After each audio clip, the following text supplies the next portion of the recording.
Abyss Domination Chapter 659 to Chapter 723.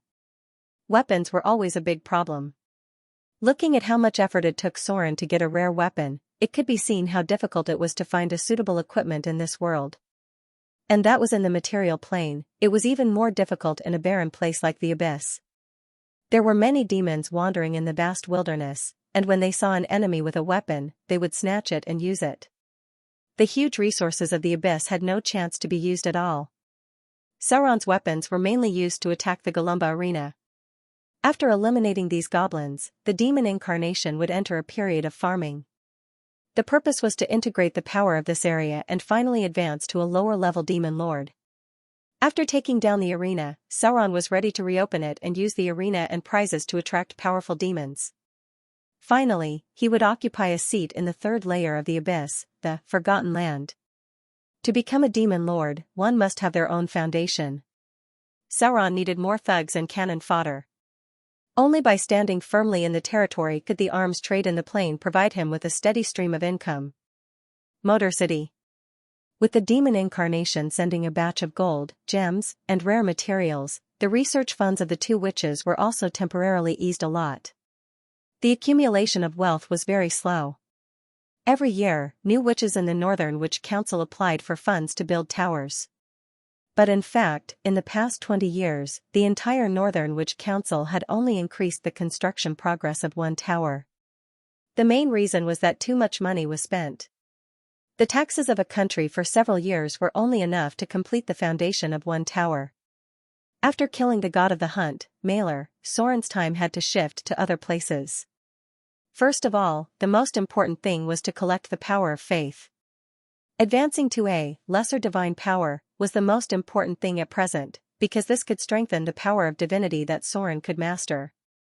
Because of the control of the domain, Soren needed to shift part of his energy to politics. The ruling domain would increase the number of divine power points obtained because of his policies, and as Soren's rule became more deeply rooted in people's hearts, this domain's ability would have a more far-reaching impact.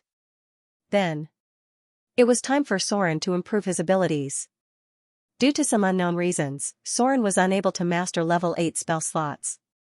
However, as a spellcaster with a profession level of 15, he had a lot of level 6 and 7 spell slots. He already had 2 7-circle spell slots and 3 6-circle spell slots. The Lich Ring gave him another 7-circle spell slot and a 6-circle spell slot. There were 3 7-circle spell slots and 4 6-circle spell slots. Now that he finally had some free time, Soren naturally needed to replenish the spells he had mastered. Currently, the spells he needed to learn included Bigby's Palm of Protection, Bigby's Flying Palm, Greater Haste, Mud to Stone, Greater Dispel, Shadow Tentacles, Research, Hardening, Increase the hardness of materials, Mental Retardation, Reduce the enemy's intelligence, Cloud of Death, Anti-Gravity, Special Spell, Projection, Spirit Walk, Finger of Death, Limited Wish, Greater Teleportation, and so on. As a deity, Soren couldn't rely too much on his innate level 20 priest abilities. This was because this kind of spellcasting ability consumed divine power points. Wizards could recollect spell slots after they were used up, which could save a lot of divine power points. Currently, Soren's focus was on the first 2 moves of Bigby's 5 consecutive palms, as well as Greater Dispel, Magic Break, Shadow Tentacles, Resurge, and Hardening. The last 2 were combo skills, which were recorded in the books in the war chest plane. Finally, a special spell that required a lot of effort to understand was the spell, Anti-Gravity. This spell was very special. It could distort the gravity of a material. There were still many wizards who studied this spell in depth. Compared to the simple levitation spell, Anti-Gravity was too difficult to understand. It wasn't that this spell was difficult to memorize, but it was difficult for wizards to figure out how to enchant this spell on large objects. It was easy to make a piece of iron float in the air, and it was easy to make a stone float in the air, but it was quite difficult to make an entire wizard tower float in the air. Making a city float in the air was even more unimaginable for wizards. There were still a lot of enchantment problems about this spell. It was the core secret of the Arcane Empire's research and breakthroughs. Soren also needed to memorize the spell. If it was really involved in the research of the floating city in the future, as a half-baked wizard, Soren would definitely join the research process. There was a huge list of spells to memorize.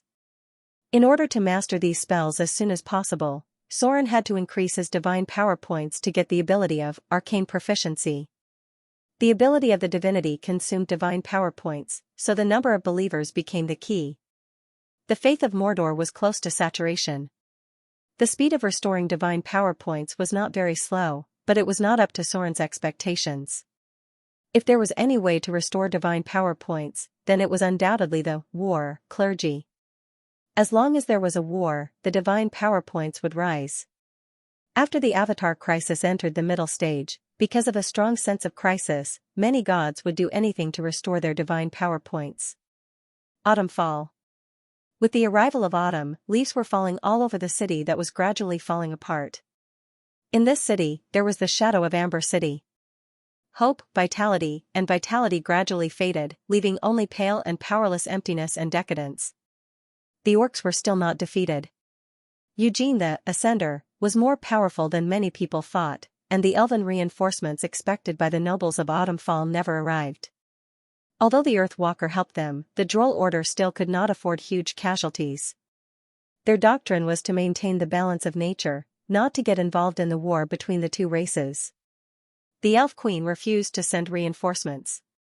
The abnormal movements in the spider forest made the Queen focus all her attention on the drows. She was worried that the followers of the Queen of Spiders would make a move.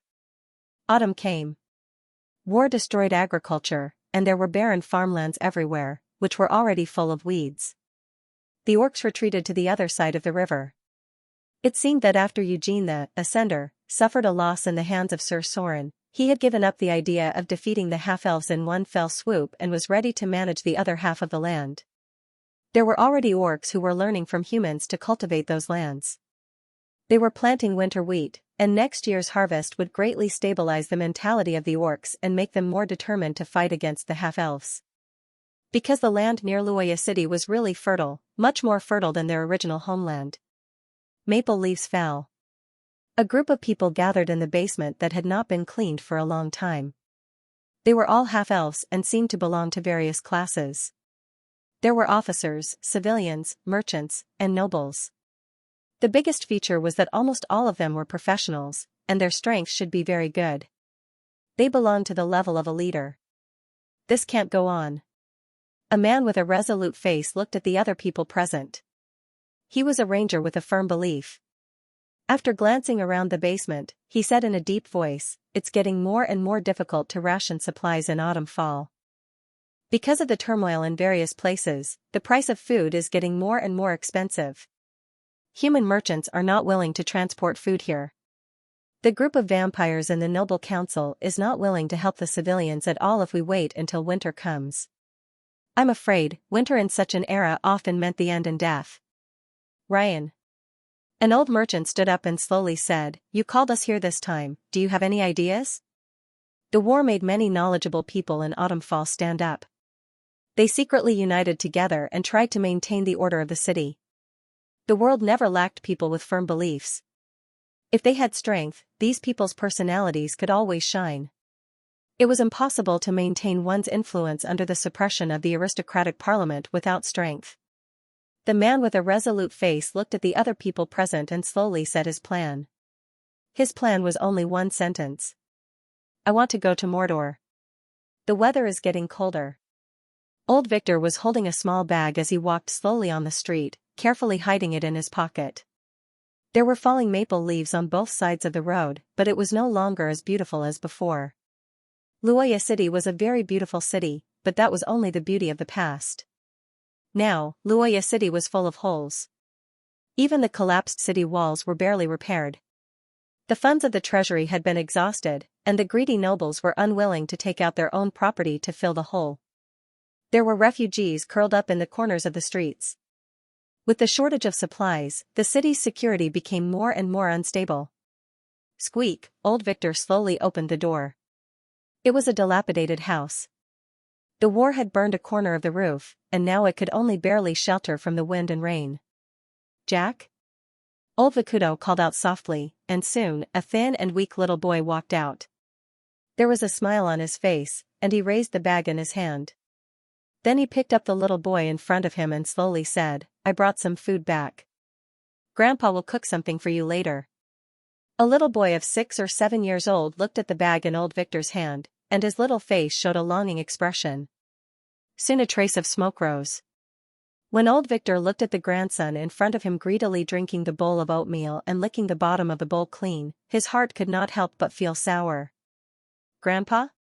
The little boy finished the oatmeal in the bowl, looked up at old Victor in front of him, and whispered, "Why don't you eat?"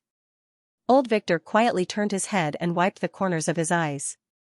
Then, he chuckled and said, "Grandpa has already eaten." There was not much food left. The city hall had stopped the relief, and it would be more difficult to get food in the future. The war had taken away his 2 sons, his wife, and his brother.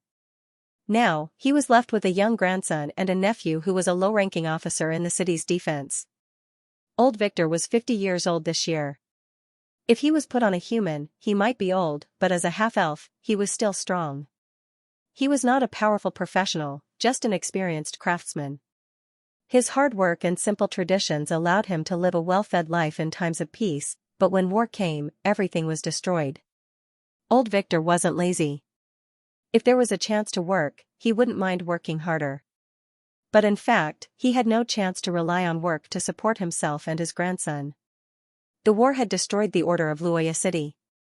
As a craftsman, he could only rely on his nephew to provide some food. The streets of Luoya City were full of refugees. They were homeless and had nowhere to go. The orcs' invasion still harassed them from time to time. As long as the war didn't stop, all of this would continue. The flames of war had destroyed everything. Chaos was trampling on order. Barren farmlands, ruined streets, withered shops, and piles of bones were left in the wilderness. In the darkest corner of Luoya City, because of hunger, half-orcs have been included in their diet. Old Victor was lucky. Because he still had a nephew who could help him, he wouldn't fall into an even more miserable state. It can't go on like this. Old Victor looked at his thin grandson in front of him. The sadness in his heart became more and more intense.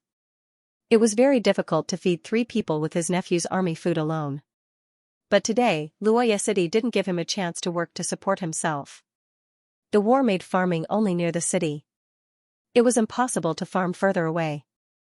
The orc army would not give them a chance. But relying on the output of this land, it was impossible to maintain the population of the city. Unless the half-elves could launch a strong counterattack to recapture the land on the riverbank and rearrange a line of defense that was strong enough to defend against the orcs. But, as far as the current situation was concerned, this was almost impossible. Winter was coming. Old Victor looked at his grandson's thin clothes and thin body. The worry in his heart couldn't help but become heavier because he didn't know how to survive this winter. There were many people in Luoya City who were more difficult than them. Every morning, they could see frozen bodies. This year's climate was much colder than in previous years. Heavy footsteps sounded. He didn't need to look to know that his nephew was back. Old Victor stood up, and a young man with an eye patch appeared outside the door. The orcs took one of his eyes. However, as an excellent archer, old Victor's nephew was still a very dangerous opponent. "Uncle." The young man took off his weapon, glanced at the room, and whispered, "Where's Jack? Is he asleep?" Old Victor nodded gently. He was grateful to this nephew. If he didn't help him, he was afraid that he and his grandson's situation would be much more difficult. "I have something to discuss with you." The young man looked around and then walked into the room. Old Victor had some doubts in his heart, but he quickly followed. The nephew's expression was very serious. He looked at old Victor in front of him and said, "I want to go to Mordor." "What?" Old Victor froze for a moment. The young man seemed to think that he didn't understand and said again, "I want to go to Mordor. Luoya City is already difficult to support. If you agree, I'm going to take you to Mordor." Mordor. Old Victor's eyes suddenly glowed again. For a long time, Mordor City had a very special meaning for the people of Luoya City. They missed a precious opportunity. Now they could only listen to the rumors about the prosperous city and sigh about their increasingly difficult situation. Even though he hadn't eaten for a day, old Victor's heart was still burning. "How do we go?" He looked at his nephew in front of him and said a little eagerly, "Will anyone come to pick us up? Mordor City is overseas. I'm afraid it's not easy to get there." The nephew shook his head gently. His expression was dignified, and he slowly said, "No. No one will come to pick us up. No one will come to pick us up." "Then how do we go to Mordor City?" The nephew looked at old Victor in front of him and continued, "There are more than a few people who want to go. I'm afraid there are many people who are ready to leave here for Mordor. Lord Ryan is preparing for this. If we can get a big ship, we should be able to reach Mordor." Go to Mordor. For some reason, old Victor's heart suddenly became hot, and he seemed to be full of hope for the future. However, he still hesitated. "Mordor. Is that lord still willing to accept us?" The nephew's expression was very certain, and he nodded and said, "Yes. That lord will be willing to accept us. After all, he is a benevolent god. Protect our master." Mordor City. It was the most prosperous and rich place overseas. Old Victor didn't ask for anything. If he could reach that place, he only hoped that he could have a chance to work and raise his grandson with his own efforts. "I want to go to Mordor." He didn't know when it started, but this sentence began to be repeated in every corner of Luoya City. "It's finally done." A soft sigh of satisfaction and exhaustion sounded. Fallen Witch slowly stopped casting and looked at the huge and heavy diamond golem in front of her with an irrepressible smile on her face. Gloria next to her also showed joy. She confirmed the operation of the diamond golem, then smiled and came to her mother. She hugged her and congratulated her. "Congratulations, Mother. You have successfully made a diamond golem. You have become one of the few master alchemists in the material plane." Golem production process. This had always been a relatively difficult branch of the wizard's internal process. It could be understood as the production of intelligent robots, and the diamond golem was currently the top combat-type intelligent armored robot. Creature level 20 or above, challenge level 18 or above. Such a diamond golem in front of them could easily wipe out a team of adventurers with a profession level of 15 or above. The gas release device has been cancelled. Fallen Witch was doing the final test work. Her white slender fingers stroked the ice-cold enchantment lines on the surface of the diamond golem and whispered, "In order to enter the wizard tower, the enchantment and installation process of the diamond golem are all to improve its survivability and defensive ability.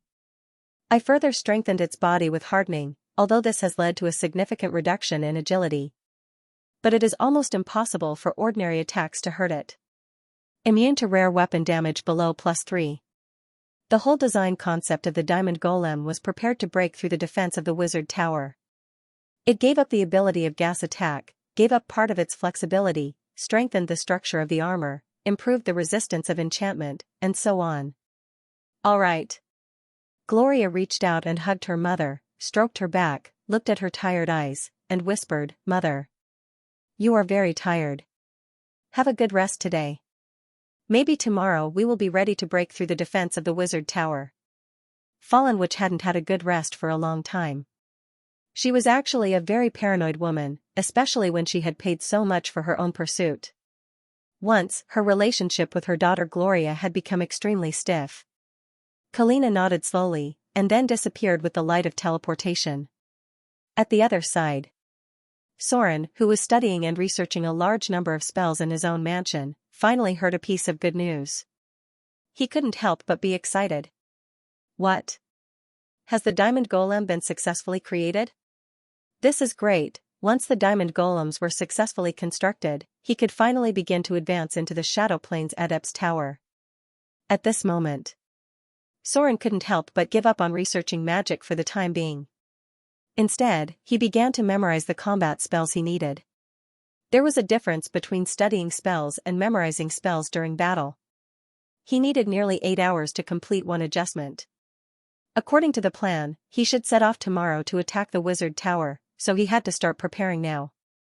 As a relic left behind by the Arcane Empire that was still functioning normally, Soren couldn't predict the dangers inside the Shadow Plains wizard tower. Therefore, he had to be fully prepared. The next day, Soren, Gloria, Fallen Witch, and the High Priest, the top fighting forces of Mordor, were gathered together.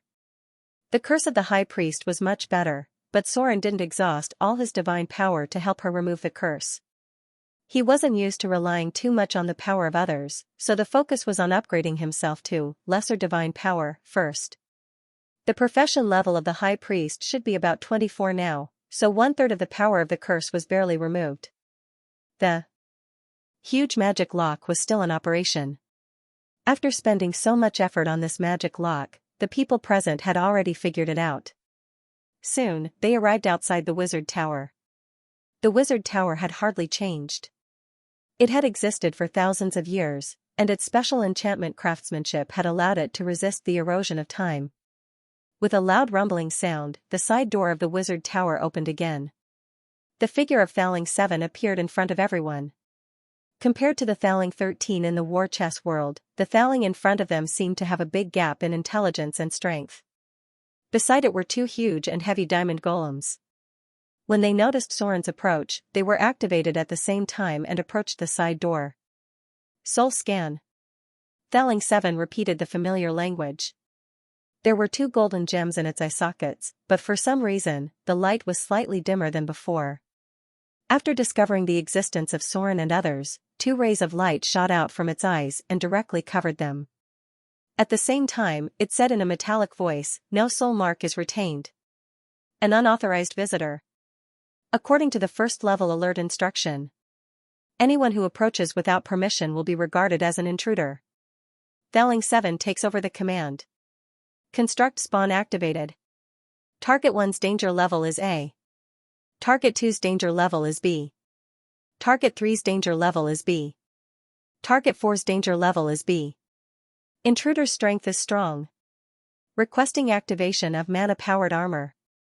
Mana crystal pulse cannon ready to charge. Diamond golems activated simultaneously. Activating command to expel or kill intruder. The diamond golem was fully charged. Command activated. The series of changes dazzled everyone.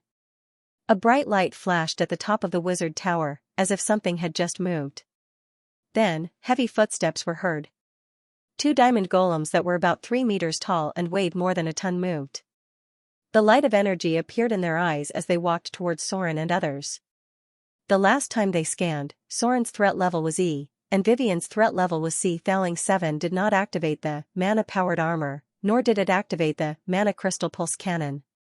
However, this time, Soren's threat level was A, and the other 3's were B, so Thaling 7 activated all of its defensive mechanisms. "You guys be careful." Soren's figure disappeared into thin air, and only his faint voice echoed. The 2 diamond golems made by Fallen which were activated at the same time, and directly blocked in front of them like a meat shield. Asterisk dong dong dong. Asterisk strange footsteps were heard. As the front door of the Adept Tower opened, a special magic energy device appeared in front of everyone.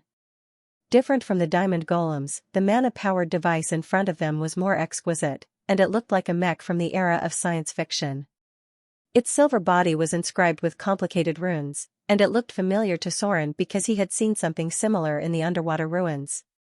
"Be careful." His voice sounded again, and he said in a deep voice, "This thing is immune to most spells. Let me deal with it. You guys pay attention to the diamond golems and Thaling 7. Be careful of the mana crystal pulse cannon. If something goes wrong, immediately teleport away from the battlefield." No one could take the crystal magic energy pulse cannon head-on because its destructive power was simply too great. It was very difficult for spellcasters to fight against the diamond golems because this kind of golem that was close to the top had too high resistance. Without relying on the diamond golems made by their own side, Gloria and Fallen which had almost no chance to fight. Psionic field. The High Priestess instantly completed all the adaptations that a support should do, and her voice echoed in everyone's mind, "Psionic field activated. Synchronized psionic connection established. Psionic barrier activated. I will always pay attention to the mana crystal pulse cannon's movements. You guys have to be more careful of other changes." The battle began. A red light appeared in Thaling 7's eyes, and with a signal full of danger, it began to cast spells. It raised its hand and cast Greater Dispel Magic, followed by Disintegrate and Disintegrate. It seemed that its combat system was quite advanced. "Let's end this quickly." It was impossible to determine what else was in the wizard tower. The threat of the Supermana crystal pulse cannon was too high. Only after breaking through the defense line in front of them and entering the interior of the wizard tower would they be safer. At least they didn't have to worry about the Supermana crystal pulse cannon at the top of the wizard tower killing anyone present. Almost everyone present was more concerned about Soren. He definitely didn't want this to happen. Melf's Minute Meteor. To deal with this kind of creature with high physical and magical resistance, only Melf's Minute Meteor could cause enough damage. Soren already had a tactical arrangement in his mind. Perfect dual wielding, epic dexterity, and greater haste. At the most basic level, Melf's Minute Meteor was a magical creation, which meant that it would create a +5 minute meteor flame on Soren's hands. This minute meteor was a magical weapon. Since it was a weapon, when Soren held it in both hands, then, perfect dual wielding could naturally take effect. Greater haste combined with perfect dual wielding, plus the effect of epic dexterity. Soren didn't find a way to improve his lethality, but he pursued the theoretical limit of attack speed. At the moment the battle began, the meteor flame in his hand was like a storm. He threw out all 20 Melf's Minute Meteors in more than a second, and then his spell was exhausted. Boom! Boom! The dense explosion completely drowned the mana power armor.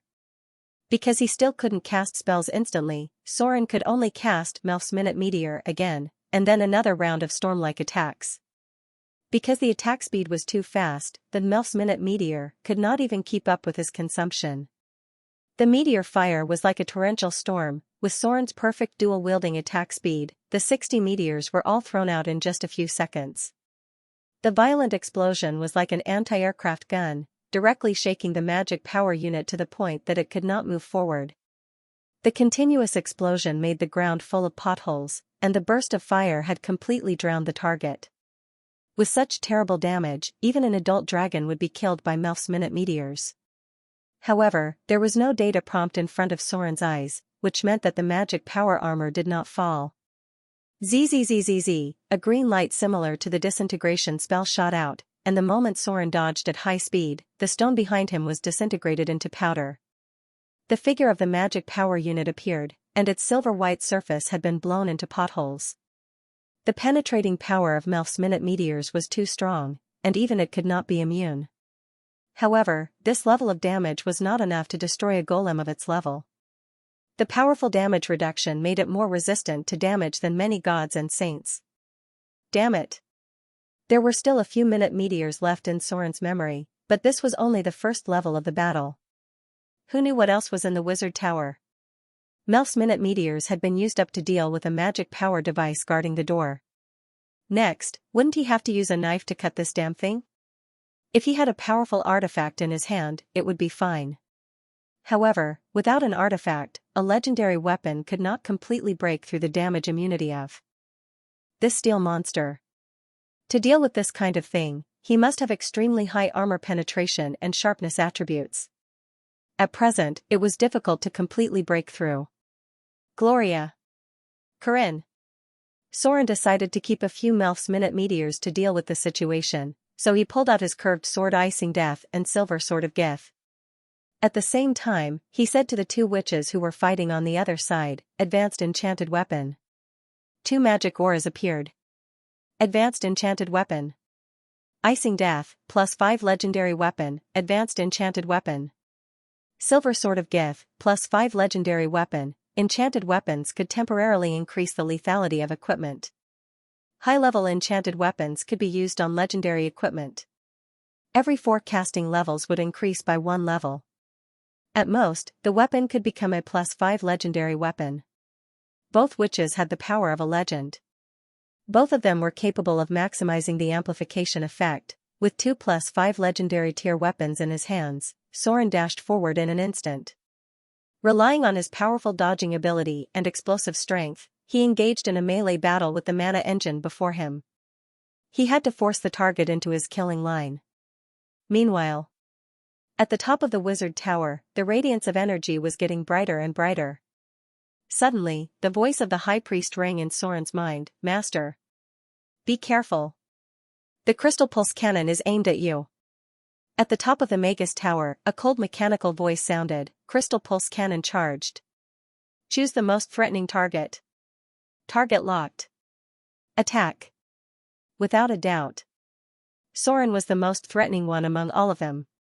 Because he was a god in the form of a saint, the Thaling in the Wizard Tower targeted him as the primary target. After completing the charging of the Crystal Pulse Cannon, it immediately launched an attack on him. A ray of energy fell from the sky. The speed was so fast that it was impossible to dodge. In fact, it was impossible to dodge at all. One could only use other means to avoid it. Shadow Leap. It was impossible to avoid this attack by relying on physical movement. Only by jumping across planes and space could one avoid it. There was no explosion. At the position where Soren was, there was a bottomless pit on the ground.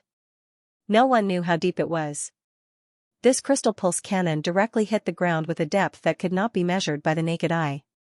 Target evade. Continue to charge. Soren almost broke out in a cold sweat at this moment. If it weren't for the High Priest's warning in advance, he would have been killed by this cannon. With such a terrible killing effect, even the body of a god could not withstand it. The divine shield would probably be broken in an instant.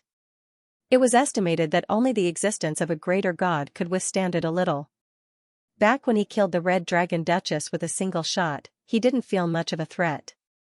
Now that the super arcane Crystal Pulse Cannon was aimed at him, he felt like there was a dagger at his back. I can't delay any longer. The speed of the energy ray was too fast. If his reaction was a little slower, he might be directly killed.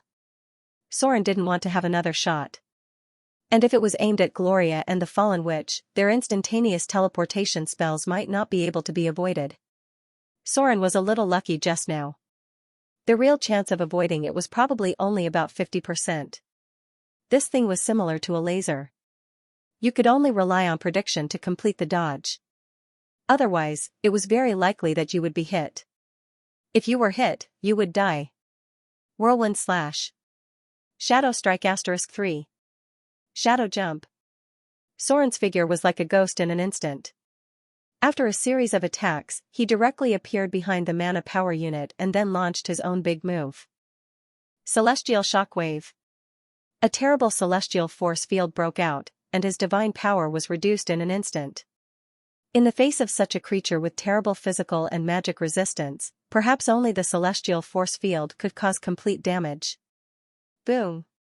Under the violent impact, the mana power unit fell to the ground, but it did not die. Instead, there were crackling flames all over its body.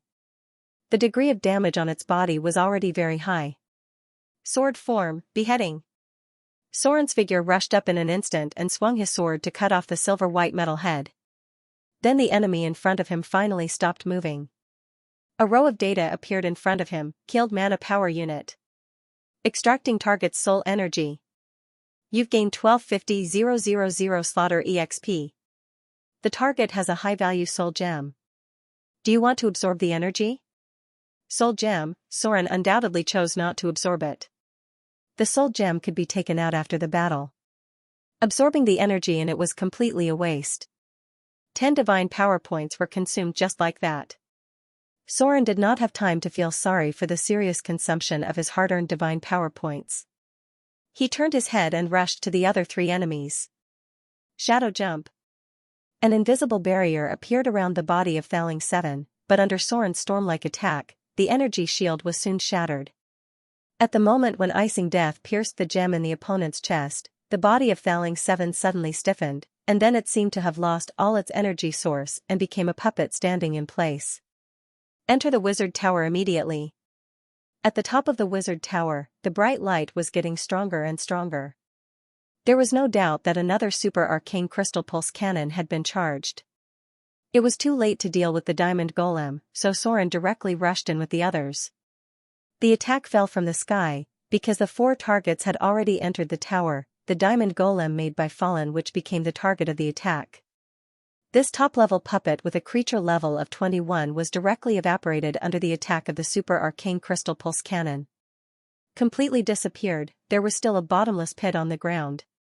Inside the Wizard Tower, the threat of the super arcane Crystal Pulse Cannon was reduced a lot. Thaling 7 and the mana power unit were dealt with, and the remaining 2 diamond golems were not a problem at all. The battle soon ended. At this time, Soren and the others finally had time to rest a little because they were already tired from the battle just now, especially since they had used up a lot of spell slots. Legendary wizards did not have many spells. After distributing the defensive spells, buff spells, teleportation spells, and damage spells, the number of spells was not enough. This is? The first floor of the wizard tower was not very big, about 300 square meters, and there were no spells to open up a larger space. On the side, there was a spiral staircase, and in the center of the first floor of the wizard tower, there was a huge metal ring. There were countless complicated runes engraved on the ring, and the color of the metal seemed to be quite special. It did not seem to be the type of metal that they could see now. After making sure that there was no threat for the time being, Fallen Witch squatted on the ground. She stretched out her white fingers and gently touched the metal ring, then murmured, "This is something made of arcanite. It's a very high-grade alchemy metal, and it requires the knowledge of elemental annihilation to make it. Its hardness is quite amazing, and it has a very high magic fusion ability. These runes." Gloria could not help but squat down and observe for a while. Suddenly, her face changed, and she excitedly said with surprise, "It's engraved with the anti-gravity spell runes. This is a floating ring. It seems that the owner of the wizard tower intends to float this tower, but for some reason, it hasn't been activated yet. No. This floating ring doesn't seem to be completely completed yet. It only carries the structure of the wizard tower, but it doesn't include the magic lock. Maybe it's not completed yet, so it hasn't been activated yet." Fallen Witch's expression was also quite excited, and she murmured, "The floating city. One of the secrets of the floating city. So this is where the secret lies? No wonder the Witch Council has been unable to float large targets for so long. These are runes that we have never seen before." She stretched out her hand and stroked some of the runes on the ground, and her face showed a trace of obsession. Ahem. Soren's cough sounded, and he woke up the 2 beautiful witches who were intoxicated by the mysterious floating technique. He said in a deep voice, "You too. I'm afraid it's not the time to study this, right?" Now was not the time to study this. It was not easy to enter the interior of the wizard tower. They did not know what would happen next, so the most important thing at present was to explore as much as possible and figure out what was inside. There was no time to waste. After Soren signaled to the others, he immediately took the lead and walked towards the second floor of the wizard tower. As a top rogue, with 3 Spellnians in the team, he had no choice but to take the lead. However, it was not a big problem because Soren was actually a berserker even though he was a rogue. Be careful.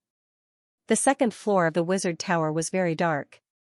After entering it, he immediately waved his hand to stop the 3 women behind him and said in a deep voice, "There are traps here." The interior of the wizard tower was very dangerous. Most wizards would set up a very dangerous spell trap in their tower.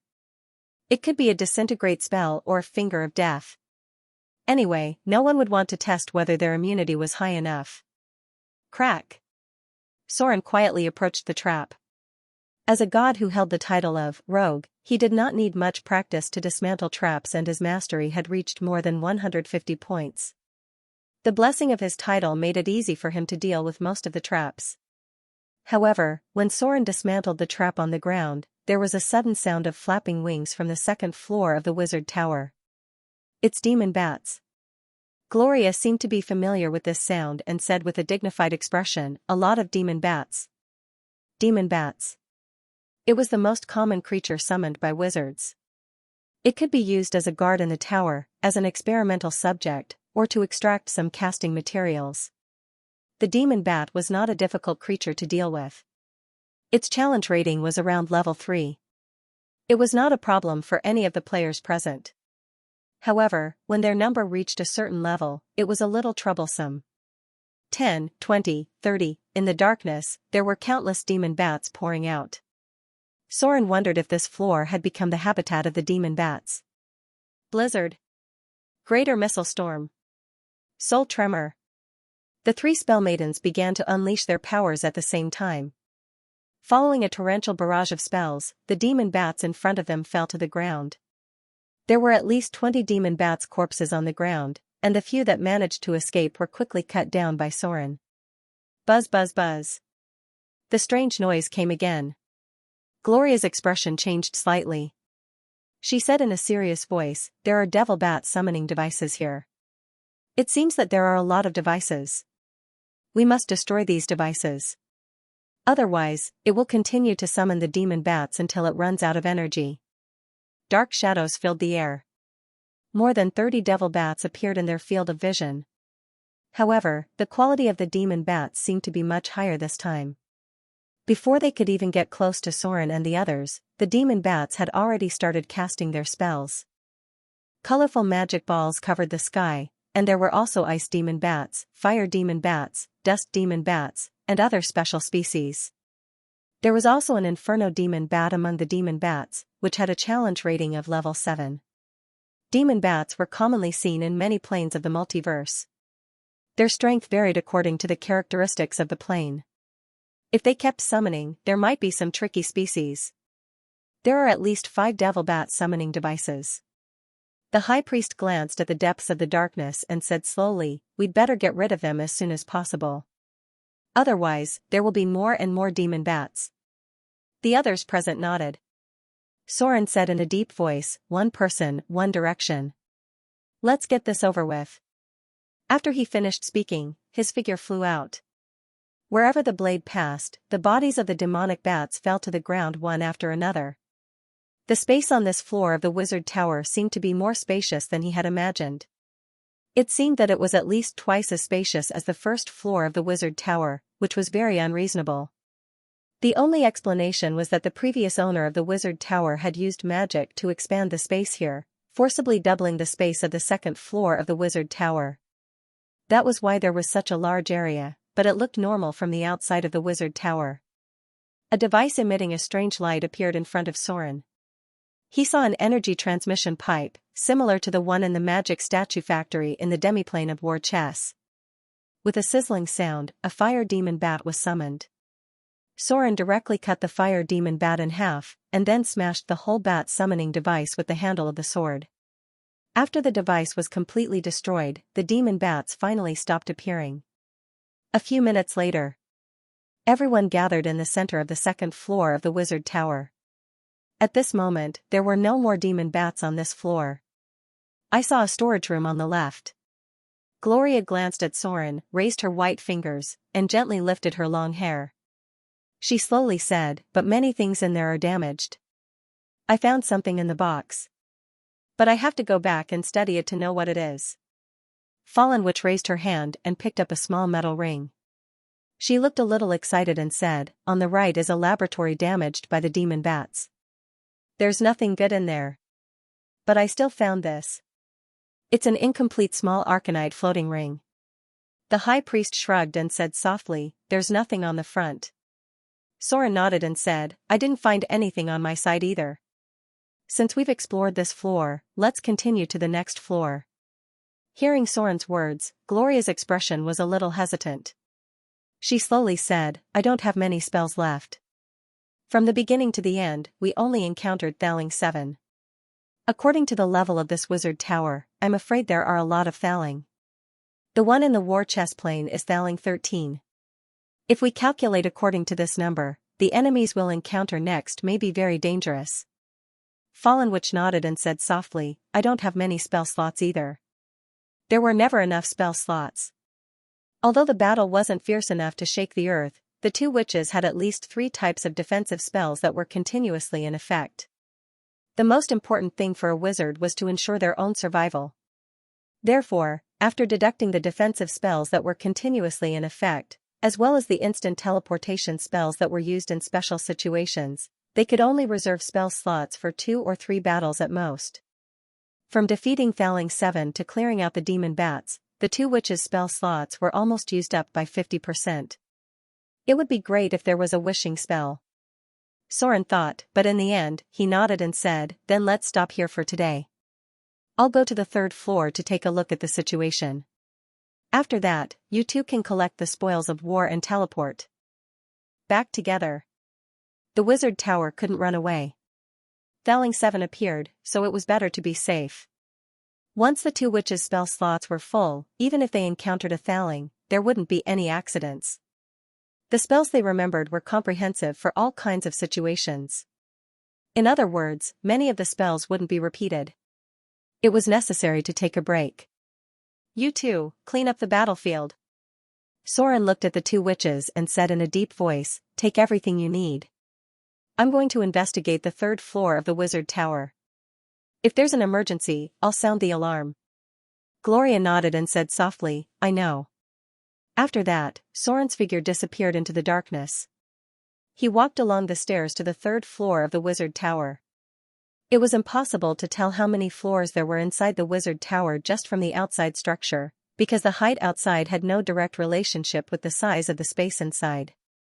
If this adept tower was built as the core of the floating city, then it might have far more floors than the other adept towers. This was because a lot of space had to be set aside to prepare other things.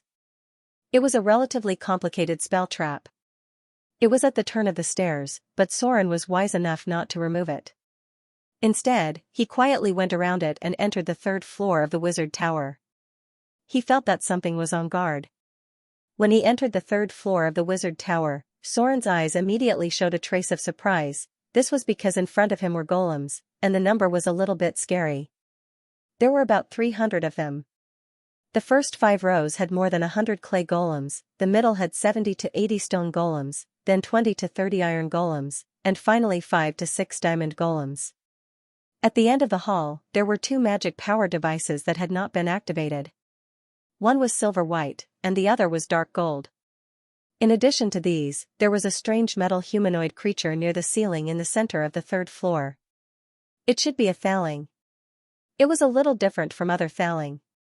This Thaling was between a human and a half-human. There were energy pipes connected to its body on the ceiling, and there was a faint glow of energy.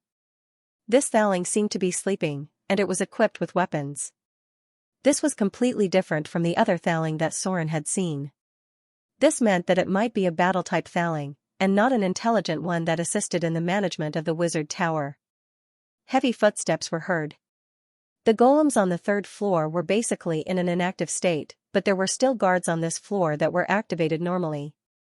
1 diamond golem, 2 iron golems, and 3 stone golems. There was a simple sign of a patrol team circling around the 3rd floor. Every once in a while, they would stop by the Thaling in the center before continuing their patrol. This should be the Golem Hall. The demiplane of war chess had a magic golem manufacturing factory. Logically speaking, there should be more than just a few surviving magic golems. It seemed that most of the magic golems had been stored there. Any wizard tower required a large amount of labor and guards to maintain its operation. None of the golems in front of him had been activated, probably to conserve the energy inside the wizard tower. In Gloria's tower, the iron golem spent most of its time in a dormant state. I wonder if I can eat these unactivated puppet golems without damaging them. Soren had a bold idea in his mind. There must be a dangerous trigger device on this floor. If he accidentally disturbed something, there could only be 2 results. One was that all the magic golems, including the Thaling in the center, would wake up. The other was that the Thaling or some of the magic golems would wake up. One thing Soren was very sure of was that the Thaling in the center would definitely wake up when he appeared. Because the wizard tower had been maintaining its energy operation, every time the patrol team stopped in front of it, it should also be a trigger mechanism. Why do I feel like this thing is quite dangerous? Soren observed the structure of the Thaling in front of him from a distance. It didn't look like a human, but it looked a bit like a humanoid mech. In other words, it was a more advanced version of the mana power device. It was directly upgraded to the level of the Thaling. It looked very difficult to deal with. This thing's creature level shouldn't be higher than level 30, right? Soren tried to figure out the Thaling's fighting style, but he couldn't find any clues. He could only be sure that it wasn't a spell-type Thaling. It should be quite strong in melee combat. It seemed like it wouldn't be easy to deal with. Before leaving the 3rd floor of the wizard tower, Soren carefully circled around the place. He used his eidetic memory to memorize all the terrain and the energy transmission pipes on the 3rd floor. If he wanted to take down the 3rd floor of the wizard tower, these energy transmission pipes must be cut off as soon as possible. Otherwise, if all the magic golems were to wake up, as a god, he could only escape with the others. The entrance to the fourth floor was sealed. A heavy stone door blocked the entrance from the third to the fourth floor. It seemed like he needed to find the mechanism to activate the device. After making sure that he didn't miss anything, Soren quickly went to the second floor of the wizard tower. The 3 spellcasters had already cleaned up the battlefield. They basically took everything that could be taken away, even the parts of the mana power device were collected and brought back for research. "What's the situation up there?" Gloria gently lifted her long hair and asked. Fallen Witch also seemed to be quite concerned. Soren briefly explained the situation, and the 2 witches' expressions suddenly became serious. They murmured, "There are actually so many magic golems? That's not easy to deal with." It had been thousands of years, and Soren couldn't imagine how powerful the defense system of the wizard tower was in its heyday. This place was simply an arsenal of magic golems. The group quickly left the wizard tower. As for what would happen after they left, Soren couldn't predict. Maybe the Thaling in charge of the tower would take back the first and second floor and rearrange the defense line, or maybe nothing would happen. After all, the energy supply of the tower couldn't keep up with the consumption. The most important thing at the moment was to let Gloria and Fallen Witch recollect the spells. The memory spells of an adept were all targeted.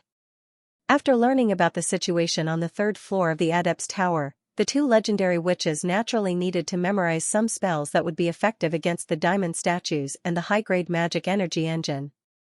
However, everyone was very clear that the battle on the third floor of the Wizard Tower might be more difficult than the previous ones. This was because most of the core defense of the lower floor of the Wizard Tower was in the Magic Golem Hall. These magic golems were the first line of defense of the Wizard Tower. Now, Soren wasn't thinking about how to defeat them. Instead, he was thinking about how to take over the unactivated magic golems while minimizing the damage as much as possible. The bright moon was in the sky. Because of the breakthrough in the wizard tower and the shadow plane, Soren could not help but relax a lot.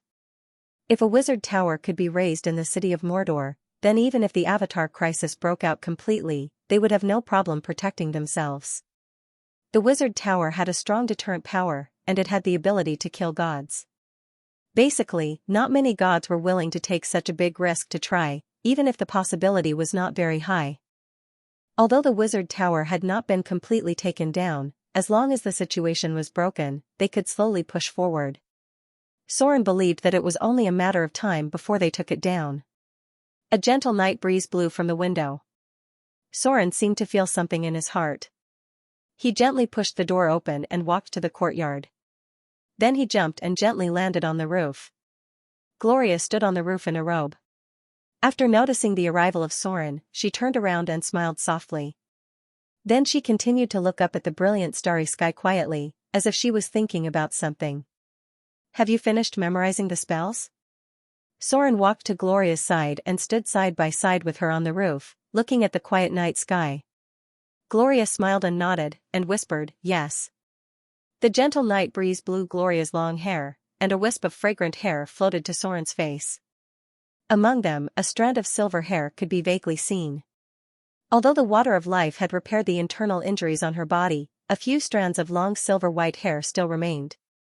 The price paid by the northern witches for their long-term divination was not as simple as the consumption of their lifespan.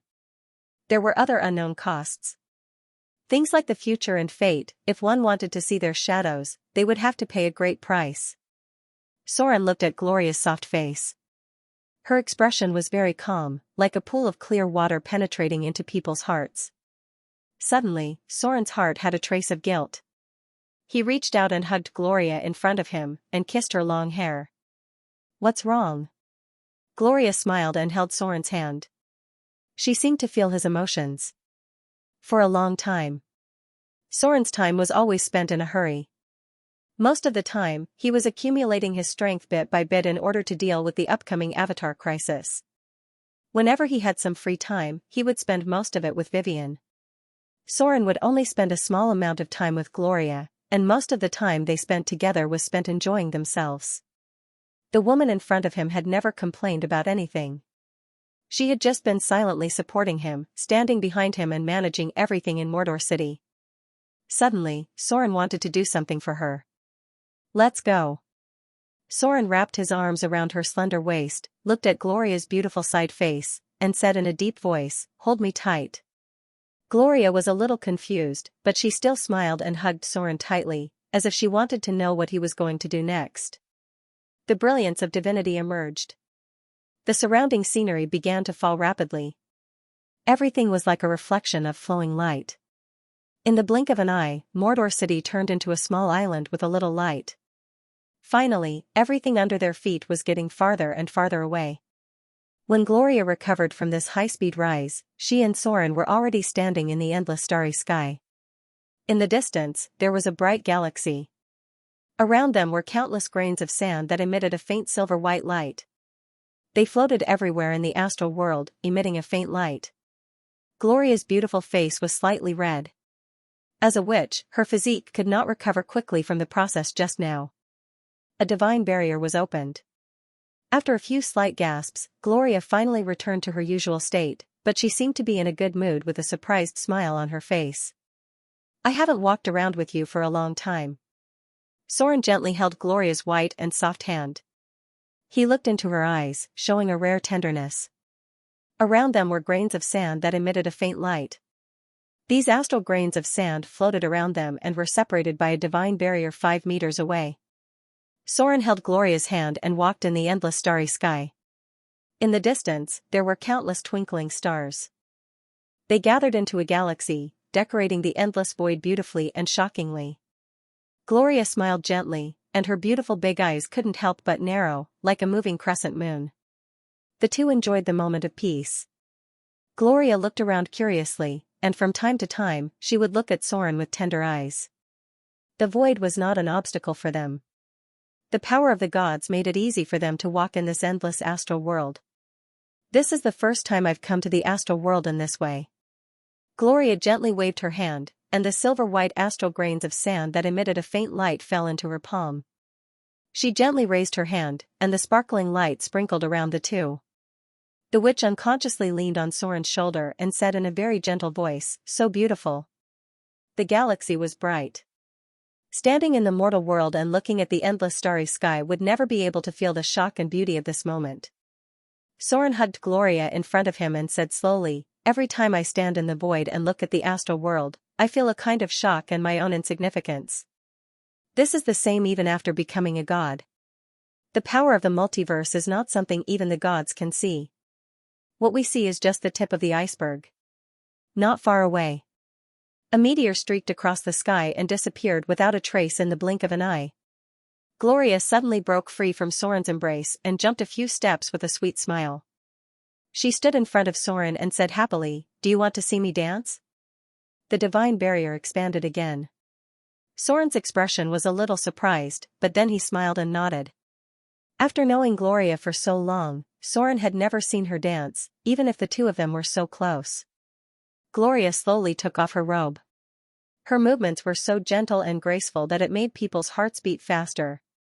The black robe was taken off, and a snow-white dress appeared in front of Soren's eyes. Her delicate boots were taken off, and the tips of her slender and soft feet were exposed. Gloria stood in the void with her back facing Soren. In the distance was the bright galaxy.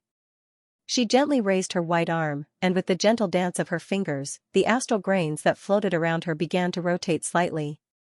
It was as if a brilliant halo enveloped Gloria's surroundings. The witch gently looked back and smiled. She raised her white arm, and the sleeves of her dress slowly slid down. She lifted her jade-like toes, and with the dancing astral grains, her slender waist twisted in a wonderful rhythm. Soren thought that Gloria was dancing a palace dance, but he never expected that the witch would start with a difficult movement. Her slender waist bent at an amazing angle, revealing an elegant and charming curve. Soren was a little familiar with this movement, because it was the Oriental dancer's roundabout dance. The snow-white dress fluttered, Soren was right. Gloria really was dancing the Oriental dancer's roundabout dance. If it wasn't for what happened today, he didn't know when he would have known that she could dance such a difficult dance. Under the starry sky, Gloria's beautiful figure danced like an elf, and with her light leap, the astral sand that emitted a faint glow danced around her, and then wrapped around Gloria's arm like a halo. She didn't prepare the colorful ribbons needed by the Oriental dancer, but it wasn't difficult for a legendary witch. The magician's hand was enough to achieve everything, and it was even far more effective than it should be. At this moment, Gloria was like a fairy dancing in heaven. The astral grains danced around her like ribbons, and she looked so beautiful under the starry sky. The wonderful dance shook Soren's heart. This was a moving dance that he had never seen before. Time seemed to stop at this moment. At this moment, Soren only had eyes for the woman dancing under the endless starry sky in front of him. Is it beautiful? The faint silver-white light drifted away, and Gloria slowly walked in front of Soren with a sweet smile. Soren looked a little sluggish, and she couldn't help but cover her mouth and chuckle, as if she was a little happy. It was rare for her to show a girlish playfulness. Soren nodded hard, and nodded fiercely. Gloria's expression seemed to be quite happy. It was rare to see her so happy. The wonderful witch stepped lightly in front of Soren. Her white slender fingers gently slid across his face, and her beautiful face came close to gently kiss Soren's lips. A faint blush appeared, and Gloria's face seemed to be a little shy. She exhaled and said, "I want you." Soren picked up the witch in front of him. Then the light of divine power appeared around them, but it was soon interrupted. Gloria's gasping voice sounded, "No, no need to go back, right here." Soren's movements paused for a moment, and then the light of divine power dissipated, and an invisible barrier expanded. The starry sky in the distance was still bright and moving. Mordor City. The light of dawn sprinkled on the increasingly congested port. As more and more merchants came to Mordor City, the third expansion of the port was also put on the agenda. However, this was a headache for the city hall. There was no need to alarm the higher-ups of Mordor City. The situation at the port today was a little special because a warship that looked like an Eastern pirate approached here. The Eastern pirates would not get close to Mordor. Even the Eastern fleet only reached Raging Sand Island and began to return. This ship was a little special because it was hanging the black flag under Soren's command. After docking near the port of Mordor City, a group of people quickly jumped down from the Eastern warship. Damn it! OLC Dog excitedly stepped on the land of Mordor. Compared to before, he was a little stronger, and naturally, he had a few more wounds. He looked at the port in front of him, ignoring the surprised eyes of others, and murmured, "I finally came back alive." Today, because of some unexpected events, the exploration of the Wizard Tower was pushed back by a few days. Because OLC Dog was back. In fact, Soren thought that OLC Dog was dead. Accidents were always inevitable when sailing on the sea, such as encountering powerful sea monsters, encountering terrible storms, ships accidentally hitting rocks, and so on. The fleet that OLC Dog brought out had been missing for 2 months. Basically, the management of Mordor City thought that he was dead and arranged for someone else to take over. But what everyone didn't expect was that this guy actually came back alive. So what if he came back alive? OLC Dog wasn't a particularly important person in Moto's management. But this time, his return was a bit interesting. Because OLC Dog brought back a lot of useful information to Soren. This time, he didn't come back from the eastern route, but from the other side of the Amazon rainforest to Mordor. This was a new route, and the fact that OLC Dog could return safely proved that this route wasn't too dangerous. Moreover, according to the crude nautical chart he had drawn, the final destination of this route was a huge and somewhat barren island. Located at the border of the eastern world, its area was larger than several southern kingdoms combined. 1/3 of the land showed signs of desertification, but it wasn't as serious as the eastern kingdoms. There were remnants of ancient ruins on the island. Because it was too long ago, not much could be seen on the surface, but there might be more undiscovered things underground. OLC Dog and others found a huge city ruin, but they didn't see any indigenous life. This island was about 2 or 3 days away from the Eastern Sea route. From their current exploration, only some Eastern pirates used this coastline as a secret base. No one from the Eastern Kingdom studied and explored this island in depth. It wasn't that the Eastern Kingdoms didn't have an adventurous spirit, but in their legends, this island sealed some powerful ancient evil creatures. Dog and others didn't encounter any ancient evil creatures, and it was unlikely that they would come back alive if they did. However, when they explored the edge of the city ruin, they encountered a lot of undead and ghosts. These things weren't something they could deal with. After losing a few people, Dog decisively gave up further exploration and directly took people to raid the Eastern Pirates' lair at night. Then, they robbed one of their warships and returned to Mordor from the Amazon rainforest. Dog still had some brains. He actually knew to bring something valuable back to Soren. For Soren, the valuable things were naturally not gold or jewelry. Mordor City did not lack these things at all. What Dog brought back were some peculiar dark red soil, some special alchemy parts, the corpses of mutated life forms living in the vicinity, as well as something that looked like a light bulb. In Dog's words, this thing had been inside a room in the ruins for who knows how long. There were 2 or 3 boxes of things that would come. Unfortunately, they weren't anything of great value. It could be seen that Dog was really just taking a stroll around the periphery. Soren picked up an alchemy component and gave it a quick glance, then handed it over to Gloria and Fallen Witch. Could it be a fallen floating city? Gloria looked at some of the items and frowned. She shook her head and said, "I'm not sure. The alchemy craftsmanship of these things isn't very high. If a floating city had really fallen there, then it would have been impossible. Then why didn't there be a big explosion? Logically speaking, there shouldn't be any relatively well-preserved ruins of a large city in the material plane. Maybe it's just another wizard city that's been buried in history. We'll have to go and take a look to be sure." Fallen Witch also nodded and said slowly, "It doesn't seem to be of much value at the moment, but maybe we can consider taking a look after taking down the wizard tower. The only complete ruins of a floating city in the material plane can only be found in the Eastern Kingdom." Soren nodded and said, "Well, I see." After that, he turned his eyes to the nautical chart in front of him. According to the nautical chart drawn by Dog, his return route would pass through the Amazon rainforest and eventually reach the border of the Eastern Kingdom. Soren's finger gently tapped on the map as if he was thinking about something important. After a while, he shook his head and reached out to erase a mark on the map. "The Eastern Sea is too far."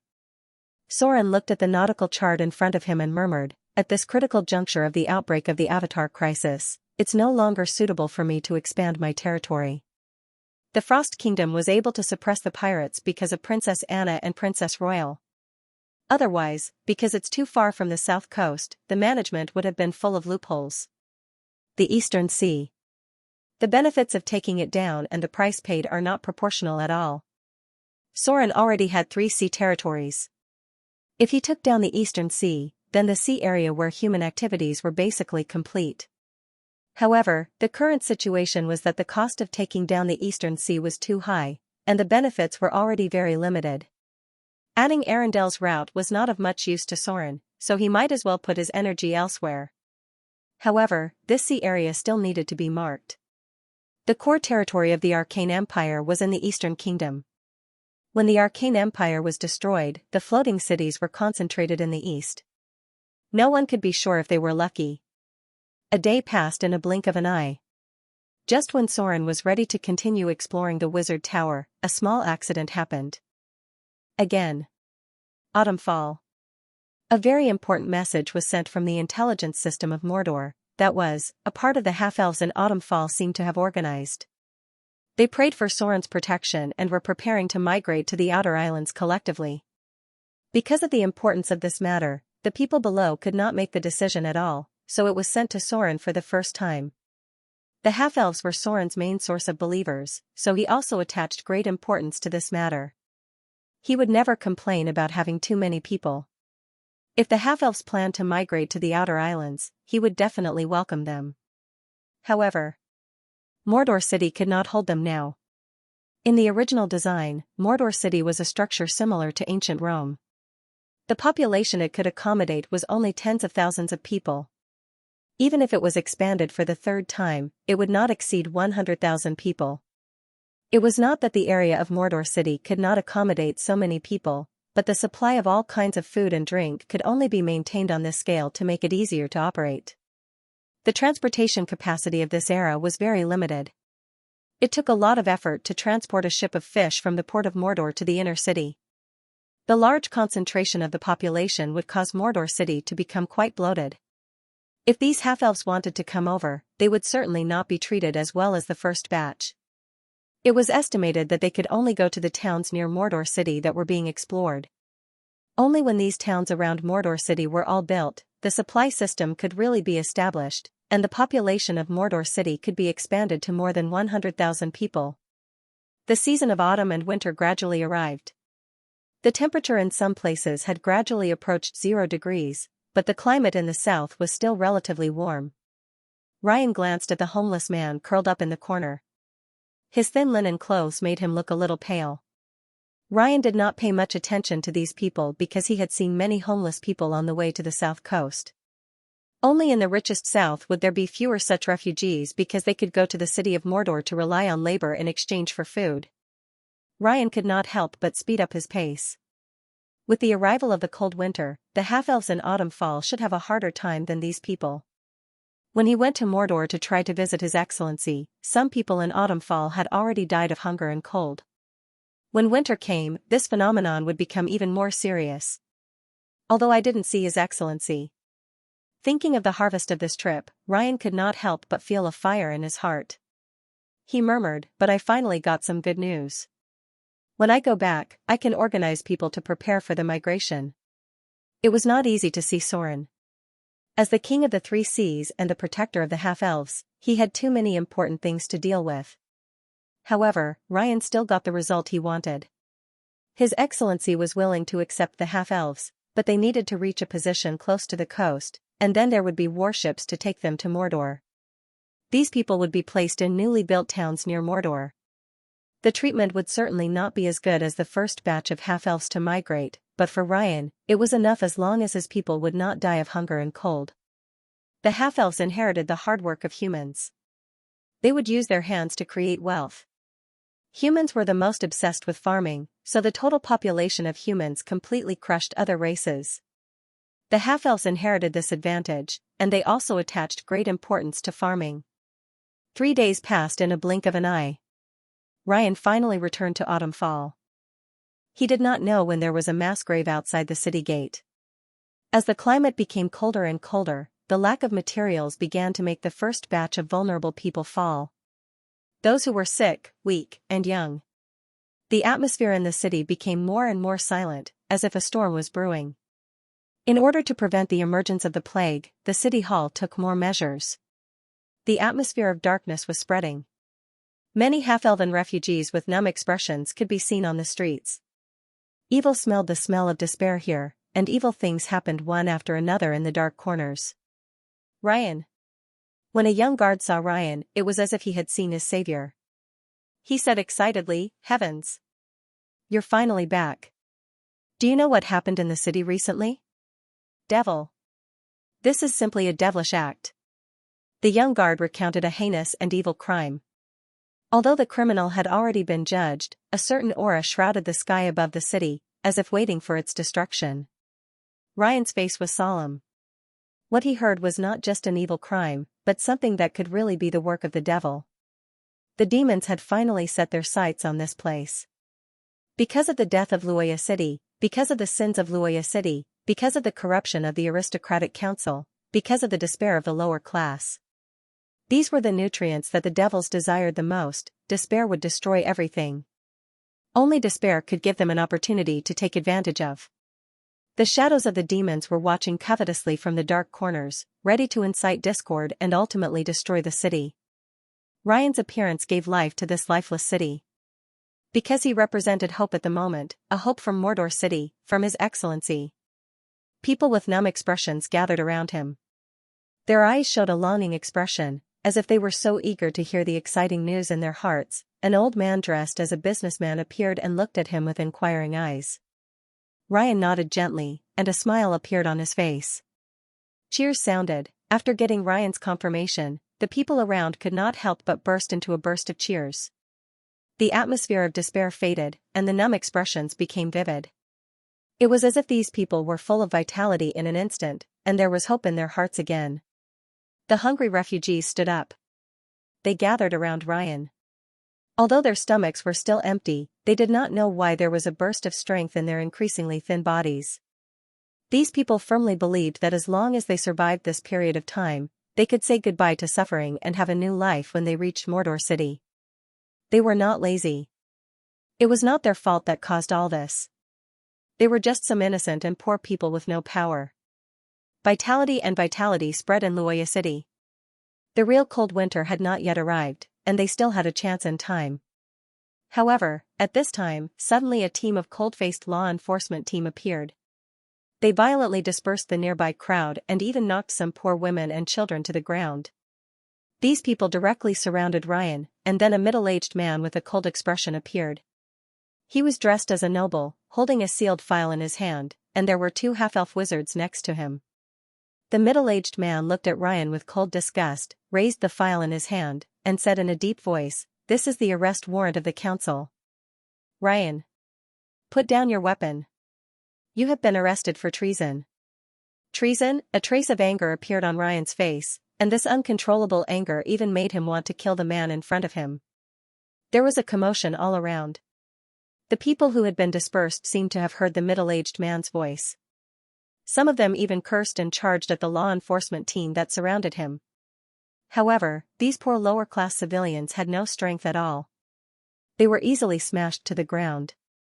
Streams of blood appeared. Some of them even fell just like that and never stood up again. Ryan's eyes were red, and anger made him clench his fists, and blood vessels appeared on his arms. Finally, he slowly threw away his weapon and waved his hand to stop his companions who wanted to put their hands on the hilt of their swords to fight. It was very unwise to fight against the aristocratic council now. Although he had cultivated his own team in Autumn Fall, it was impossible to fight against these traditional ruling forces. The middle-aged man revealed a satisfied and contemptuous expression. There was even a trace of disappointment because the ideal outcome would have been for Ryan to fight against the law enforcement team, then force out all of his accomplices, and finally kill them all in one fell swoop. This way, they could save a lot of trouble. The upper echelons of the aristocratic council always paid attention to these people, and their rule could not withstand another shake. "Take him," the middle-aged man ordered coldly, and the law enforcement team next to him punched Ryan in the stomach, then locked his arms when he bent down, and then directly put the shackles on his body. Waiting for him was a trial because he was one of the leaders of the underground forces of Autumn Fall. Autumn Fall had not yet fallen. The aristocratic council firmly believed that as long as they survived this winter, they still had a chance to survive this time. A little death and sacrifice were necessary. Although the lower class of Autumn Fall had suffered, the aristocratic council still maintained the support of the army. As long as there was an army, there was a chance to turn the tables. They believed that there would be a chance to breathe after the winter. However, Ryan's actions undoubtedly pushed them to the edge of destruction. Waiting for this man would be a death trial because he was fighting against the ruling order of Autumn Fall that had lasted for thousands of years. If he succeeded, the rule of Autumn Fall would really end. The prestige of the aristocratic council could not withstand a second blow. They were frightened, desperate, and crazy, and even began to accept some dark forces to help them. Despair always made people fall into darkness. The atmosphere of chaos was further spreading, and a riot conflict seemed to be likely to happen soon because the law enforcement team had taken away their hope, which was tantamount to pushing them to the edge of madness. Negative emotions were nourishing the evil force, and the desperate people seemed to be planning to attack the law enforcement team again. Ryan stopped all this.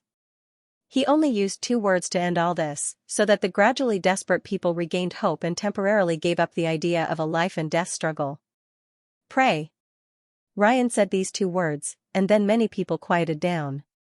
Then, he walked with his head held high and let the law enforcement team take him away because he knew that the aristocratic council could no longer stop all this. The power of prayer would bring their beliefs and prayers to His Excellency. Perhaps one person's prayer could not tell His Excellency everything that happened here, but the prayers of thousands of people would eventually convey everything in Autumn Fall to His Excellency. He would never sit idly by and do nothing about all this, because he was the master of the half-elves, the protector of the half-elves, and the god that the half-elves served. Autumn Fall was shrouded in dark forces.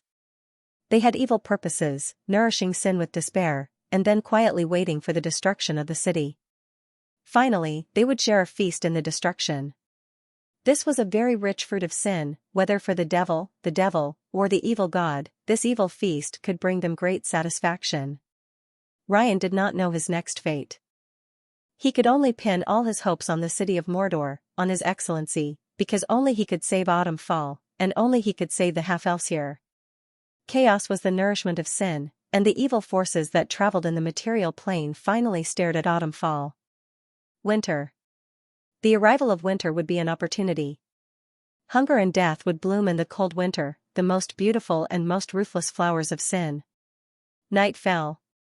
Autumn Fall gradually fell into silence. There was almost no one on the streets.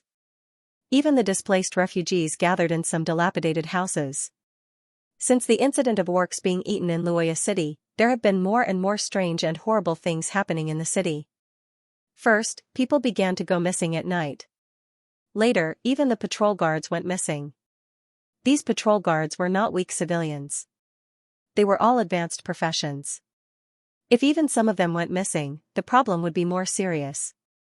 The noble parliament increased the strength of patrols and doubled the number of guards, but there were still strange things from time to time.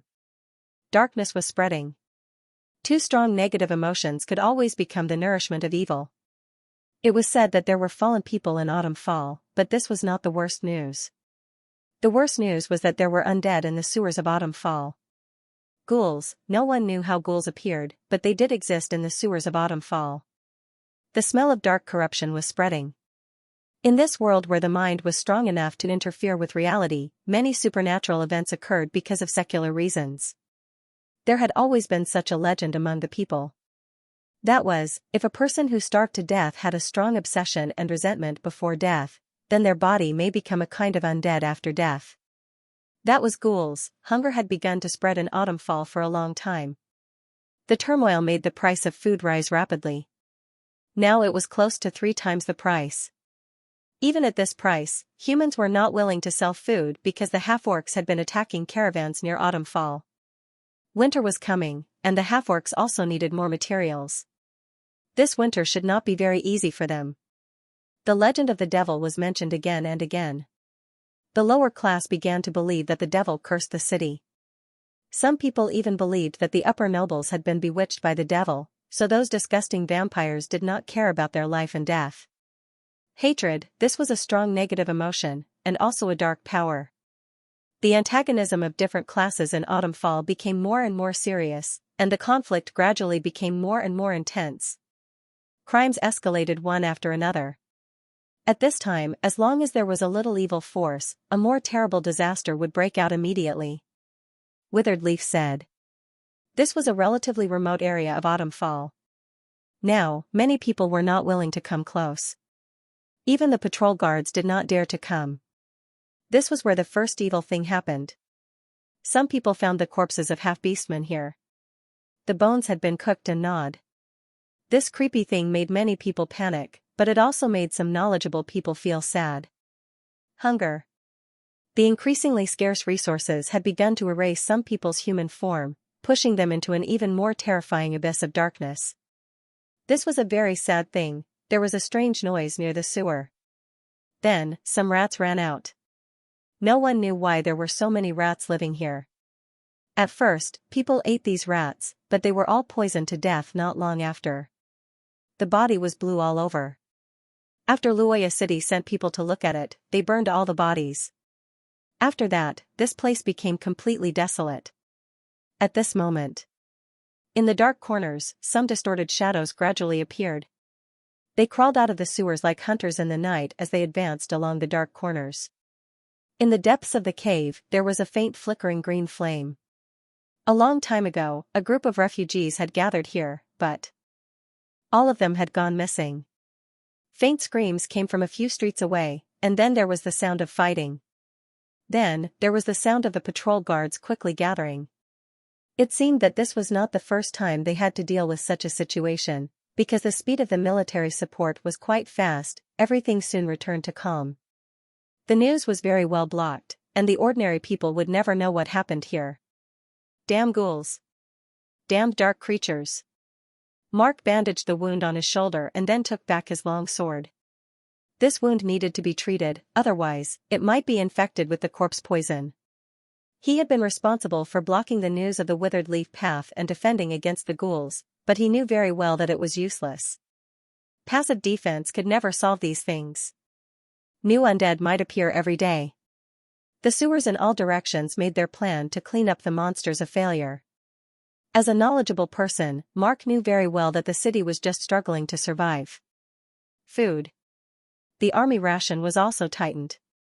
The noble parliament needed to survive the winter and wait for the arrival of spring. When the ice and snow blocked the road, even the few supply lines would have to be temporarily suspended. After the snow closed the mountain, it would be difficult to transport supplies from the elves and droll order. Burn all the corpses.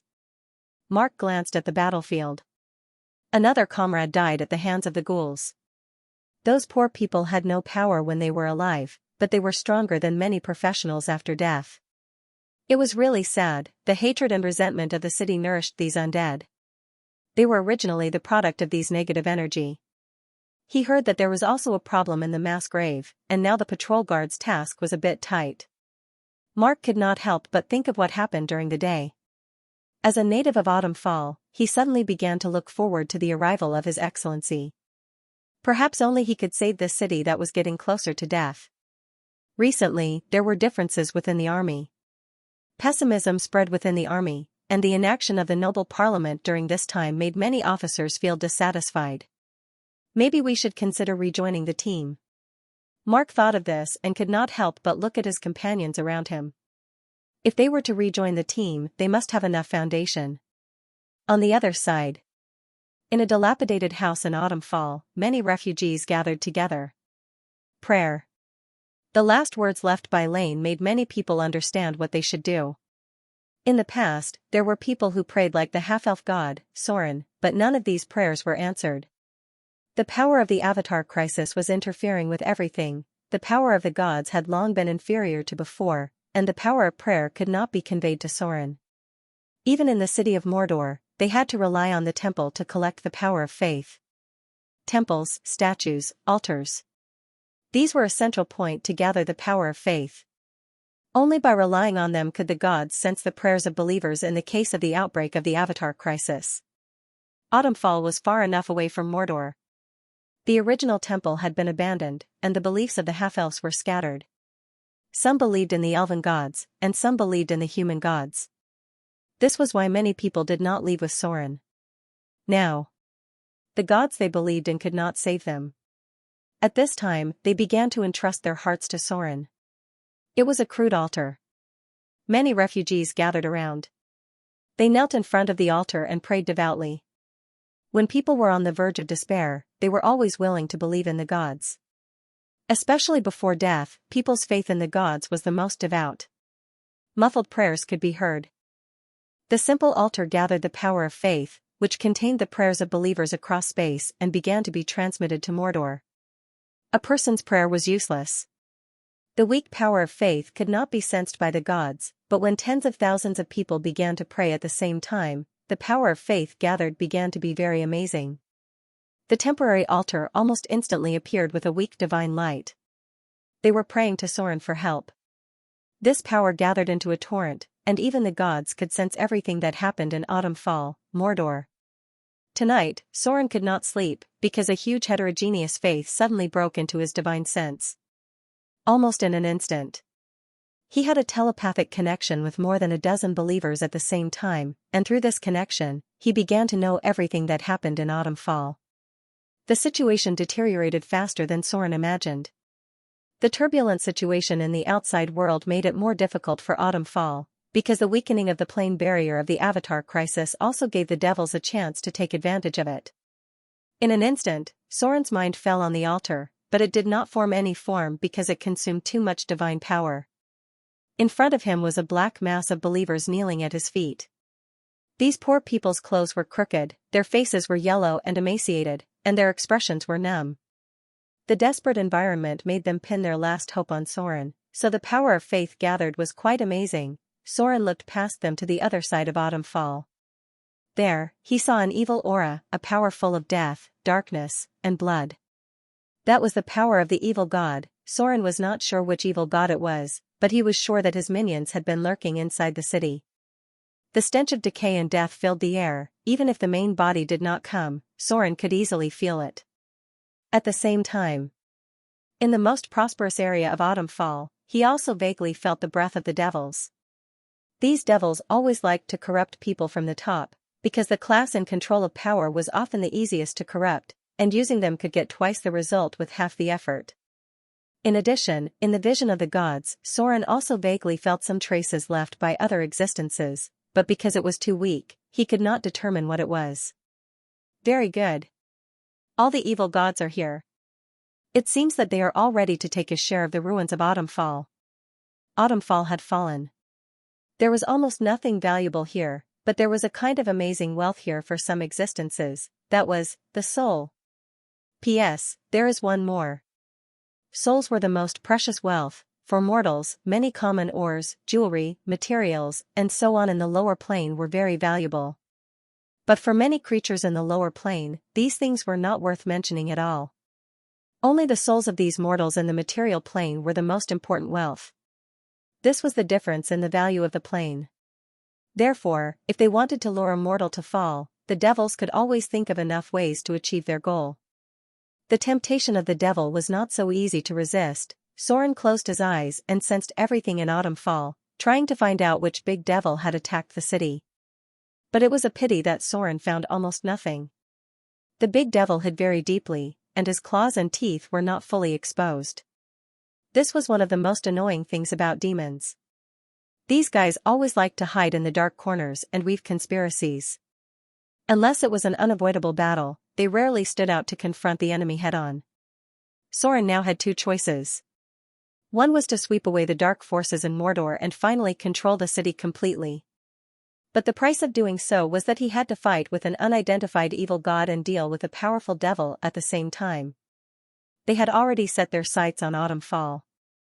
Soren's action was tantamount to a head-on war. They would regard Soren as an opponent to compete for prey. Autumn Fall had already decayed. The deep-rooted order here was not what Soren liked, and he was not willing to accept this rotten order. The traditions, rules, and nobles of Autumn Fall had long been imprinted in the bones during hundreds of years of rule.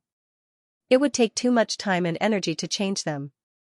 And after getting all this, Soren still had to deal with a more violent avatar crisis. At that time, the devils would dance and the gods would go berserk. It was almost impossible for him to take care of Autumn Fall. The second choice was to take away those who were willing to go with him. This should be the last time he took these poor people from Autumn Fall, because there were still more than 2 months before the new year. At that time, the Avatar crisis would officially begin. Soren was unlikely to have a third chance to take them away, which meant that this was their last chance. Those who chose to stay would have to face the torrent of fate. Soren is not a savior. He had no interest or ability to save the world. The Avatar crisis had taken away too many lives. Only those who were willing to follow him were worthy of his energy. Soren looked down at the city in front of him. Then, his figure gradually disappeared. Since he had made his decision, he had to start preparing. He is merciful. To a certain extent, Soren was more humane than many gods. Therefore, he would give these people one last chance, but the choice was up to them. Since this was the path he had chosen, he would face it. The first rays of the morning sun shone down. Mordor City, which had been silent for a night, gradually became busy. Today, the residents of Mordor City felt a little strange because the army was mobilized too frequently. What surprised them even more was that there were many beautiful northern witches wearing wizard robes in Mordor City. The central square near the shrine had become a restricted area since the morning. All unrelated people were not allowed to approach. A large number of spellcasters had gathered here and had been busy for a long time. Inside the shrine, Soren looked at the high priest in front of him and said slowly, "How are the preparations going?" The high priest's expression was calm as he nodded gently and said, "It's almost done. Now we just need to wait for Gloria to preside over the teleportation circle." "My lord. The teleportation circle consumes a lot of power. With the power stored in the shrine, it can only be opened twice at most." Soren frowned and said, "I see." Half an hour later, Gloria and Fallen Witch in black robes appeared in the central square. Both of them were dressed in similar clothes, and their faces were very similar. At first glance, they looked like twin sisters. They were surrounded by spellcasters from the Northern Witch Council, and a huge teleportation circle had been set up on the ground. It was not difficult for a single person to teleport, but once the scale of the teleportation was expanded, the energy consumed began to increase exponentially. Without the elemental pool of the half-bit wall to supply energy, it was almost impossible to maintain it for a long time. Ready. Gloria glanced around, then nodded to her mother beside her.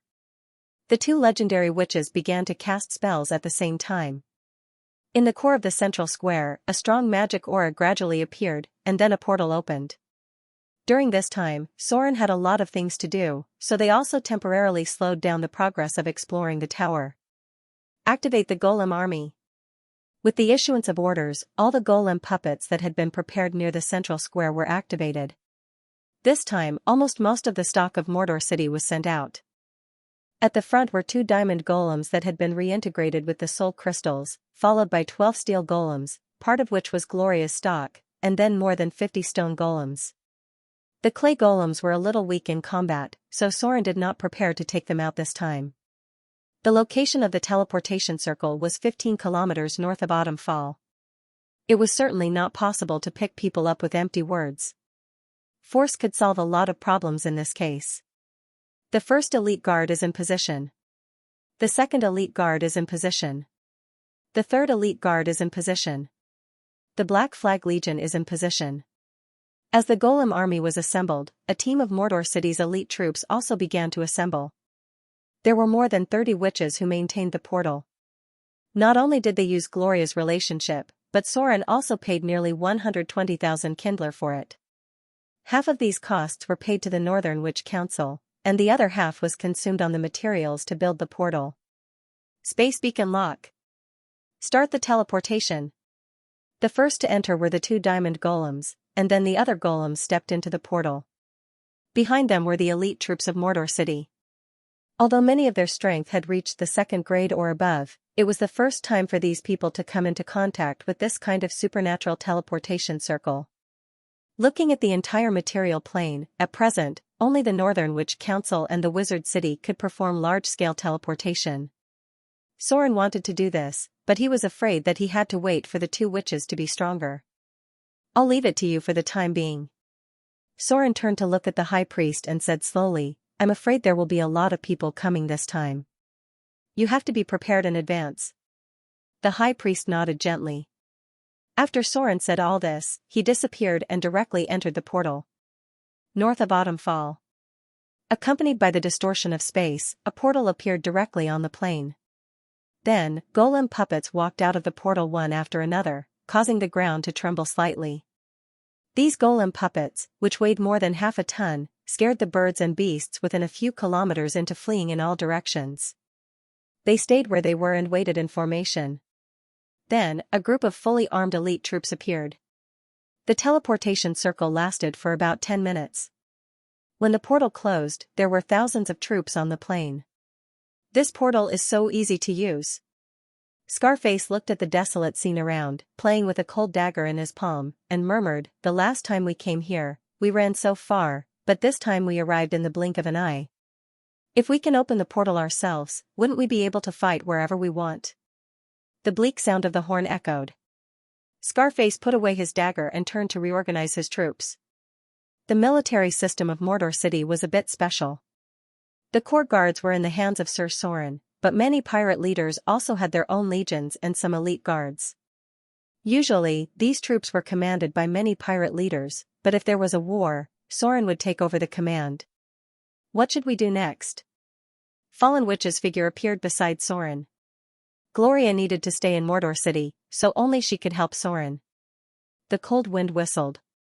Because winter was coming, the climate near Autumn Fall had become much colder.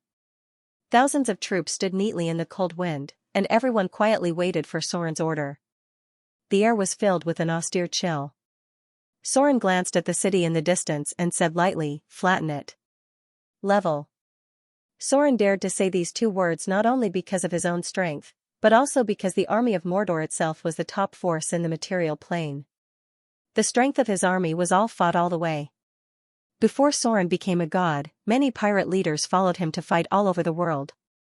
They had experienced countless battles, big and small.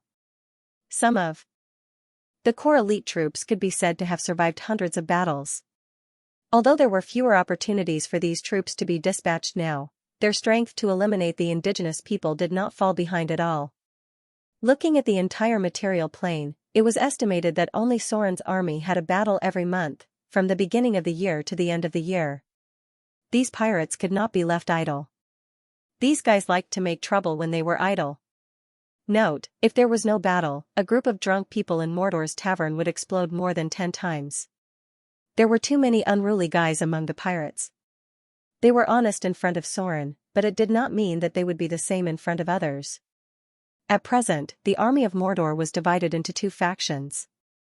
One was the conservative faction, responsible for maintaining the order of Mordor and taking over most of the more stable jobs. The other faction was the militant faction. Compared to this kind of comfortable life, they preferred a novel and exciting adventure life, so these people were either sent to deal with the indigenous people or sent to perform more dangerous tasks in various places. The conservative faction's life would be more comfortable, and the militant faction's rewards would be more abundant, and their status would rise much faster. Note, because of the clergy of rogue, many of Sauron's warriors had part of the profession of rogue. With the gradual improvement of the rules of Mordor, everyone had found the role they should play in this environment. Some people began to settle down and live a more peaceful and busy life, while others were unwilling to be lonely and tried all kinds of adventures. The rules of Mordor would provide them with opportunities. No matter what kind of people they were, they could find a way to rise. The recent rapid rise of Ugly Monkey, Jackdaw, Little White Shark, and other rookies were quite eye-catching. Some of them had even caught up with the old pirate leaders. The Gate of Autumnfall had appeared in front of them. Sauron's army moved very quickly. Before the enemy could react, they had already approached the city gate. After all, the teleportation location was not far from Autumnfall. The sudden appearance of the army made the defenders of Luoya City panic. The black flags fluttering in the cold wind made people feel depressed. Break the city gate. Sauron's expression was very cold, and his attitude was not very friendly. This was because he did not come here to express goodwill to the aristocratic council. Wasting time arguing with politicians was definitely not his habit, so before this kind of war of words began, he would use his strength to solve some problems. Dong dong dong. The heavy diamond golems stepped forward. The technology of making diamond golems in Motor City had been perfected day by day. If there was enough money and soul crystals, maybe the two legendary witches could make diamond golems close to double digits when the Avatar crisis broke out next year. At that time, they would really have the momentum of a golem army. Rumble, a violent impact sounded, accompanied by a slight tremor of the city wall. A crack appeared on the solid north side of Autumnfall. The diamond golems were level 21, which belonged to the legendary golems. All of them had more than 35 points of strength. In addition to the advantage of their size, they were more violent than many violent legendary barbarians. Sauron directly ignored the panicked defenders on the gate and ordered the golems to break the gate. The two diamond golems hammered at the gate, which was much better than any siege vehicle. In the blink of an eye, the north gate of Autumnfall collapsed, and then the elite troops of Motor City raided in. Take the gate. Sauron glanced around coldly. On the other side of the city, there were troops gathering, but he did not care very much. Instead, he calmly said, "Surrender. Don't kill captives. Don't hurt civilians." Scarface. Yes. You take a team to raid the prison and pull out a man named Ryan. Understood. Sir. Yes. You take people to set up a line of defense here. Kill anyone who approaches. Understood. A series of orders were issued. Although Sauron came to pick up the civilians, in order to save time, he directly occupied a quarter of Autumnfall first. There were still 2 months before the new year. In January next year, the Avatar crisis would break out completely.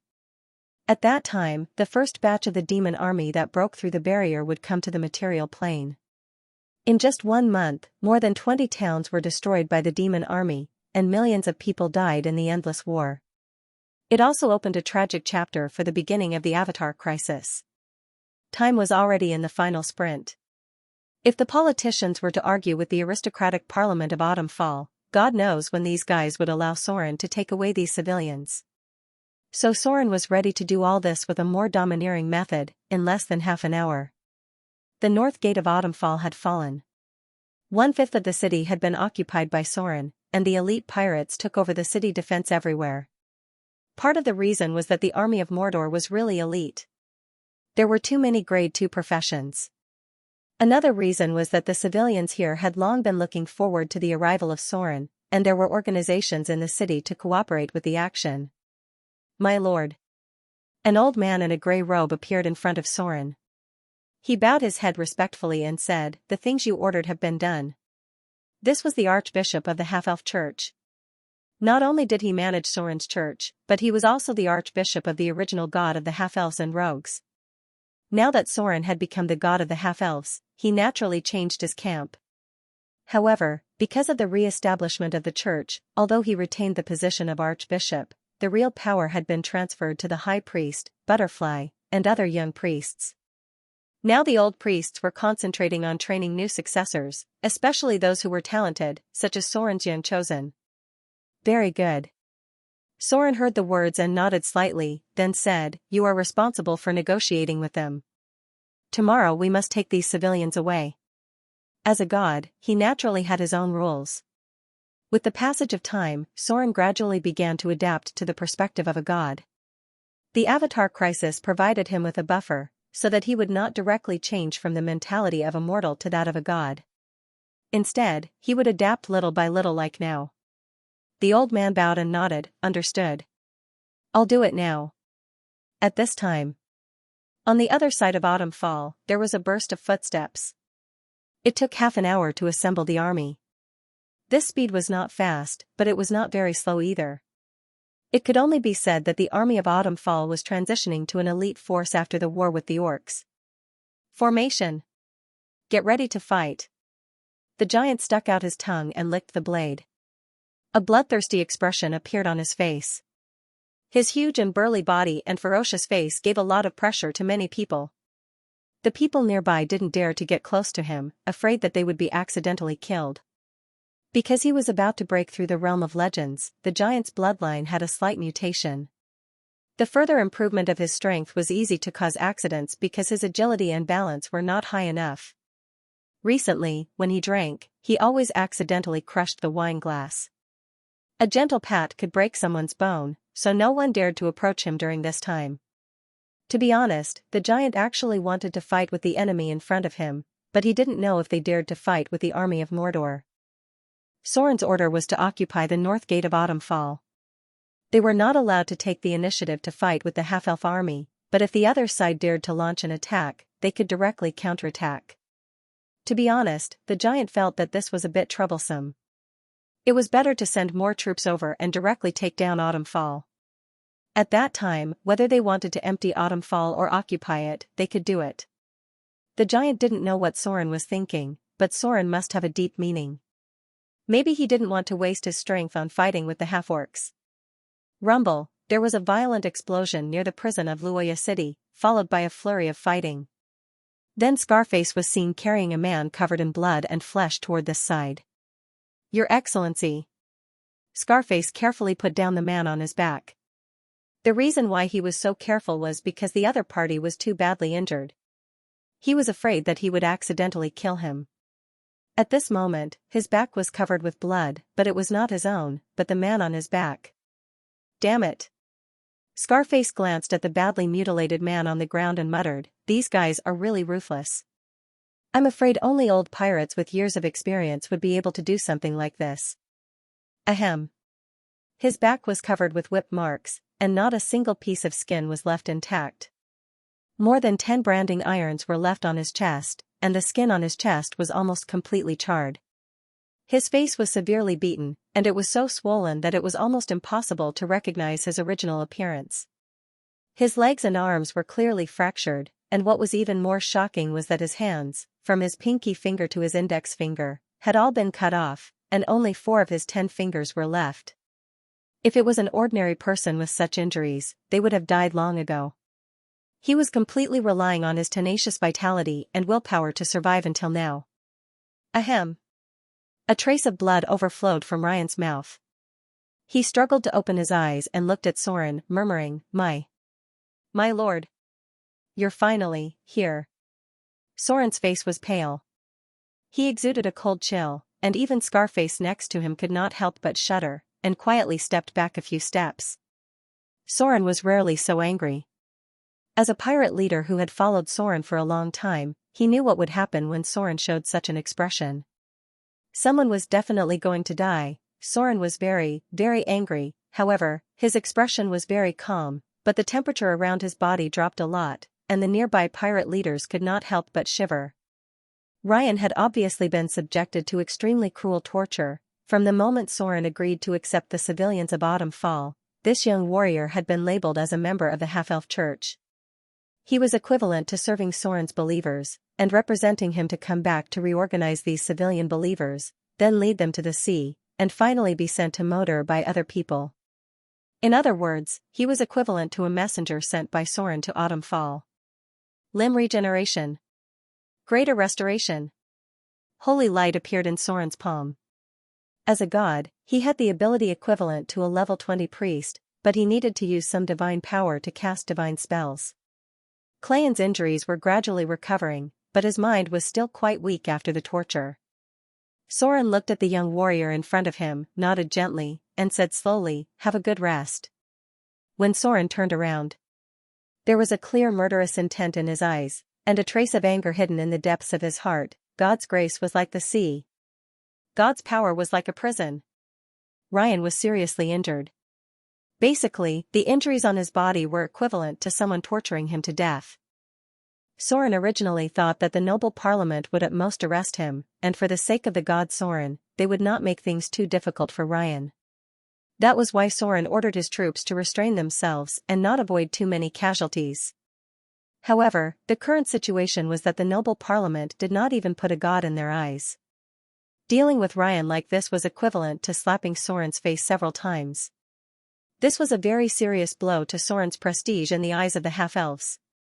The core of Soren's divine title was half-elves. As his messenger, Ryan was tortured by the noble parliament in the half-elf city. What would the followers think if they saw this? As the god of the half-elves, Soren was not respected by the nobles within the half-elves. This was a serious contempt for the dignity of the gods, therefore, these people must pay the price. Lift the ban. Soren's expression was quite cold at the moment, and he slowly ordered, "Take over this city. Anyone who dares to resist will be killed." Bloody conflict was inevitable. Soren was the god of the evil camp, so it was necessary for the enemy to respect him. If even the half-elves did not know how to respect him, then how could his enemies respect Soren, in an instant? Soren's order was passed to the ears of all the officers. The next moment, a fierce battle broke out in the main street of Autumn Fall. A giant wearing heavy armor with a huge axe was rampaging around. Even the elite guards of Mordor did not dare to approach him. Only 2 steel golems were protecting him. On the other side, Scarface also led a team of people to rush in. The battle had just begun for a while, and immediately several teams of half-elves joined them. These were the people originally organized by Ryan. Their dissatisfaction with the upper nobles broke out continuously because of the continuous losses in the war. The middle class and the lower class had long hated the nobles. "There are spellcasters approaching." Fallen Witch issued a warning, and then her figure floated in the air. In an instant, several magic auras appeared. She raised her hand and shot down a flying spellcaster. The strength of the legendary witch was undoubtedly revealed at this moment. Those poor fellows had their flying spells removed and fell directly from a height of hundreds of meters. Those who were lucky were able to cast a levitation spell, while those who were unlucky were smashed into meat paste on the spot. Bigby's Palm of Protection. Greater Missile Storm. Arbidaka's Withering Spell. The spells of the fallen witches fell like a storm, directly beating the opponent's spellcasters to the point where they could not even lift their heads. The legendary witch's dispel magic immunity was too high, and their defensive spells were simply like paper. At the same time, Soren's figure also appeared in the air. The army of Autumnfall was not a threat. He opened his vision at the level of the gods. In a moment, he found a guy with a strange blood-red aura in the vast sea of people. It was a nobleman who was not young. The other party was wearing a gorgeous silk robe, and there was an evil aura that ordinary people could not see with the naked eye. It was the aura of the devil from the Bautor Inferno.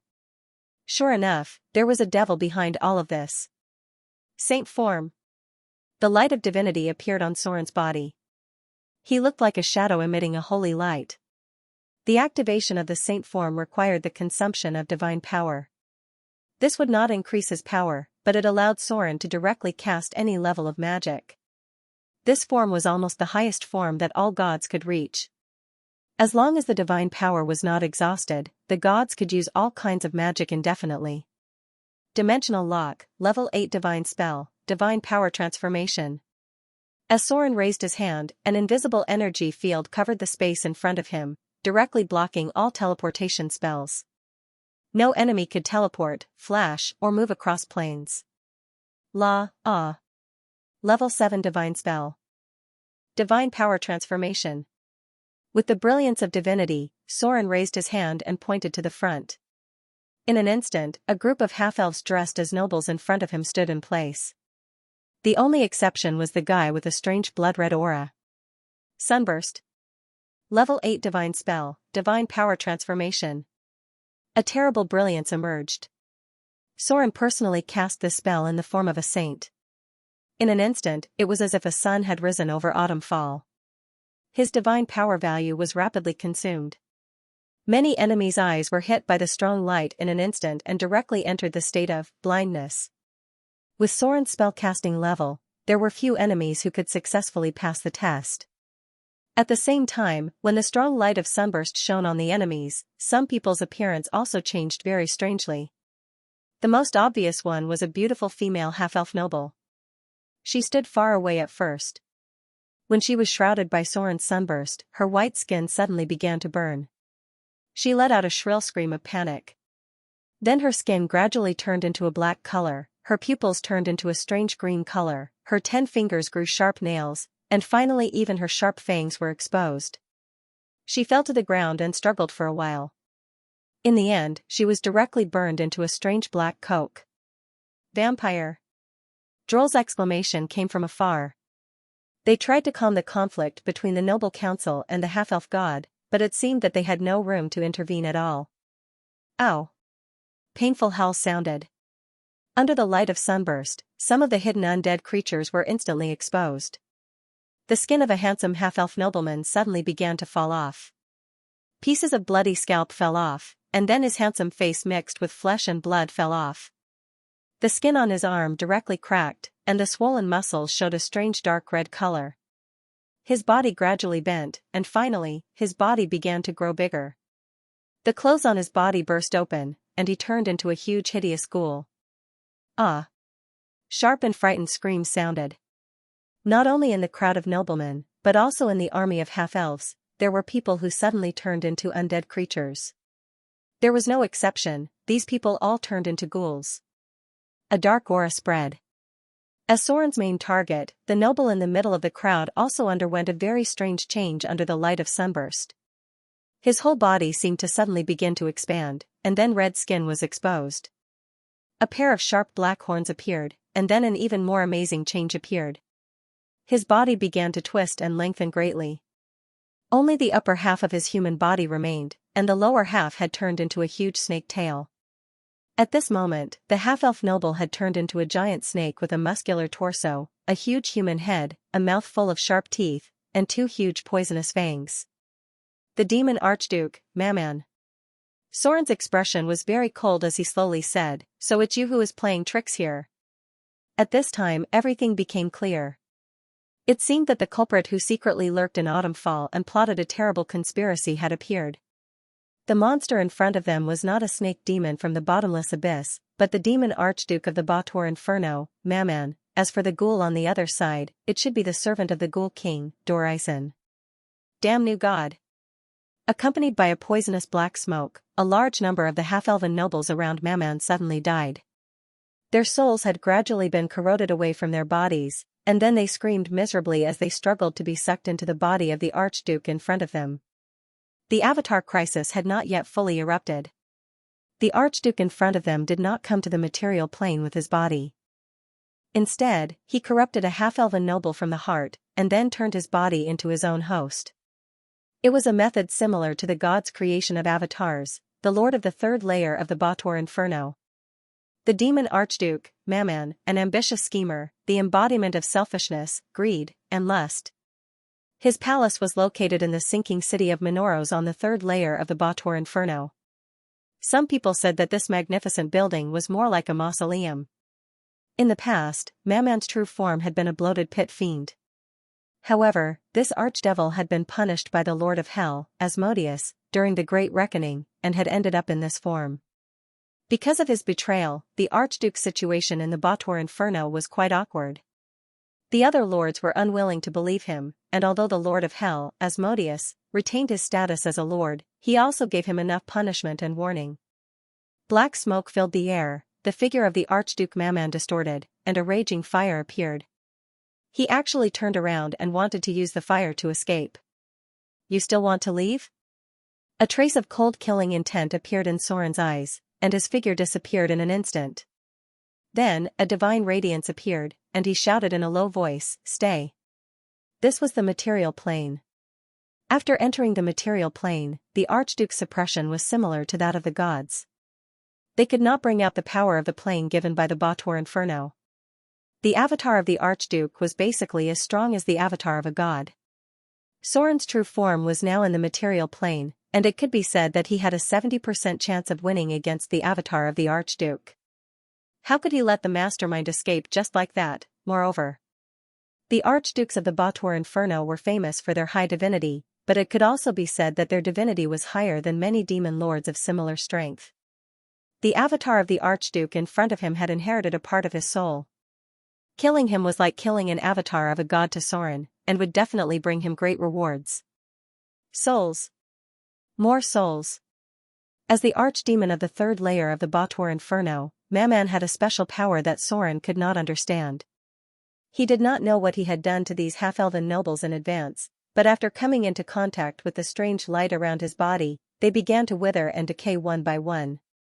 Soren did not know whether to describe these poor guys as withered or decayed, because their bodies withered like dead plants. Then, confused souls emerged one by one, like seeds of light suddenly appeared on their souls, and finally all the souls were absorbed into the body of the archdemon, Mammon. The souls are enough.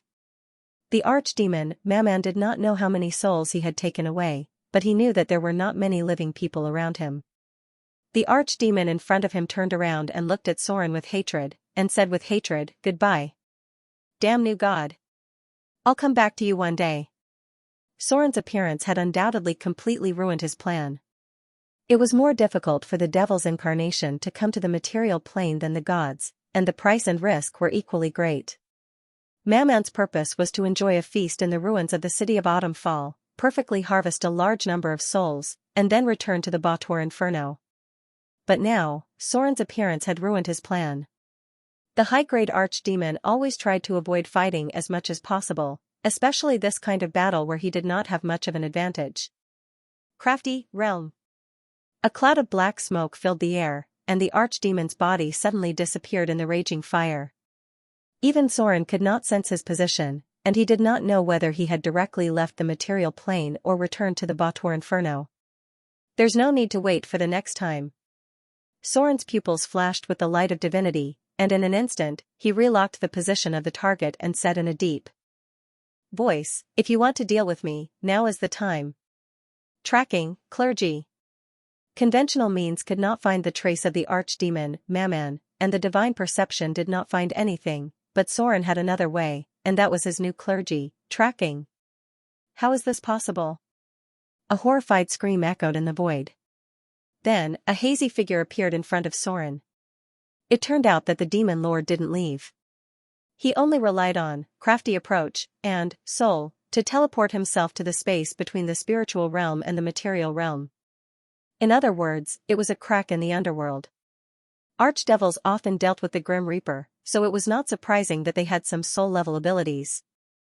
Maman's twisted body appeared again. She said angrily, "How could you have discovered me?" "Damn it." Clang, Soren did not answer such a boring question.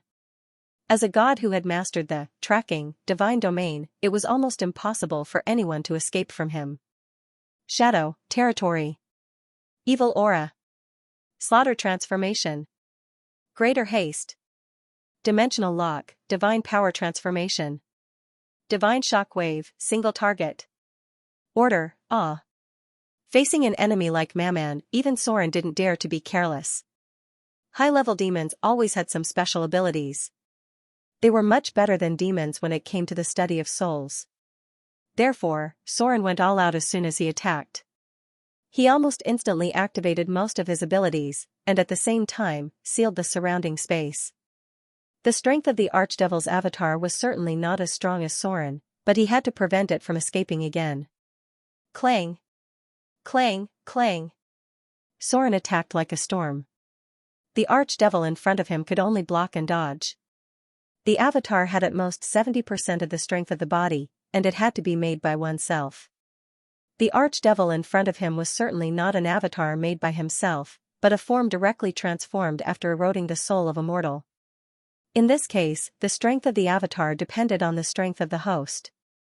If a legendary host was eroded, the strength of the Archdevil could reach about 80%. However, if the host's strength was not in the realm of legends, then they could only have about 50% of their strength at most. There were not many legendary professions in the city of Autumnfall, and the noble class was generally not very strong because of their rotten life.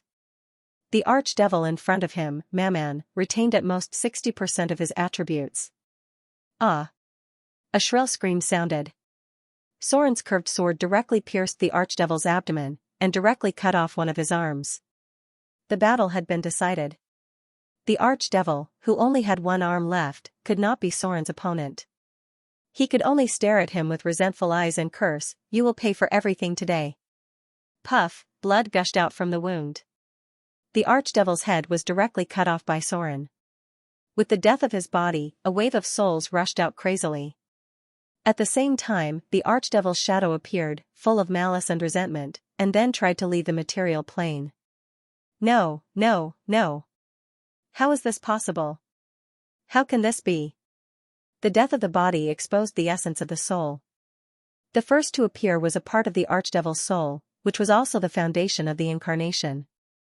Just like the demon Sauron's death caused the strength of Soren's body to decrease, all the incarnations extracted a part of the soul energy of the body.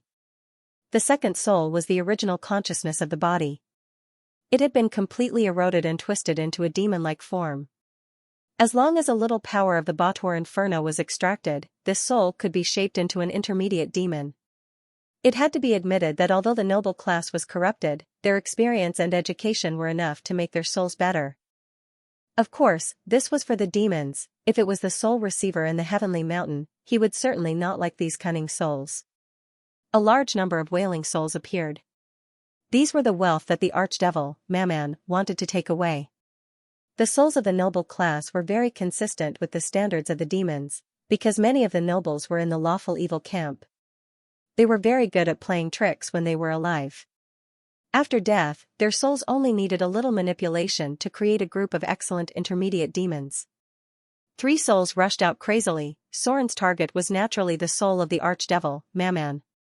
The soul energy collected from killing the target was only a small part of it, which gave Soren less than 8,000 slaughter EXP.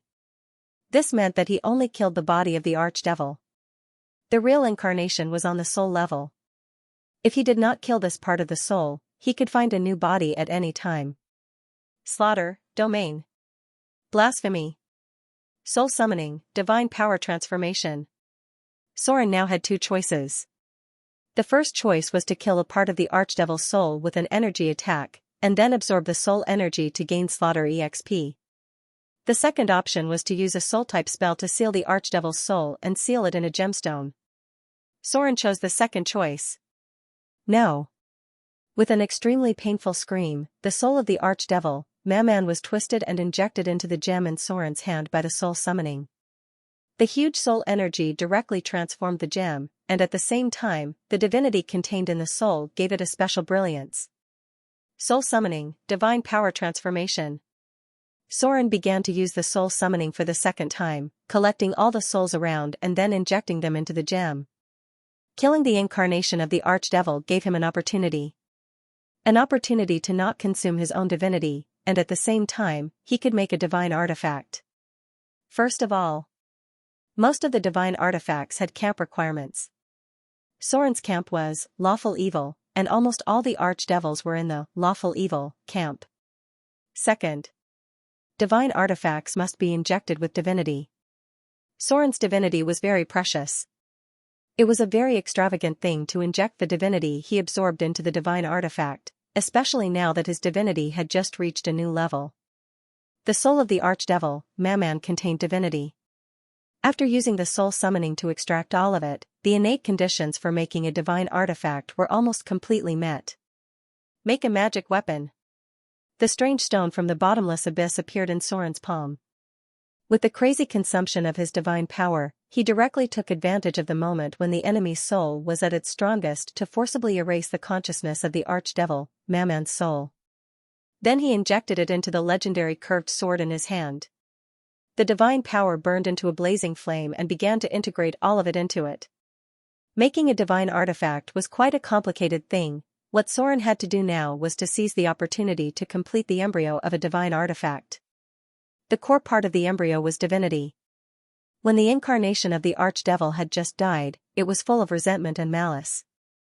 It was enough to be an excellent nourishment. A dazzling light of divinity emerged, as the soul fragments and divine power of the archdevil were forcibly injected into the legendary curved sword by Soren. The light of the weapon became completely different. Item type, unnamed, +2, item grade, grade 2 divine artifact, item description. This was once a weapon with a legendary history. Its former owner once brought it into the abyss of hell. Its blade was stained with the blood of demons and devils. But now, it had become even more powerful. This was because its new owner had infused the soul and divinity of a certain archdevil into the weapon.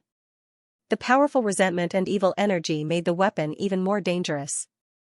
Requirements: lawful evil, 18 strength, equipment. Effect: divine artifact, curse characteristic, soul absorption, +8 sharpness, +10 penetration, +8 toughness, +5 armor break, +5 ice damage, +5 evil damage. Weapon special effect, curse characteristic.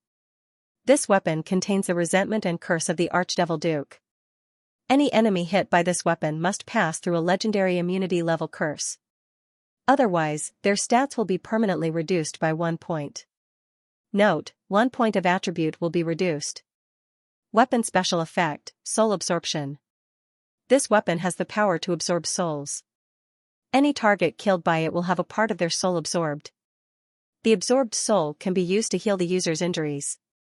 After killing the enemy, the user will recover 10 HP. A divine artifact embryo was completed, as Soren injected a large amount of divine power into the weapon. The newly completed divine artifact embryo had already reached the level of a grade 2 divine artifact. The entire process was relatively short. However, it consumed the divine power that Soren had accumulated over the past 2 months. The archdevil's soul was indeed filled with evil power. This newly completed divine artifact unexpectedly had the ability to reduce the enemy's attributes. This ability was extremely rare. Even among the divine artifacts, there were very few that could reduce the enemy's attributes after hitting them. As for the soul absorption ability, it could only be said to be average. This was because the most powerful ability Soren had ever seen was the legendary divine artifact, Dark Demon Sword. After hitting an enemy, it could absorb 10 HP. Its effect was much stronger than absorbing the soul of a target to recover 10 HP. Finally, he had a divine artifact of his own. At this moment, Soren had an urge to cry. He had been in this world for so long. He had been a god for some time, but it was not until today that he had a divine artifact of his own. The most fundamental reason was that divine artifacts were too rare in this world. Even when the Avatar crisis broke out, the number of divine artifacts was still not many. Icing Death was infused with a part of the Archdevil's soul and divinity. The foundation of the divine artifact had been completed. Now what Soren had to do was to infuse it with a part of the power of the law. Any divine artifact had its own part of the power of the law. This was also why divine artifacts could not be used casually. Even legendary items may have camp requirements and profession requirements. Soren now had two choices. One was to infuse a trace of his soul power into it, so that this divine artifact would become his exclusive weapon. Even if others held it, they would not be able to exert its power. The material plane's warlock families had such a divine tool. The most representative one was a ring. Because the name was too long, it wasn't mentioned. Its effect was that only the direct descendants of the family's bloodline could use it. Of course, if you had a special ability like omnipotent hands, you could also use it. The second choice was to infuse Soren's own power of the law, which was the evolution of his divine power. This method was more common. Take the Ring of Reinhardt, the demigod vampire, for example. Apart from himself, other vampires could also use the artifact ring. If Soren chose to infuse his own divine power of the law, then this divine artifact could not only be used by him, but also by the priests and followers who believed in Soren. Of course, the premise was that they had obtained Soren's permission. This effect was similar to divine power. It was used to deal with some powerful enemies, and Soren's body was not in the material plane. Many powerful gods had left such divine artifacts, but the premise was that the god had more than one divine artifact. Finally, Soren still chose to infuse the divine power of the law. This would take some time after returning to Motor City. When the divine power was infused, the power of this weapon would be even more powerful. After all, it was impossible for a divine weapon to only have one or two weapon characteristics. Note, if Soren chooses this option, he can infuse his divine power into the weapon when necessary, and then allow a devout believer to temporarily obtain a portion of his power to fight. In the end, that was the name of the weapon. Since it had already been upgraded to a divine artifact, he naturally had to consider changing its name. Coming up with a name was too troublesome. Soren didn't have a good choice for the time being. He could only look at the weapon's characteristics in the future. If he couldn't think of anything, then he would continue to call it Icing Death. After all, the name was just a code name. Meanwhile, on the third level of the Bautor Inferno, inside a huge and magnificent palace, a furious and terrified roar suddenly rang out. How is this possible? My power. Damn it. He actually stole my power. A terrible breath filled the air, causing the entire palace to tremble slightly. However, this voice didn't spread out, but only echoed inside the palace. This was because the Archdevil couldn't let others know that his power had been weakened. Although he was extremely angry, he didn't lose his mind, especially when he had many competitors and potential enemies. The incarnation represented a part of the soul. If Soren's demon incarnation died, it was possible to permanently reduce a part of his attributes. Similarly, if the incarnation of the Archdevil died completely, he would lose a part of his attributes and power. This ratio was about 1 in 12, after a long time. The angry Archdevil finally calmed down. His snake-like body circled on the throne and began to think about his next plan. The lost power would not come back. He was not a stupid demon lord. Since he had lost a part of his power, as a devil, he must find a way to restore or take away the power of others. With the arrival of the Avatar crisis, the attention of many archdevils had shifted to other planes. The intensity of the internal strife had temporarily decreased by several degrees, so no one would notice that he had become weak in a short time. Master. At this moment, a coquettish demon appeared outside the palace. They were a species similar to succubus, but they belonged to the Bautor Inferno camp and had a part of the blood of fallen angels. These beautiful females were all demons. Mortals who fell into their hands would end up miserable. Not only would their bodies be completely drained, even their souls couldn't escape the fate of depravity. What was more terrifying was that the mortals killed by the demons were too addicted to lust, and their intelligence would be easily affected. If their willpower wasn't enough, they would easily become the lowest level of demons after depravity. The archdevil, Mammon, was the incarnation of greed and lust. There were a large number of demons in his palace.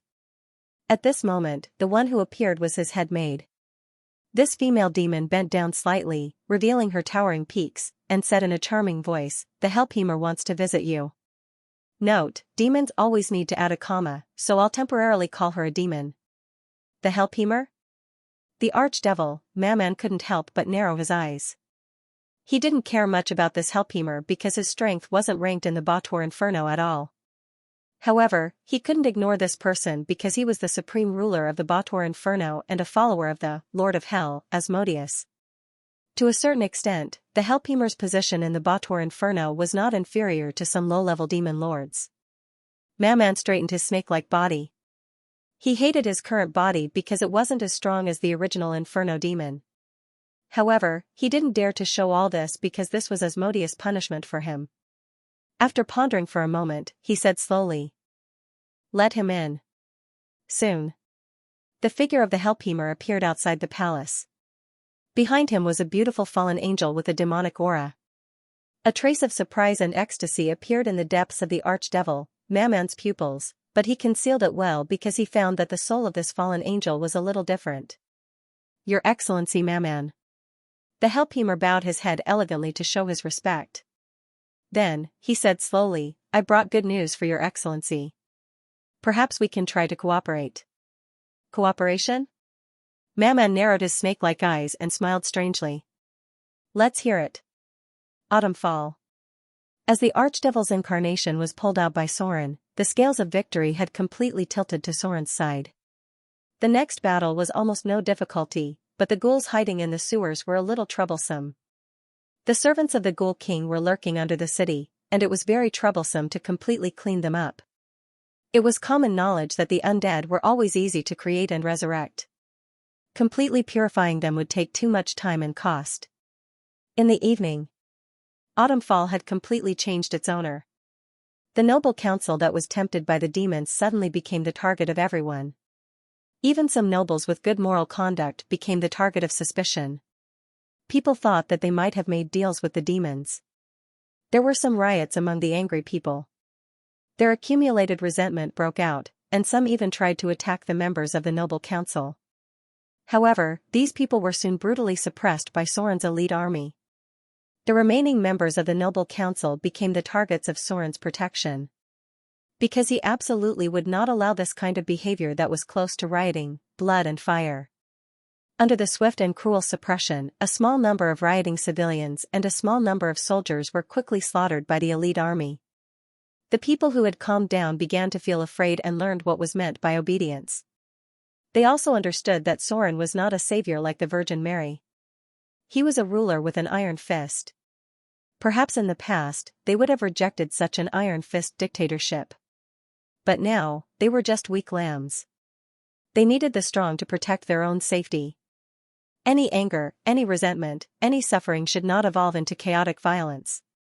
This was Soren's order, therefore, after thousands of heads fell to the ground in a row, Autumn Fall restored order and peace at an amazing speed when night came.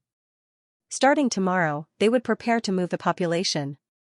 Soren incorporated part of the Autumn Fall army and took over the defense of the entire city. The droll were silent. The lurking of the demon archduke represented their dereliction of duty and proved their incompetence. They did not even notice such a serious corruption. This severely weakened the power of the droll order. Soren did not want to waste time. Because his time was too tight. There were only 2 months before the new year. After more than 60 days, Soren would have to consider dealing with the first batch of enemies across the plain. The plane's barrier had completely failed because of the energy storm. The existence of a large number of space cracks caused creatures from other planes to appear in the material plane at any time due to some accidents. A simple analogy was that when a demon in the bottomless abyss was wandering, it may suddenly encounter a space crack and then appear in the material plane or the elemental plane in the blink of an eye. The city of Moder was also within the range of the impact. In Soren's memory, there had been a demon army and senior demons in the Amazon Islands, although these enemies were defeated by the powerful Amazonian female warriors. But this also meant that the outer islands, which were very close to the Amazon Islands, would also become a disaster. Population transfer. This should be the last time Soren transferred the population of Autumn Fall. Those who were willing to go with him would find a way to send them to the outer islands. Those who did not want to go could stay in Autumn Fall or go to the Elven Kingdom. The Avatar crisis had broken out, the orcs were no longer a threat. The arrival of winter slowed down their pace of attack, and before the ice and snow melted in spring, Eugene should have a headache on how to deal with the sudden arrival of the demons. The terrible era of turmoil had come. In the end, Sauron could only give them one sentence: good luck. Mordor City. Soren was busy with the migration of people in Autumn Fall, and Gloria was also carrying out an important experiment during this time. The migration of people from Autumn Fall to Mordor was a very tedious matter. It was even necessary to mobilize the fleets of Shipwreck Bay and Raging Sand Island. Therefore, Soren was unlikely to have time to further explore the Wizard Tower in a short time. However, there were already a lot of results, and many of them needed to be understood and mastered by the two legendary witches. After all, the alchemy technology of the Arcane Empire was very different from the current alchemy technology. Even if Gloria had advanced into the realm of legends, she still felt that a lot of knowledge was very profound. In the laboratory. With the emergence of a magic aura, the figure of Fallen Witch appeared in the teleportation circle. The laboratory had a specific space waymark to ensure that they could be directly teleported back no matter where they were in the material plane, which could avoid a lot of dangers. Daughter? The battle in Autumn Fall was over, and the next thing was other trivial matters. Soren was enough to stay there, so Fallen Witch teleported back the next day. As soon as she returned to the laboratory, the Fallen Witch found a metal ring suspended in the middle of the laboratory table. There were countless arcane runes engraved on it. The entire metal ring was silver-white in color and had a strange luster. It did not seem to be a common type of metal in the material plane. Fallen Witch's expression was a little excited, and she murmured, "Daughter. You succeeded?" At this time, Gloria, who had been holding a quill pen and writing something quickly, turned around. She looked a little tired and excited because she had not rested for 3 days. Even with the physique of a legendary witch, she could not bear it. After all, she was not a fighter. Gloria slowly closed the magic book in her hand, and then waved her hand to take the silver-white metal ring in front of her. There was a smile on her face, and she slowly said, "It seems to be a success. But further tests are needed. Some data needs to be re-recorded." Floating ring. One of the core mysteries of the Arcane Empire, it was also the key to allowing a wizard tower or even a city to rise into the sky. On the first floor of the wizard tower in the shadow plane, there was a huge incomplete floating ring. At this moment, Gloria was making another replica. It was much smaller in size and might have weaker functions. However, if he were to succeed, as long as he had enough materials, it wouldn't be impossible to create a large floating ring. "Let me see." The Fallen Witch quickly walked over. For every magus, the thought of having their tower rise into the sky was a very tempting thing. She carefully observed the floating ring in front of her. After a while, the Fallen Witch slowly said, "It seems that there is no problem. Maybe we should test it." Gloria nodded slightly. The two witches then cast their gazes towards a steel statue beside them. The floating ring was a standalone device. Its function was to make anything float. As the core part of the floating city, its most important function was to be able to float multiple objects. The weight of a wizard tower was difficult to calculate, and the weight of a city was even more difficult to estimate. The steel statue in front of them weighed about a ton. This was an experimental assistant golem, so it would be heavier than other golems. It should be the best to use it to test the effects of the floating ring. The two legendary witches acted at the same time. Soon, the floating ring was placed on the body of the steel golem. Gloria and the Fallen Witch looked at each other and began to inject magic power at the same time. With the appearance of a faint aura, the steel golem that weighed about a ton gradually floated up. Up and down. Down and up. The two witches quickly understood the operation of the floating ring. Gloria stopped the spell control and took out a magic book to record. A small floating ring can withstand a weight of about 1 to 3 tons. If you want to make a wizard tower float, you will need at least a large floating ring. If you want to build a floating city, you may need to complete a rather complicated structural diagram. Experiment successful. The first part of the floating ring's data is archived. The steel statue slowly landed. Fallen Witch reached out and removed the floating ring, then carefully put it back on the test bench. The process of making a floating ring was not very difficult, but the metal was quite rare. It was not an ordinary metal, but some kind of alchemy alloy researched during the Arcane Empire. If they had enough of this material, perhaps they could try to make a medium-sized floating ring for testing. The two major cores of a floating city, one was the energy system, and the other was the floating ring. Only sufficient energy could maintain the normal operation of the floating ring. The area and weight of a floating city were so shocking that it was impossible to rely on the elemental pool of the demiplane to provide such a huge amount of energy. Therefore, only the power generated by elemental fission could support the normal operation of a floating city. Daughter. Fallen Witch turned to look at Gloria and whispered, "You should rest." The physique of a legendary spellcaster was limited. If they did not rest for a long time, it would cause a certain amount of damage to their spirit. Although Gloria was not as stubborn as her mother, she still had a trace of enthusiasm for academic research. Her spirit was still very excited. But Gloria knew that her body was indeed very tired. She gently nodded and put down the research work in her hands, ready to continue the experiment after a sleep.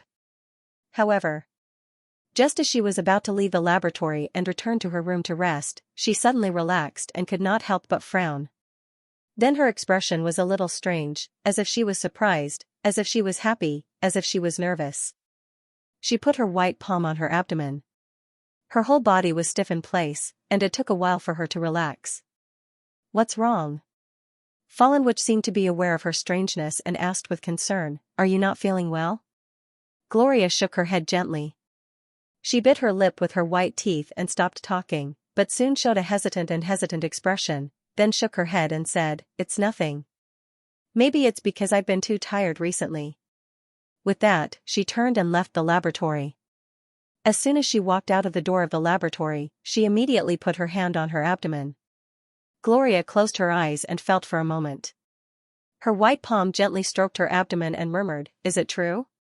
Unbelievable, Gloria stood in place and hesitated for a long time before walking towards her room. She needed to confirm whether it was true or not. Was she really pregnant? Gloria had a complicated expression on her face. She was surprised and worried at the same time. Because of Soren's special existence, if the two of them had children, there might be some accidents. There were no more than 4 kinds of descendants of gods: true gods, abominations, demigods, and mortals. First of all, the probability of a true god being born was very small. At the same time, there was a certain uniqueness. At present, the most powerful descendant born from a god and a god was the goddess of agriculture. However, her parents were not ordinary gods. One was Mother Earth from ancient times, and the other was the most powerful god, the god of light. The goddess of agriculture was born at the level of a true god. She directly inherited part of her mother's power and then took over the priesthood of agriculture when she became an adult. The second kind was the abomination. In the long history, many abominations were born among the gods, but most of them had been sealed. Abominations could be the descendants of gods, and they could also be the descendants of gods and mortals. The probability of an abomination appearing was not small. They were very scary creatures. However, one thing that was special was that most of the abominations were the descendants of the gods' original bodies, in the form of gods, and other creatures. The incarnation of the gods could not do this. Therefore, the abominations were born in other planes. In the past, there were gods who came to the material plane to kill them. This also caused the abominations to be basically a legend in the mortal world. Then there was another kind of descendant, demigods. The existence of demigods was special. They were incomplete gods. They were not true gods, but they were not mortals either. They inherited part of their parents' power, but they did not have a complete divinity. The probability of demigods appearing in history was also very small. Many of them stayed in the gods' kingdom because many gods in this world liked to mate. These demigod descendants might be the guides and hold important positions in the gods' kingdom. Usually, they would rarely appear in other planes. The last kind was mortals. Of course, even if mortals were the descendants of gods, it was impossible for them to not inherit any power. It was just that the power they inherited was even smaller. The probability of not inheriting any talent or power at all was probably smaller than the probability of an abomination being born. The son of fear. The divine son of massacre. These children of God that had appeared in history were all mortals. Vivian was a mortal descendant of a god. For a long time, her power did not awaken until one day, her talent suddenly awakened and she began to inherit the divine power from her father. The probability of such offspring being born was also relatively high, especially if only one of the parents was a god. The most likely situation for an abomination to be born was when both parents were gods. In this case, for unknown reasons, the probability of an abomination appearing was a little scary. Gloria was worried about the abominations. They were terrifying existences filled with the desire to destroy. They were a kind of twisted life form, and they could also be the world's punishment for the gods. After all, the gods themselves were immortal. The only fortunate thing was that because of the Avatar crisis, Soren was not in the form of a real god, but in the form of a saint between a god and a mortal. Logically speaking, the chances of a divine abomination being born in such a situation would be much lower. When did I get pregnant? As a legendary witch, Gloria had a strong sense of perception. She vaguely felt that a life was being born in her body. Although she was not 100% sure whether it was true or not, this feeling would become more and more clear as time passed. This discovery made her a little panic, but she soon calmed down. She decided to hide this matter for the time being and not tell anyone, including Soren. When she was sure that she was pregnant, she would choose the right time to tell him. Although she never knew what spurred Soren to move forward crazily, Gloria knew that Soren had been actively dealing with something. Maybe it was a great crisis. Gloria gently stroked her belly with her hand, and her expression gradually calmed down. Then a smile appeared at the corner of her mouth, and there was an inexplicable motherly aura around her. She murmured, "When was it?" As the Avatar crisis approached, the number of times Soren made out with her was obviously not as much as before. During this time, Soren had been learning magic like crazy. According to the time, there were only 2 times that might lead to pregnancy. Gloria thought of this, and a blush appeared on her face. She murmured, "It can't be the first time. That time, I ate them all. In that case, then it can only be that time in the astral realm? Could it be that she got pregnant because of this? Astral realm." Gloria's eyes flashed with the scene of the past. She felt that she seemed to have discovered something, but there was still a trace of worry in her eyes. Autumn fall. The second migration of the half-elves had begun. Soren must take advantage of the first snow of winter to send people back to Mordor as much as possible. Otherwise, when the snow blocked the road, it would be quite difficult for these people to go to Mordor. Moreover, the cold ice and snow may take away some people's lives. The winter in these 2 years was much colder than before. The portal could no longer be used. The power of the temple had to be reserved to deal with the Avatar crisis, and the expenses of Mordor were already very large. Before the income of the abyss arrived, Soren must reduce some of the expenses. A huge army. There were 12 towns that were being developed near Mordor. These 2 were the most important. At present, most of the income of Mordor was filled in these 2 holes. If it were not for the occupation of Treasure Island, overseas trade alone would not be able to support it. "My lord." The old archbishop came to Soren and bowed slightly. "The first batch of believers has been sent away. However, we found traces of the half-orcs at the border. They seem to be investigating us." Half-orcs, Soren frowned when he heard this, and then said in a deep voice, "Don't worry about them. As long as they don't attack, everything will go according to the original plan."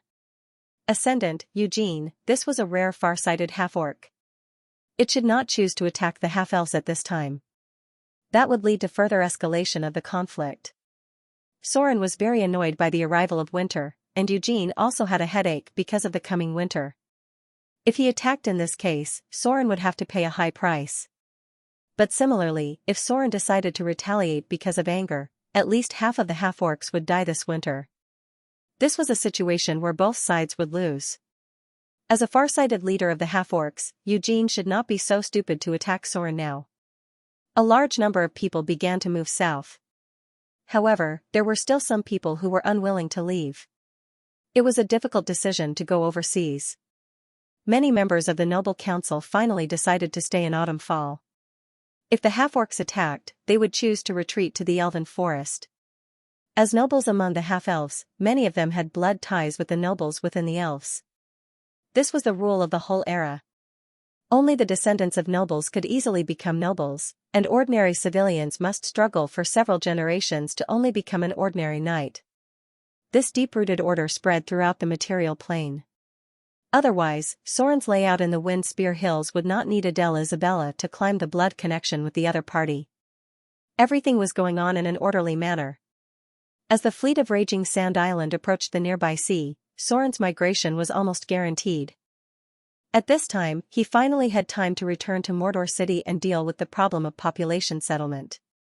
Mordor City would certainly not continue to accept more outsiders. The overcrowded environment would make the whole city dirty and messy. These people could only be distributed to nearby towns that were being developed. According to Soren's plan, there would be 12 large towns with more than 5,000 people near Mordor City. After returning to Mordor City, Soren finally had a little free time. But, what surprised him was that on this day, a very special visitor came to Mordor City. Lady of Silvermoon. This mysterious lady still did not appear in her true form. Her avatar was directly teleported to Mordor City, and in order to express her goodwill, the Lady of Silvermoon immediately sent a message to Soren after arriving, telling him of her visit. It was a little unexpected. The lady did not come at night, she chose to come during the day. The divine sense allowed Soren to directly find the other party's location. With a magic aura, Soren's figure was teleported to the cliff outside Mordor City. The Lady of Silvermoon stood on the towering cliff overlooking Mordor City.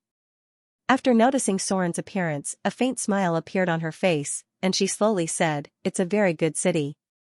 It reminds me of a place called Silvermoon City." Silvermoon City. Soren was silent when he heard this. Of course, he knew Silvermoon City, and he knew that this place, which used to be the most prosperous city in the material plane, had now become a ruin.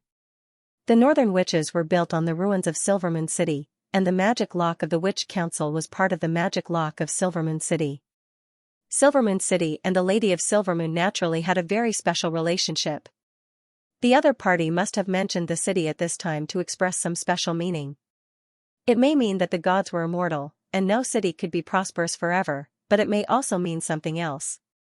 I once tried something similar to you. The Lady of Silvermoon looked down at the bustling Mordor City in front of her. Her sight seemed to include every corner of the city.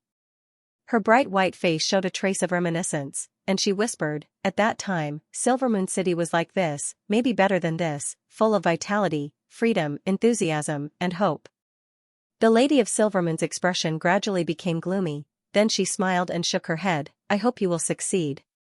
The gods all wanted to change the material plane. They wanted to change the world in the direction they wanted. The Lord of Light wanted the world to be full of justice and kindness, the Lady of Wealth wanted the world to have prosperous trade, the Goddess of Agriculture wanted to make agriculture more prosperous, and so on. The gods' changes to the material plane had all kinds of changes after colliding with each other, and finally evolved into a balanced situation. Mordor City was Soren's hope. To some extent, it was also the starting point of Soren's hope to change the world. Do you know? The Lady of Silvermoon smiled slightly, and her attitude seemed to have become much friendlier. Maybe it was because both of them had put a lot of effort into a certain city. She looked at Soren in front of her and slowly said, "This place is not quite the same as I imagined. I thought that a new god like you, who was promoted from a mortal, would only make your territory as foul as Dark Sun." Note, another name for the god of murder. But the truth is very surprising. I see a lot of different things here, although I don't like the harsh order here. Maybe you should give people more freedom. Freedom? Soren's mouth twitched, but he didn't answer the Lady of Silvermoon's words. Because talking about freedom at this time was completely suicidal. The chaotic and kind Lady of Silvermoon. Don't you like to die? As one of the ancient gods, how could you fall to this point? Look at the Lady of Night, she's doing well. The Lady of Silvermoon couldn't help but frown. As the chaotic and kind Lady of Silvermoon and Soren, as the lawful and evil Lady of Silvermoon, there were too many subjective conflicts between the two sides. It was impossible to form many similar views. I met the Lady of Agriculture. Soren's silence made the Lady of Silvermoon have to continue. She slowly said, she suggested that I come to Mordor City, so I came here. I have a lot of questions here. Because I found that you are not as evil as I thought. Maybe it's because of this that the Lady of Agriculture chose to cooperate with you. But I still want to know one thing. That is, what do you want? What you are doing doesn't seem to belong to the duties of the gods. I can see that you want to change something. The Lady of Agriculture wanted to change the world. Her ideal was very simple, but it was also very difficult. She wanted to make agriculture in the material plane completely prosperous, and she hoped to rely on the food production brought by agriculture to reduce the conflicts of many races in the material plane. However, this kind of thing was very difficult to achieve, because even if there was enough food, the greed and desire in human nature would still cause a lot of conflicts. But in terms of the basics, if she could achieve her dream, she could reduce the chances of famine. What do I want? Soren frowned when he heard this. Of course, he would not tell the truth to a god of the opposite camp, but he would not tell a lie because there was no way to deceive her at all. So, Soren said the following: I want the old to have someone to rely on, the strong to be useful, and the young to be strong. Everyone can rely on their own efforts to live a better life. There are some orders in this world that I don't like very much. Although I accept them, it doesn't mean that I like them. If it's possible, I want to change some things.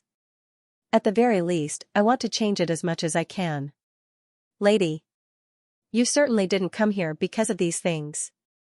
You must have something more important to tell me, right? The Lady of Silvermoon couldn't help but tremble. After a long silence, she shook her head and chuckled. I'm surprised. What you said is actually true. Although this is not your real purpose, it is something you really want to do. I've never seen a god of the evil camp like you. Maybe you should consider switching to the good camp. I believe that many good gods will accept you. The Lady of Silvermoon paused for a moment, then said, well, I did come here for an important thing. But it's just to return a favor. The Shadow Lord seems to be targeting you. He covets the clergy of rogue and tracking that you have mastered. Maybe you should be more careful in the future. The radiance of divinity appeared. The Lady of Silvermoon really came and went as she pleased. After saying these last words, her avatar directly opened a portal and disappeared from Soren's sight. This was not surprising at all, it was because the people of the chaotic good camp acted like this. They were too casual. P.S. The 4,000-word chapter is presented, and the status is gradually recovering. Was the Lord of Shadows going to deal with him? Soren stood in place and fell into deep thought. The sea breeze blowing in his face carried a hint of fishy smell. At a glance, he could see the fleet coming and going in the port of Mordor.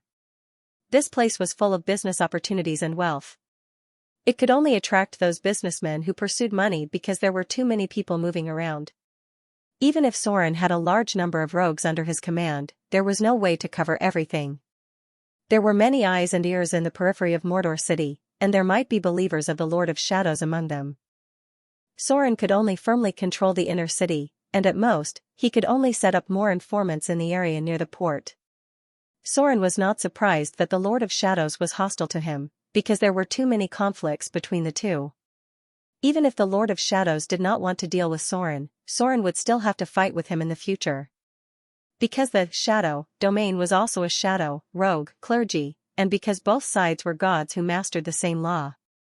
But now the Lord of Shadows seemed to have decided to take the initiative to deal with Soren while his foundation was not stable. I'll deal with whatever comes my way. Soren stood in place and thought for a long time, but he did not think of a suitable way to deal with it. Because the Lord of Shadows was the same kind of god as him, Soren had no way to grasp his whereabouts, and it was difficult for him to determine Soren's location. Because he was in charge of the clergy of rogue, Soren's church had trained many elite rogues, but as a god who mastered the clergy of shadow, there were also many good rogues in the church of the Lord of Shadows. Their strengths were similar. Although Soren was at a disadvantage, it was not very obvious. In this case, the best way was to wait for the Lord of Shadows to reveal himself first. At least he was safe in Mordor City. If the Lord of Shadows dared to attack him directly, Soren was 80% sure that he would stay forever. However, Soren had a fatal weakness. That was Vivian. The little girl had not returned to Mordor City yet, and she, who was determined to face her fate, might not be willing to stay behind Mordor City all the time. But at this time, he couldn't care less. Soren was prepared to bring Vivian back himself. If she didn't agree, he would forcefully take her back. If the Lord of Shadows wanted to use her against Soren, then he would be in a very passive position. Vivian was his lifeblood. He couldn't let her run around anymore. Soren immediately prepared to bring Vivian back, but before that, he had to inform Gloria and Fallen Witch not to run around and pay more attention to the abnormalities in Mordor City. When the Avatar crisis officially began, the Shadow Lord would not have so much energy to deal with Soren. The reason was simple. He would become a target to be hunted. After the Avatar crisis officially broke out, a super boss of the evil camp, Lady of the Night, would also appear in the mortal world. This goddess of the evil camp had always coveted the priesthood of Shadow. The fragile alliance between the Shadow Lord and her only took effect when they used each other. At that time, both of them were in their god's kingdom, and it was basically impossible to have a more intense conflict. But now that both gods had fallen to the mortal world, it was hard to say whether the fragile alliance agreement between them could be maintained. The Shadow Lord must be very afraid to see the Lady of the Night now, which was why he had been hiding. He might have the idea of accumulating strength to deal with the Lady of the Night by targeting Soren. A day passed in the blink of an eye. The undercurrent of the material plane did not have much impact on the bottomless abyss. After all, the gods fell to the mortal world, and it was impossible for them to fall to the lower planes. However, the situation in the bottomless abyss had become more and more turbulent recently, mainly because many demon lords with priesthood and evil gods who had placed their god's kingdom in the bottomless abyss had disappeared. Sauron heard a news from the mouth of the Ross demons, that was, the Blood Sea, in the bottomless abyss, which was the kingdom of the goddess of misfortune, had now been completely closed. The evil merchants could not go through the Blood Sea to the lower planes, and could only go back and forth from other planes through the Styx. The Blood Sea was closed. The whereabouts of the goddess of misfortune was unknown. The bottomless abyss was now in a situation where there were no leaders everywhere. Many of the weaker demon lords were not affected by the Avatar crisis, and now they all stayed in the lower planes. Taking advantage of this opportunity, these demon lords fought with each other, wanting to improve their strength before these powerful demon lords returned. Chaos spread. In the third layer of the bottomless abyss, the Forgotten Land, dozens of big and small guys who claimed to be demon lords emerged overnight. Galumba Arena. After such a long time of preparation, Sauron was finally ready to attack the interior of the arena on this day and completely conquer the remaining demons and goblins. Fire. With Sauron's roar, the battle broke out at dawn.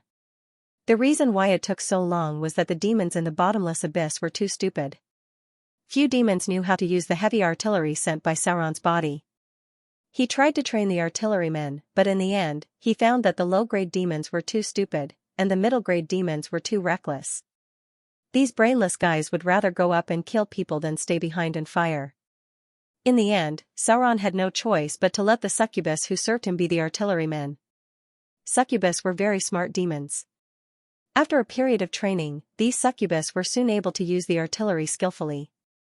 The overall strength of the material plane was not as good as the bottomless abyss, but the artillery still had great lethality here. With the roar of the artillery, the Galumba arena was completely suppressed in an instant. After 3 rounds of artillery suppression, the demon army under Sauron's command began to charge. On the side were the mercenaries from the demons. They were driven to charge bravely for the sake of profit. The artillery fired 6 times, and Sauron waved his hand to signal the succubus to stop attacking. In the bottomless abyss, production was extremely low. Basically, ammunition could only be replenished from the material plane. The remaining ammunition had to be saved to deal with the enemy in the future. Under the cover of the artillery fire, some demons had already rushed to the walls of the Galumba arena. At this moment, Sauron also pulled out a huge beheading sword. His body was burning with raging flames, and he flew directly to the center of the enemy's front line. There was a goblin demon warlock holding a scepter. He was originally the right-hand man of the demon lord, but now he had become the leader of the demon goblins. Master. I'm here to give you a hand. A coquettish voice rang out. The lady boss of the Furnace Tavern also flew up at this moment. She was a high-grade succubus, and she knew very well how to please her master. Now that the situation on the battlefield was completely suppressed, she immediately took the opportunity to show her loyalty. The berserk demons rushed toward the entrance of the Golumba arena like a tide. Sauron's body was burning with raging flames, like a sharp knife stabbing into the enemy's front line. He raised his hand and a flame whip gathered in his palm. The beheading sword spun 360 degrees and beheaded 5 to 6 demons.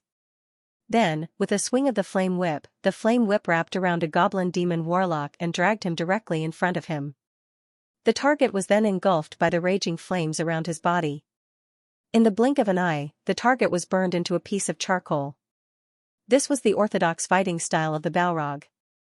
They loved to drag the enemy to their side and burn them to death with their flaming eyes. Burn them to death. Let the flames purify everything. In the raging flames, another Balrog appeared on the other side of the battlefield. It had a pair of bull horns, a burly body, huge demonic wings, and bull-like hooves. Sauron's ally had arrived on the battlefield. It lit up the surroundings with raging flames, and then rampaged through the line of demons and goblins. Only when it was surrounded by a large number of enemies would it use greater teleportation to escape the encirclement. The two Balrogs formed a pincer attack, and soon a large number of enemies died in their hands. The city wall has been taken. The berserk demons jumped down from the city wall one by one. The enemies guarding the city wall had all been killed. Now, the army of demons and goblins had shrunk extremely, almost holed up in the inner city of the Golumba arena. The slaughter was increasing Sauron's power. When he killed a soul judgment demon, the accumulated demonic power erupted again, directly causing a new mutation in Sauron's body. A row of data appeared in front of him, ability upgrade. Balrog form evolved into Balrog Elite form. You've mastered a new ability, Cleave. You've gained immunity to lightning, poison, and fire damage. Your ability, Summon Demon, has been upgraded. Your ability, Dominate Demon, has been upgraded. A raging fire was ignited. With a slight crackling sound from Sauron's bones, his body grew bigger again. Now he was close to 4 meters tall, and his weight had probably reached more than 3,500 pounds. At the same time, his attribute page also changed. Name, Sauron. Race, Demon. Form, Balrog, Elite, Grade 5, Large Otherworld Creature, Crossplane, Evil, Level, Creature Level 24 Attributes, Strength 32, Agility 21, Constitution 27, Intelligence 21, Wisdom 21, Charm 24 Alignment, Lawful Evil. Note, other demons will be slightly hostile to your actions. HP, 381415 Demonic Power, 153000 Skills, Sneak 195, Deception 155, Negotiation 155, Literacy 170, Intimidation 300, Spellcraft 150, Use Magic Device 150, Listen 135, Scout 135, Search 110. Abilities, Gaze of Fear, Aura of Fear, Body of Flame, Whip of Flame, Bind, Demon Claws, +1 Natural Magic Weapon, Demon Skin, Damage Reduction +10, Demon Resistance, all types of resistance +10. Abilities, Cleave, Dual Wielding, Proficiency in Preemptive Attacks, Multiple Attacks, Weapon Mastery, Beheading Sword, Heterogeneous Weapon Mastery, Whip, Fierce Attack. Spell-like abilities, Soul Manipulation, Telekinesis, Blasphemous Words, Greater Teleportation, Fear, Cast at Will, Fireball, 5 times a day, Instant Cast, Dominate Demon, once a day, Burning Hand, Summon Demon, Telepathy. The eyes of the entire battlefield were attracted by Sauron, who seemed to have advanced. At this moment, he looked like a huge burning human-shaped flame, which made the temperature of the entire Golumba arena seem to have risen a lot. It was as if they were close to a hot lava area. The aura of a demon close to the leader level spread. Many demons and goblins were full of despair. They began to put down their weapons and knelt on the ground, trembling. Evil and powerful beheader, Sauron. We are willing to submit to you. We will serve you as our master. Like a chain effect, after the first demon and goblin surrendered, a large number of enemies began to surrender. In the end, even the goblin demon warlock who commanded the battle put down his staff with a pale face. He looked a little uneasy and walked towards Sauron. They had failed. Now they could only pray that the other party would not kill them all. Otherwise, this group of demons and goblins would never recover from this setback. Enslavement was more valuable than killing. There weren't many creatures in the abyss that knew how to create, and the demons were one of the smarter ones. That was why Sauron quickly accepted the captives who surrendered. However, this was the abyss after all, and it was necessary to show his brutality appropriately. Since these people dared to resist Sauron, some of them had to pay a painful price. Demons didn't appreciate kindness. On the contrary, a cruel and merciless ruler was more likely to gain their approval and make them obey orders more easily. The battle gradually stopped. Sauron's figure appeared on the throne in the center of the Galumba arena. This was a seat prepared for the demon lord. Only the very important death arena could allow the original goblin demon lord to appear. Now, this was Sauron's throne. His huge body sat on it, and two charming succubus maids were massaging his shoulders on his left and right. Below him was the unusually obedient succubus boss, who was carefully massaging Sauron's thighs. Sauron's demons were on the left side of the arena, while the demons led the mercenaries on the right side. In the middle was a group of captives who surrendered. At this moment, they were waiting for their fate, and all of this depended on Sauron's thoughts. Suppress those at the back. These people will become slaves and laborers.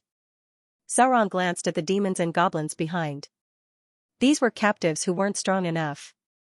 He could keep them without worrying about any trouble. However, when he turned his gaze to the high-grade goblins in front of him, his target became a lot colder. These were the core elites of the demons and goblins, and many of them were close to becoming high-grade demons. Naturally, he couldn't use the same method to deal with these people, so Sauron thought for a while and said in a deep voice, "I will give you a chance. Some of you will be able to survive. Not only can you survive, but you can also regain your power and status. But those losers will not be so lucky. The Galumba arena will reopen in 3 days. You will be the first batch of gladiators. The winner will regain his status and power and will be rewarded by me. Losers have no value. I don't need useless trash here." Demons and goblins were of the same race, so it was easy for them to band together. Although they had already surrendered to Sauron, it was hard to avoid the possibility that some of them would join forces to do something behind the scenes. Therefore, Sauron could not take all of these captives, and he might need to suppress and divide them in the future. In order to avoid such a troublesome matter, Sauron simply let them kill each other first. As for these powerful high-level demons and goblins, Sauron planned to let half of them die first. This way, in order to survive, the other half would be filled with hatred and competition between each other in the process. You die, I die. Sauron's words instantly made many of the demons and goblins wary of each other. If they had to participate in the death arena to survive, anyone around them could become their opponent. Sauron was satisfied with this. As for losing some of their battle strength, it didn't matter at all. One could always recruit powerful fighters in the bottomless abyss as long as one wasn't afraid of them challenging and overthrowing one's rule. Besides, it was necessary to celebrate the reopening of the Galumba arena with a death arena.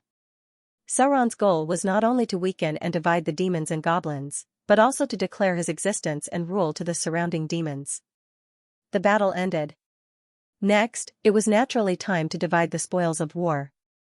The wealth of the demons and goblins had been plundered and there was basically nothing of value to be found. However, since they had already conquered the Garuba arena, Sauron naturally had to divide the territory outside the Garuba arena to the demon merchants who had participated in the battle. An Onababa, a night witch, and a Yugoloth demon. The 3 of them were currently the leaders outside the Galumba arena. The 3 most prosperous streets were divided by them. Obtaining these territories was equivalent to having their own foundation in the 3rd layer of the bottomless abyss. As long as Sauron as the demon lord didn't fall, he couldn't violate the contract that he signed. According to the contract, these territories could be operated independently. Sauron didn't care about a small territory. What he wanted was the Galumba arena. This huge circular arena was the key to his rise in the bottomless abyss. A landmark building was also beneficial for him to stand out from the other demon lords. Many times, recruiting in the bottomless abyss depended entirely on whether the demon lord's reputation had spread far enough. Sauron had a lot of ideas in his mind about how to operate this huge circular arena. Of course, it was necessary to use benefits to attract people. If possible, Sauron intended to build this place into a huge crossplane arena. Perhaps it would be of greater use in the future. Meanwhile, in the city of Mordor in the material plane, Vivian, who was not very happy, and Lulu, who was full of joy, had been caught by Sauron. The little girl seemed to be addicted to being a cult master recently.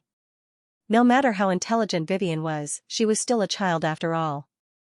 Trying to manage such a large church for the first time would definitely be filled with all sorts of novel and interesting things. However, Sauron couldn't let her stay out there any longer. The Shadow Lord wasn't like any other enemy. His methods were similar to Sauron's. If he were to attack Vivian in secret, it would be too late to stop him. The most important thing now was to deal with all changes by remaining unchanged, and forcibly drag it out until the Avatar crisis completely broke out. Just like that, day after day passed. In the blink of an eye, a week had passed. After a lot of effort, the first batch of residents of Luoya City was also sent to Mordor City. These people were first placed in tents near the port of Mordor City, and then sent one by one to the nearby towns that were being developed. The arrival of this group of half-elves attracted a lot of attention. Many of the half-elves who originally came here even ran out to look for their relatives and friends. They had been living in Mordor City for a long time. Compared to the situation of the first batch of half-elves who arrived in Mordor City, the treatment of the second batch of half-elves was obviously much worse. This difference made many half-elves who came here earlier feel fortunate. Because if they came a step later, they would have to go to the villages in the suburbs. Everything was going on in an orderly manner. Sauron never liked to keep idle people. So starting tomorrow, these people would be arranged to work. At the same time, the third wave of expansion in Mordor City would begin. A road directly to the port and connecting 12 towns would begin to be built. In the blink of an eye, half a month had passed. The situation on the mainland had become more and more turbulent, but everything in Mordor City was still calm. During this period, Princess Anna of the Frost Kingdom sent a few letters to Sauron, mentioning a few things. Princess Royal seemed to be in retreat recently. With the arrival of winter, the Frost Kingdom also had to deal with the coming cold climate. Winter was a difficult time for this era of material poverty, but the better thing was that because of the arrival of winter, many wars were forced to stop, and the spreading plague was almost cured. The cold climate could make the plague disappear sooner. Although it had not yet snowed, the first frost had already arrived. Mordor City was slightly better because it was located in the subtropics. There was only some frozen soil, but many other places had already begun to freeze. The frozen soil slowed down the construction process a lot, but people were still busy working because if they could not finish the housing, they would be exposed to the northwest wind this winter. 5 kilometers away from Mordor City was a town under construction. The construction site was in full swing, and thousands of people were busy in it. Laying the foundation, building houses, and building walls. First, they had to settle down, and then they began to reclaim the nearby land. Half-elves had diligent and dexterous hands. As long as they were given a chance to work, they knew how to support themselves. At this time, Ryan, who had almost recovered from his injury, was patrolling the construction site. As the leader of these half-elven civilians, he naturally became their manager. If there was no accident, he would take over as the mayor of the first town. The people involved in the labor were divided into 2 factions. One was the half-elves of Autumnfall, and the other was the merchants from the south coast. Some farms were also built outside the town. The merchants paid more attention to profits, so some of the land had already begun to grow the first batch of winter wheat. Curdy. Ryan walked around the construction site and suddenly frowned. Where did Yarrick and Dandy go? Did the 2 of them go out to slack off again? Not all half-elves were very hardworking. Some of them liked to take risks and did not like boring work. Ryan was talking about the 2 guys who were idle. Soon, a young half-elf ran over and whispered, "They said they were going to catch fish last night and ran out at dawn. I haven't seen them yet. Catching fish? Ryan frowned when he heard this. There were rich aquatic products near the city of Mordor, but these half-elves who had just moved here did not have fishing tools, so they should not go to the sea to catch fish, so the biggest possibility was the nearby river. Because it was close to the Amazon rainforest, there were many fish in the freshwater river near the city of Mordor. Among them, the most tender and delicious was a kind of piranha, called tiger fang fish, tiger mouth fish. If there were many of these fish, they could eat a person until only the bones were left. They had extremely sharp teeth and liked to bite people's lower body very much. Therefore, it was very dangerous to go into the water naked. If one was not careful, they might only be able to use half of their body. Naturally, Ryan had eaten this kind of fish before, because there were too many of these piranhas, and they tasted very good, so they were often caught as a side dish. These two lazy bastards. When I catch them, I'll whip them a few times. This was not the first time. Not long after they came here, these two guys were lazy once. They rashly went to the river to catch fish, and they almost got bitten off by the fish.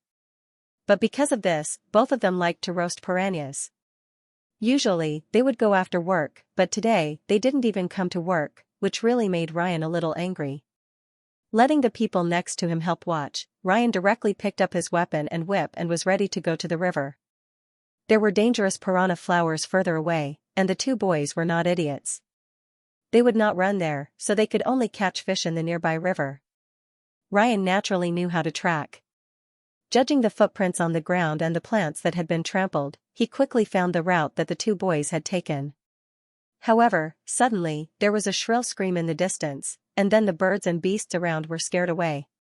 Something's wrong. Ryan noticed that something was wrong in an instant. He instantly pressed his hand on the hilt of his sword, and then his whole body sprinted at high speed, rushing in the direction of the scream. The surrounding scenery quickly passed by. As a high-grade profession, Ryan ran extremely fast at full speed. In a few minutes, he passed through the dense jungle and approached the place where the sound came from. Dend? Ryan saw a half-elf boy covered in blood. At this moment, he didn't care about scolding him. He said anxiously, "What's the matter? What happened? Where's the other person?" The half-elf boy named Dend was covered in blood. At this moment, when he saw Ryan, it was as if he saw his savior.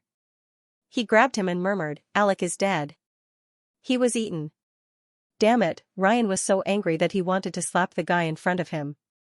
He had already warned them that the nearby river was very dangerous and not to run to catch piranhas. Now, he finally learned his lesson, but a young life was ended because of this. Ryan thought that the other half-elf boy was eaten by a group of piranhas, but Dend's next words made him tense up. Demon. The half-elf boy named Dend said incoherently, "Eaten. Demon. Eaten. The demon ate Alec. Demon?" This time, Ryan's face finally changed. He wasn't sure if the half-elf boy in front of him was scared out of his wits. Besides, he called the piranhas demons, or he really met a demon. There were many dangerous things around here, including piranha flowers and so on. Demon may refer to a real demon, or it may refer to something else. But this was the city of Mordor. Logically speaking, there should be no demons.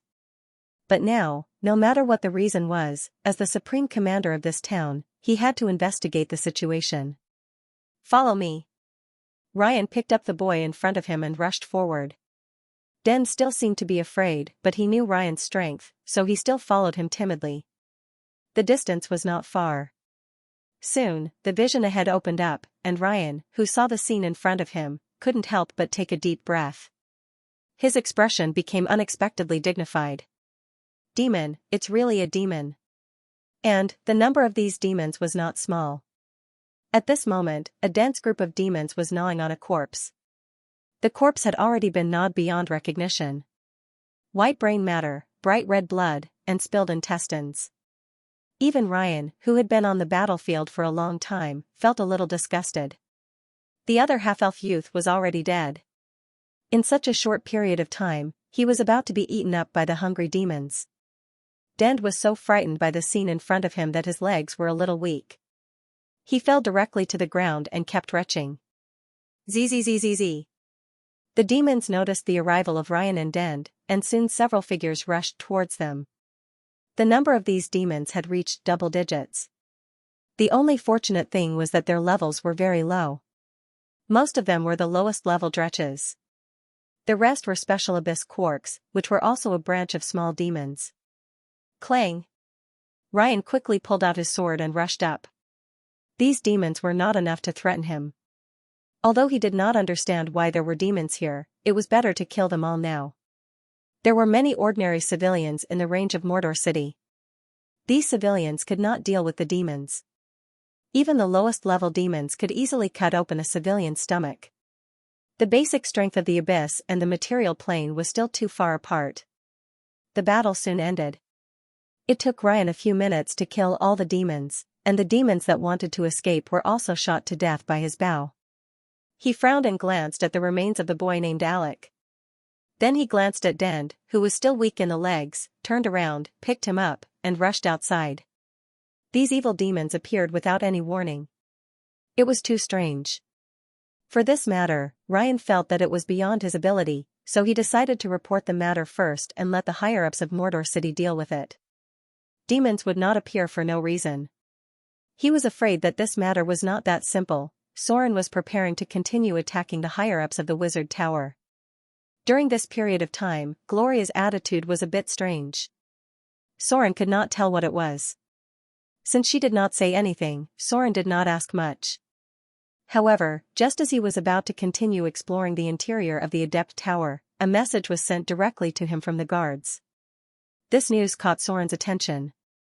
He immediately notified Gloria after receiving the news, and they teleported to their destination together. Demons appeared in Mordor City.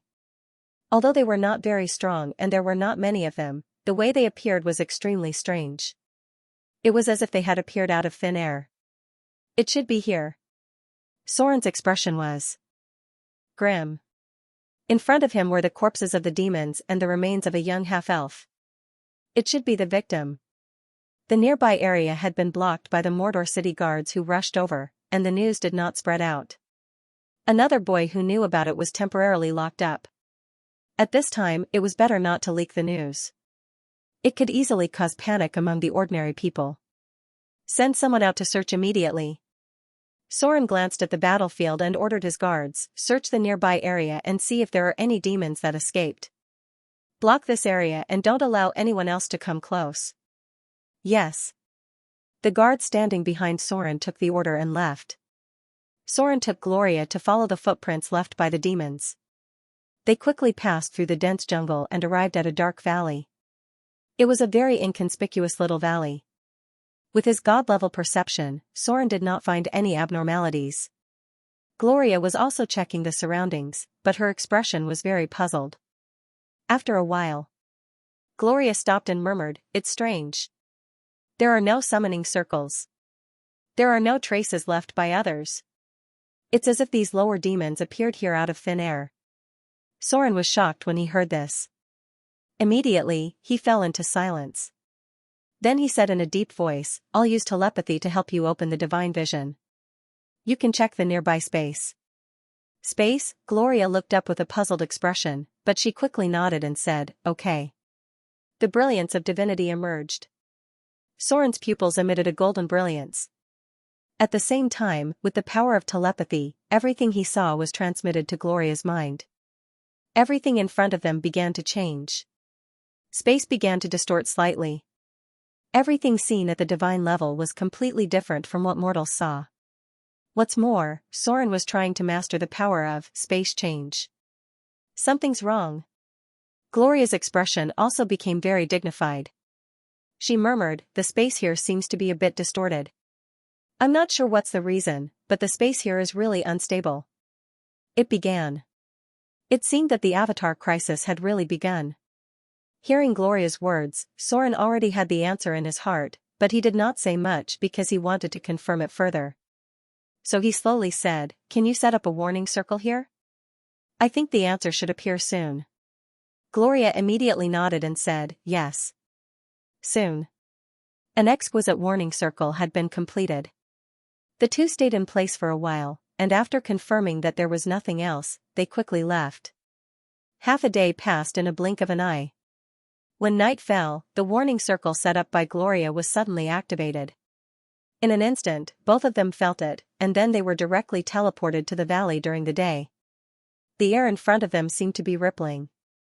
Soren saw that the space was gradually distorted, and then a small crack appeared. Through the crack, Soren could see hot magma. He could not determine where the other side of the crack was, but he was sure that it was somewhere in the abyss. Zzzzz. With a chaotic sound, some short dretch crawled out of the narrow crack in space.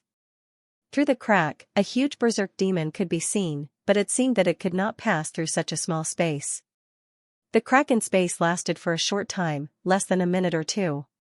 Because of the fighting behavior of the demons, only 6 dretch crawled out of it. I think I know the reason. Gloria's expression was unprecedentedly dignified, and she murmured, "Is this what you have been worried about?" Soren did not answer. He gently raised his hand, and the dretch in front of him was caught. Then he directly crushed it into meat paste in the air. He slowly said, "This place must be sealed. I'm afraid there will often be demons running out here in the future." The crack in space closed. The whole valley was quiet. Except for the demon corpses on the ground, there seemed to be nothing unusual here. Arendelle. The first snow of winter made this beautiful city by the sea covered in snow.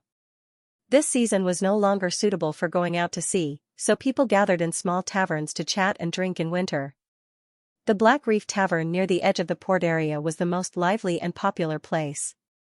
Not only because there were barmaids full of southern flavor, but also because of the strong liquor from the south coast. A kind of purified liquor, stronger than most of the liquor in the Frost Kingdom. Such liquor was very popular in Arendelle in the cold winter. Naturally, the price was also quite expensive. The Black Reef Tavern was bustling with people. There were 3 floors here.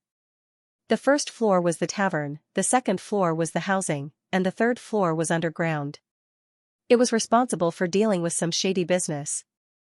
Of course, there were also gambling, dogfighting, and other entertainment.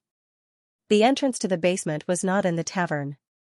One had to enter from the back alley. Without a way in, one would not be able to enter.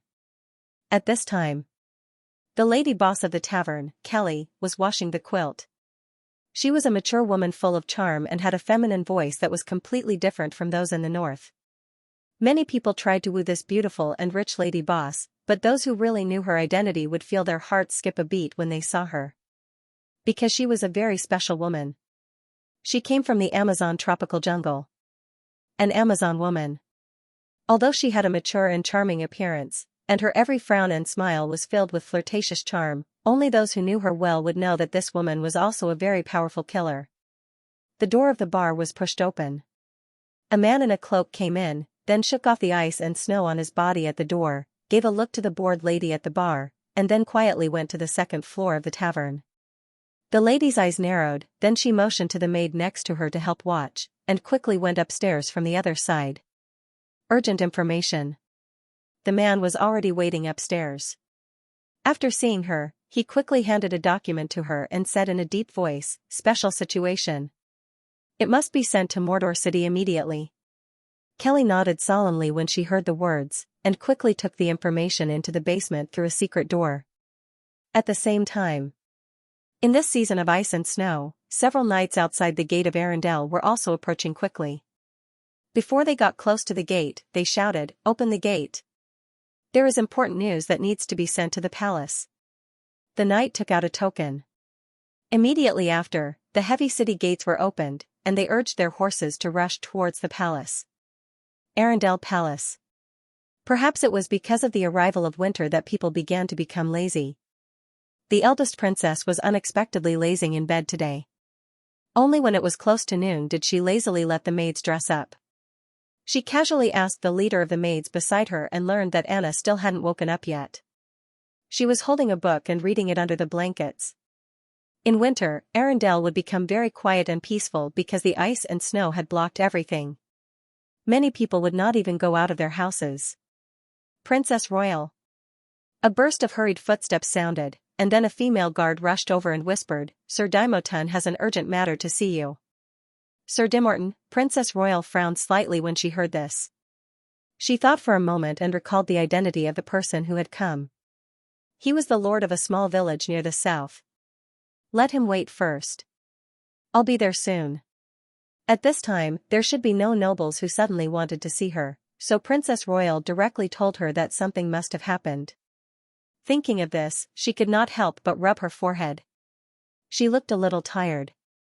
The plague had just been solved, and it seemed that something new had happened, soon. Princess Royal's figure appeared in the palace hall. Sir Daimotan had been waiting there respectfully. When Princess Royal appeared, he did not dare to look at her. He respectfully bowed his head, but his voice was anxious. "Your Majesty the Queen. Demons suddenly appeared near the village in my territory.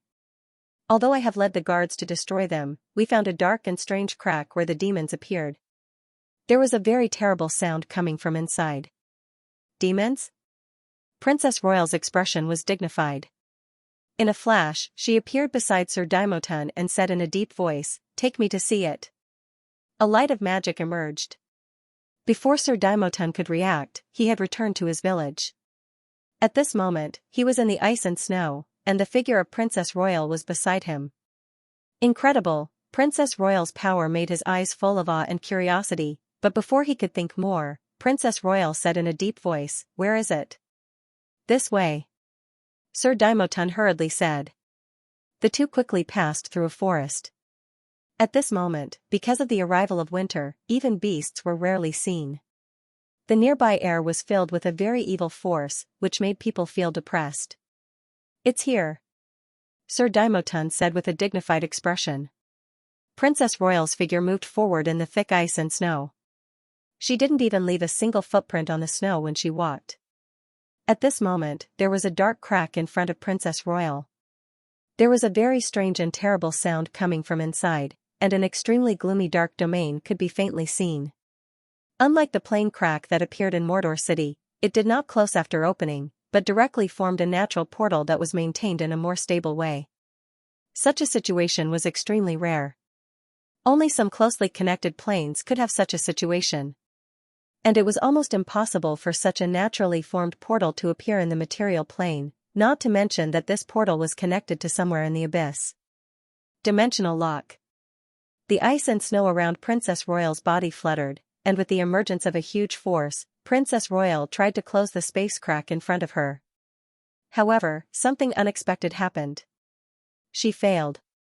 The space crack did not disappear. Instead, because of the intervention of her power, it seemed that the space crack had expanded a little because of the huge and automatic distortion force. This was something that Princess Royal had never encountered before. It seemed that some extremely chaotic force had interfered with her ability, and even the magic energy in the nearby space had a trace of chaos and restlessness. "Send someone to block this place immediately." The princess furrowed her brows and set up a special magic array around them. Then, she said in a serious voice, "Dispatch the nearby legions to guard this place. Seal off any news about this place. I will send the court witches to check it out. If there are any abnormalities, inform me immediately." Snowflakes fluttered. The surrounding ice and snow were controlled by a powerful force. In an instant, 36 staggered icicles were formed. There were strange ice and snow crystals on the ground, as if everything around was isolated inside. Glorious City. A team of knights in silver-white armor was galloping. The armor of the paladins seemed to be shining in the sun. The farmers on the roadside saw them and could not help but bow their heads in respect. The team went south for more than 20 kilometers. Soon, a clergyman appeared. He quickly came to the front of the team of knights and respectfully said to the middle-aged man in the lead, "Your Excellency the Silver Hand." The neigh of a horse rang out. The Silver Hand reined in the horse, looked at the clergyman in front of him with a dignified expression, and said in a deep voice, "How is the situation?" The clergyman quickly replied, "The enemy has been destroyed. The bishop is checking the nearby environment. The appearance of these enemies is too strange." This was the Glorious City. It could be said to be the stronghold of the good camp in the material plane. The Church of the Lord of Glory had absolute control here.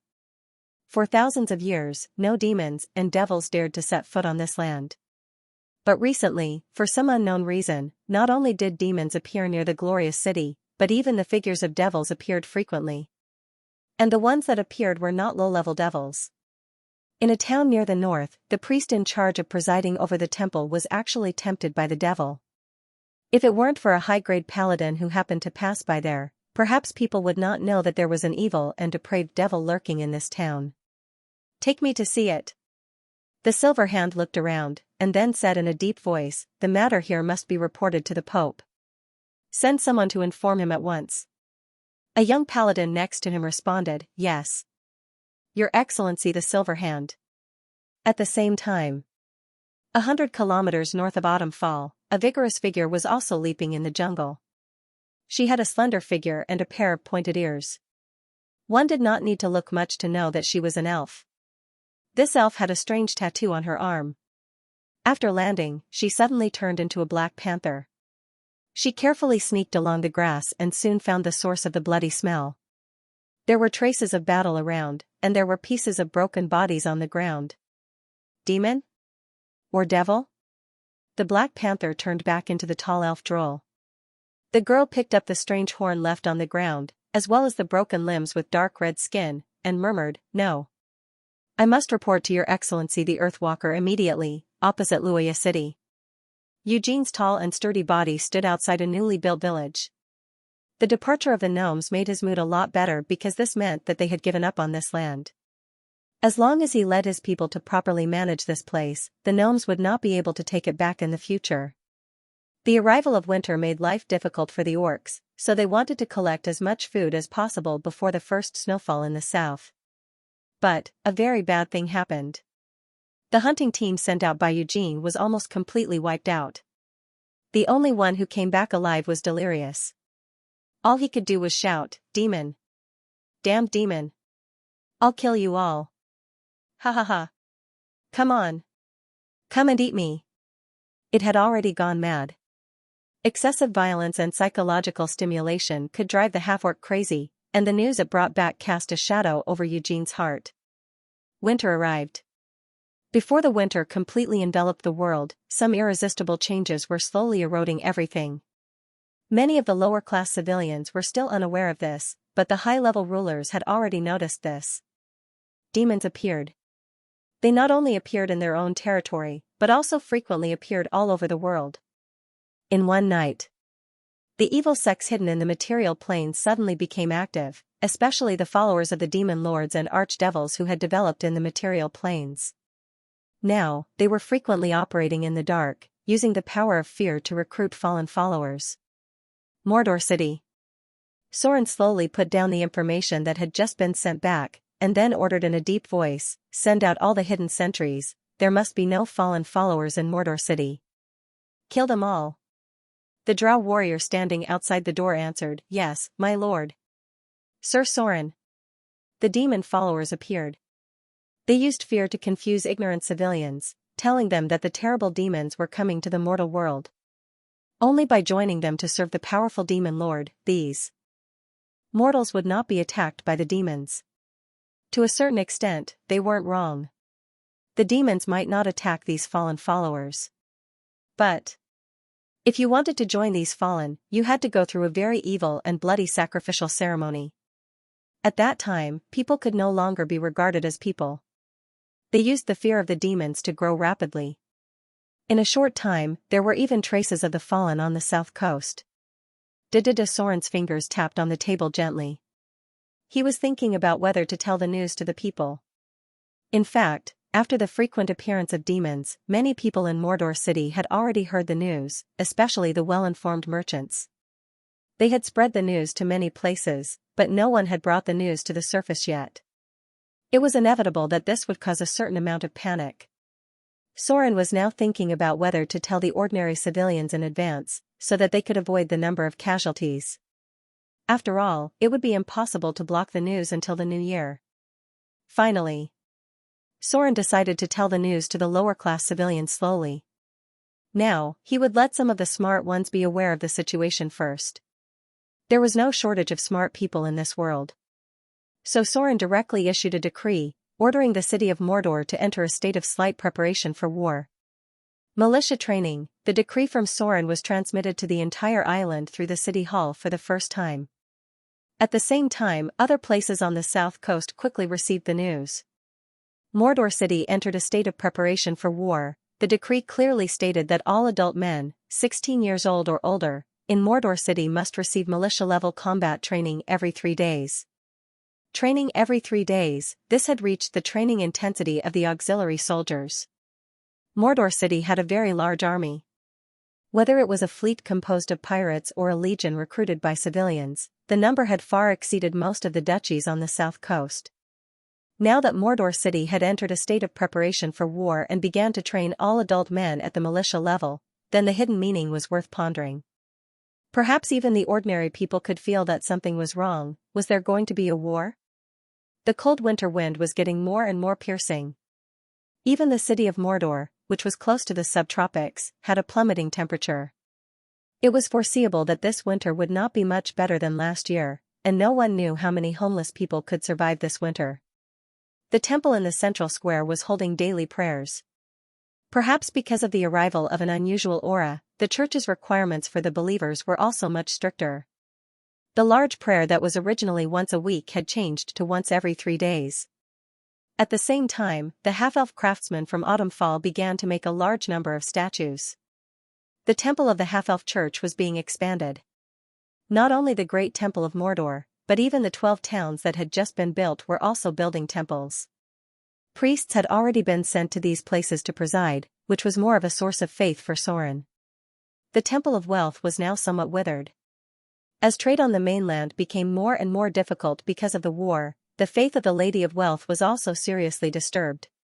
Although the trade routes in the outer islands were still very active, they were probably down by about 30% compared to the past. Soren faintly felt that the divine power of the Lady of Wealth was decreasing. If there were not enough believers and sources of faith, then the power of the gods would become weaker and weaker. Therefore, the choice of what kind of divine title was very important. The Lady of Wealth needed to maintain the power consumption of the priest's prayers. If she did not give the priests divine power, then her church would be seriously hit. Giving the priests divine power required divine power. Divine power was converted through faith. The heavy damage to trade led to a decrease in faith, and the divine power naturally decreased. The decrease in divine power meant that it would become difficult to maintain the priest's divine power. In order not to form a vicious cycle, the Lady of Wealth could only give her divine power to the priests. This process would gradually lead to the decline of her divine level, and finally, she might fall to the level of lesser divine power. The chaos of war affected many gods. Not only was the power of the Lady of Wealth declining, but other gods were also constantly decreasing their power. They were even forced to reduce the divine power given to the priests to ensure that their own divine power was enough. But if this was the case, they might be able to support it for a short time. Over time, the priests who served them might switch to other gods, or even directly give up their faith in this god.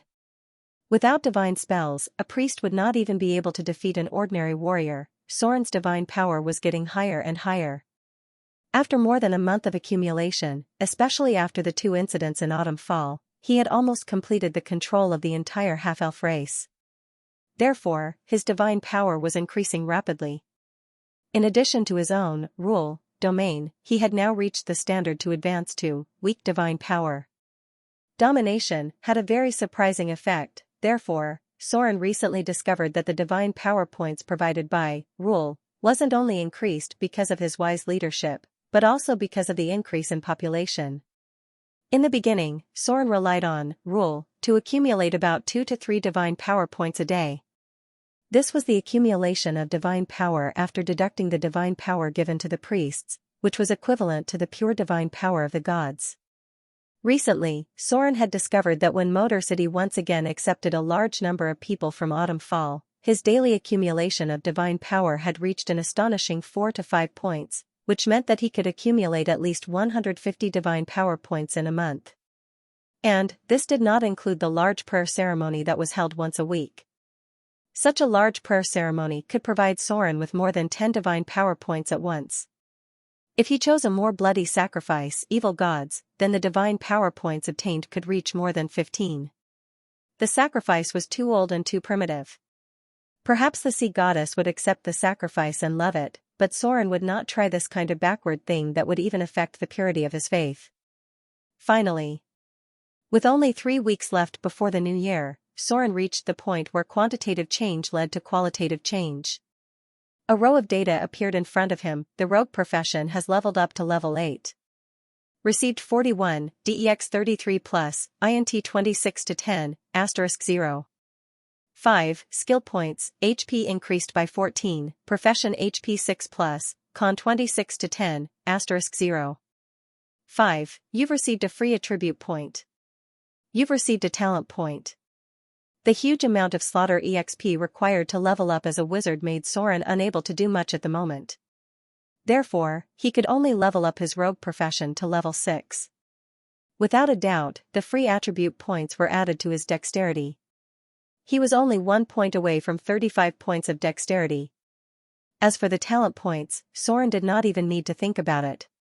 Among the legendary accuracy, 9 deaths, lightning speed, and so on, he chose the legendary talent that would give him the biggest boost, insight into weakness. Insight into weakness, legendary talent. After countless battles and summaries, you have mastered a special ability. This ability allows you to discover any enemy's weakness.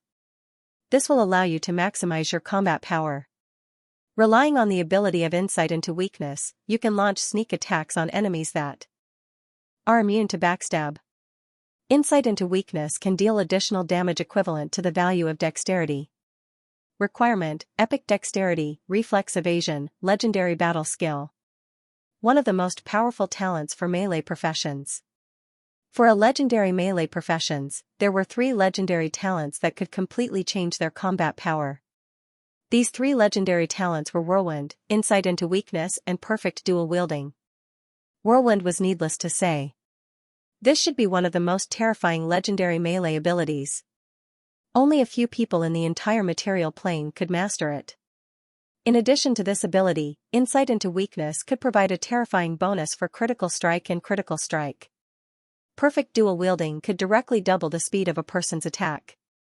In terms of combat power outburst, there were almost no melee legendary talents that could match the 3 legendary abilities. Now, Soren had mastered 2 of them. Perfect Dual Wielding and Insight into Weakness. Motor City, Temple. Soren's figure appeared in the center of the temple. Accompanied by a divine radiance, his figure directly floated in midair. Then, the power of faith that shrouded the temple began to rush into his body frantically. The dazzling light shrouded the temple, and many believers who saw it could not help but kneel on the ground. His divine power was constantly increasing. When it reached the critical point of 300 points, suddenly all the divine power began to be consumed. At the same time, Soren's body had some kind of special change. A row of data appeared in front of him. Advanced to Lesser Divine Power. The Saint form has been upgraded. Magic Immunity Ring 1 to 4. Ability Breakthrough. Automatically mastered, Epic Divine Power. Epic Divine Power, legendary ability. Consume part of your divine power to add additional divine power damage to any of your physical attacks. The additional damage is equal to 2 times your own charm bonus. Note, the current charm bonus is 5 points, and each attack adds an additional 10 points of divine power damage. The quantitative change finally led to a qualitative change. With the improvement of his divine power level, Soren could not only master more powerful divinity abilities, but also increase his spell immunity level to level 4. Epic Divine Power was a legendary ability for priests. It seemed that Soren had also directly mastered it because of the promotion of his divine power level. At this time, his attributes were really a bit like a divine power. Name: Soren, Saint form, Lesser Divine Power. Race: Half-Elf, Son of Slaughter. Attributes: Strength 22, plus 9, Giant Strength plus 6, Dexterity 34, plus 4, Vitality 26, plus 4, Intelligence 26, plus 5, Wisdom 19, plus 4, Charm 20, plus 4. Alignment: Lawful Evil Profession, Level 8 Rogue, 082-6500, Level 10 Shadow Dancer, Max, Level 10 Wizard, 089-7500, Level 5 Arcanist, 01095000, Grade 6. Health points: 475475, Strong. EXP 165075, Slaughter EXP 7545, Profession EXP, unassigned. Skill points, none. Attribute points, none. Legend level, 150. Divinity points, 71, Lesser Divinity. Requires 100 points to upgrade, Intermediate Divinity. Divinity points, 30, Lesser Divinity. Requires 100 points to upgrade, Intermediate Divinity. Divine Power points, 13600. Requires 600 Divine Power points to upgrade to Intermediate Divine Power. Master, Space Change, of the Divine Law. The limit of the divinity in the past was 600 points. Clergy, Half-Elf, Rogue, Tracker. Domain, Slaughter, Evil, Domination, Piracy, Shadow. Aura, Evil Aura. Status, Normal. Basic skills, Sneak 395, Literacy 325, Steal 215, Pick Lock 215, Snare 180, Focus 185, Negotiate 355, Appraise 125, Deceive 215, Intimidate 375, Taunt 215, Perform 155, Listen 315, Dodge 215, Parry 185, Block 125, Heal 155, Search 315, Detect 325, Scroll Copy 95, Spell Identify 155, Survival 325, Use Magic Equipment 125, Cooking 115, Alchemy 155, Forge Magic Weapon 185. Saint Form, Transcendence, Spell Immunity 1-4, Epic Divine Power. Divinity Abilities, Reality Change, Form Change, Divine Power Shockwave, Language Proficiency, Character Proficiency, Interplane Communication, Astral Teleportation, Plane Teleportation. Legendary Skills, Expose Weakness, Perfect Dual Wielding, Omnipotent Hands, Legendary Evasion, Legendary Battle Skills, Epic Dexterity, Epic Intelligence, Epic Constitution. Special Abilities, Life Extension, Eternal Youth, God Slayer, Blessing of the Misfortune Goddess, Blessing of the Ocean Goddess, Dragon Blood Baptism LV2, Killing Heart, Slayer, Deathwalker, Ascetic, Erudite, Blasphemy. Personal Abilities, Nimble Left Hand, Eidetic Memory, Perseverance, Encyclopedic Knowledge, Skillful Spellcasting, Reflex Evasion, Intuitive Evasion, Roll Evasion, Nimble Movement, Evade Sight, Dark Vision, Battle Spellcasting, Mobile Spellcasting, Spell Control, Empower Spell, Maximize Spell, Crafting Magic Equipment, Spell Penetration, Minor Magic Resistance, Minor Cold Resistance, Medium Fire Resistance, Minor Poison Resistance, Minor Electric Resistance, Robust, High Regeneration, Telepathy. 100 Feet Profession Abilities, Arcane Memory, Arcane Counterspell, Arcane Runes, Shadow Dominator, Flexible Mind, Military Weapon, Proficiency, Curved Sword, Legendary. Battle Skills, Summon Shadow, Shadow Jump, 300 meters, Shadow Strike, Shadow Jump, 2 times, Fear Gaze, Divine, Fear, Divine, Vampiric Touch, Divine, Sword Form, Heavy Slash, Sword Form, Horizontal Slash, Sword Form, Beheading, Sword Form, Waist Chop, Sword Form, Spinning Strike, Spinning Slash. Currently, except for his wisdom which was only 19 points, all of Soren's other attributes were above 20 points. Whether it was his basic attributes, abilities, basic skills, or other aspects, Soren had gradually caught up with the local gods. At his current level of strength, it would be very difficult for him to improve further. Whether it was a god-level increase in power or a professional-level increase in power, the requirements would be much higher. Under normal circumstances, many gods' professions would reach their peak after one more level. Unless it was a powerful being, it would be very difficult to reach level 40. Lesser divine power was a process of qualitative change. From now on, to calculate Soren's challenge level, there would be an additional label of level 10 God of Half-Elves. According to the assessment of the adventurers in the previous life, Soren's challenge level should be about 25. In other words, only a team of adventurers who were all high-grade legends would have less than a 50% chance of killing him. Time passed little by little. Mordor City was enjoying the last tranquility before the arrival of the new year. The battle to attack the 3rd floor of the Wizard Tower was imminent. Vivian's accumulation was also close to the realm of demigod. The demon incarnation was frantically recruiting the army of cannon fodder. Gloria's research on the floating ring seemed to have a new breakthrough. At this time, there was only less than half a month left before the arrival of the new year. Maybe it was because the new year was approaching, the atmosphere in Mordor City was a little more relaxed. People were leisurely enjoying the tranquility of winter. However, when they heard from the merchants how many people had frozen to death, they couldn't help but sigh. The tavern was always the most lively place. During this time, a new kind of liquor had become popular on the south coast. Although the price was a little expensive, it was undoubtedly a great enjoyment to drink in the cold winter weather. There was a lot of noise in the tavern. In the corner near the left side, there were a few guys with bad intentions teasing a drunkard. It seemed that they wanted to see the drunkard make a fool of himself for fun. Such people were common, whether it was drunken drunkards or other guests looking for fun. The owner of the tavern looked at the group of people in front of him.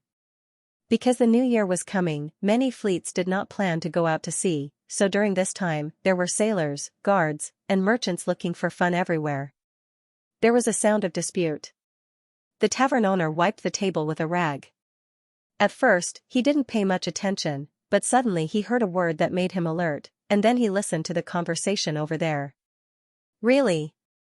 The drunkard's eyes were very blurred, and it seemed that his mind was not very clear. He said incoherently in a drunken voice, "Mordor, really, has an angel. I was at the beach that day, and I saw a beautiful female angel. So beautiful, that chest, that butt, it's so beautiful." The guests next to him who were purely looking for fun did not take the drunkard's words seriously. One of them smiled and said, "Don't tell me you think a beautiful woman is an angel when you see her? Haha. Look at how drunk you are all day, you probably think someone's wife is an angel." The drunkard's face turned red when he heard that, and he panted heavily, "Impossible, it's really an angel. I saw it very clearly. She seemed to be very scared when she saw me. A pair of snow-white wings suddenly appeared on her back, and then she flew away just like that." The people sitting around laughed and did not mean to take it seriously at all. However, the tavern owner who was bored at the bar came over at this moment and poured a glass of rum for the drunkard in front of him. He pretended as if nothing had happened and said, "Really?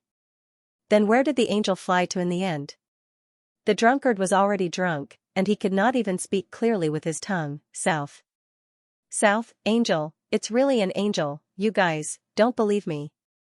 I really saw it, with my own eyes." Plop. The drunkard who drank too much finally fell down, but he was still whispering something in his mouth. It seemed that he had told many people about this, but no one took it seriously. The tavern owner returned to the bar. He called a bartender to watch over him, and then left from the back door. Late December. There were only a few days left before the new year. Perhaps because of the arrival of the new year, all the places were a little quieter. But today, a very strange thing suddenly happened in Mordor City. It was about 5 o'clock in the afternoon. Yesterday, Mordor City just had its first snow of the year, so the roofs looked white. The light in the afternoon was already a little dim. Just a moment before the sun set, a strange shadow suddenly appeared in the south of Mordor City, a place where almost no one usually went near the ruins of man-eating plants. A tall tower towering into the clouds, it looked like a mirage. It only existed for less than a few minutes, and then gradually disappeared. At the same time, on the third floor of the wizard tower in the shadow plane, a battle against time had just come to an end. Soren's chest was heaving up and down violently. In front of him was a pile of metal parts that had been forcibly disassembled. In front of him was a mana generator that was still in good condition. The alarms around him had been deactivated, but the remaining arcane energy was still jumping around and forming electric sparks. Behind him were Gloria and Fallen Witch, who had stopped casting spells. Vivian was slightly injured, and there was a scorched mark on her chest. "Are you okay?" Soren quickly rushed over and raised his hand to cast Restore. Vivian was not badly injured, but the little girl was his treasure, and he did not care about wasting Restore's energy. The battle just now was very thrilling. The strength of this mana generator was much stronger than Soren had imagined. The level of the rune was probably around level 30. Only an arcanist could create a rune of this level, and it was a terrifying enemy that could challenge the old red dragon. Soren had actually used a trick to deal with it. Before the battle began, he had asked Vivian to cast Time Stop once.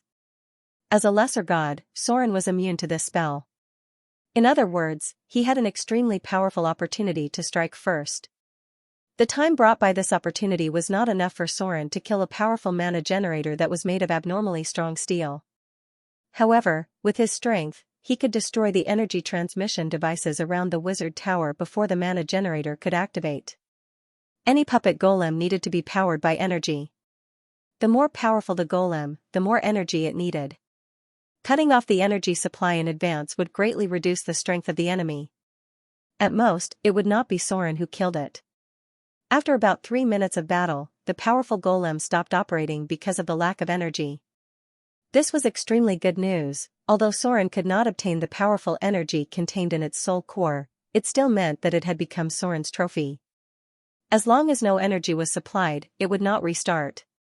The surface of the magic-powered armor was full of holes, but Soren knew that it had only lost about 20% of its power. Its core was not damaged at all.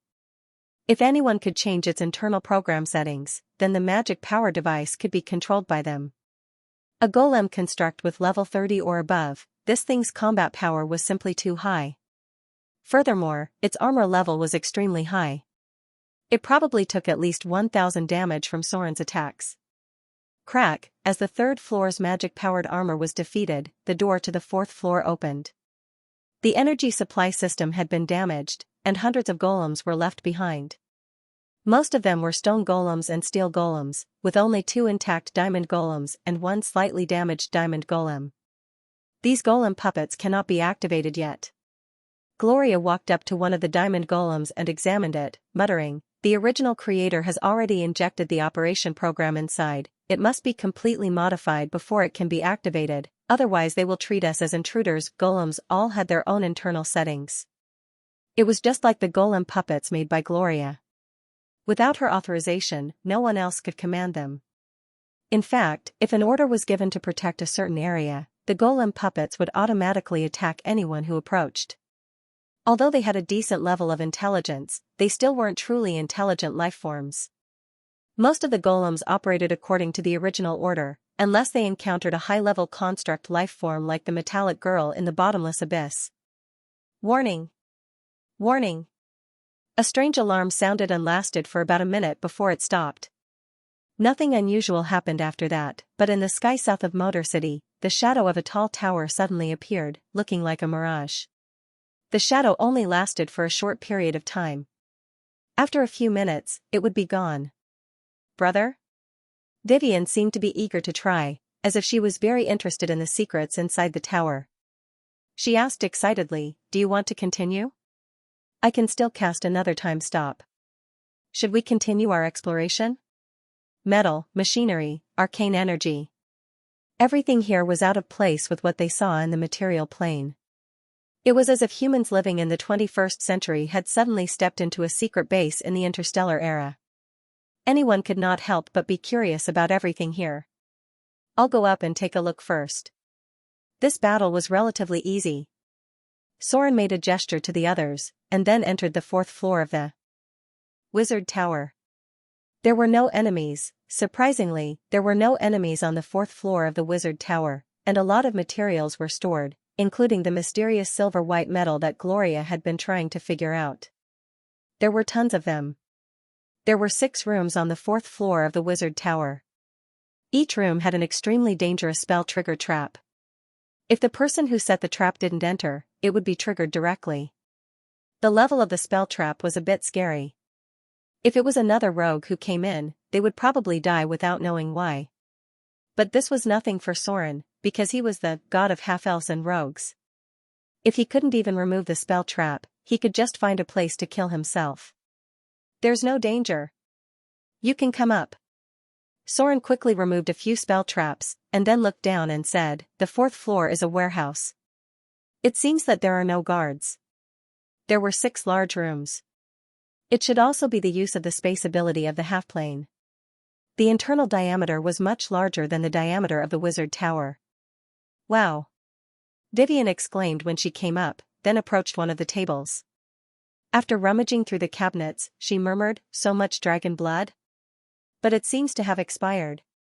There were a bunch of bottles and jars. There were many labels on them, from black dragon, red dragon, blue dragon, silver dragon, and so on to hydra, hellhound, and deep-sea giant beasts. Unfortunately, because too much time had passed, both the potions and the blood had lost their effectiveness. "This is the frost giant potion, right?"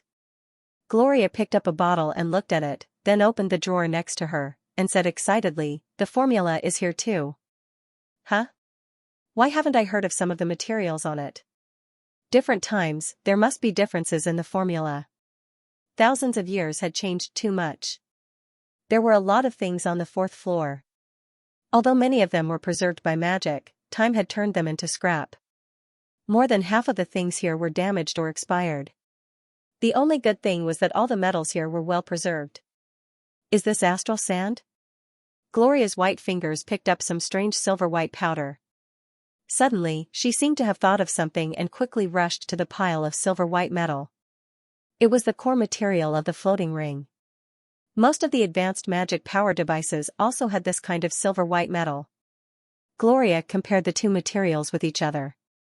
As if she was not sure, she immediately turned to Fallen Witch and said, "Mother, can you please bring the alchemy device here? I need to analyze the structure of these two materials."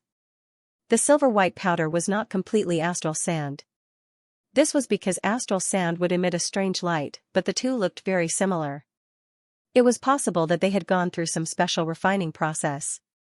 Fallen Witch was very fast. She directly teleported back and then teleported back with an alchemy device. Gloria quickly put the silver-white metal powder on it, then picked up a small piece of silver-white metal ingot and analyzed it. With a faint magic aura, she got the answer in just a few minutes. She was very excited and said, "Although I don't understand how it is made, but I can be sure that this is really astral sand. It's just that the composition has changed slightly." Astral sand, could it be that these materials used in the Arcane Empire came from the astral world? Great! Gloria's expression was quite excited. She murmured, "If we can figure out how these metals are made, we can make a huge floating ring. And I believe the Witch Council will be very willing to buy them at an extremely high price." Gloria needed a wizard tower. Fallen Witch also needed a wizard tower. Although they had never said it to Soren, they were just considerate of Soren's difficulties. The huge expenditure of Mordor City could not be reduced. The wizard tower often cost millions of kindler. Even the Witch Council could not afford it, so they could only make do with a laboratory. Now that they had this material, Gloria's first thought was to use it to exchange with the Witch Council for a huge amount of material to make a wizard tower. The floating city was the dream of all wizards. Before this dream was realized, the floating space tower was also something that they yearned for. There must be a way to make it. Gloria looked around excitedly. Soren quickly removed all the magic traps he found, lest his woman suddenly be trapped. But it was a pity, they found nothing at all. This floor was a warehouse, and most of it was materials. Could it be up there? Vivian stood at the top of the stairs and looked up curiously. However, she didn't go up rashly because she knew that it was dangerous. Upstairs, Gloria's eyes lit up and looked at Soren with expectation. This kind of thing must be decided by Soren. Soren pondered for a moment and said slowly, "I'll go up and have a look. You guys get ready for battle. We're close to the top of the wizard tower. I'm afraid we may encounter the Thaling who is responsible for guarding the 5th floor of the wizard tower. The height of this wizard tower was about 9 floors. The internal space must be more than that, but the higher the level, the higher the danger." Soren moved forward cautiously, and as expected, he found another spell trap. There were too many magic traps. In total, he had dispelled 20 to 30 advanced spell traps. The light on the 5th floor seemed to be very good. When Soren came to the 5th floor of the wizard tower, he could not help but be a little excited because he saw rows of bookshelves. Very, very many bookshelves. He did not know how many books there were on this floor, but what he saw in front of him was close to 10,000 books. There were no enemies. Soren carefully observed his surroundings, using his god-level perception to the limit, but it seemed that there were no enemies on this floor. He quietly approached one of the bookshelves. When he reached out and touched one of the books, the power of time suddenly seemed to be triggered. The book in front of him actually weathered into powder. In an instant, dust was everywhere. The books in the entire bookshelf were all turned into dust. Even the books on the bookshelves next to it were mostly turned into powder. However, after a large number of books turned into dust, some of the books that did not change at all became very obvious. These were all magic books, or books that were enchanted with spells. Even wizards did not have enough energy to enchant all of the books. As a library, they would set up a large magic circle to prevent the books from being damaged and so on. However, time had erased all of these, and only the important books that were enchanted with spells were preserved. Many of the books were completely damaged, and the slightest touch would turn them into dust, but the books that were still intact had a faint magic aura. It seemed that there were no enemies. Soren breathed a sigh of relief in his heart and then greeted the people below. Soon, Gloria and the others all came up. At the same time, on the top floor of the wizard tower, 3 constructs made of strange metal were watching all of this. Thaling number 1. One of the Thaling, whose lower body was made of air like an elemental spirit, said in a deep voice, "The invaders have reached the 5th floor, why didn't they activate the arcane guard?" Thaling number 1 looked very ordinary, but it was this ordinariness that made it extraordinary. In front of it was a virtual image of Soren and the others who entered the 5th floor. After a moment of contemplation, it slowly said, "The 5th floor is the Master's library, and they are all very important things. If there is a battle, it is very likely that this place will be destroyed. I believe that the Master doesn't want to destroy these precious books. So much time has passed, and if the Master is still alive, he would have returned long ago. Let's just wait and see." Hearing Thaling number 1's words, the Thaling next to it could not help but be silent. As a kind of high-level construct, although they had great power, they were also strictly limited. They faithfully carried out their master's orders, but after so long, even they would feel tired. Rune lifeforms weren't immortal. Some of them had already disappeared in the river of time. Thousands of years were enough to wear down even their souls. Therefore, Thaling number 1 might have thought of other ways to carry out its master's orders. It had already changed its body 3 times. As the oldest Thaling in the wizard tower, more than 3,000 years had weakened it. This weakening was not in terms of strength, but in terms of soul. Since rune lifeforms were also called lifeforms, there would naturally be a time when they would die. They weren't liches. They were just artificial lifeforms, and their souls couldn't be compared to humans. The weakness caused by the liches changing their bodies could be recovered through other methods, but they couldn't do that at all. As a kind of high-level construct lifeform, Thaling's body could last for hundreds of thousands of years. However, it had been too long since the Arcane Empire. Changing their bodies again and again had brought them closer to death. If Soren didn't come, perhaps all the Thaling here would have died in less than 100 years. No, perhaps there was another one, and that was Thaling number 13 in the war chess plane. It had a special divinity, and perhaps it was the only Thaling that was close to immortality. 1,000 years, 2,000 years, even they would not be able to escape death in the end. Even planes would die at some point, let alone construct life forms like them. Perhaps in the entire multiverse, only the gods were truly immortal. The 5th floor of the Wizard Tower. The collection here was extremely large, but less than 1,000th of the books were preserved. However, without exception, they were all very precious. After flipping through a few books, Gloria immediately said, "These books need to be moved back." The Wizard Tower hadn't been taken down yet. It was obviously not wise to leave these books here. It was better to move them all back first. Vivian was obviously not very interested in these books. As a warlock favored by the gods, she mostly relied on her innate talent to cast spells. So, after reading the books out of boredom, she rolled her big eyes and had some ideas about the higher levels. "Brother." The little girl ran to Soren's side and said in a clear voice, "Why don't we continue to go up? It seems like there are no guards on these 2 levels. Maybe it's the same above." Soren's expression was a little hesitant. However, he didn't hesitate for too long.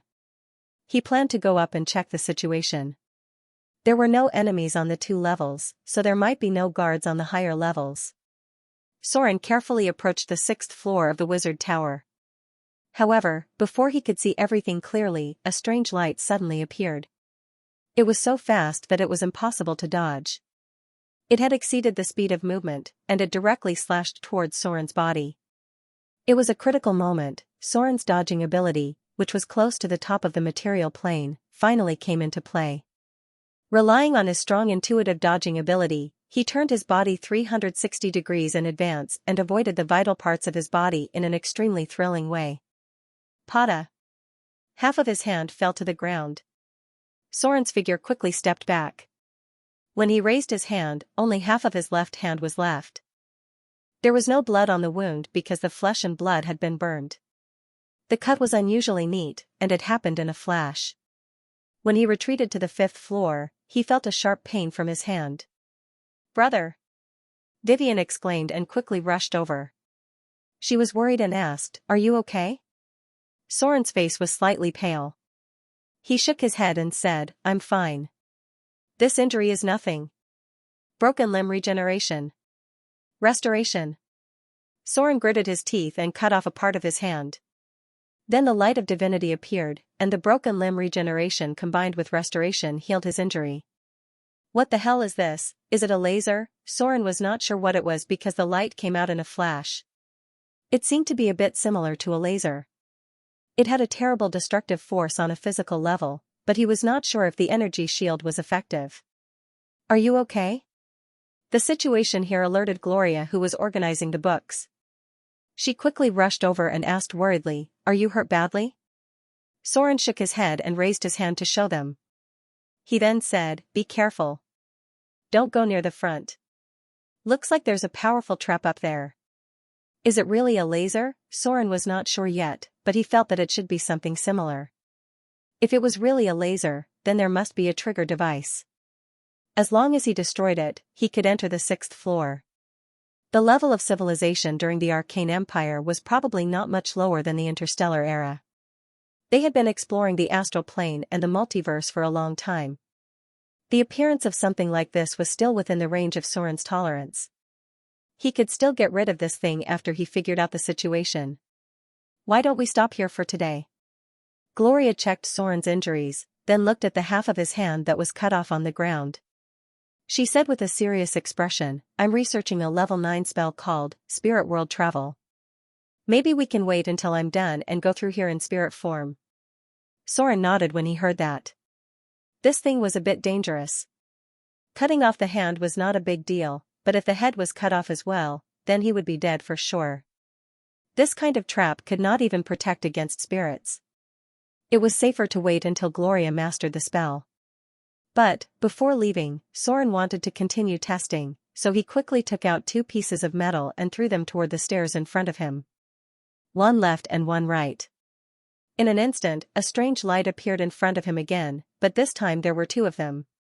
They were so fast that they could not be seen. Then, the 2 pieces of metal were cut into 4 pieces. Looks like my body can't take it anymore. A thought suddenly popped up in Soren's mind, and a small black stone appeared in his palm. This was the demon stone. It was an elemental material that appeared in the abyss near the edge of the plane. The size of a small fingernail could weigh more than a few kilograms. Soren carefully threw it out. In an instant, the strange light appeared again, and then there was the sound of something falling to the ground. Magician's hand. Soren cast a spell and took the demon stone back. It was not cut in half, but there was a very shallow mark on the surface. It seemed that the light was not enough to cut it. One object was 1 light, and 2 objects were 2 light. Soren seemed to have understood something. It was not difficult to pass through it. Soren actually had another way, which was to use the divine shield to rush through. This thing was similar to the mana crystal pulse cannon. Anyway, it was a highly condensed energy attack, which could be understood as the lowest level of mana pulse attack. If he opened the divine shield, he could still rush through it, but the consumption of divine power points might be a lot. When the Godslayer dealt with the Queen of Spiders, a mana pulse cannon almost broke the Queen of Spiders' divine shield. Although the Queen of Spiders was very powerful, the consumption of divine power points must be very high. Soren thought about it and decided to take it slow. The Avatar crisis was getting closer and closer, and divine power points were more precious than slaughter EXP. There was no need to use them like this. The group quickly left the wizard tower.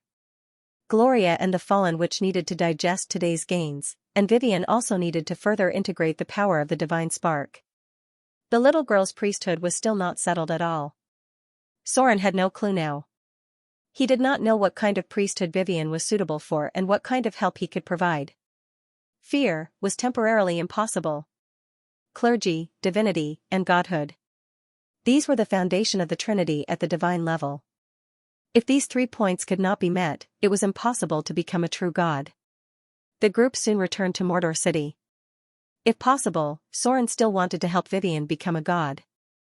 In this way, she would be on the same level as the Dread Lord. Even if there was a gap in strength between gods, there would not be a terrible suppression of the gods.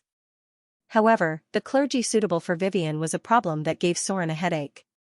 Even if he was willing to give his clergy to Vivian, the little girl would not be able to absorb it at all.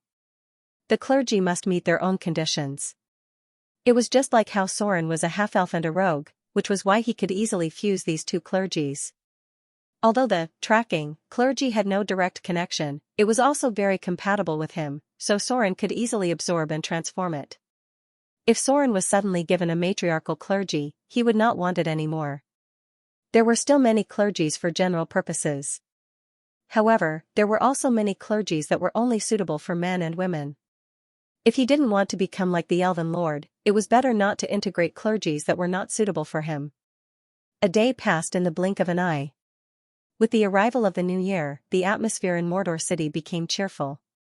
Even the drows, who had always been serious and rigid, began to prepare for the new year. Other people were naturally very eager. During this time, some outsiders came to Mordor City. Many of them were bards. Some of them were believers who served the goddess of joy, and some were hedonists who worshipped the goddess of cat and dance. Festivals were when they were very active.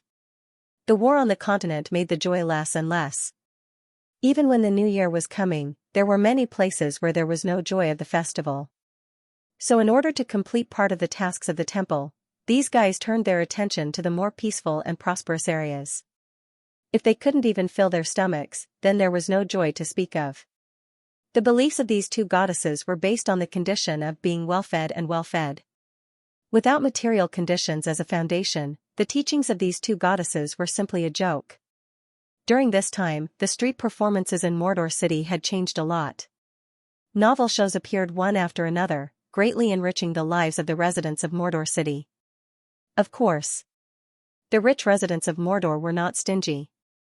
For those satisfactory performances, they did not mind throwing a few more silver dirhams. They still had to take a break for the new year. It wasn't a long time. Soren only planned to give them 7 days of leave. The military only had 3 days, and the garrison only had 3 days off. Half a month before the new year, these bards came. The performances in the taverns never stopped. There were also new magic tricks on the streets, or cheerful songs and dances. Joy may be good, but pleasure is better not. Both goddesses were famous hedonists, and their believers were naturally the same. The middle and high levels of Mordor were still restricted by Soren. He would never allow internal corruption to have hedonistic thoughts. Aristocratic ball? Forget it. There were no nobles in Mordor City, so naturally, there was no need for aristocratic masquerades. This thing was used by the two goddesses to infiltrate the ruling class. Happiness was something that only people who didn't have to worry about food and clothing would pursue more.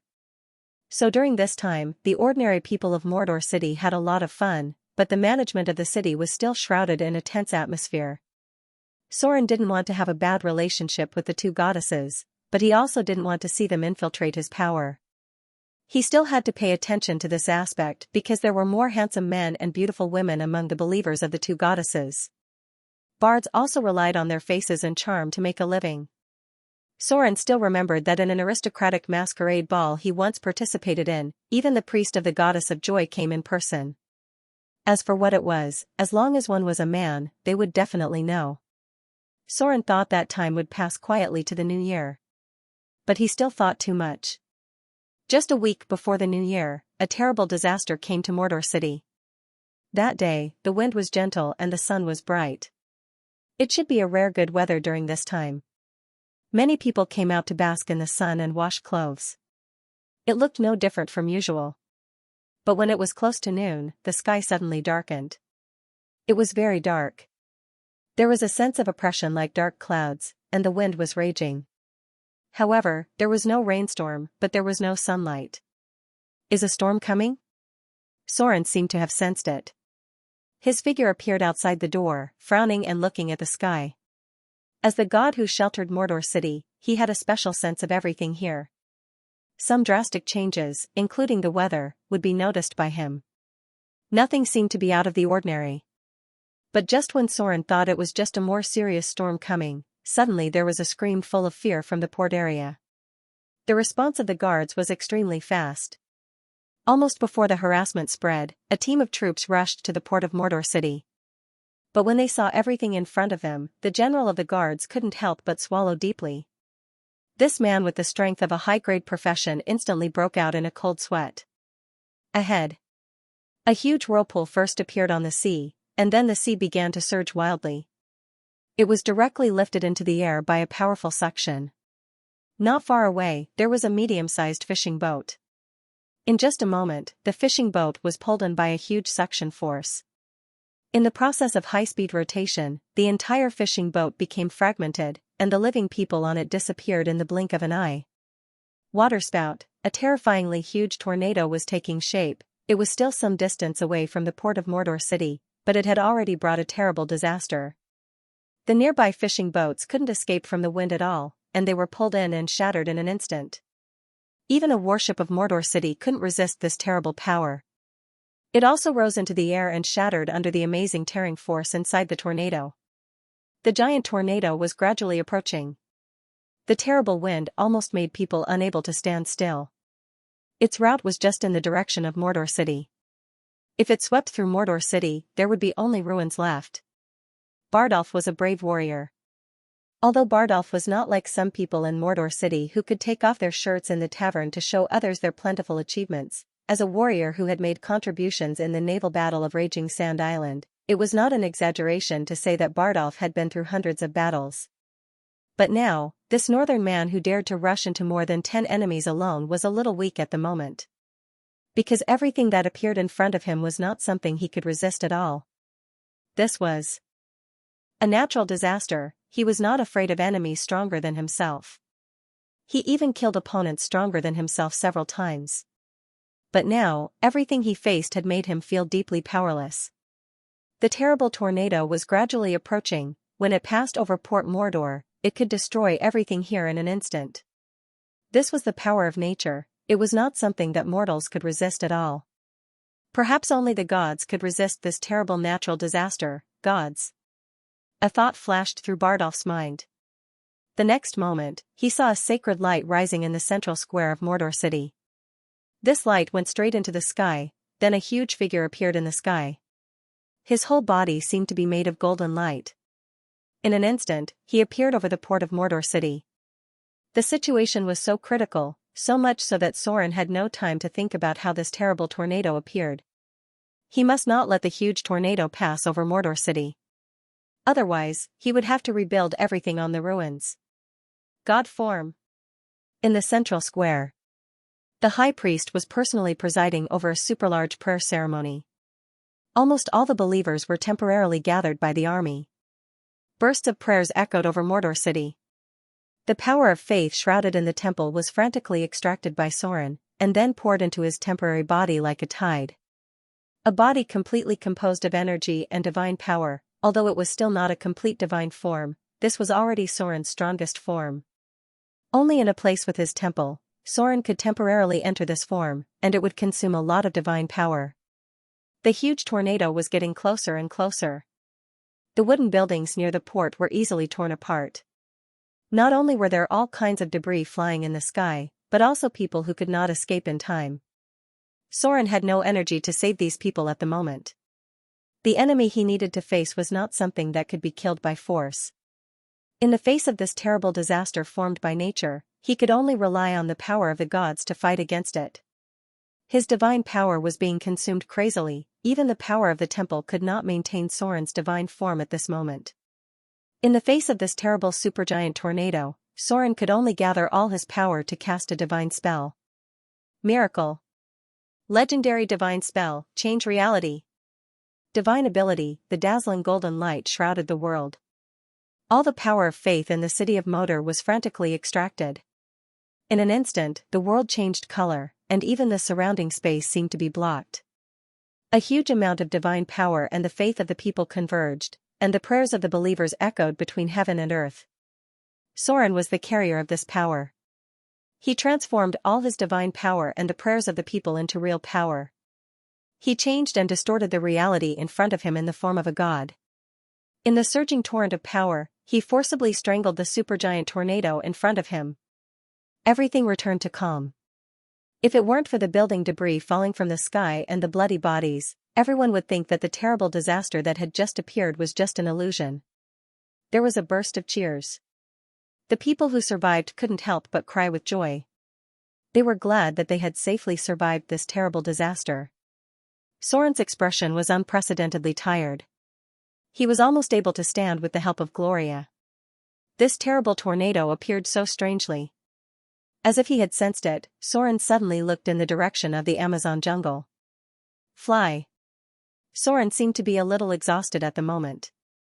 He said to Gloria next to him, and soon the two of them rose into the air. The height was gradually climbing. Everything under their feet became smaller and smaller. Gloria's expression was a little confused at first, but soon she was shocked. Tornado, in their sight, they could also see a huge tornado, but it was far away from Motor City. It raged very far away from the island, tearing everything into pieces. Sure enough. Soren sighed and said slowly, "Let's go down. I understand the reason." The Storm Lord, this ancient god, he finally failed to resist the energy storm. It seemed that now he had also fallen into the mortal world. Motor City. There were several documents on the desk in front of Soren. At the moment, he seemed to be in a heavy mood. After picking up a document and looking at it, he resealed it and archived it in his database. What was recorded was some special information, many of which were directly related to the gods. For example, the information on the left of Soren recorded a place that had been barren for hundreds of years and was called Death Valley by the locals. Suddenly, flowers bloomed overnight and the lush vegetation became a living paradise. Until now, it was called a miracle of nature by the droll, without a doubt. This must be the work of the gods. The second document recorded a forest near the Frost Kingdom. It was a relatively large primeval forest. All of a sudden, it withered overnight and became a land of death. It even infected everything around it like a plague. This must also be the work of the gods. It should be the work of the Lady of Pestilence and Poison. These events all had one thing in common. That was, when the gods fell to the mortal world, they were accompanied by some special events. These events completely violated the laws of nature. It was not an exaggeration to say that they were some kind of miracles. The sudden appearance of a huge tornado was the same kind of event. The great divine power of the Storm Lord fell to the mortal world because of the Avatar crisis. The terrible divine power he possessed was no longer under his control. It was mentioned before that if the gods fell to the mortal world, they could not retain the divine power accumulated over a long period of time, as well as the power of faith from within the divine kingdom. When the gods fell to the mortal world, they were in the form of a saint, and all the divine power they possessed would be emptied at once. The emptied divine power would not disappear for no reason. These divine power values would produce a variety of terrible effects according to the characteristics, power, and priesthood of the gods. For example, the Death Valley suddenly became a vibrant paradise, and a huge forest suddenly withered overnight. Or like Sauron's Mordor city, there was a huge tornado that inexplicably appeared, bringing serious damage to Mordor city. Of course, yesterday's disaster was probably more than that. That was why Soren was sitting here meditating. First, we need to calculate the power of the Storm Lord. As one of the oldest primitive gods, the Lord of Storms was a great divine power from the moment he was born. He was one of the few main gods of the divine system who was qualified to be a greater divine power. He was also the master of many gods of the evil camp. Soren's current divinity was 30 points, which meant that he could store 600 divinity points. If he needed 100 divinity points to become an intermediate divinity, then he could store around 2,000 divinity points. Great divine powers were not very clear at the moment. But according to a rough estimate, it should be at least 300 divinity points, which meant that the Lord of Storms had more than 6,000 divinity points. In their own god kingdom, the gods basically maintained a state of full divine power. For an ancient god like the Lord of Storms, the believers and power of faith in his holy kingdom were definitely abundant, but he still lacked a chance to trigger a qualitative change. Based on this calculation, when the Lord of Storms fell to the mortal world, he had at least 6,000 divine power points. The next thing was very crucial. More than 6,000 divine power points when the Lord of Storms fell to the mortal world were all stripped away because of the Avatar crisis. Such a huge amount of divine power directly distorted the environment of the material plane. Not only did it form a terrible giant tornado in the city of Moder, but it even caused quite terrible disasters in other places. Because this was an overseas area, the fall of the Lord of Storms should not have much impact on the mainland. In theory, the place that should be most affected should be the Amazon jungle, and then the outer islands near the Amazon jungle would be affected. 6,000 divine power points, with such a huge power, Soren could not imagine how much damage it would cause. The Lord of Storms was not a god of the good camp. His power was full of aggression, destruction, and destruction. At this time, when he fell to the mortal world, the dissipation of divine power would have a huge impact on the divine power of the entire overseas area. He definitely did not come down voluntarily. The gods who came down voluntarily could at least leave their divine power inside the gods' kingdom, so it would not have a terrible impact on the material plane. Many gods came down voluntarily. Although they still could not bring down any divine power points, at least they could leave their divine power inside the gods' kingdom to prevent the further impact of the stripped divine power on the material plane. This sudden disaster might have changed some of the patterns in the overseas area. The dock area had become a mess. The loss of the city of Moder was still relatively serious. They lost a warship and nearly 100 soldiers on it, and all 5 fishing boats sank. About 1/5 of the dock was destroyed, and it would take some time to repair. At present, the number of missing people had reached at least 1,000, and more than 300 people were confirmed dead. The main reason was that the port of Moder was too crowded, and the giant tornado appeared too quickly. Some people did not even have time to escape before they disappeared. The only good thing was that the number of believers praying in the temple had increased a lot. Even merchants from other places in the city of Moder had donated a lot of kindler. Soren's miracle obviously had a more far-reaching impact. In the face of such a terrible disaster, a god who blessed them would naturally make the believers more devout. The bad thing was that the divine power points were all used up. Fortunately, the recovery speed was not slow. The divine power points increased by about 1 or 2 points every day. It should be related to the expansion of believers and the piety of their faith. It was estimated that this disaster could bring some devout fanatics to Soren. Quack quack quack. A strange sound echoed near the port of Moder. There were also bodies floating on the sea. The army was salvaging these bodies for burial. Suddenly, a strange bird appeared in their line of sight. Its appearance was 60% similar to a crow, but its appearance was scarier. It had pitch-black feathers, a sharp beak, blood-red eyes, and dark green claws. Its body wasn't very big, but what was more frightening was that its body was surrounded by a strange black gas, which even made the space around it somewhat blurry. What the hell is this? The officer near the port was shocked. The strange bird stopped on a mast. The sailors near it seemed to be a little timid, and no one dared to go up and drive it away. The officer bravely approached, and just as he was about to drive the strange bird away, he was glanced at by the other party's scarlet eyes, and his legs were a little weak. "Hurry up." His voice trembled a little, and he hurriedly said, "Report to the higher-ups immediately, this bird is strange." Soren was not the first to arrive. Gloria arrived 1 step ahead of him. After seeing the strange bird in front of her, her heart couldn't help but thump. Then she searched for the memory of it in her mind. After thinking of something, her expression couldn't help but become slightly nervous. Bird of Death? Soren's figure appeared in the shadow. When he saw the strange bird that looked like a crow in front of him, his expression couldn't help but be quite dignified. He murmured, "Why is this thing here? Don't they rarely come to the material plane?" Bird of Death. As the name suggested, it was a bird with a special perception of death. They were also the eyes and ears of the Grim Reaper. This strange bird's challenge level was not high. The most troublesome ability was only death gaze.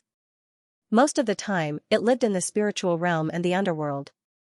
It was basically difficult to see its traces in other planes. Bird of Death had a special connection with the Grim Reaper. Many mortals mistakenly thought that they were crows, but in fact, they were a special life created by the Grim Reaper. Bird of Death could see spirits, ghosts, and the undead. They liked to chase the traces of death. In the spiritual realm, if a lot of people died, the Bird of Death would usually appear quickly.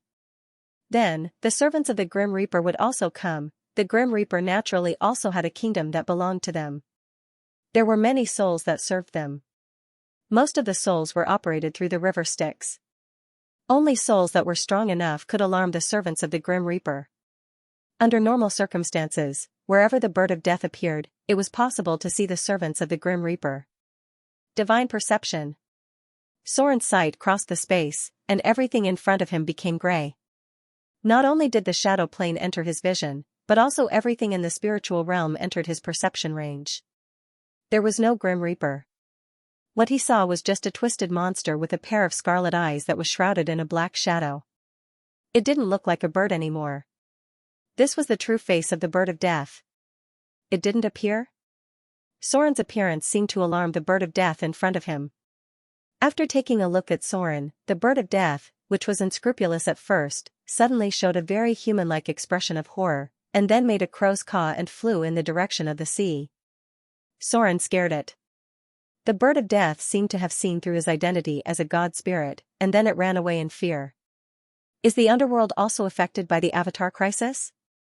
All this seemed like a small episode, but Soren must have thought of more than this. The appearance of the Bird of Death was definitely not good news, because seeing this thing was said to bring bad luck. However, Soren had the blessing of the goddess of misfortune, so it shouldn't have any effect, right? A quiet night. The port of Mordor City seemed very calm. Except for the guards patrolling from time to time, there was only a little noise coming from the tavern. New Year was coming. Even if such a terrible disaster happened yesterday, there were still many people in the tavern today. In the words of these people, such a terrible thing had happened so suddenly that they were almost scared to death. At such a time, they definitely needed a drink to calm their nerves. Raisin was dragged to the tavern by his companions. At that time, the huge tornado suddenly appeared, and he was very close to his companions. The terrible wind almost swept them away. If it weren't for the fact that they were holding on to a wooden stake, and Soren ended the tornado at that time, they would have died long ago. Raisin was not a good drinker. So after a few drinks, he sneaked out quietly. Suddenly, he felt a little urgent to pee, so he avoided the guards and walked towards the edge of the dock. Mordor City did not allow people to urinate and defecate anywhere. If they were caught, they would be whipped. However, sailors like them naturally had their ways. They ran to the dock and peed directly into the sea. Even if the guards saw it, they couldn't do anything because it was impossible to catch them red-handed. Everything should be fine. But when Raisin finished peeing and was about to go back, he suddenly felt a cold wind blowing, and his whole body couldn't help but shiver. Forget it. Inexplicably, he felt a little panic in his heart. He even felt that something was looking at him from behind. Maybe to embolden himself, he couldn't help but raise his body slightly and said to himself, "I'll just go back and drink." At this moment, suddenly, a cold palm touched his back, and then there was a sad voice, "Is there any wine? I want to have a drink." What the hell? It turned out that there was someone behind him, which bastard came to scare him. Although Raisin was not a powerful professional, he had at least practiced a little. After hearing someone talking behind him, he suddenly felt a lot bolder. He turned around and said, "You bastard. Do you want to scare me to death? You. What the hell? There's a ghost." Plop. Laxon lost his balance and fell directly into the sea from the dock. The cold sea water immediately made him sober, but he was still very scared. His teeth were chattering as he shouted, "Help! There was a ghost. It was really an undead. Someone come quickly. This place is haunted."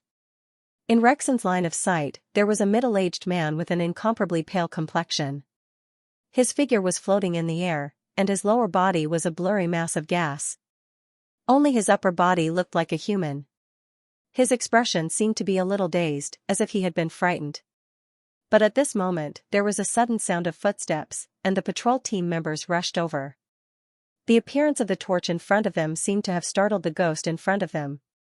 In the blink of an eye, it disappeared without a trace. Lake Sun was quickly scooped up.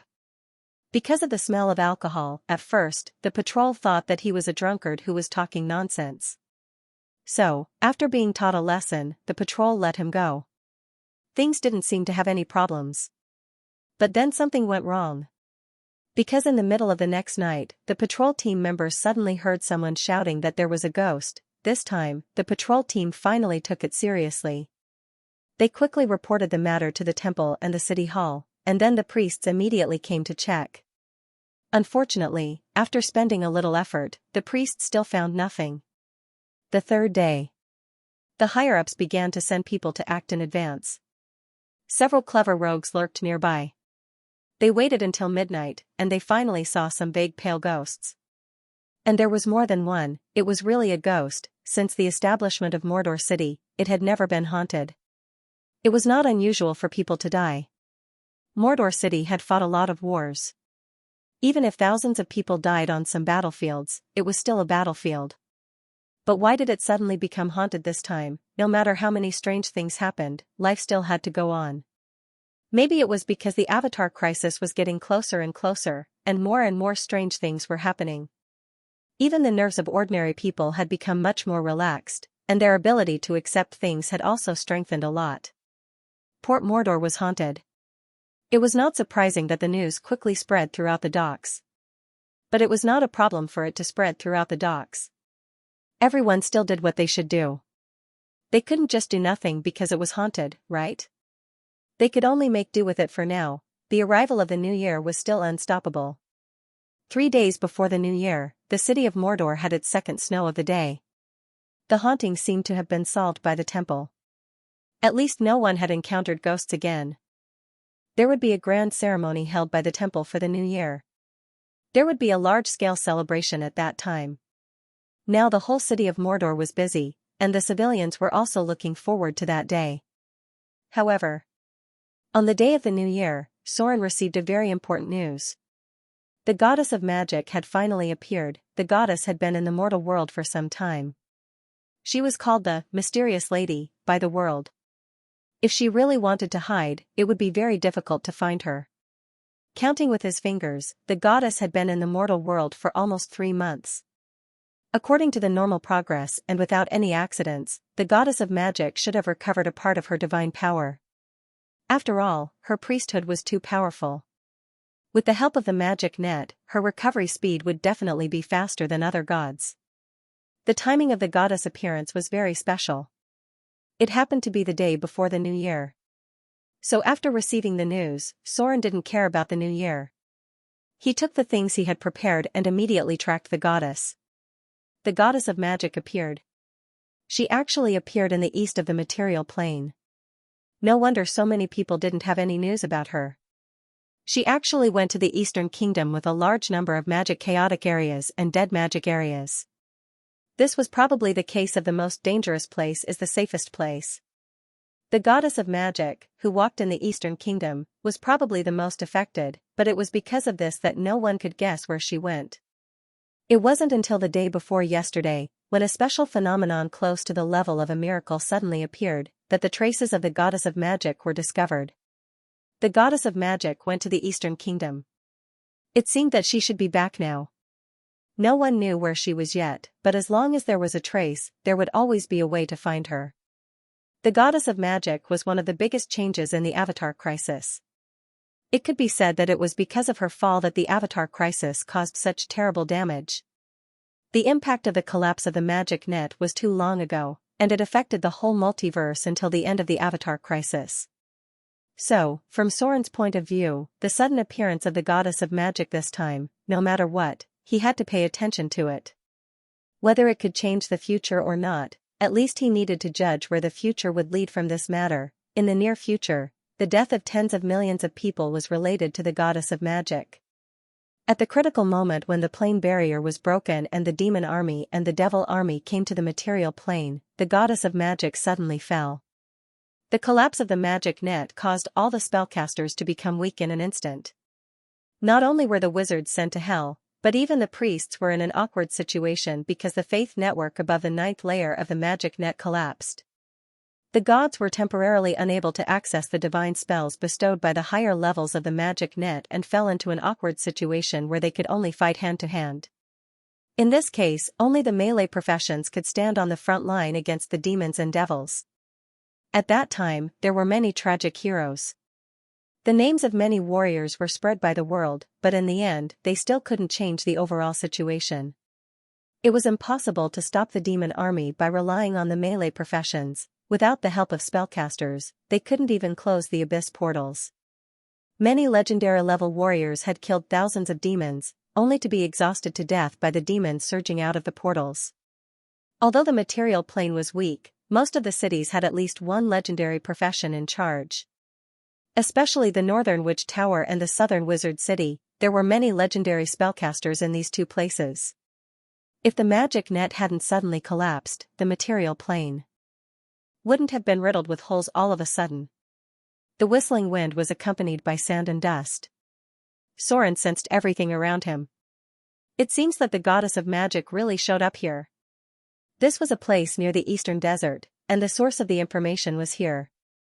Just one day before the new year, a quite amazing magic storm suddenly formed here. There were only 2 people in the entire material plane who could do this. One was the Lady of Night who created the shadow magic net, and the other was the goddess of magic. Even though 3 days had passed, there was still a lot of elemental energy left in this place. This place had been permanently changed into an active magic area. Since there was a dead magic area, there were naturally some places that were very suitable for casting spells. The goddess of magic should have appeared here, but where will she go next? Soren couldn't help but fall into deep thought. He could sense that there were other people nearby, but he didn't care. The appearance of the goddess of magic had attracted too many people's attention. Everyone was looking for traces of the goddess of magic. At this moment, Soren looked like a high-grade magus. Soren didn't dress up like a rogue at all. Now, he looked like a purebred wizard, and there were many people like him nearby. For these wizards who hadn't stepped into the realm of legends, as long as they pleased the goddess of magic a little, they might be directly promoted to the realm of legendary wizards. There was no other way. The goddess of magic was just that awesome. If she wanted to cultivate a legendary wizard, she could do so in a matter of minutes. I can only rely on the clergy of tracking. The goddess of magic was also known as the mysterious lady. Soren walked around and found nothing at all. In the end, he could only rely on the clergy of tracking to find her. There were traces left by her here, and the clergy of tracking could provide clues for Soren. Found it. Soren stood still for a long time. When he suddenly opened his eyes, a faint divine light appeared in his pupils, and then disappeared completely. He quickly left in one direction and disappeared in the blink of an eye. The people nearby didn't find it strange. Since the goddess of magic appeared here, spellcasters would appear here every day, then stay for a while and leave in one direction according to prophecy or their own intuition, trying to find the goddess of magic who had fallen to the mortal world. But it was a little strange that for some reason, every spellcaster who used prophecy here seemed to be able to find something. As for whether it was true or not, no one knew. He walked for 3 days. Strictly speaking, Soren really didn't have any clues about the goddess of magic's whereabouts. It was the power of the clergy of tracking that guided him. He himself wasn't sure if the clergy of tracking could find the goddess of magic, but at this point, he could only believe that the power of the clergy wouldn't let him down. It was difficult for others to find such a powerful deity if she wanted to cover up her tracks. Night fell. After walking in the northwest direction for 3 days, Soren, sensing by relying on the clergy of tracking, was suddenly cut off. There were only two reasons for this situation. One was that he had completely lost track of the goddess of magic, and even the clergy of tracking couldn't find her traces. The second was that the goddess of magic was nearby. The other party's divinity and clergy blocked the effect of Soren because the mysterious lady had a lot of special fields. The clergy of tracking was very likely to fail if he was very close to her. Soren naturally still hoped that the goddess of magic was nearby, so he stopped and carefully searched nearby. This was a forest near the northwest direction, not far from the misty forest. Soren vaguely remembered that he had heard of this place before. Generally speaking, Soren remembered that there were treasures in places because of the profession of a rogue. Who is it?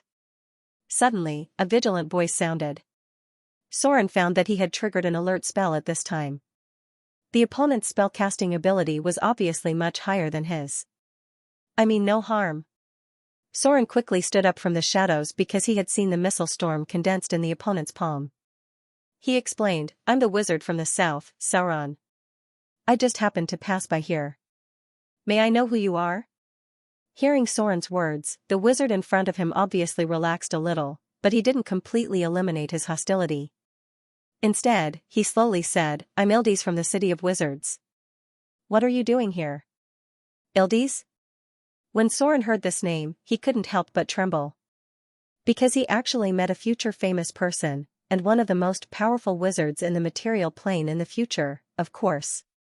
This future most powerful wizard didn't have many brilliant achievements. In Soren's memory, although he had heard of his strength, he didn't hear of any powerful enemies he had killed. However, this guy was quite lucky. He had lived safely until the end of the Avatar crisis, and the reason why he could become the most powerful wizard in the material plane was very simple. That was, he slept with the goddess of magic. It should be mentioned before that if a wizard was lucky enough to get the favor of the goddess of magic, or had close contact with her incarnation, then the wizard could get a special gift. Under normal circumstances, this lucky guy would permanently add an extra legendary spell slot, or even more lucky, all spell slots would be added by one. These were all permanent. And these spell slots wouldn't be affected by one's own strength. Even if a level 1 wizard got the favor of the goddess of magic, he could also use these spell slots after a close contact. Of course, the premise was that he could remember a legendary spell. It seemed that this generation's goddess of magic was the only lucky guy who got the favor of the goddess of magic, but the previous goddess of magic had a lot of wizards who got the favor. Even, the daughter of the previous goddess of magic could bestow extra spell slots. A certain lady who had once ruled Silvermoon City was quite sought after by the people, because obtaining her youthful knight could give you an extra spell slot. To be honest, if there were really children of the plane in this world, then Ildes in front of him should be one of them. Ildes. Since he could meet the most powerful wizard in the future here, Soren was sure that the goddess of magic should be nearby. Ildes had been with the goddess of magic for a long time, and it could even be said that before the fall of the goddess of magic, this guy had been very close to the goddess of magic. Although Soren was not quite sure how far the timeline had come, judging from the current situation, Ildes in front of him was very likely to have seen the goddess of magic. Even if he had not seen the goddess of magic, Soren believed that as long as he followed him, he could find the goddess of magic. Hey! Ildes's expression seemed a little impatient because Soren did not answer his question. As a wizard, he was not the kind of guy with a good temper. So, he said impatiently, if there is nothing else, please leave here immediately. His tone became impolite. Ildes's reputation in the future was neither good nor bad. It could only be said that he was the kind of guy who would protect himself. At least during the most serious period of the Avatar crisis, many strong men fought for each other's beliefs. This guy in front of him was hiding somewhere quietly waiting for the end of the Avatar crisis. He had great power but did not do anything for the mortals. At that time, among the good and righteous adventurers, Ildes's reputation was actually very bad. Many people thought that he was a selfish coward who inherited part of the power of the goddess of magic after the fall of the goddess of magic, but he only knew how to hide in the corner and do nothing. The paladin had asked him for help and invitation, but in the end, he did not respond. During the Avatar crisis, the number of spellcasters in the material plane was quite limited. Except for one or two special existences, the most powerful ones were Ildes in front of him and Arendelle's Princess Royal. The two had never fought, so there was no way to calculate who was stronger. Soren could not leave. He still had to find the goddess of magic who fell to the mortal world through Ildes. In any case, he felt that he should meet the goddess. Soren felt that some of his appropriate reminders might be able to change the fate of the future. Actually, Soren's mind raced as he tried to recall all the information he could find about Ildes. It was not easy to eliminate a stranger in such a short amount of time. However, Soren was not completely out of ideas because he remembered that Ildes had yet to find that item. If Soren remembered correctly, Ildes cared a lot about that thing.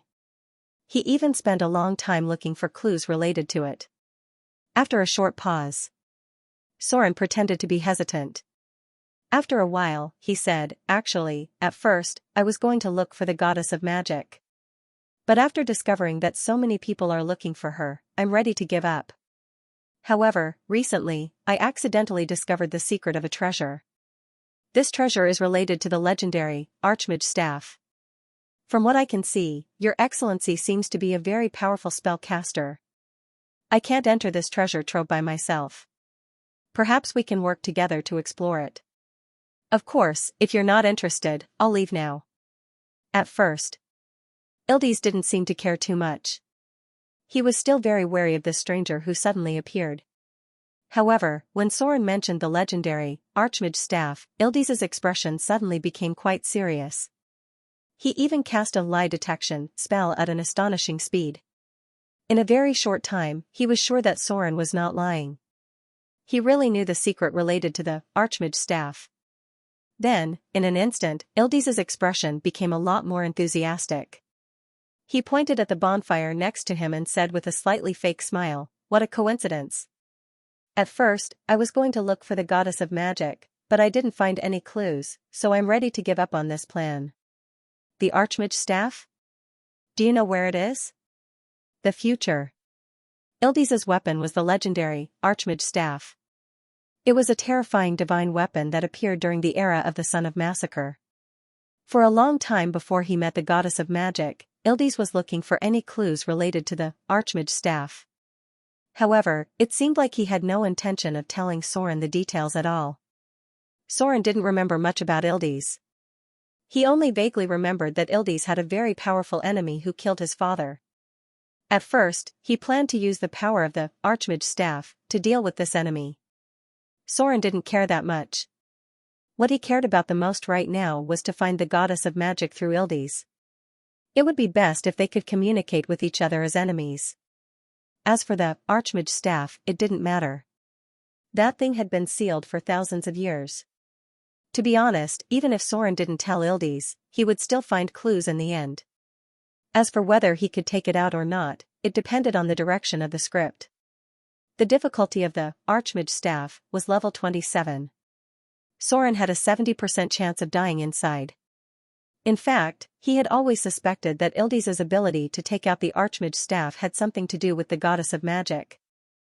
Maybe the goddess of magic helped to break the seal. The Archmage staff was one of the legendary divine weapons in the material plane. In terms of combat power, it was probably several times stronger than the Holy Avenger.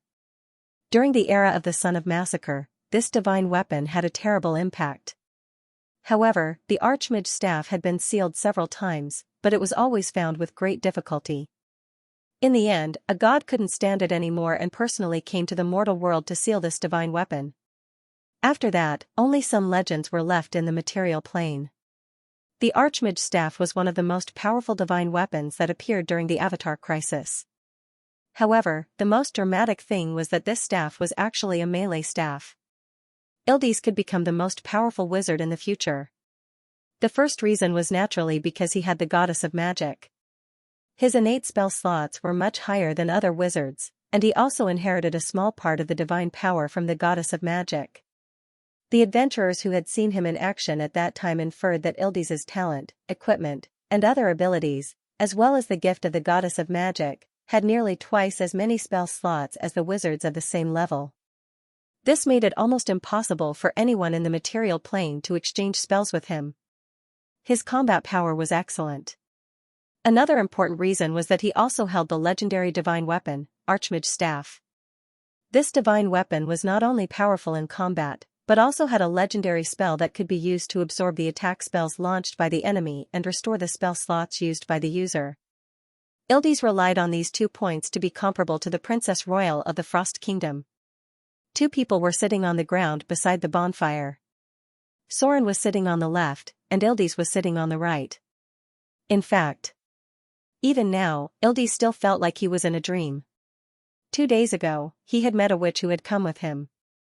She had only given him some pointers and helped him break through the spiritual barrier, successfully lifting him to the higher levels of the weave.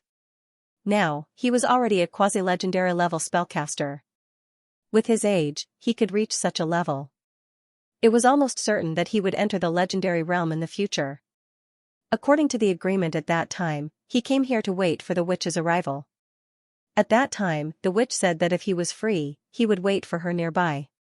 She needed Ildes to do a small favor. According to the agreement, the witch should have arrived this morning. However, the witch seemed to be delayed by something. Ildes originally planned to leave, but after thinking about it, he decided to wait a little longer. After all, the witch had helped him before. She might be his opportunity. Ildes had a powerful enemy.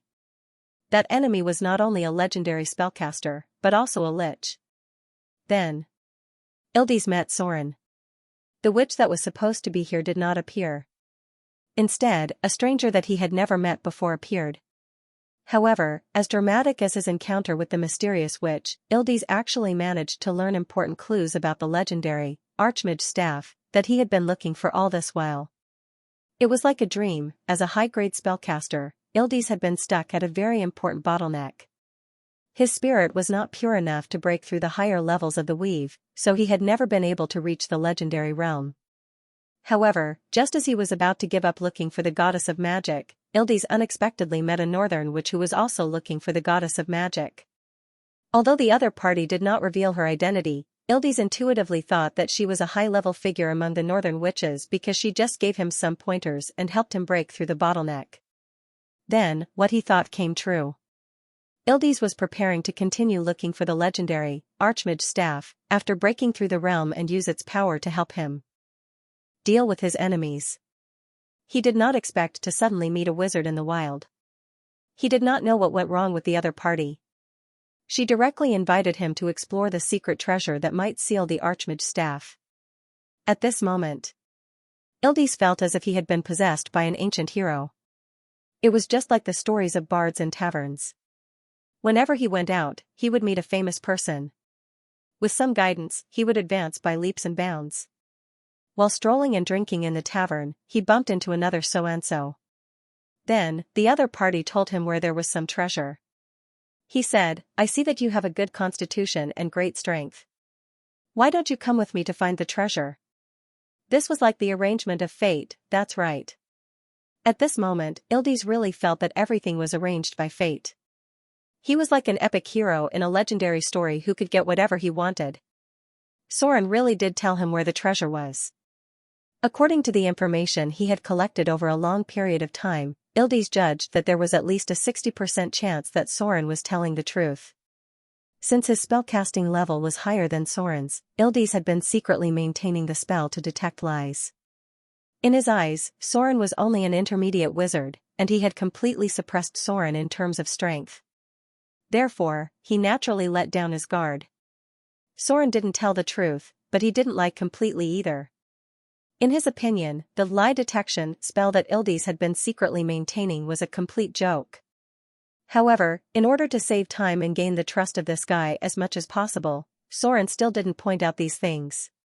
Now, Ildes was not one of the most powerful spellcasters in the material plane in the future. Soren didn't care much about what he was thinking.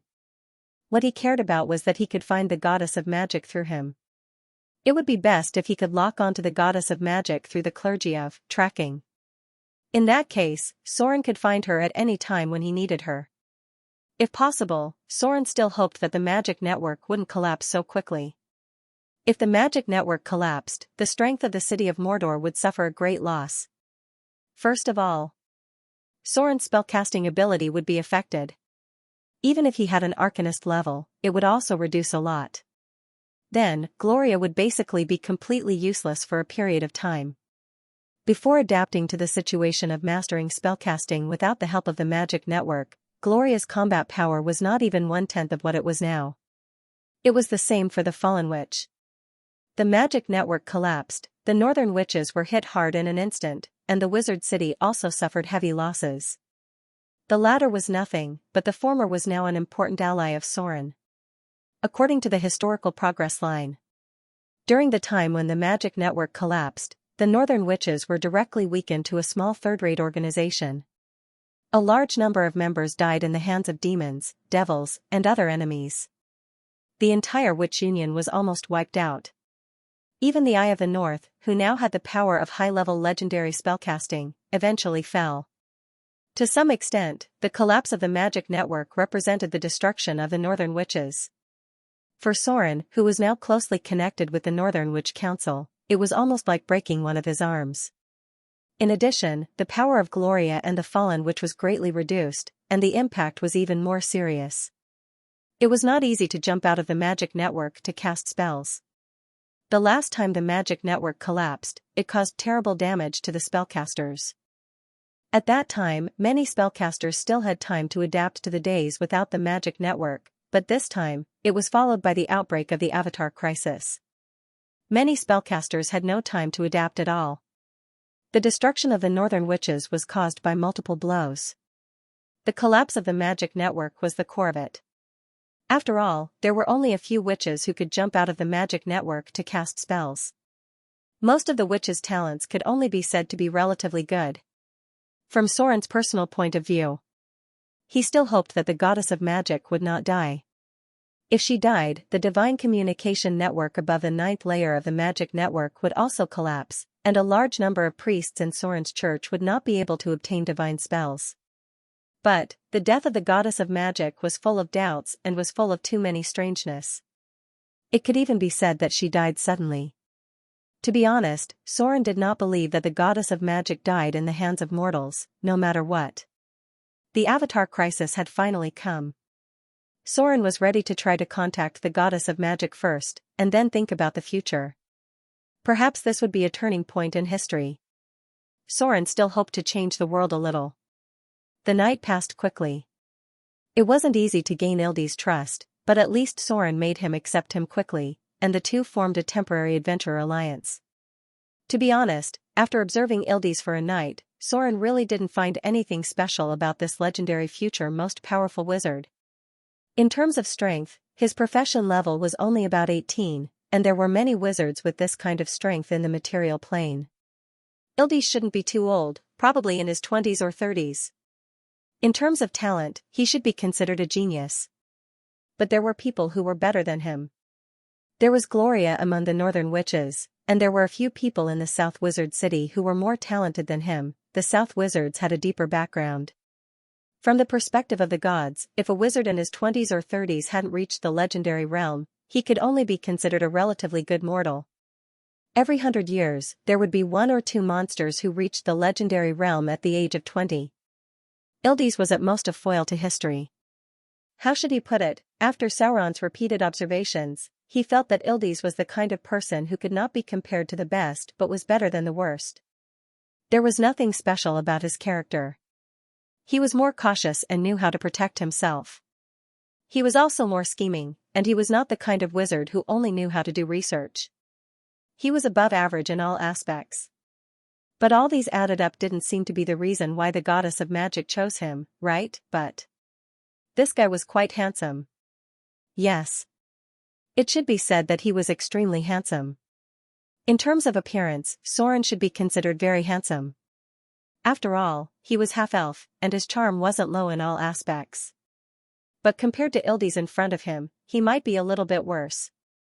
This guy had blonde hair, a handsome face, and a tall and straight body. As a human, he was more handsome than many elves. He had to admit that he was born with good looks, but this shouldn't be the reason why the goddess of magic chose him, right? In terms of appearance, the male angels in the upper plane were the most handsome. The Sky Piercer race was much better than the elves. The gods in the upper plane should have long been used to this kind of guy. The light of dawn appeared. Ildi seemed to be a little disappointed. He had already waited for an extra day, but the mysterious witch still hadn't appeared. It seems like she won't be coming? Ildi thought in his heart and couldn't help but feel a little disappointed. But soon he sorted out his emotions. Since the mysterious witch didn't come, he could only continue his own business. Since Sony next to him told him about the clues about the great mage's staff, it was best for them to form an adventurer team to explore the place. If he could get the great mage's staff, he might be able to defeat the evil lich. Let's go. Ildi stood up and slowly said, "It seems that the person I'm waiting for won't be coming." Soren heard Ildi's. Yesterday, he heard from Ildi's that he was waiting for someone, and his intuition told him that the person was the goddess of magic. Her T's, her Tess, SSSS, SSTS history S or Ildi's didn't meet the goddess of magic in the present? Or is it because of my appearance? The goddess of magic has discovered my identity, so she didn't appear here? Damn it. Don't tell me we've lost the clue? Soren's expression suddenly became a little hesitant and said slowly, "Why don't we wait a little longer? Maybe she's just delayed by something. The place where the great mage's staff is sealed is very dangerous, maybe it'll be easier with her help." Ildi's frowned when he heard this. After a while, he nodded gently and said, "Okay. Let's wait a little longer." As soon as his voice fell, a figure suddenly appeared in their line of sight. Ildi's didn't think much of it, but after seeing the other party, a look of surprise appeared on his face. Soren was quite shocked at this moment because the other party appeared directly in front of him out of thin air without any warning at all. The person who appeared in front of him was a witch. Strictly speaking, from her appearance, she looked like a member of the Northern Witches because her dress was very similar to Gloria's. She wore a loose wizard's robe and her face was also covered with a veil. They couldn't see what the other party looked like, but they could notice a pair of strange eyes that seemed to be full of magic. After the mysterious witch appeared, her gaze first fell on Ildi's. She smiled and nodded gently, then turned her gaze to Soren next to him. When the witch in front of him saw Soren, there was a trace of surprise and nervousness on her face. She even faintly prepared to fight. It wasn't until Soren put his hand on his chest and slightly bowed to her that the witch in front of him relaxed a little. "Ildi's." The witch in front of him said softly and slowly, "May I know who this sir is?" "Sir." Ildi's was stunned for a moment because the witch used an honorific, but he didn't think much of it at the moment. A title didn't mean anything, so he introduced, "This is Mage Sony. I happened to meet him here yesterday." "Yesterday?" The witch frowned slightly when she heard this, and then nodded gently in acknowledgement. She saw Soren's identity. To be honest, there was no way for the two of them to hide from each other. Soren couldn't hide from the witch in front of him, and the witch in front of him naturally couldn't hide from Soren. No wonder others couldn't find the goddess of magic. She now looked like a member of the Northern Witches. If it wasn't for a god who met her, it was basically difficult for mortals to discover her true identity. Even if a god met her, he might not be able to see through her disguise. Soren knew too much to be able to determine her identity.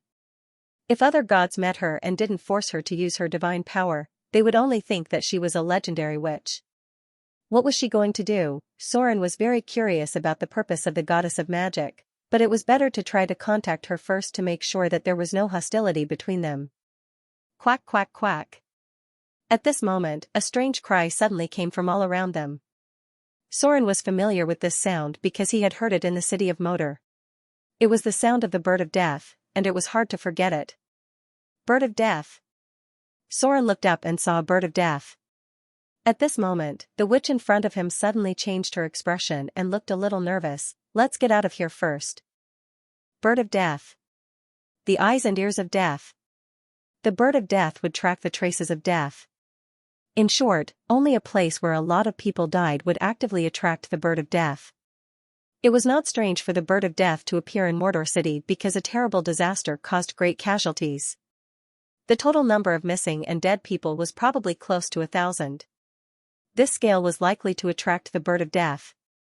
If there was a loophole in the plane barrier, it was not strange for the bird of death to appear in Mordor City. But, it was strange for the bird of death to appear here. First of all, there were no dead people nearby. It was very close to the virgin forest. Even if there was a war, it would not be here. And as far as Soren's current god-level perception was concerned, there were only 3 people here, and there was no breath of death. It was impossible to attract the bird of death, not to mention that the bird of death had been watching them. Ildi seemed to be a little scared by the bird of death. He didn't know whether to kill it or not. If he killed it, he might offend the god of death, but if he didn't kill it, he felt awkward. After the bird of death died, its soul returned directly to the hands of the god of death. Because they were creatures created by the god of death, after the soul returned, the god of death could see most of the things it saw during its lifetime through the soul of the bird of death. Note, what it saw during the 12 to 24 hours before its death. Was the god of death really watching them? Soren felt that it was unlikely. Although the Avatar crisis also affected the god of death, it should not have a great impact on the god of death. If Soren remembered correctly, the god of death could choose not to fall into the mortal world, but to fall into the spiritual realm and the shadow plane connected to the mortal world. Which god of death would it be? Soren kept up with the witch in front of him, but he kept thinking in his mind. Now it was better to leave first and see what the goddess of magic wanted to do. At present, there were 3 most powerful gods of death.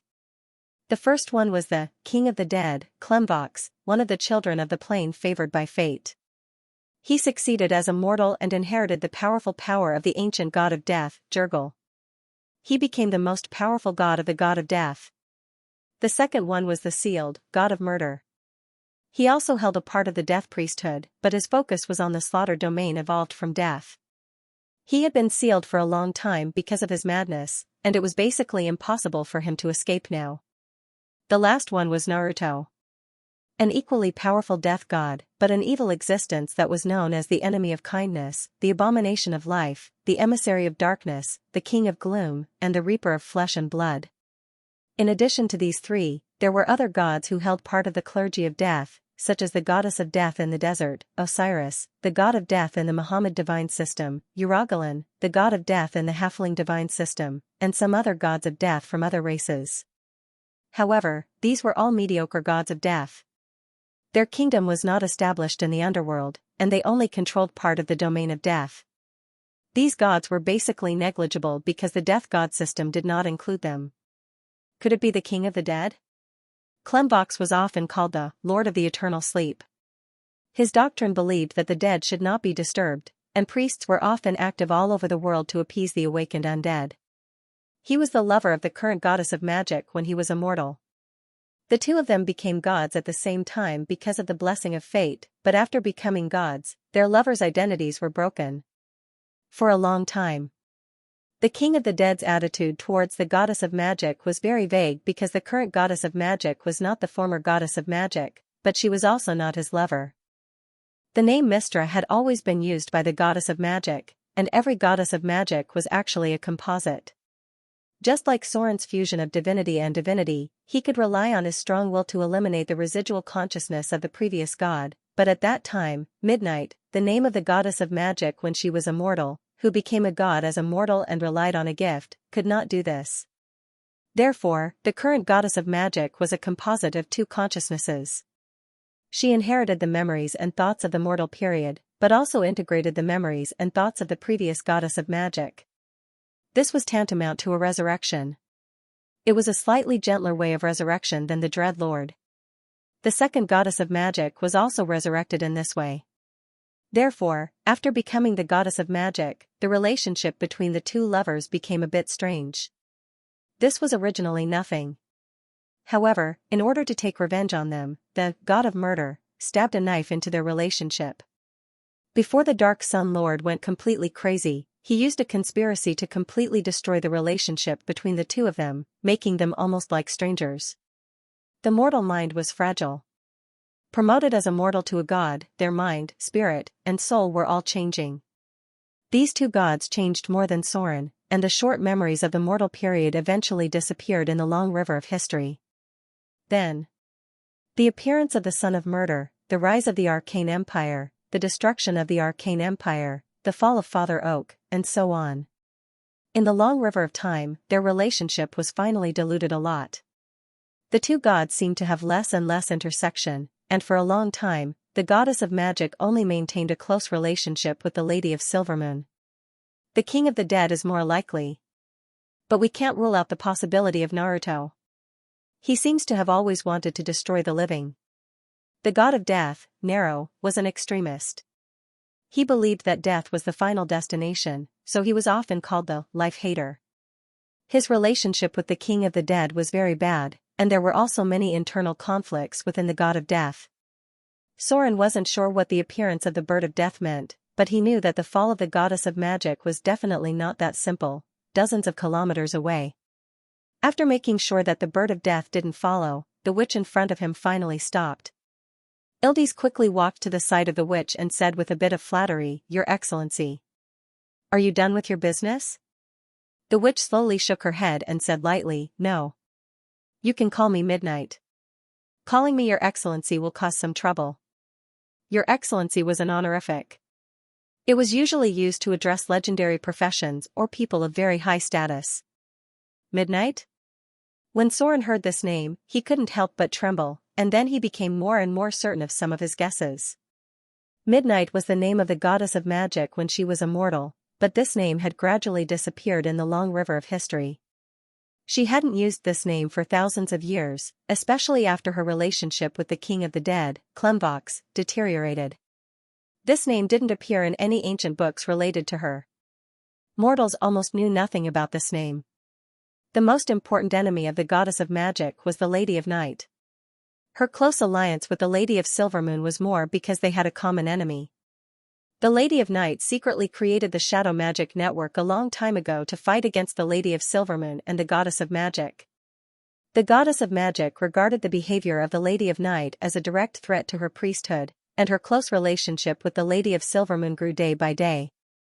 For a long time, the ultimate goal of the Goddess of Magic was to incorporate the Shadow Magic Network of the Lady of Night into her priesthood, even if it meant that she had to sacrifice her last remaining human and good nature and use this to integrate the power of darkness. This was where the change of the Goddess of Magic began. In order to achieve her ultimate goal, she abandoned some things and prepared to integrate the Shadow Magic Network. This change also caused her relationship with the King of the Dead to deteriorate, and finally, they almost became strangers. A somewhat dilapidated town appeared in front of them. It was already late. Ildes suggested that they take a rest here, and Soren didn't have any objections. The witch in front of him also silently nodded.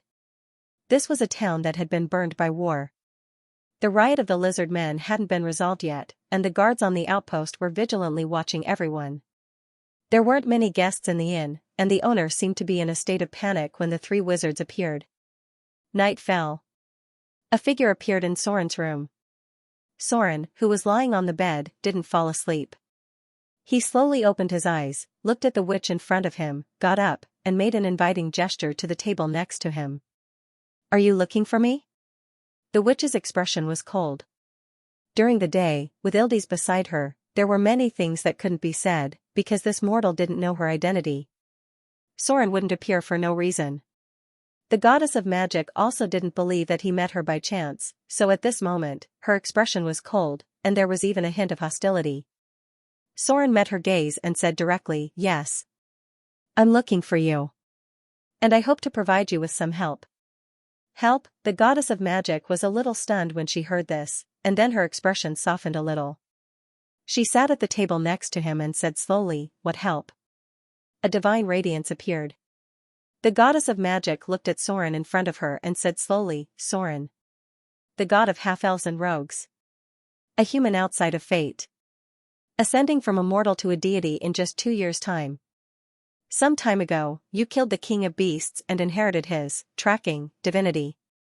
It's not surprising that you can find me, but I'm curious why you want to help me." Soren looked a little surprised and said, "You know me?" As a thoroughly new god, he was a little surprised by the goddess of magic's understanding of him. "Of course." A playful smile appeared at the corner of the goddess of magic's mouth, and she said slowly, "You don't seem to understand the world of gods." "That's right. Your ascension happened just before the upheaval.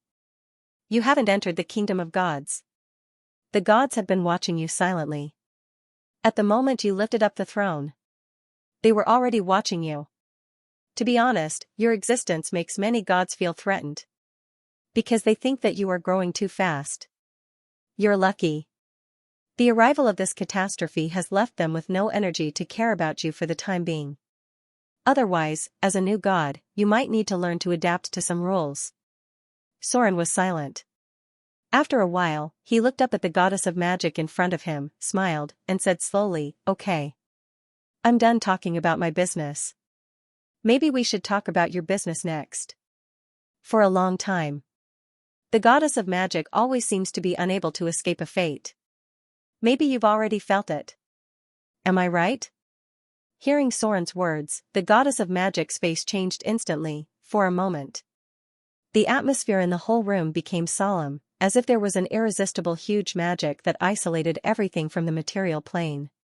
The first goddess of magic, dead. The second goddess of magic, dead.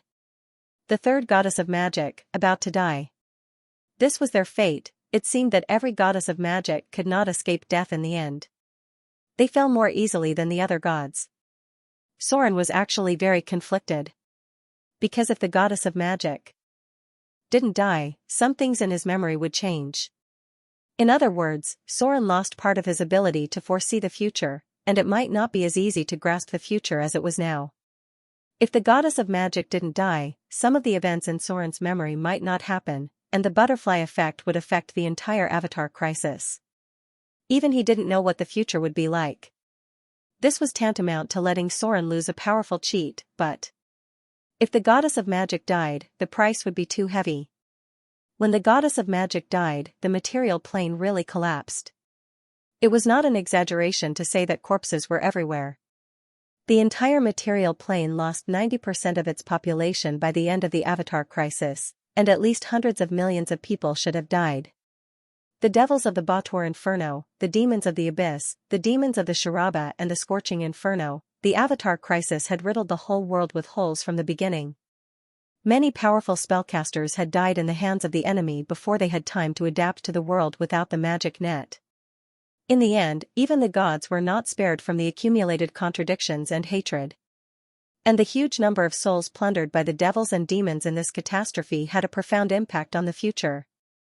In short, if the goddess of magic didn't die, the disaster of the Avatar crisis would be reduced, but the future would change. Soren would lose the ability to foresee the future. The goddess of magic fell, and the Avatar crisis broke out as normal. The material plane was instantly riddled with holes, and Soren was powerless to reverse the situation. He could only hold on until the end of the Avatar crisis, but he had the advantage of foresight. This was a question of whether to change history or not. If Soren succeeded in saving the goddess of magic, although he lost the ability to foresee the future, he would have a close ally with a greater divine power. One of the most powerful gods in the multiverse, the goddess of magic would be on the same side as him. It was late at night. From outside the town, there was a barking sound from time to time. Although the soldiers of the patrol were very tired, they were still vigilant. The situation of the human race had become more and more difficult. It was not only the human race, but many other races were also in a difficult situation. It was said that some dwarven cities had been completely sealed off. Other than the necessary trade, no one was allowed to enter. War had destroyed everything. Wise lords would be loved by the people, while incompetent nobles could face riots from the civilians at any time. The goddess of magic stayed in Soren's room for a long time. It wasn't until dawn that she finally came out of Soren's room. She seemed to be quite relaxed. It seemed like she had a pleasant conversation with Soren. After sending off the goddess of magic, Soren's expression was rather solemn. To be honest, the goddess of magic was surprisingly easy to get along with. She wasn't pedantic like the gods of the good alignment, and communicating with her could cut straight to the point of interests. Perhaps it was to fuse with the shadow weave. The goddess of magic's alignment had changed to neutral, and the conflict with Soren's alignment had become much smaller. To be honest, Soren didn't have much confidence in saving the goddess of magic, but he felt that he had to give it a try. Even if the future might be changed because of this, he would lose some of his advantages of foresight. Even if the goddess of magic fell a little later, it would allow the spellcasters to resist the first wave of the Avatar crisis, which was a blessing for the entire material plane. The weave limited the power of mortals, but it also helped the mediocre to master the power. It was really difficult to explain the good and bad of the weave in a few words. At least as long as the weave still existed, Soren could use it to give his believers divine spells, which greatly reduced the burden of the divine mode. If the weave completely collapsed, Soren would have to give up about half of the priests, because just giving out divine spells every day consumed most of his energy. The weave could really be understood as a super network in the interstellar era. As long as it existed, the gods could use its power to complete the distribution of divine spells. Ildes got up very early. Early in the morning, he went down to instruct the owner of the inn to prepare an exquisite breakfast, and then personally delivered it to the door of the goddess of magic. He was familiar with this kind of courtship. Although he was the only mortal in the group and neither knew the identity of Soren nor the identity of the goddess of magic, at least he knew that Midnight was a powerful witch, and a little guidance could help him improve his strength. When Soren came downstairs, he saw him surrounding the goddess of magic and asking about her well-being. To be honest, this guy should be quite good at dealing with women. Looking at his posture, it was absolutely impossible for him to do it if he wasn't a veteran in the field of love. Unfortunately, the goddess of magic was more concerned about her own fate now, and the gods didn't like the things of the mortal world, so his meticulous care and flattery didn't seem to be very effective. Mage Sony. Ildes obviously restrained himself a little after seeing him come down, but his eyes were still very eager when he looked at the goddess of magic. Just a few casual words from the other party made him feel that his understanding of the weave was more thorough, and there were faint signs of touching the depths of the weave. It had to be said that the legendary witch had a deep understanding of the structure of the weave. If she hadn't said some things, Ildes felt that it would have taken him more than 10 years to figure it out. He walked to Soren's side and seemed a little embarrassed. The Midnight Lady has a very important thing to do. I think maybe we should put the matter of looking for the mage's staff aside first. After helping the Midnight Lady with her important matter, how about we go to that place? Ildes' attitude was very sincere. It was as if the Midnight Lady's matter was more important, and their matter could be put aside first. Even if it was a legendary artifact like the mage's staff, in order to help the Midnight Lady solve her problem, they could temporarily put it aside. To be honest, this guy's acting was really good. If it wasn't for the fact that the goddess of magic had come to visit him last night, he would have gained a lot of favorability from what he had just said. After all, the goddess was also a woman. This guy expressed such an attitude, whether it was true or not, it was easy to get a lot of bonus points. Soren nodded silently. This was originally part of the plan, but in front of Ildes, he still needed to pretend that he didn't know anything about the goddess of magic. Even when the two met, they just nodded slightly as a greeting. Thank you very much. Ildes's attitude was very good. After getting Soren's permission, he immediately walked to the Midnight Lady next to him. In the morning, the group moved towards the forest in the south. The goddess of magic's destination was actually the legendary Misty Forest. Soren had been here several times, but he didn't know why the goddess of magic was here. Let's go to the temple of the Oak Father first. As if sensing the confusion of the two people next to her, the Midnight Lady whispered, "There's something very important to me there. I have to take it out first." The Oak Father. Soren was fine when he heard the name, but Ildes was a little puzzled. After all, he was still too young. As an ordinary person, Ildes might be unfamiliar with the name of the Oak Father because this god with great divine power had fallen a long time ago. Soren, however, remembered this god. He even remembered his name, Savior, Silvanus. The Oak Father, Silvanus, great divine power, one of the ancient gods of nature, one of the most powerful gods in the multiverse. He was respectfully called the Oak Father, Forest Father, Tree Father, Nature Father, and so on. This was a mighty deity, and also a benevolent elder. In this world where gods coexisted, there weren't many gods that could receive such high praise from Soren.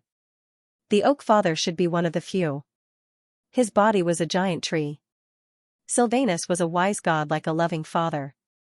For a long time, he had been working to maintain the balance of nature.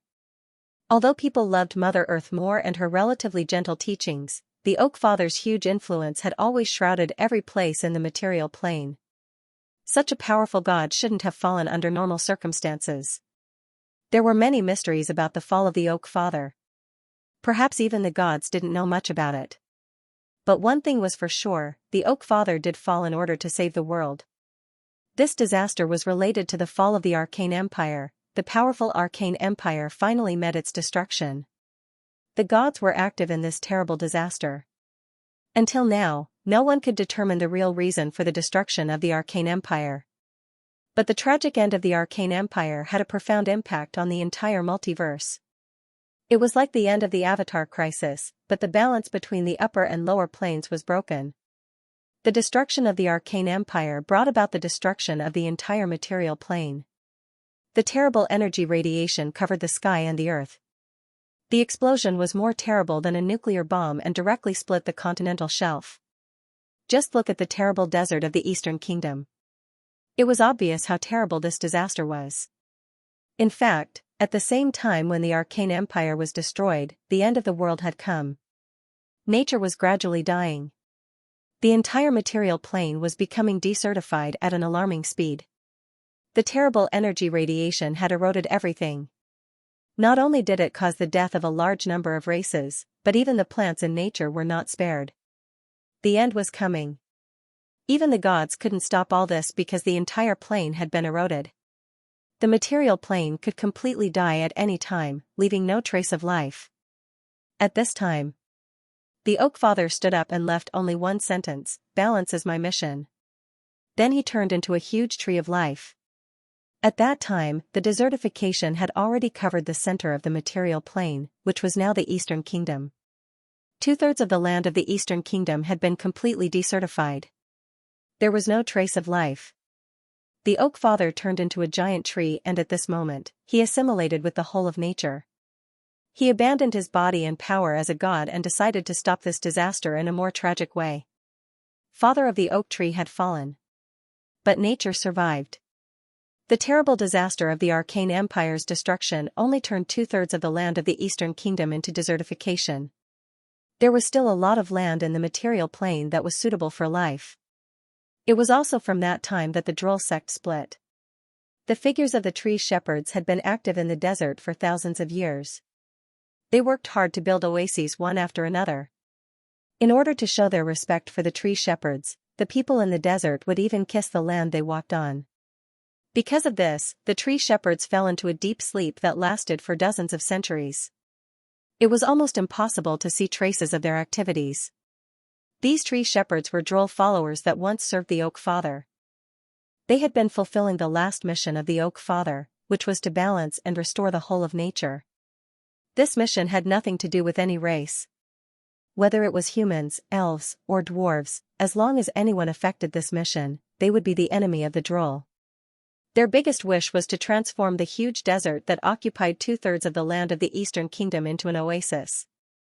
They thought that if they could restore the vitality of the land, they could revive the Oak Father. Unfortunately, for thousands of years, they had only achieved less than 1% of their goal. As time passed, the father of the oak tree was gradually forgotten by the world. However, there were still some creatures that maintained their faith in the father of the oak tree. Many druids believed that the father of the oak tree was not completely dead and hoped to revive him through some means. Was the Oak Father dead or not, Soren didn't know, but he knew that the remaining temples that served the Oak Father were in the deepest part of the forest. There was still a powerful divine power shrouding them. Perhaps this ancient deity still existed in another form. Father of the Oak, Sylvanus. He was the only god that didn't have a clear alignment, and he was also the most extreme proponent of natural balance. Therefore, even though he stopped the disaster brought about by the Arcane Empire's destruction, many races didn't know much about his deeds. Because his past actions were too extreme, it was too easy to cause conflict between civilizations and races. Father of the Oak only cared about the entire natural world, and any race was the same to him. His followers could be from good to evil, as long as they leaned towards the neutral alignment, there wouldn't be a problem. Father of the Oak's perspective on things was different from everyone else, and most of the gods had a huge conflict with him in terms of values. For now, Father Oak's remaining influence was limited to druids, treants, and dryads. Even before he had fallen, Father Oak had great divine power and his church's influence spread to every corner of the material plane. However, he still did not gain much recognition from the civilizations of many races even though he had great divine power and his church's influence spread to every corner of the material plane. Because no matter if it was humans, elves, dwarves, orcs, or other races, they couldn't avoid destroying nature while developing their own civilization. The only thing that could be spread within the civilization was the relatively gentle teachings of Mother Earth, and the agricultural development she represented. Therefore, even though Father of the Oak saved the world, he was gradually forgotten by the world. Perhaps to Father of the Oak, he didn't need the gratitude of the world. Maintaining the balance of the natural world was his mission, and sacrificing himself to protect nature was just to complete his own mission. To be honest, Soren's way of doing things and his worldview conflicted greatly with Father of the Oak. But this didn't affect his respect for Father of the Oak. Father of the Oak was really a great elder, and in the long years, he was the one who cleaned up the mess left behind by the battles of the gods. The material plane had experienced countless disasters, and there were a few disasters that weren't inferior to a large-scale nuclear explosion, but Father of the Oak saved them all in the end. Humans were a race that loved to seek death. From the Nesser era to the Thorium era to the Arcane Empire, and if the Psychics Empire and another special civilization were added, then the material plane would have experienced even more large-scale natural disasters. The Father of the Oak and the tree shepherds in his church had been tirelessly restoring the natural environment. As long as it didn't destroy the balance of nature, Father Oak wouldn't easily show his anger. But if he was really angry, it would be a terrifying thing. Because he was one of the few ancient deities who had a part-time job as a barbarian, Father Oak rarely participated in battles, but there was no doubt that his battle prowess was at the forefront of the multiverse. He was also one of the few greater gods who had the ability to end a plane, but he probably wouldn't do that. Fog Forest. Soren looked at everything in front of him in confusion. The path that the goddess of magic showed him was one that he had never seen before. Because it was shrouded in fog all year round and the interior of the forest was like a maze, adventurers had not been able to fully explore this huge primeval forest during and after the outbreak of the Avatar crisis. There were many ancient life forms here, and they relied on the natural environment of the misty forest to avoid the harassment of other races. There was a strange arch of trees in front of them. At this moment, they had gone deep into the misty forest. In this huge forest with an area of more than 10,000 square kilometers, there were many secret realms left from ancient times. People called them Nature's Gate, but in fact, they were all remnants of half-planes. This is it. The Midnight Lady stopped, stretched out her white finger and gently tapped on the tree arch in front of her. Then the fog in front of them dispersed, and a quiet road appeared around them. The trees around them swayed slightly as if they were alive, which made them feel a little uneasy. Many of the trees here are dead. Ildiz's expression was full of amazement. As a wizard who had not yet reached the realm of legends, everything in front of him was very strange to him. Under normal circumstances, he would never want to go deep into the misty forest. Yes. The Midnight Lady nodded gently and said slowly, "The plague has eroded here, and there are some evil forces affecting these trees. The next thing I need your help with is related to this." A clear river appeared in front of them. This should be the space between the material plane and the half-plane. It was a space gap opened by some powerful force. "You can't pass through here." A clear female voice sounded in front of them. Accompanied by a faint natural aura, an extremely beautiful woman in a light green dress walked out of the trees in front of them. She looked a bit like an elf because she had a pair of pointed ears, but appearance didn't mean anything. In front of them was actually a high-level dryad. Soren also saw the brilliance of divinity on her body. The dryad walked up to them with light steps, and Ildiz's expression seemed to be a little stunned. In terms of beauty, the dryad should be at the top of the material plane. He probably hadn't even seen such a beautiful dryad in the past. Kalian. It seemed that it was not the first time the Midnight Lady came here. She looked at the beautiful dryad in front of her and said slowly, "I have to enter the temple. There are some things I need inside." Kalian should be the name of the beautiful dryad in front of them. She frowned slightly. With her strength, she should not be able to see the true identity of the goddess of magic, but she could roughly see that her strength was extraordinary. It was not the first time the goddess of magic came here. Last time, she seemed to have returned empty-handed and then thought of asking for help. For a moment, even Soren was curious about what was inside the temple that made the goddess of magic so eager to get it. "I'm sorry." The dryad still refused the Midnight Lady in front of her.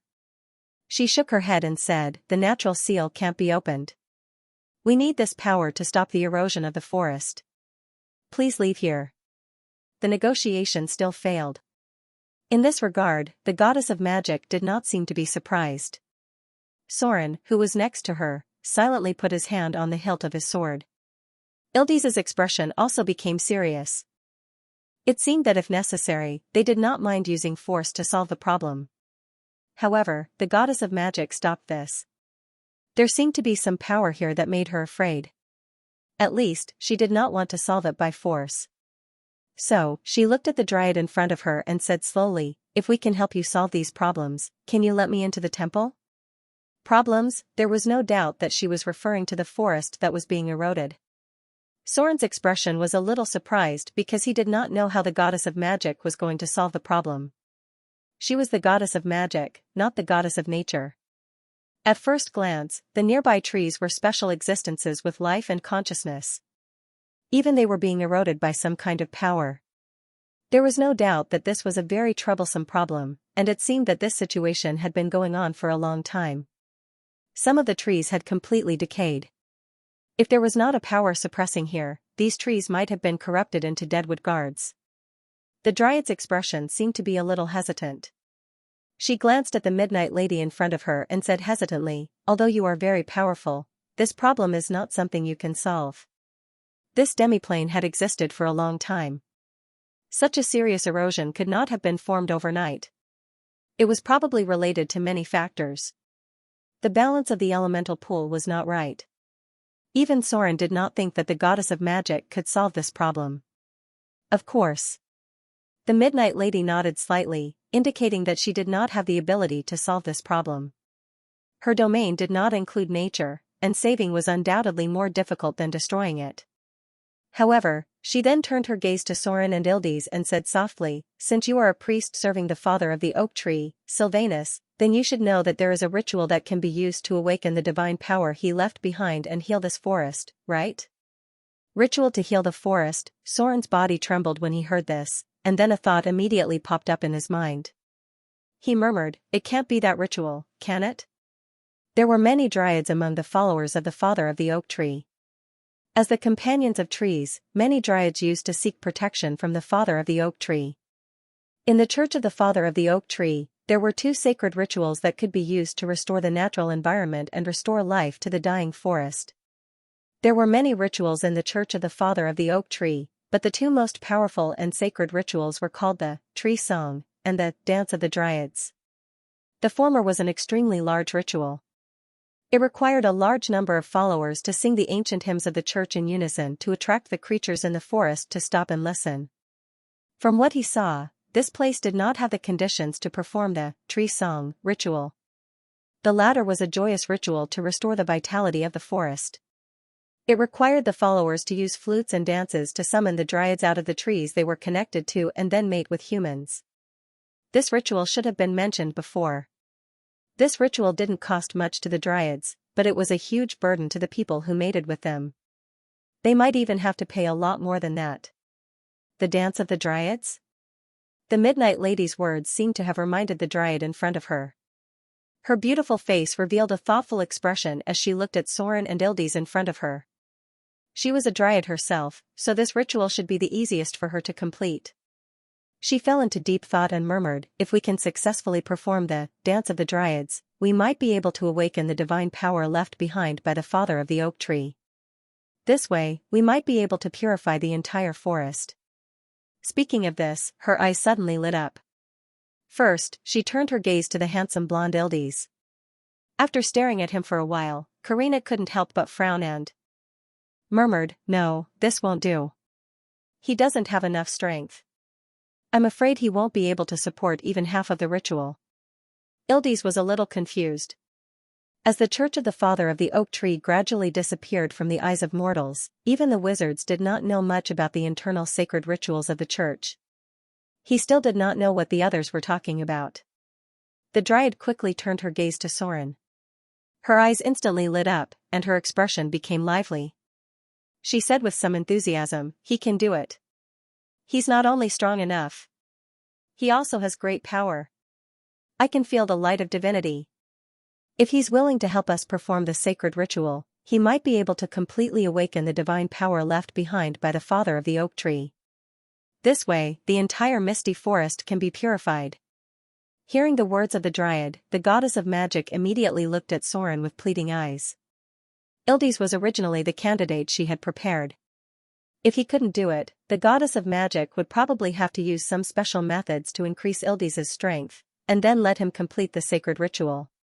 Although this might require her to pay a high price, there really was something in the temple of the father of the oak tree that was very important to her, now. If Soren could complete the ritual, it meant that she did not need to pay too much. She only needed to think of a way to compensate Soren. She was determined to obtain one of the items in the temple, therefore, at this moment, the goddess of magic looked at Soren with a hint of pleading. Soren hesitated. As he looked at the goddess of magic's pleading eyes, he couldn't help but hesitate because the dance of the dryads was also draining his power to restore the forest. The consequences of doing so might cause him to lose a level. Dryads were the embodiment of nature's spirituality, a very beautiful and charming creature, and could even be said to be one of the most beautiful creatures in the material plane. But, in Soren's opinion, dryads were not much different from the succubus of the bottomless abyss, the lust of the Bautor Inferno, and even the sorceress of the demons. The nature of their souls was similar. Dryads also relied on their innate charm to survive, but as a creature of the material plane, dryads were still kinder. But not all of them were kind creatures, because most of the time, dryads stood on the neutral side of nature. Every year, humans who cut down trees died in the hands of dryads. In order to prevent other races from destroying the forest, dryads even killed a lot of people. Of course, this wasn't the main point. The main point was that Soren wasn't sure if the divine power left by Father of the Oak, Silvanus, would be awakened by the ritual. If the ritual was successful, it would be the best. This was the result that everyone wanted to see. But if the ritual didn't awaken the divine power of Father of the Oak, then once the sacred ritual was carried out, even Soren would have a hard time forcibly stopping it. This meant that if the divine power of Father of the Oak was not awakened, Soren would have to use his own power to restore the forest. If it was a normal person, they would probably be drained dry. Soren wouldn't be like that, but it was almost certain that he would lose more than 5 levels of his profession. After all, the area of the misty forest was too large. Even if all aspects were achieved, if the divine power left by Father of the Oak wasn't enough, Soren might still lose a level. This kind of power reduction was permanent, unlike the energy drain spell that could be restored with divine spells. The goddess of magic naturally knew about Soren's concerns. In the days when the Avatar crisis was coming, no god would be willing to take such a risk. But there was something very important in the Temple of Silvanus, and it could even be said to be related to her life and death. If Soren wasn't willing to help her, she could only pay a price and let Ildes do it. If possible, Soren still wanted to refuse. But he really couldn't refuse now. If he gave up now, what was the point of coming to the goddess of magic? No matter what, he still had to take some risks. I agree. Just when the Midnight Lady thought that Soren would refuse, he suddenly agreed, so that the goddess of magic in front of her had an incredible expression of surprise. She slightly bowed towards Soren and said with a trembling voice, "Thank you very much." Ildes still didn't understand the situation. But he knew that Soren seemed to have a tacit understanding with the Midnight Lady all of a sudden. Then Soren seemed to have promised something very important, which made the powerful Midnight Lady very grateful. This discovery SSST because he felt that if he could gain the gratitude of the Midnight Lady, he would definitely be able to get more help from her. But it didn't seem like a good thing. It was well known that most rituals consumed power. Ildes wanted to volunteer to replace Soren, but considering what the Dryad said and the danger of reducing his strength, he didn't say a word in the end. He felt a little disappointed. "You agree?" High Dryad Karina was also a little excited, and there was a faint blush on her beautiful face. She seemed to have figured out Soren's identity, and couldn't help but bow deeply and say, "Thank you very much for your help, From today onwards, the Dryads of the Misty Forest will be your companions. If you need any help, you can come to us at any time. Although we can't go too far from the forest, we still have some reliable allies. Speaking of this, Karina turned her gaze to the forest in the distance. Although many trees in the forest had withered, there were still many tall trees growing further away. So, shall we start now? The goddess of magic's expression seemed to be a little impatient. She raised her hand and set up a magic barrier, then said, "Do you need my help to prepare anything?" Karina's beautiful face blushed, and she shook her head slightly and said, "No need. You just wait outside. The ritual may take a long time. If it succeeds, I will open the door to the temple for you at noon the next day." The goddess of magic nodded silently, then said to the stunned Ildes, "Let's go out first." "Oh." Ildes nodded with a disappointed expression. At this time, it was already afternoon. After the Midnight Lady and Ildes left, the High Dryad Karina immediately activated a defensive barrier. The sacred ceremony could not be disturbed by the outside world. She uttered a strange tree language from her mouth. Then, the surrounding plants began to grow crazily. The forest in the distance suddenly became restless. Then, the ground began to tremble slightly. One after another, tall ancient trees rose from the ground and blocked the surrounding space with heavy steps. They were like the outermost protective umbrella, preventing others from approaching. Language of nature. An emerald green light emerged in front of Soren. Slender and soft vines appeared and intertwined at an amazing speed. Then they formed a special altar that was not very big, but more than 15 meters in diameter. With the abundant vitality shrouding the surroundings, the nearby vegetation grew at an amazing speed. In the blink of an eye, it was as if it had entered the spring where flowers and plants were everywhere. "Your Excellency." Karina held Soren's hand with a blush on her face, and then led him to the center of the altar. At this time, she had already called Soren Your Excellency. After coming to the altar, the beautiful High Dryad in front of him slowly said, "It's not easy to awaken the divine power left by the Father of the Oak. The Misty Forest is still too big. If you want to completely solve all of this, it may take a long time. If Your Excellency really can't hold on until the end, I still hope Your Excellency can hold on as long as possible." Hold on as long as possible. Soren's expression was a little strange at this moment. He nodded silently and said, "I should be able to hold on. But, will the ritual be completed by the two of us? Can you hold on?" Karina's beautiful face blushed when she heard this. She took a few steps back and shook her head gently. "Of course, I can't do it alone. Although the pure power is very important for this sacred ritual, we still need the help of others to purify this forest. Sisters. There are no outsiders. You can come out now." As soon as Karina's voice fell, she saw that the surrounding trees were full of vitality. Then, beautiful women in colorful dresses came out from the nearby trees. They all looked at Soren with curious eyes. This was the deepest part of the Misty Forest. Even adventurers would have a hard time reaching here. It could be said that many of the Dryads were seeing humans for the first time. It was just like many humans had never seen a Dryad in their lives and only heard about them in stories in taverns. "Let's begin." Karina coughed softly. Her expression seemed a little unnatural, but she still forced herself to say, "This ritual is very important. You should all know how to do it, right?" The beautiful Dryads who were a little playful at the beginning suddenly quieted down. They gathered around the altar one by one. Soren sat cross-legged in the center of the altar. He glanced at the number of Dryads. Including Karina, there were a total of 36 of them. All of them were powerful high-level Dryads. These Dryads who had an innate charm of more than 20 points had a very high HP growth rate. They could live as long as the trees they parasitized had a lifespan. Looking at the trees in this forest, almost all of them had grown for hundreds of years. A strange chant echoed in the forest. The 36 beautiful Dryads circled around the altar and began to chant some kind of ancient song in a way similar to a prayer. Accompanied by a beautiful melody, flowers bloomed on the nearby grass. In an instant, it was as if they had entered a sea of flowers. The beautiful Dryads stood up one by one. Karina, who was the leader, began to lead the dance. They danced around Soren. Their slender waists that were full of flexibility danced and spun. Accompanied by a beautiful floral dress that was completely woven from plants, it was as if there were 36 flowers blooming around him. The crisp sound of birds chirping could be heard. Some birds with colorful feathers were flying around, making a pleasant sound as if they were the accompaniment to all of this. The clear sound of flowing water could be heard. In the clear river near the forest, beautiful girls with long hair that was as elegant as water plants slowly walked out of the river. They were holding colorful conches. Some of them were floating in the water while some were lazily lying on the rocks by the river. They gently played a beautiful melody.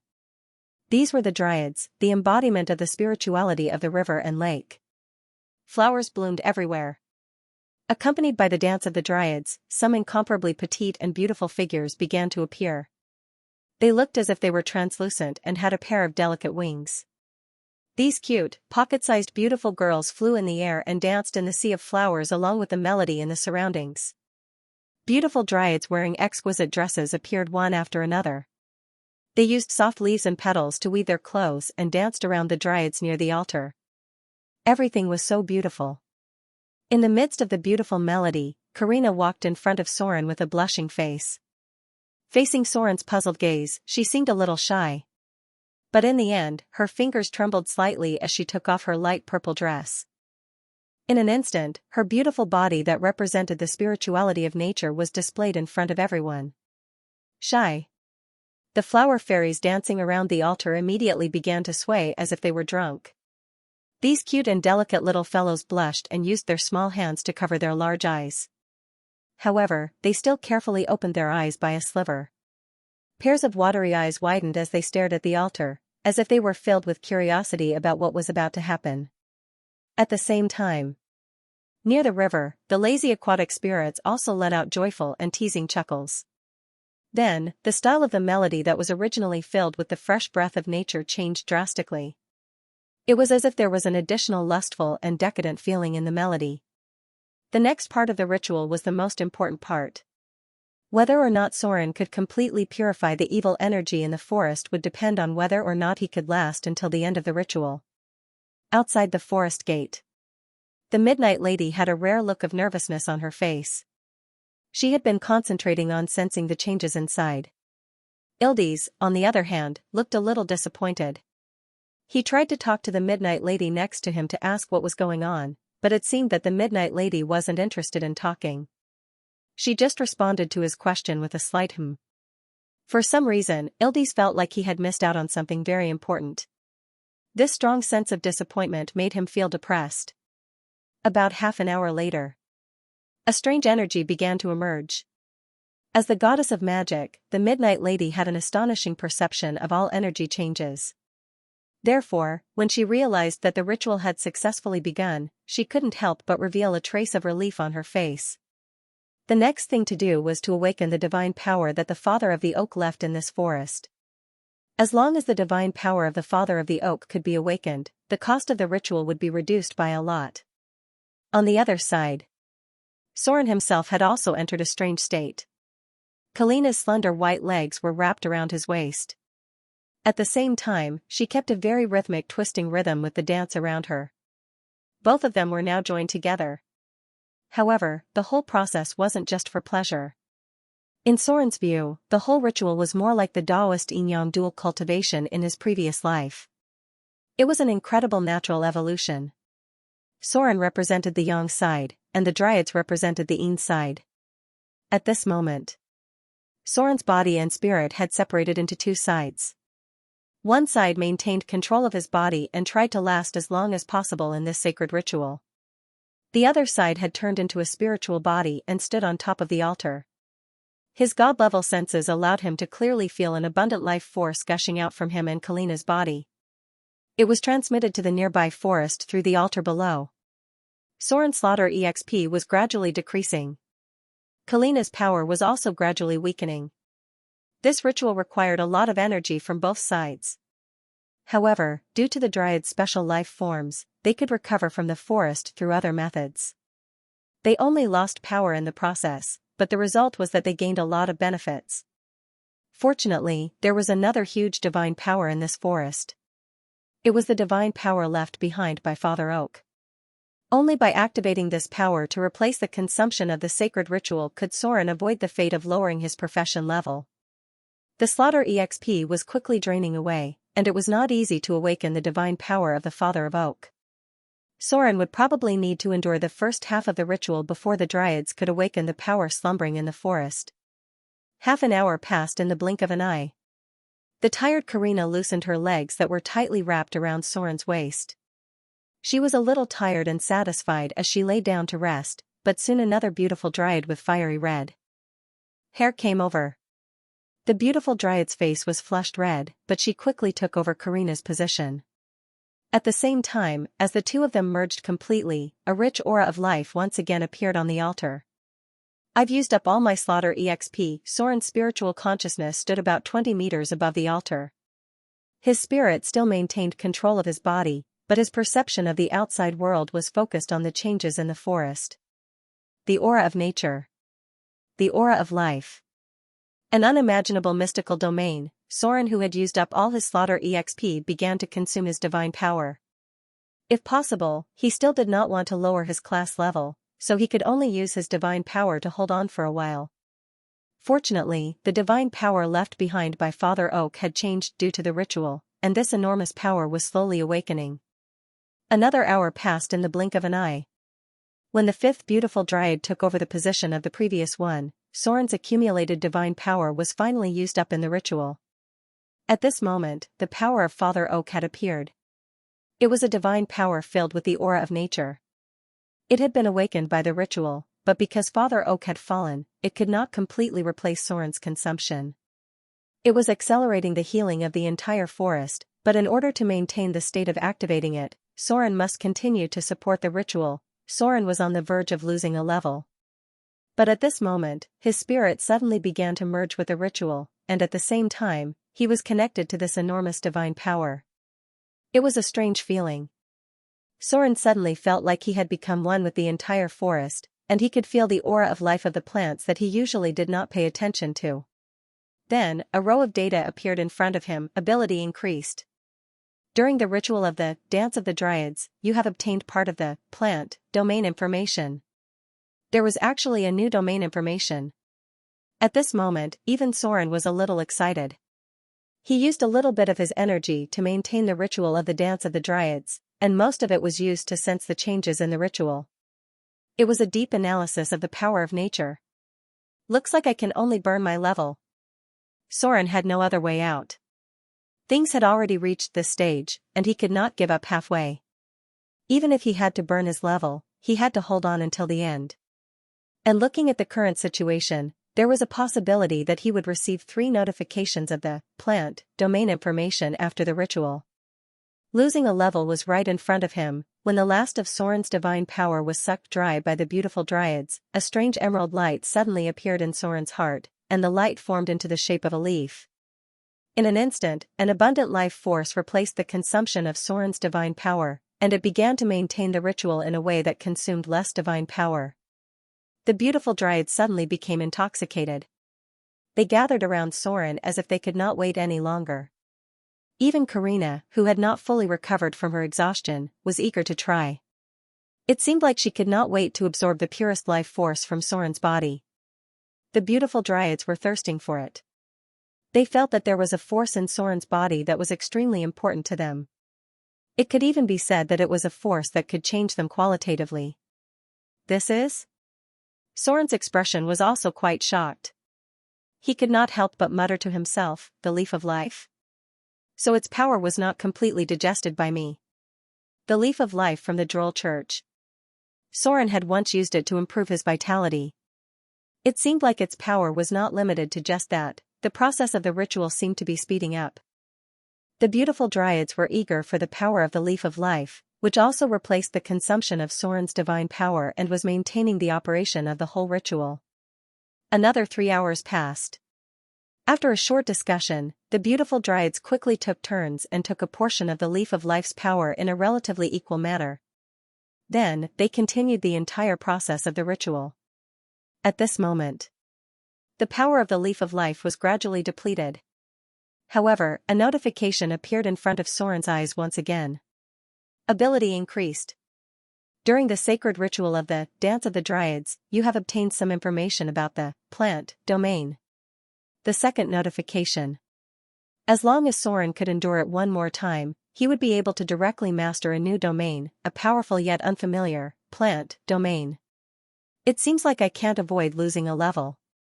Just as Soren thought so, he suddenly realized that he did not lose a level. This was because another power full of vitality emerged in his body. This was the power left in his body by the water of life. The beautiful dryads cheered. They seemed to have found endless treasures in Soren's body. They were all full of energy and couldn't wait to try it out. Even Karina, who was exhausted after the second round, seemed to want to force herself to do it again. A row of data appeared in front of Soren's eyes. Ability loss. During the sacred ritual of the Dance of the Dryads, you have lost the ability, Eternal Youth, from the water of life. Ability loss. During the sacred ritual of the Dance of the Dryads, you have lost the ability, Life Extension, from the water of life. I actually dropped an ability. Soren was surprised to find that he had lost 2 abilities. Fortunately, they were useless to him. These 2 abilities provided a large amount of vitality for the sacred ritual. The ritual had finally reached the most crucial part. After a long period of awakening, the power left behind by the Father of the Oak was finally fully awakened. The entire misty forest was shrouded in a huge power. The withered plants that were eroded by negative energy were recovering at an astonishing speed. The awakening of the Father of the Oak's power not only gradually replaced Soren's consumption in the ritual, but a small part of it was also fed back to them through the altar. But it was a pity, Soren's assimilation with this divine power was not high. More than 70% of his divine power was transferred to the dryads who were maintaining the ritual. Soren could only slowly recover his divine power. However, at this moment, a long-awaited notification appeared in front of his eyes. It was even a little out of his expectations. Ability gain. During the sacred ritual of the Dance of the Dryads, you have obtained part of the plant domain. Ability gain. You have obtained a new domain, plant. Ability gain. During the process of awakening the divine power left behind by the Father of the Oak, you have obtained part of the nature domain. Nature domain. Although it was just a message prompt, it made Soren's whole spirit shake for a moment. Plant domain. This was a rather rare domain ability. Normally, only a small number of legendary droll would be able to obtain it. Tree shepherds were the easiest class to obtain this domain. Under normal circumstances, legendary tree men, legendary tree spirits, legendary flower fairies, and other nature-type creatures would also be able to learn it after reaching a certain level. However, if this domain was given to humans or other races, the chances of it appearing were extremely low. At least, Soren had never seen a human master this domain. Looks like I benefited from Father Oak this time. As one of the main gods of nature, Father Oak had always been regarded as the embodiment of nature. During the process of awakening his divine power, Soren understood some of the characteristics of his power. That was why he was able to master the plant domain. This kind of perception required a foundation. If it was Ildes, he probably wouldn't be able to master the plant domain because he didn't have the power of a god. He wouldn't be able to understand the laws of a god's power. The ritual was still ongoing. Soren entered a strange state where his soul and body were separated. Although part of Father Oak's divine power was still integrated into Soren's body, the ritual didn't give him any notifications. Looks like that's all I can comprehend. Soren's spirit was still covering the sky above the forest. In a blur, he seemed to see the shadow of a towering tree. This was the image created by Father Oak's divine power. A third of the forest had been purified, but a large amount of divine power was still being awakened. Soren looked at everything in front of him and murmured, "The plant domain is only a part of the nature domain." As one of the most powerful domains, the nature domain contains too many things. The dance of the tree spirits seems to only involve the laws of the plant domain. This means that I can only get one notification. If I want to master the nature domain, I'll need to supplement the animal domain and some other abilities related to the nature domain. the nature domain contained too many things. However, it was not necessary to master all of them in order to comprehend the nature domain. After all, the power of the domain was not equal to the clergy. The clergy could also be divided into independent areas. Therefore, some powerful domains could use some basic domains as a fulcrum. However, after mastering the domain, the ability would definitely not reach the standard of perfection. A god who had mastered 3 basic nature-related domains and then comprehended the power of nature was naturally weaker than a god who had mastered 5 or 6 basic nature-related domains. That was why the god of murder had tried so hard to gather the power of murder, slaughter, destruction, death, fear, and so on. Outside the forest gate. When Father Oak's divine power was fully awakened, the goddess of magic finally showed a hint of relief on her face. As long as Father Oak's divine power was awakened, there would be no problems with the ritual. At this moment, she looked at the time and thought to herself, it takes so long to awaken Father Oak's divine power.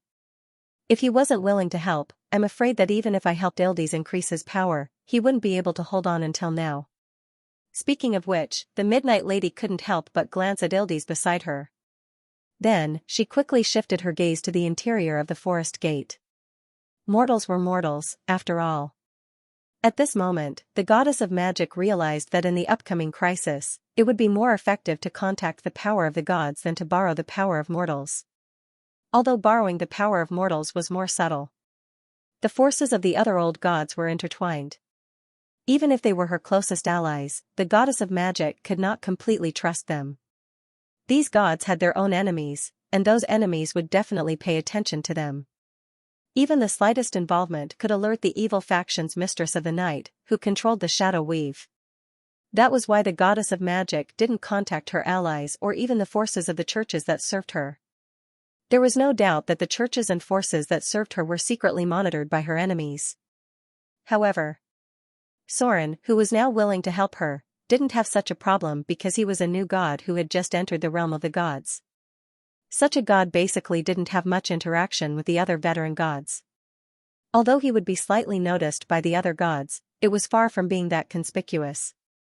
Moreover, he wasn't involved in the entanglement of the other gods. In this regard, Soren was one of the candidates she wanted the most. The goddess of magic couldn't trust anyone now, and Soren might be one of the few people she could try to trust. Being a god for too long meant that interpersonal relationships were too complicated. Soren, who had just become a god, was like a blank piece of paper. Although he was a god of the evil faction, the goddess of magic had now deviated to the neutral faction in order to integrate the shadow weave. There was a possibility of cooperation between the two sides.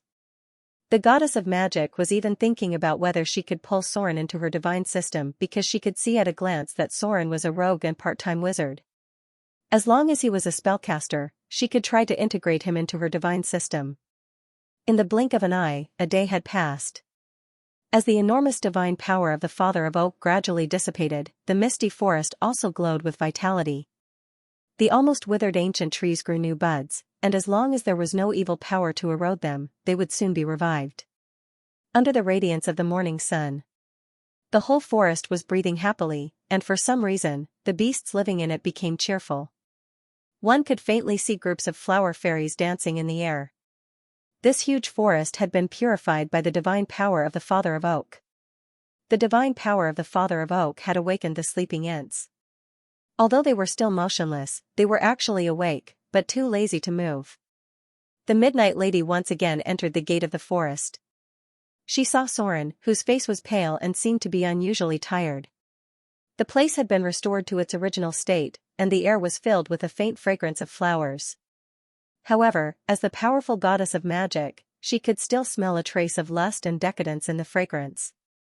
This discovery made her blush slightly. As a god with a vast amount of knowledge, she naturally knew what had happened in yesterday's ceremony. "Thank you." The goddess of magic looked at Soren, who seemed to be tired and dispirited, and said seriously, "Thank you very much." She said thank you twice. And when she said it the second time, she slightly bowed to Soren. Soren smiled. He still looked very tired, but his eyes were bright. The burden on his body did not affect his seemingly sublimated spirit. He slowly said, Karina is opening the gate of nature. But only you can enter.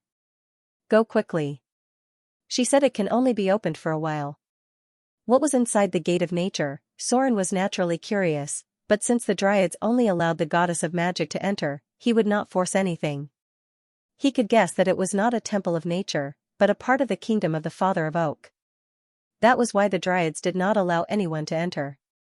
The goddess of magic wanted to get something from the kingdom of the Father of Oak. Soren vaguely thought of a legendary artifact, but he was not completely sure. Ildes also walked in. But his expression at the moment seemed a little lost because he felt like a passerby, completely here to be a bystander. The two of them seemed to have nothing to say. Soren was too tired to talk now. Even as a god, yesterday's sacred ceremony still put a lot of burden on him. Next, he had to explain some things to the goddess of magic, and he might need to go back to Mordor to rest. Damn, why did this Dryad feel more powerful than Succubus? When Soren was exploring the abyss, he also tried Succubus, but he was only a legendary rogue at that time, and he did not feel as tired as he did now. It could only be explained that the ceremony itself increased his burden. The Midnight Lady soon appeared again. She also appeared with the leader of the Dryads, Karina. The other Dryads seemed to be very tired. After absorbing part of Soren's power, they all fell into a deep sleep. The power from the Leaf of Life needed to be digested by them. If they succeeded, 36 legendary Dryads might be born here. They were originally high-grade creatures. And they could become legendary with a little opportunity. The Midnight Lady had a relaxed smile on her face at the moment. It seemed that she had gotten what she wanted. Now that they had gotten what they wanted, there was no need for them to continue to stay here. The huge amount of divine power that they had awakened yesterday should have alarmed some people. Your Excellency. Just before Soren was about to leave, the leader of the Dryads, Karina, stopped him. Then the beautiful Dryad in front of him took out an exquisite vine armguard, and then handed it to Soren. Her voice was very soft, as if with a trace of reluctance. Thank you very much for your help. This is a little gift that we sisters have prepared for you. I hope you can accept it. Soren smiled softly, then reached out and took the armguard. The moment he touched the armguard, a strange light appeared, and then the armguard turned into vines that automatically wrapped around Soren's hands. The size of the vines also adjusted to the right position. It looked like a living thing. A legendary item. A trace of envy appeared in Ildes's eyes.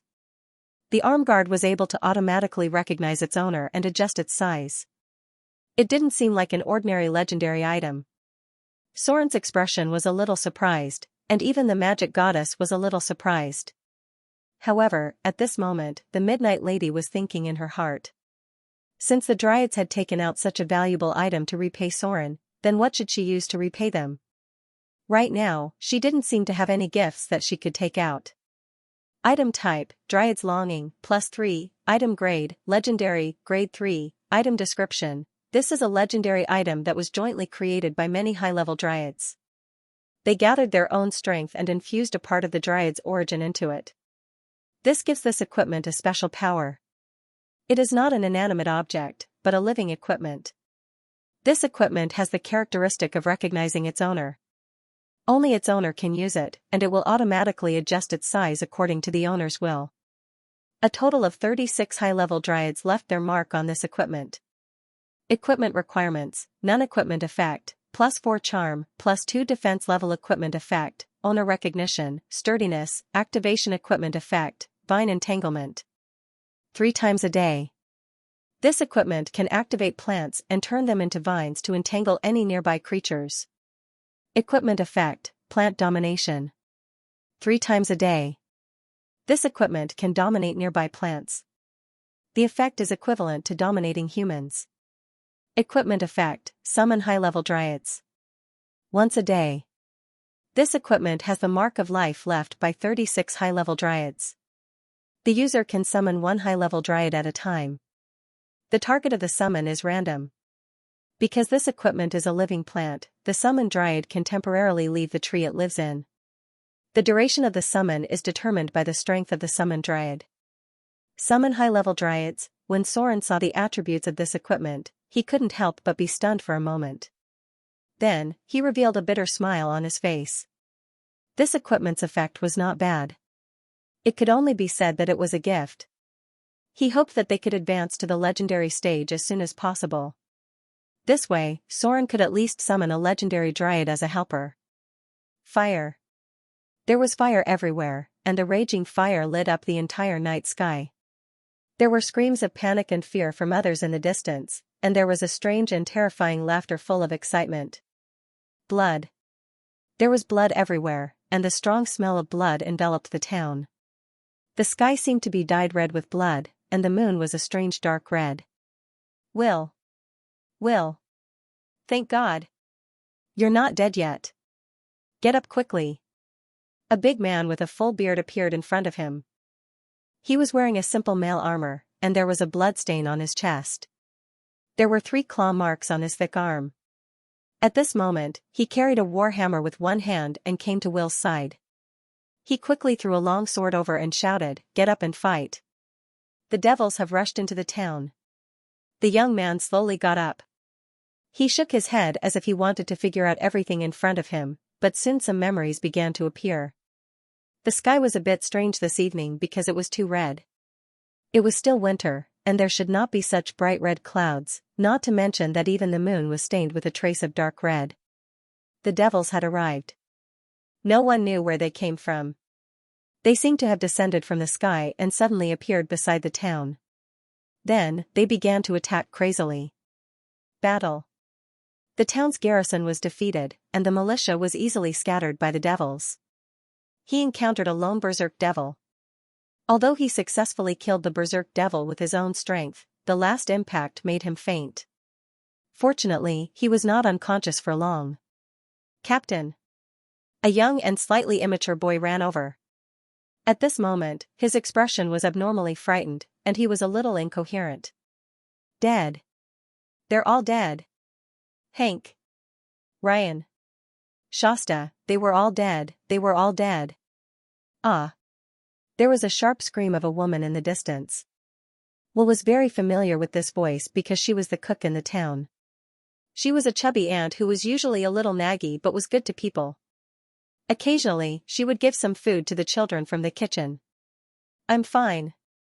Will stood up shakily, then reached out and clenched the long sword in his hand. He blocked the hand of the man in front of him who wanted to help him up and said in a hoarse voice, "What about the others? Quickly ask the priests of the temple for help." And Sir Clyde. He was Will Jackson, the captain of Eastlake Town's militia and a retired adventurer. The bearded man looked around with an ugly expression and said in a low voice, "Everyone has been scattered. Some of the cowards ran away. The demons have already rushed into the residential area. We have to save them." In the residential area. Will's eyes were bloodshot. He gripped his sword tightly and rushed out, roaring, "Gather the others. We can't just sit here and wait for death. Open the military supply depot. Give all men weapons. They must fight to protect their homeland." Will rushed out, and a low-level dretch appeared in front of him. As a former adventurer, he had seen demons when fighting against some evil spellcasters, but he had never seen so many of them, and there were even more terrifying ones among them. He felt a burning sensation in his lungs. The initial impact had already caused him internal injuries. He had to rely on his physique, which far surpassed that of ordinary people, to suppress his injuries and continue fighting. "Poochie." Will killed the dretch in front of him with a sword, and then he saw a trembling figure hiding behind a haystack. Ron, a child, 14 years old this year. Because he was not tall, he was always bullied. He had always wanted to join the militia to make himself stronger. "Pa." There was no time for Will to say anything. He directly lifted the child in front of him with one hand, and then slapped him. The poor little guy had been scared silly. Will took a sword that fell next to him, then put it in his hand, and roared, "Pick up the sword.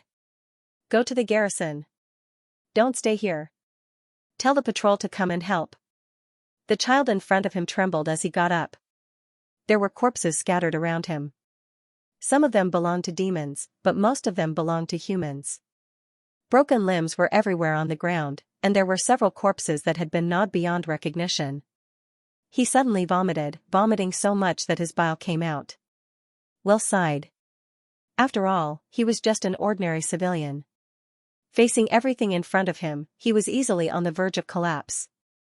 He had no time to care about this guy, so he could only pick up his sword and rush forward. A lot of people died. In just a short distance of 100 or 200 meters, he saw the corpses of many of his colleagues. Some were from the militia, and some were from the garrison. He also saw a broken corpse in full armor. It was Lord Drick, a canonized knight and one of the most powerful professions in the town.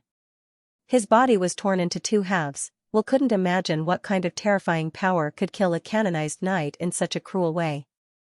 Demons. The figures of demons appeared in front of him. They rampaged through the raging fire. A delicate and pretty girl ran out of a hiding corner in fear because of the fire.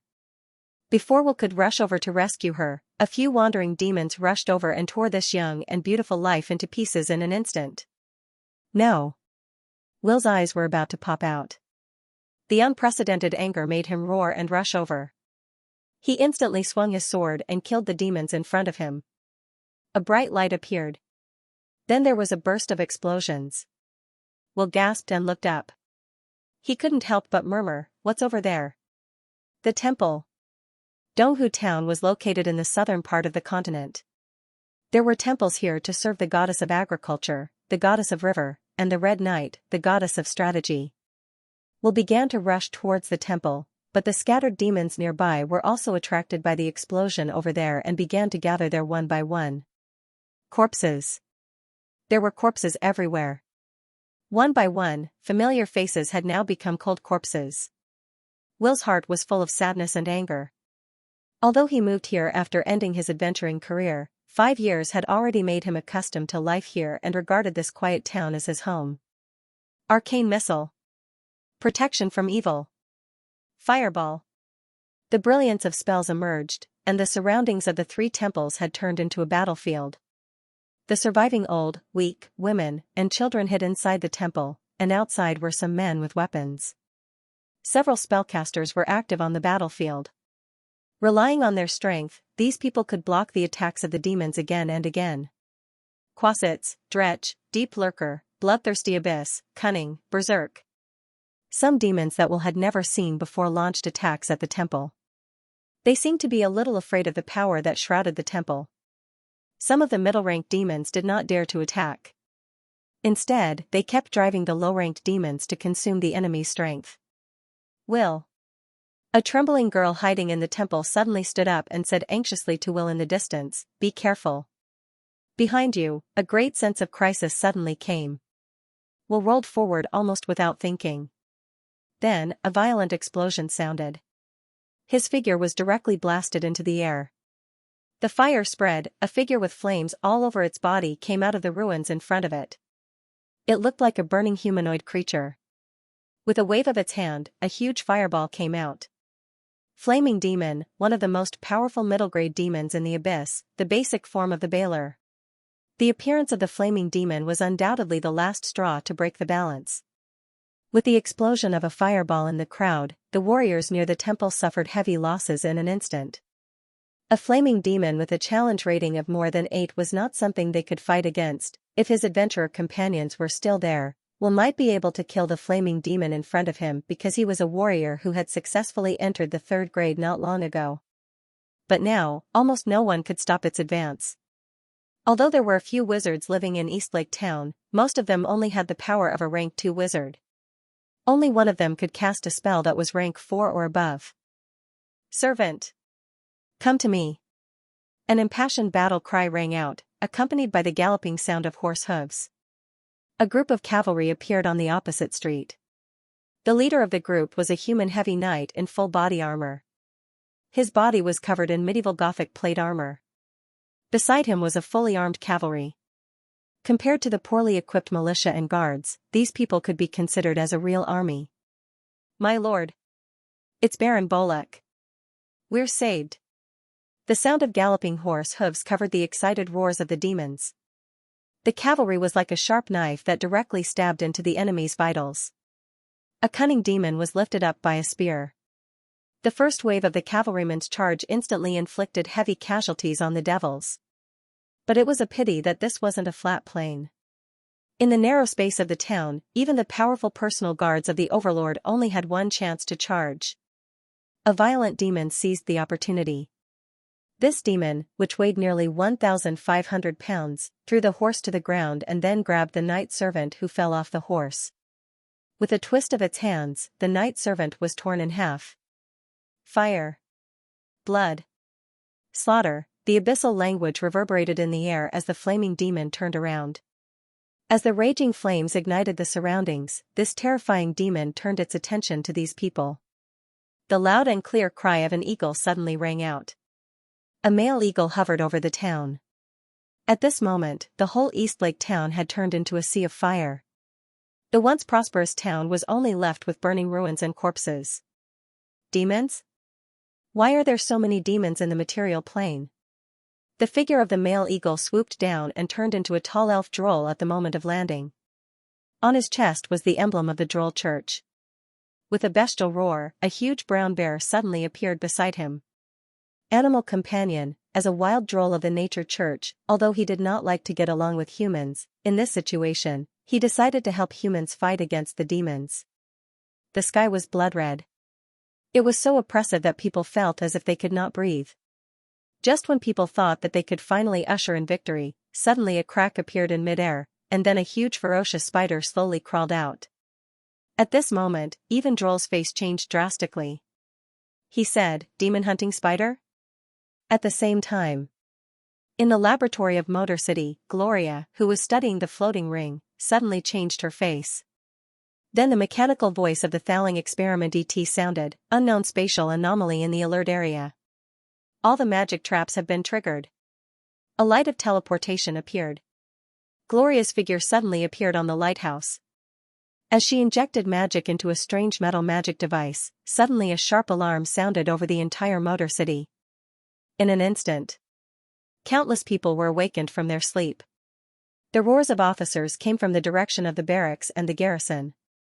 Groups of Motor City guards began to gather. In just 10 minutes, thousands of troops had gathered. The sky in the distance was dark red. About 12 kilometers away from Motor City, it was shrouded in a strange blood-red cloud. Demon hunting spider. Challenge rating 11. Its body was as strong as a bull, its legs were 14 feet long, and it weighed more than 6,500 pounds. With its appearance, not only the humans in front of it were terrified, but even the nearby demons could not help but feel frightened. They were the creation of the demon prince, Demogorgon. They were very good at finding items, hunting enemies, and chasing escaped slaves.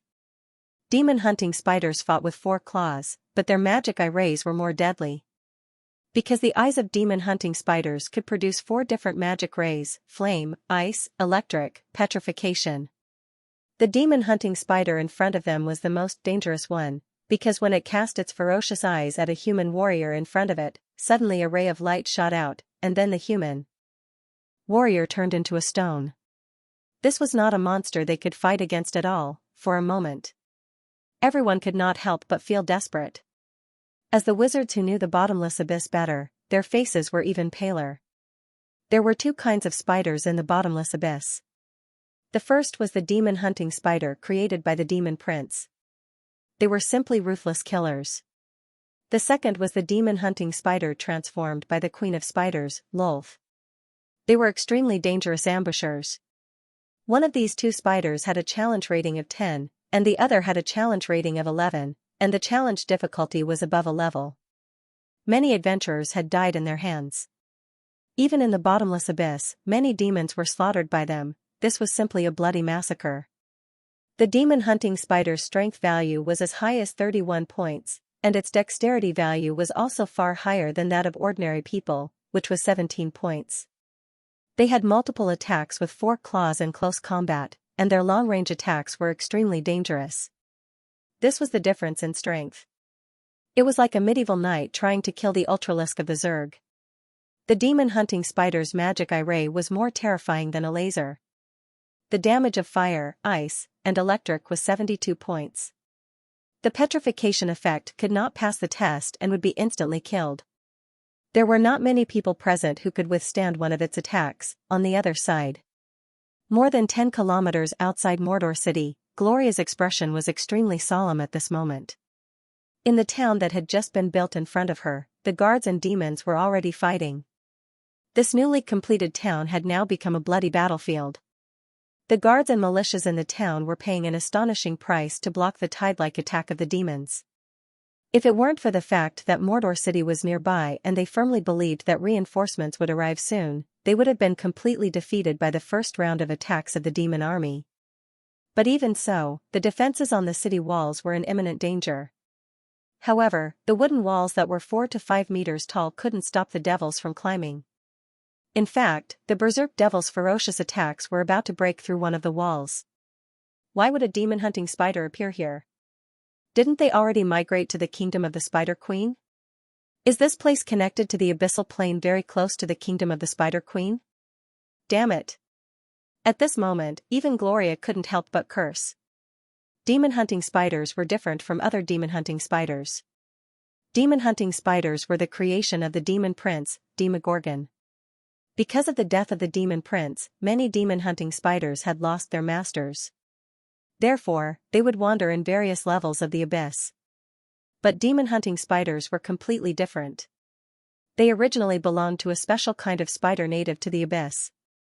Most of them were transformed by the Spider Queen into what they were today. Demon-hunting spiders were not common in many levels of the abyss.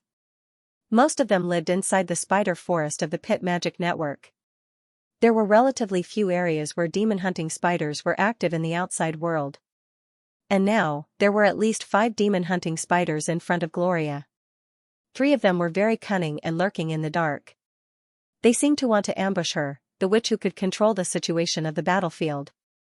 So many demon-hunting spiders, it didn't make sense at all. Gloria seriously suspected that the plain gap of Mordor City was very close to the kingdom of the Spider Queen. The situation on the battlefield was very bad. Although Gloria could directly teleport here with magic, it would take some time for the army of Mordor City to arrive. This town was full of the lowest-level militia guards of Mordor City.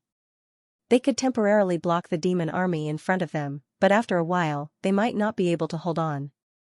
If they wanted to defeat this demon army, they still had to rely on the regular army of Mordor City. As the plain barrier became weaker and weaker, the first wave of impact from the abyss finally arrived. Although the strength of this first wave of impact was far less than that of the demon army in the future, the losses caused to the material plane were still quite heavy. Similar scenes were not only happening in Mordor City and Donghu Town, but many places on the continent were also experiencing the same scene. However, the biggest difference from other places was that Mordor City paid more attention to military equipment.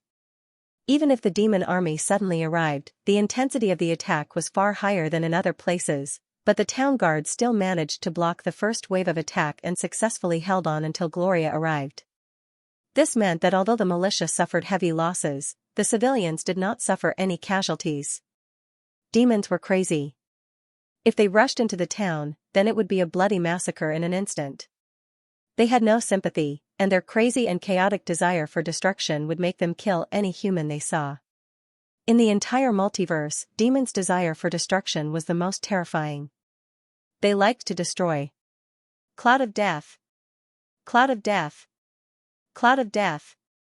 In this case, Gloria could only go all out. However, as a legendary northern witch, her tactics and ideas were obviously far beyond other spellcasters. Facing the situation on the battlefield, Gloria did not choose a large-scale high-grade spell. Instead, she pulled out a staff shrouded in a strange aura, and then a cloud of death fell in front of the battlefield. This was a magic wand. Most of the magic wands in the material plane were used to store spells. They did not have the ability to increase attributes, nor did they have any other special contributions. Most of them could only store a single spell, but the number might be more. Magic wands were the most important strategic resource for wizards. Because the spell slots were limited after all, and the memory of spells needed to consider the situation at that time, a variety of magic wands were born to store spells. However, most of the spells they stored were not very high level, and the price was shocking. The lowest level of arcane missile, a magic wand that stored 30 arcane missiles, needed more than 9,800 Kindler coins. On average, one arcane missile was 300 Kindler coins, which was a lot more expensive than directly tearing a scroll. Like the Cloud of Death in Gloria's hand, although it only stored a level 5 spell, the value reached a terrifying 70,000 to 80,000 Kindler coins. On average, one spell was equivalent to spending a set of +1 rare grade equipment. Cloud of Death, level 5 spell, forms a cloud of death in the area. It can directly kill creatures with a health coefficient between level 1 to 3. Those with a health coefficient between 4 to 6 will not be killed, but they must take 1 to 4 constitution damage per round. Creatures with a health coefficient above 6 are immune to the effect of death, but they must take 1 to 4 constitution damage. Those with a health coefficient above 6 are immune to the effect of death, but they must take 1 to 4 constitution damage. Creatures completely immune to the effect of the spell can ignore the effect of the spell. A strange cloud of death shrouded the battlefield. The 3 Cloud of Death formed an isolation zone at the most critical point. It did not cover the range of the city wall, but it covered all the demons under the city wall. Then there was a burst of screams. Those dretches, quasits, abyss lurkers, and so on, who had gathered together and wanted to climb up the city wall, struggled and fell to the ground one by one. In an instant they had died with blood flowing out of their 7 orifices. Although these low-level demons were not weak, their own creature level was not high enough. They were directly killed by the Cloud of Death. As for those more powerful demons, although they were not directly killed, they were constantly poisoned within the range of the Cloud of Death. If they rushed forward, they could not break through the defense of the city wall. If they retreated, they were completely blocked because of the poor discipline of the demons. All of a sudden, the pressure on the city wall was reduced by more than 70%, which gave the town guards a precious chance to breathe. This was one of the strengths of wizards. 3 level 5 spells directly reversed the absolute disadvantage on the battlefield. The effect may be more effective than a level 8 or 9 spell. Cloud of Death, level 8 spell. The 3 Cloud of Death had provided Gloria with the conditions to harvest heads. The low-level demons had all died because of the Cloud of Death, and the high-level demons had been reduced by a lot. At this time, a large-scale lethality spell was enough to form the effect of cutting wheat, and an area on the battlefield could be cleared in an instant. Cloud of Death was a level 8 spell. It was difficult to record such a high-level spell with a scroll, but fortunately, Gloria remembered this spell. Basically, wizards would keep 1 or 2 large-scale lethality spells. A strong magic aura emerged. With Gloria's chant, a scorching red cloud covered a large area of the battlefield in front of her. Even if they were dozens of meters away, they could feel the billowing heat waves madly. This spell damage was continuous. As far as the current situation was concerned, it was more effective than other large-scale lethality spells. As long as the demons did not withdraw from the range of the spell, they would die. This set of spells was also a wizard's combo. The corresponding spells were Cloud of Death, Stinking Cloud, Cloud of Death, and Cloud of Death. As the battlefield was cleared, the people on the city wall couldn't help but cheer, but soon behind the demons, some huge spiders and middle-grade demons appeared. In the War of Demons, the cannon fodder was always used to consume the enemy's strength. The real decisive factor was the more powerful demons.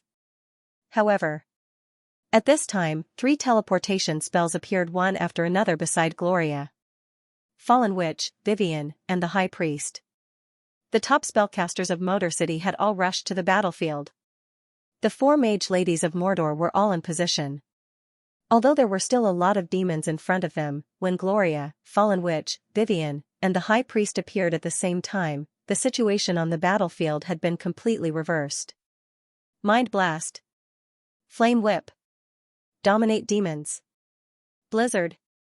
For magic auras instantly enveloped the entire battlefield. Vivian took the lead and gathered a flame whip in her palm out of thin air. With a wave of her hand, the raging fire spread out.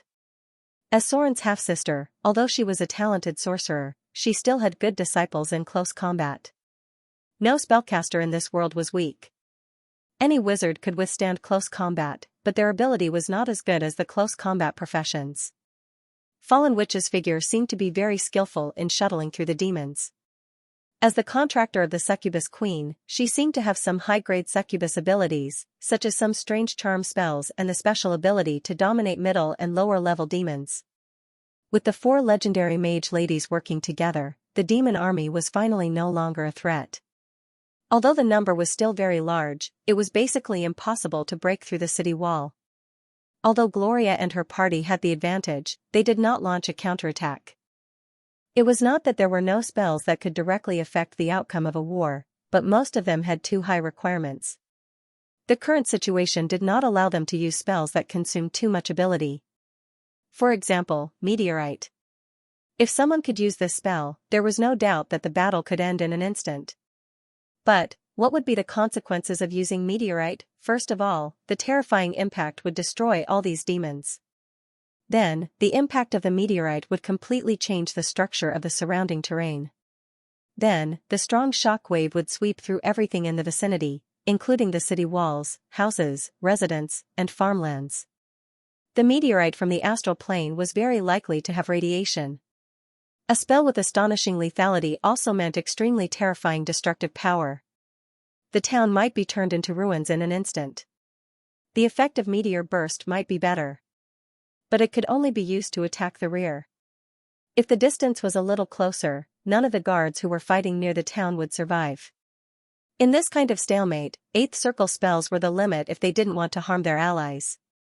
What they had to do now was to stabilize the situation and wait for the army of Mordor to come and completely destroy these demons. A dragon's roar sounded, the great priestess looked up at the sky and then opened up a mental barrier. As a wave of dragons might descended from the sky, a shadow dragon that seemed to be in its youth appeared on the battlefield. Dragon's breath. The terrifying poison mist dance shrouded the battlefield.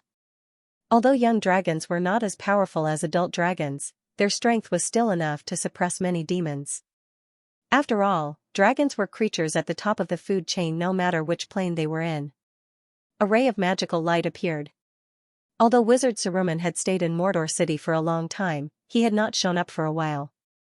At this moment, he also appeared near the battlefield. When he saw so many demons, he couldn't help but be shocked. Then, he flew towards a gap in the city wall. Some strange seeds were sowed. Enchanted vine. Enchanted plant. Hasten growth. For a long time, Wizard Saruman had been studying the strange mutant plants in the Outer Islands.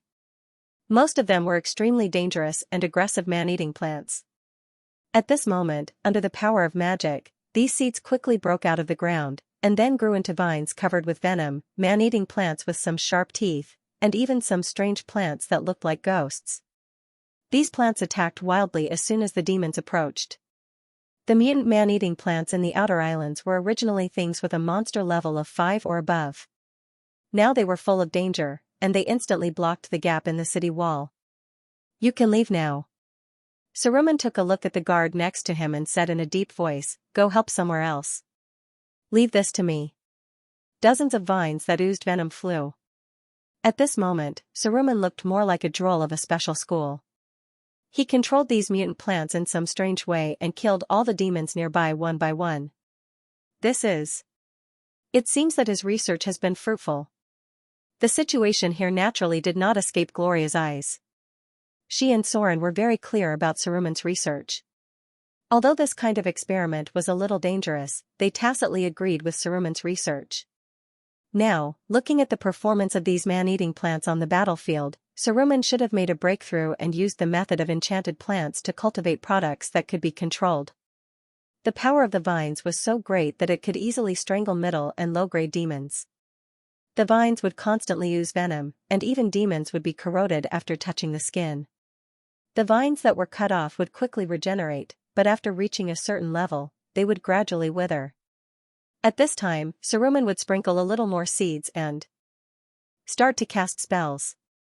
The battle was still going on. However, the attacks of the demons had been weakened a lot. The battlefield gradually shifted to the bottom of the city wall, and not many demons could rush up the wall. The only threat was those demon-hunting spiders, and the witches did not dare to be careless against these monsters. "Blackie! Bite them to death." Vivian's figure jumped back. She didn't seem to like these ferocious spiders very much. She didn't even want to get close to them, so she shouted at the sky, and then a huge Quetzalcoatl swooped down. This Quetzalcoatl should have been given a trace of divinity by Vivian, otherwise it would not have grown so big in a short time. The dragon's roar sounded again.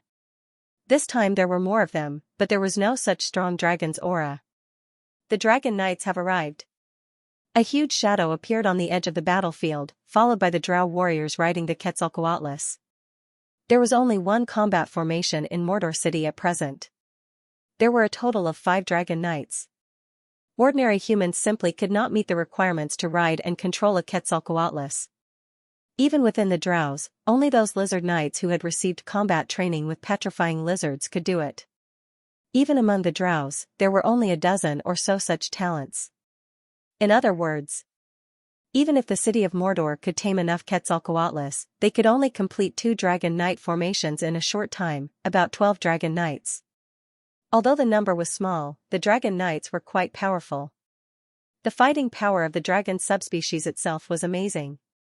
With the superb skills of the drow warriors, they could even kill a middle-grade demon with one blow. The dragon subspecies' skin was tough enough, and long-range attacks did not have a good effect on them.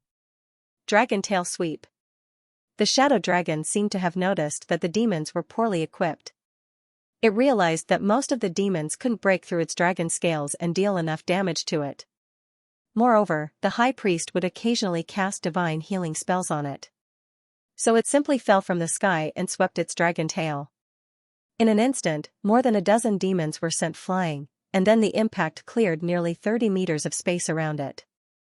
Dragon Wing Strike. Even Soren did not dare to take the 2 consecutive moves of the adult dragon, let alone these demons. The shadow dragon seemed to be invincible in the demon army for a while. Ta-ta-ta. The sound of heavy horse hooves rang out, accompanied by the fluttering of black flags in the wind. A team of heavily armored knights appeared on the battlefield. Heavy cavalry. The entire city of Mordor now had less than 500 people.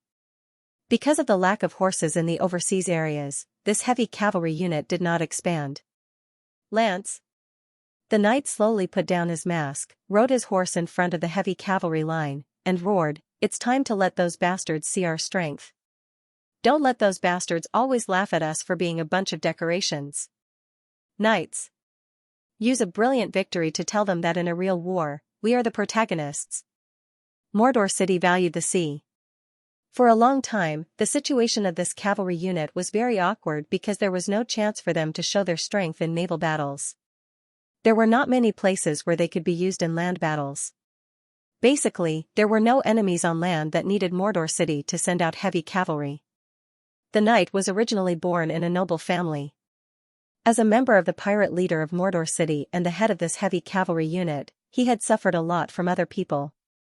Now that he finally had a chance to fight, of course, he rushed to the battlefield as soon as possible. Clang! Clang! Clang! Spears were raised one after another, and the eyes of the knights covered in black heavy armor were filled with a suppressed and passionate fighting spirit.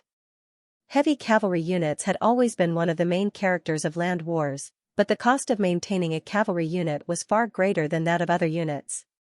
For a long time, they had no chance to prove their strength.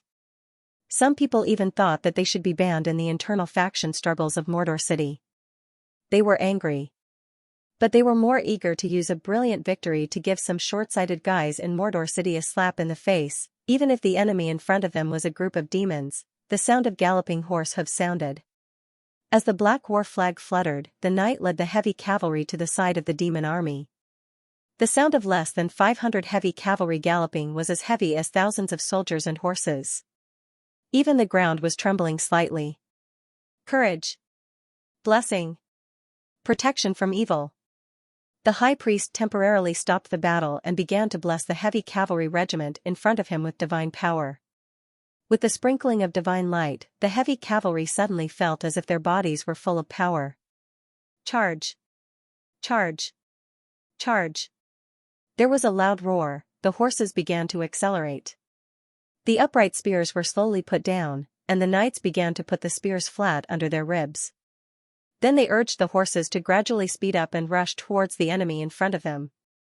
As their speed got faster and faster, they eventually turned into an unstoppable steel torrent.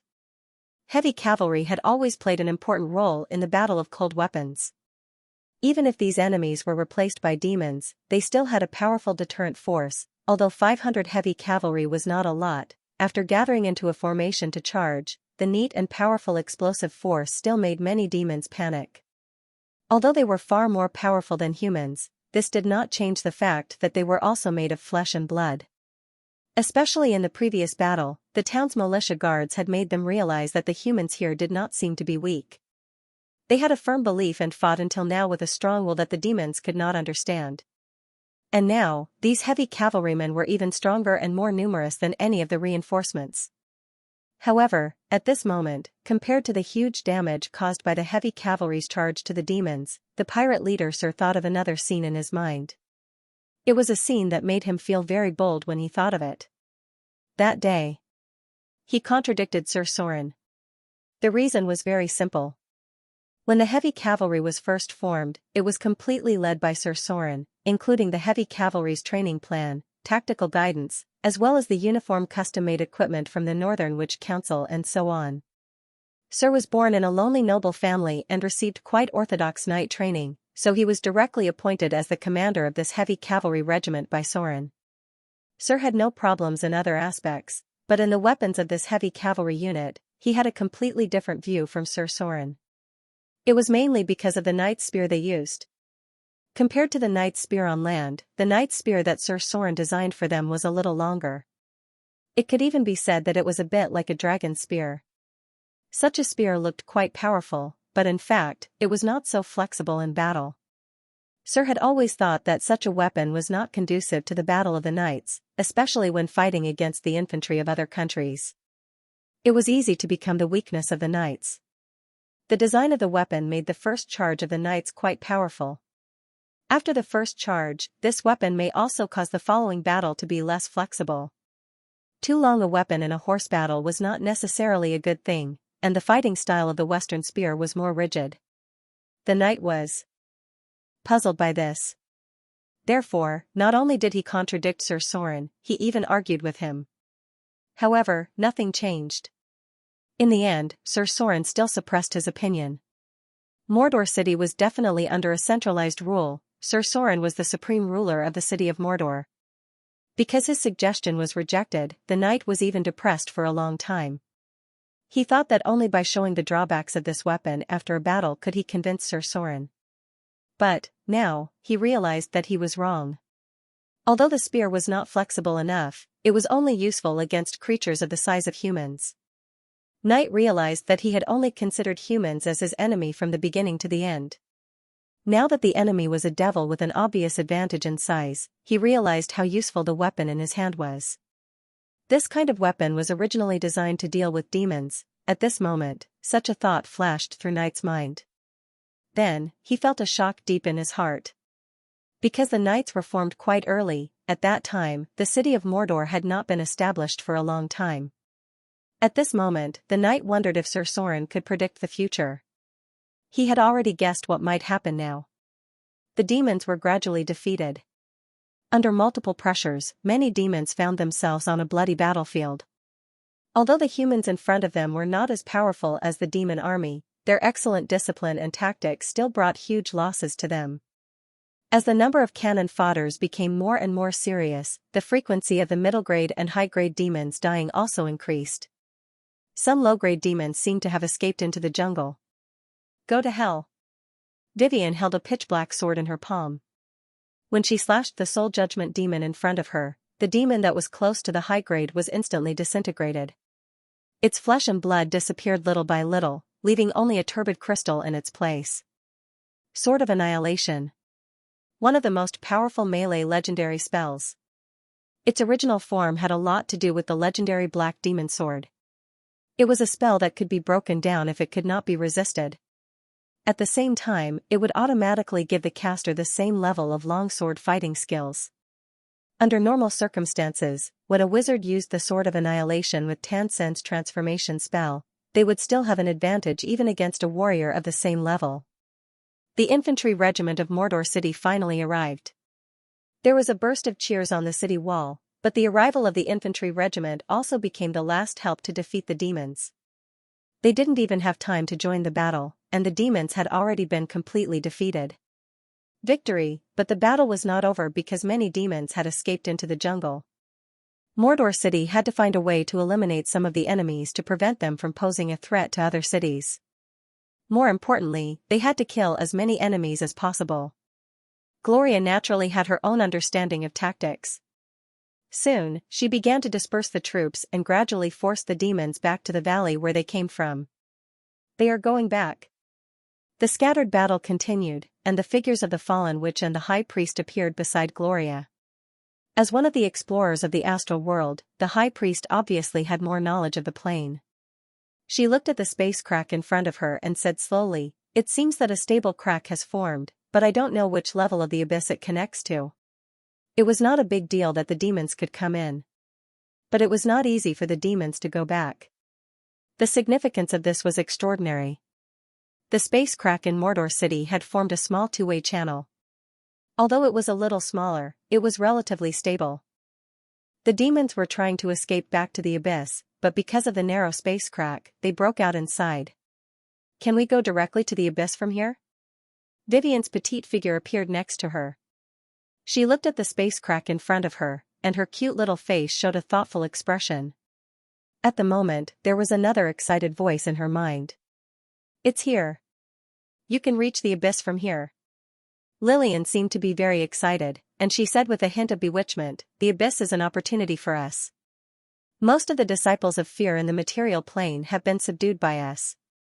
If we want to fight against the Lord of Fear further, we must defeat him in the abyss." Vivian stood in the same place thoughtfully.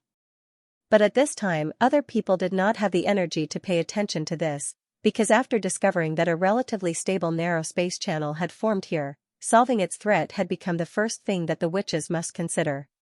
If it was a stable space channel, then the demons could come to the material plane again at any time. This place could no longer be sealed by spells, and it might need to be heavily guarded by Mordor City.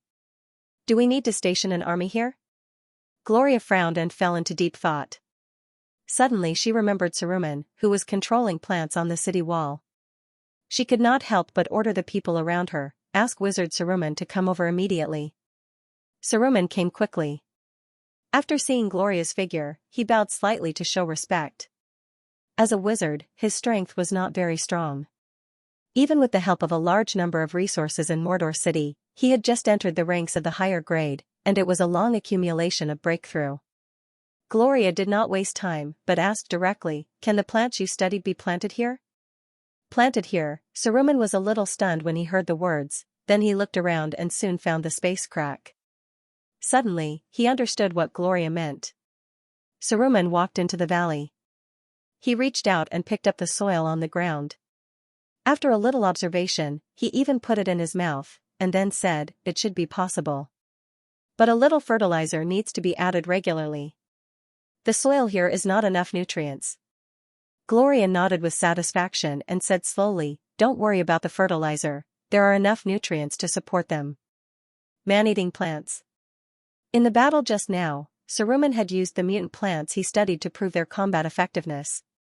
Now Gloria wanted to use them as the first line of defense against the attack of the demons. If these dangerous plants were planted in the vicinity, then the demons who entered through the space crack would be seriously attacked. This would greatly reduce the burden on Mordor City. Even if there were more powerful demons, she could rely on spell traps to find them. Use mutant plants to deal with them? That's a good idea. The high priest nodded in agreement. However, Fallen Witch next to him did not pay attention to this. Instead, she had been silently looking at the space crack, seemingly curious about the bottomless abyss. The soldiers began to clean up the battlefield. There were not many spoils of war on the demons, but there were always some things on them that had not been seen in the material plane.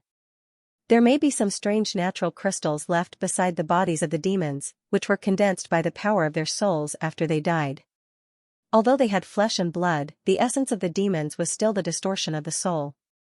The law of the bottomless abyss was different from the law of the material plane. Humans could not absorb the power of their own kind like demons, so after they died, they may directly drop relatively low-purity soul crystals. Under normal circumstances, only spiritual creatures could drop them in the material plane. Maybe it was because she had been with Soren for a long time. Gloria was also more aggressive in her way of doing things. On the same day, she ordered Saruman to plant a large number of mutant man-eating plants near the valley, and then gathered the labor force in the nearby towns to build a large military camp outside. An elite legion of Mordor City would be stationed here, and it would also be the front line to defend against the attack of the bottomless abyss. The sudden attack of the demons made Mordor City panic, but Soren had already made arrangements for this kind of thing before he left. So soon, other news began to spread in Mordor City. The demons are about to attack our world. The news spread throughout the city of Mordor at an amazing speed, and then other news quickly spread to the port area. First of all, not only Mordor City was attacked by the demons, but other places on the continent were also attacked by the demons. The farther places were not clear, but a medium-sized town near the City of Wealth seemed to be called Roland Town or something. It had been completely destroyed by the sudden attack of the demons.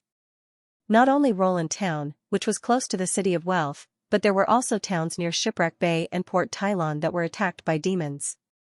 But unlike Mordor City, their losses were very heavy, and there were almost no survivors.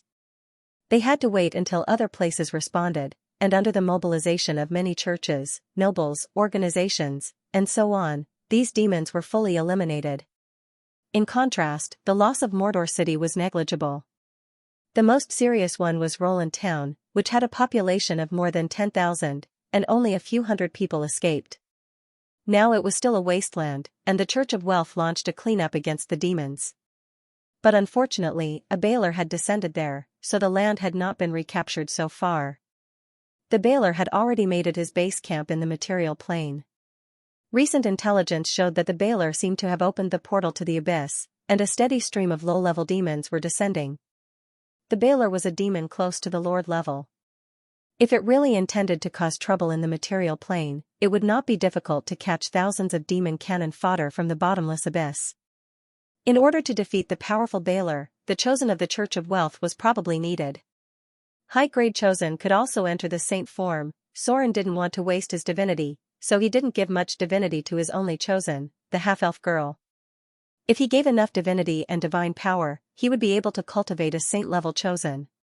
As soon as the news circulated, the panic caused by the demon invasion seemed to have lessened a lot, and it was replaced by a more active state of preparation for war. Oh, it turned out that Mordor City was not the only city that was attacked by demons. It turned out that other places were also being attacked by the demons. Our losses will be much lower. Not only was the attack of the demons completely defeated, the civilians were basically unharmed. Oh, no wonder Sir Soren had suddenly ordered them to prepare for battle. It turned out that the Great Sir had already foreseen this situation. With Sir Soren's foresight, he should be able to survive this crisis, right? Oh, I heard that the mainland has suffered heavy losses. Like I said, how can the nobles of those places be comparable to Mordor City?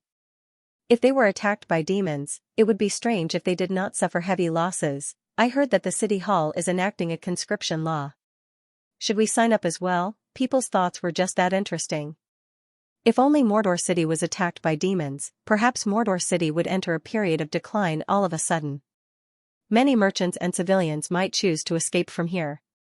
But, after knowing that not only Mordor City was attacked by demons, but other places were also attacked by demons, and the losses were much more serious than Mordor City, these people fell silent all of a sudden. Not only did the population of Mordor City not leave, but many merchants also quietly transferred their property to Mordor City. Chaos was coming. Before the outbreak of the chaos, people with a little foresight realized that only strong enough force could guarantee the safety of their lives and property. Therefore, during this period of time, many merchants from other places tried to bribe, donate, and befriend officials, hoping to get a household registration in Mordor City, and then transfer their property here legitimately. The first phase of the census of Mordor City had ended, and the population with official citizenship was less than 56,000 people. Although the real population of Mordor City had reached more than 100,000 people, the other people in Mordor City could only be regarded as floating outsiders, the native or mainland slave class, and the unregistered residents who sneaked in to make a living. Soren did not intend to expand the size of the citizen class because the rights of the citizen class also represented obligations. At least now, those who could obtain citizenship were people with skills. Soren's Iron Fist rule maintained a firm order in Mordor City.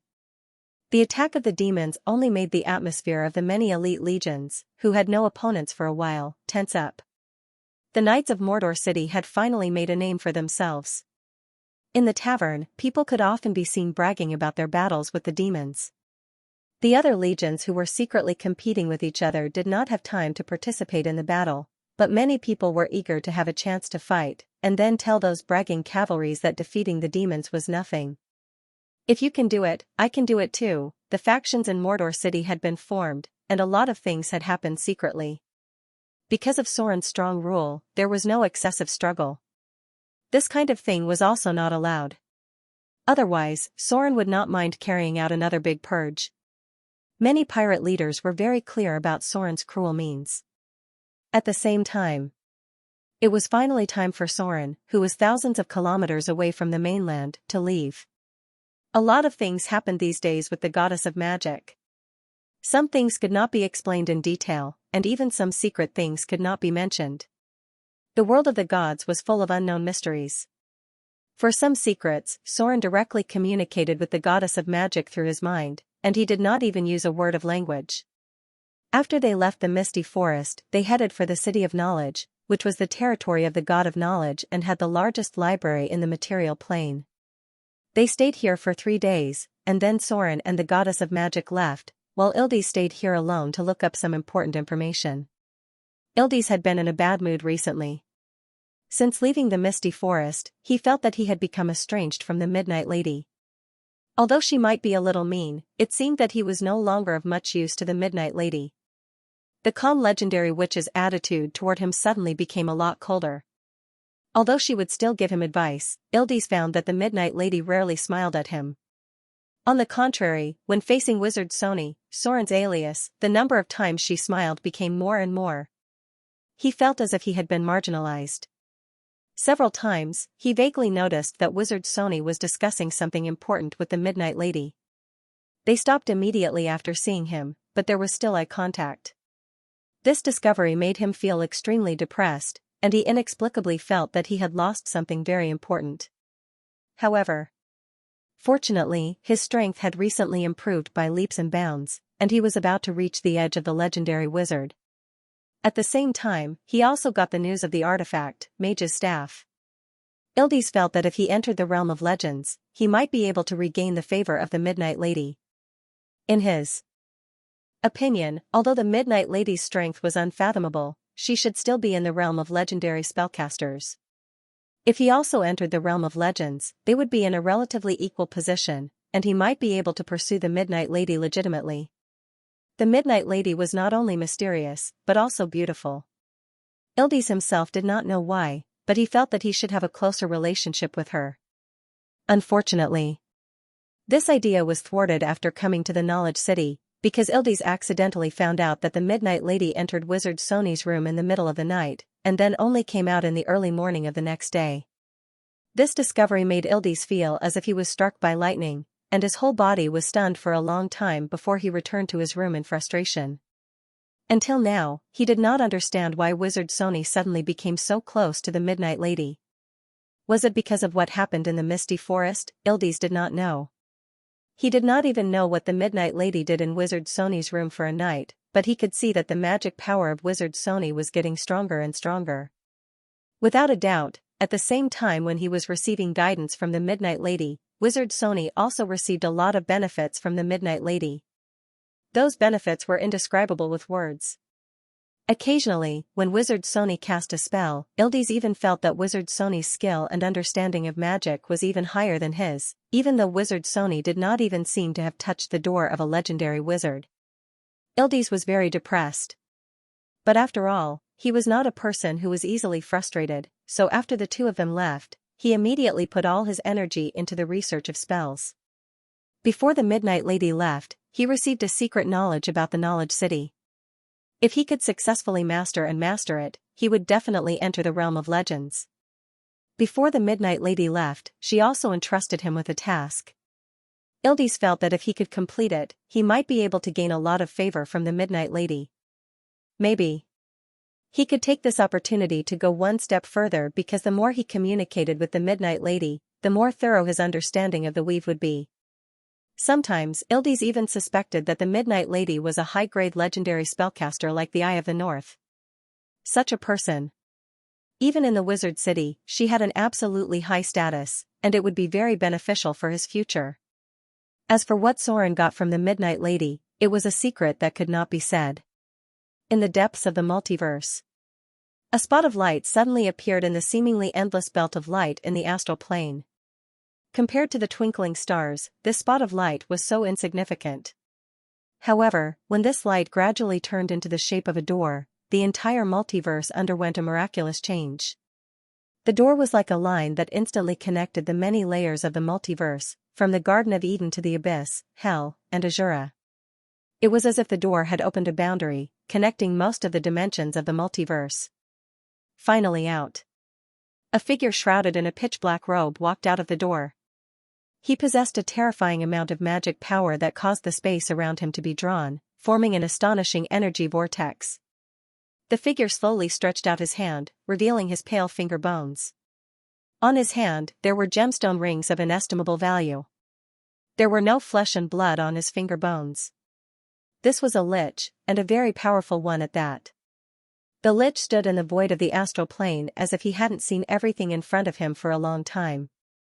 After a long time, he slowly spoke with a slightly hoarse voice. "The Lady of Pain has finally opened the door. I wonder what the world has become." A strong energy wave emerged. The lich stood in the void and seemed to be startled. Then, he muttered, "This energy wave is familiar. Oh no. It's the group of people from All is 3. Let's leave first." The light of a teleportation spell emerged. The lich's figure quickly disappeared in the astral plane. Then, 3 figures wearing the same robes appeared in the door. The leader was an old man who appeared to be very old. After appearing in the astral plane, he was also stunned for a while. Then, he shook his head and said, "Praise the Lady of Pain. We can finally leave that damned place, Sigil City. How many years has it been? The Lady of Pain has finally reopened the door to Sigil City." The material plane. Soren's figure appeared in the sky tens of thousands of meters above. As a deity, he had a unique perception that allowed him to explore the multiverse. At that moment, he felt as if a door had opened in the laws of the multiverse. Unexplainable doors. The gate had a certain ability that was beyond his understanding. It connected various places in the multiverse in a way that even the gods could not detect. Whether it was Mountain Paradise in the upper plane or Azura in the lower plane, the gate was like a line that passed through many planes and left many interconnected gates on the line. Sigil City. Soren stared at the endless starry sky, as if he had seen something that mortals could not see. There was only one place in the entire multiverse that could connect all levels, and that was the legendary Sigil City. Its existence had been sealed off for a long time. The ruler of Sigil City, the Lady of Pain, had sealed off this space until today, when the Avatar crisis broke out. This place that had been sealed for a long time reappeared in the multiverse. Sigil City was a door. It could lead to all planes, but the Lady of Pain refused to allow the gods to visit. Over the long years, Sigil had always been a special domain that the gods could not interfere with. It was almost the same as before, when Soren sensed that the door was about to open. She refused Soren's request. Soren sensed a very powerful consciousness. It was the legendary Lady of Pain, the absolute ruler of Sigil City, the embodiment of pain that could not be guessed or tracked. She had enough power to rival the gods and even surpass them. The Lady of Pain still refused to open the door for the gods, which meant that no gods could enter Sigil City. However, Soren knew that this was only temporary, because with the outbreak of the Avatar crisis, the rules of Sigil City were also changing. The gods could not enter. But when the outbreak of the Avatar crisis reached a certain critical point, the saints could enter this special place. What's wrong? Under the quiet night sky, Gloria's figure appeared next to Soren. She could not understand why Soren suddenly teleported to a high altitude, so she quickly caught up with him. Soren did not tell anyone about the goddess of magic. There were too many prophecy spells in this world, and some mysteries had power that even the gods could not understand. There were some things that Soren could never say, because the words that were said could be discovered. There was no lack of powerful gods among the enemies of the goddess of magic. When facing such an enemy, it was not too much to be careful. It's nothing. Soren shook his head gently, then reached out and hugged Gloria beside him. The two of them fell to the ground, and he said slowly, "The door of Sigil City has been opened." Sigil City? Gloria was startled when she heard this. As a legendary northern witch, she certainly knew what Sigil City represented, so when she learned that Sigil City had been opened, she was naturally surprised. This was a door that connected to the multiverse. A space that was independent of the gods' kingdoms and many planes. For spellcasters, it was a shortcut to travel between planes. The opening of Sigil City meant that the difficulty of cross-plane exploration was greatly reduced. This was a transit station of the multiverse. Everything that was supposed to happen still happened. The deduction of history did not seem to be much different from what Soren remembered. After all, some major events were not something he could shake. As a new god, Soren could only change everything from some small aspects first, in hopes that the future would not be so tragic. There were still 2.5 months before the fall of the goddess of magic. Soren left Motor City this time and did a lot of things, and even paid some price. He was not sure if he could change the direction of history, so he could only leave everything to time. The direct confrontation between powerful gods was not something he could participate in now, so Soren chose to temporarily separate from the goddess of magic and return to Motor City. Wanting to change did not mean that he had to die. If the existence that secretly hoped for the death of the goddess of magic was really one of the gods that Soren guessed, he would only be easily crushed if he rashly got involved in the battle with the goddess of magic. Lesser divine power. Although Soren's power was much stronger than before, it was still not enough to fight against existences like the Lady of the Night, the Queen of Spiders, and the Lord of Light. He knew what was likely to happen next. But he could not get involved. If the gods with great divine power broke out in a head-on battle in the material plane, a weak god like him might be regarded as an eyesore and easily erased. There was only so much Soren could do for them. The next step was up to the goddess of magic herself. Only those who stood at the top of the gods were qualified to intervene in some level of struggle. What he had to do now was to continue to accumulate his power. The Shadow Plane. A huge silver-white ring was placed on the ground, surrounded by countless strange runes.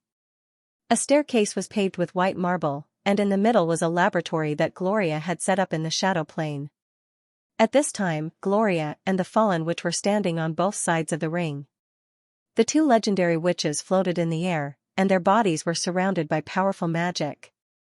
Soren's position was at the periphery, and his whole body was shrouded in a divine light. At first glance, mortals couldn't help but want to worship him. His divine power was being consumed slightly. It had been a week since Soren returned. Because he had consumed a lot of divine power while helping the goddess of magic, he had been quietly accumulating power during this time, wanting to master the divine spark ability, space change, as soon as possible. However, what he had to do today was more important. Even if Soren didn't have enough divine power, he had to be present to help the two legendary witches. It's about to begin. Gloria's voice was directly transmitted to Soren's mind. She said seriously, "If anything goes wrong later, immediately open a divine barrier and cut off the energy connection of the floating ring. Mother and I don't have enough energy to pay attention to other things while maintaining the floating ring. I'll leave everything to you." Soren's expression was quite serious. He nodded slightly and said, "It's fine. Just do it. I'll be here. Nothing will go wrong." Hearing Soren's words, Gloria's expression couldn't help but relax a little. She slowly said, "Okay. Let's begin."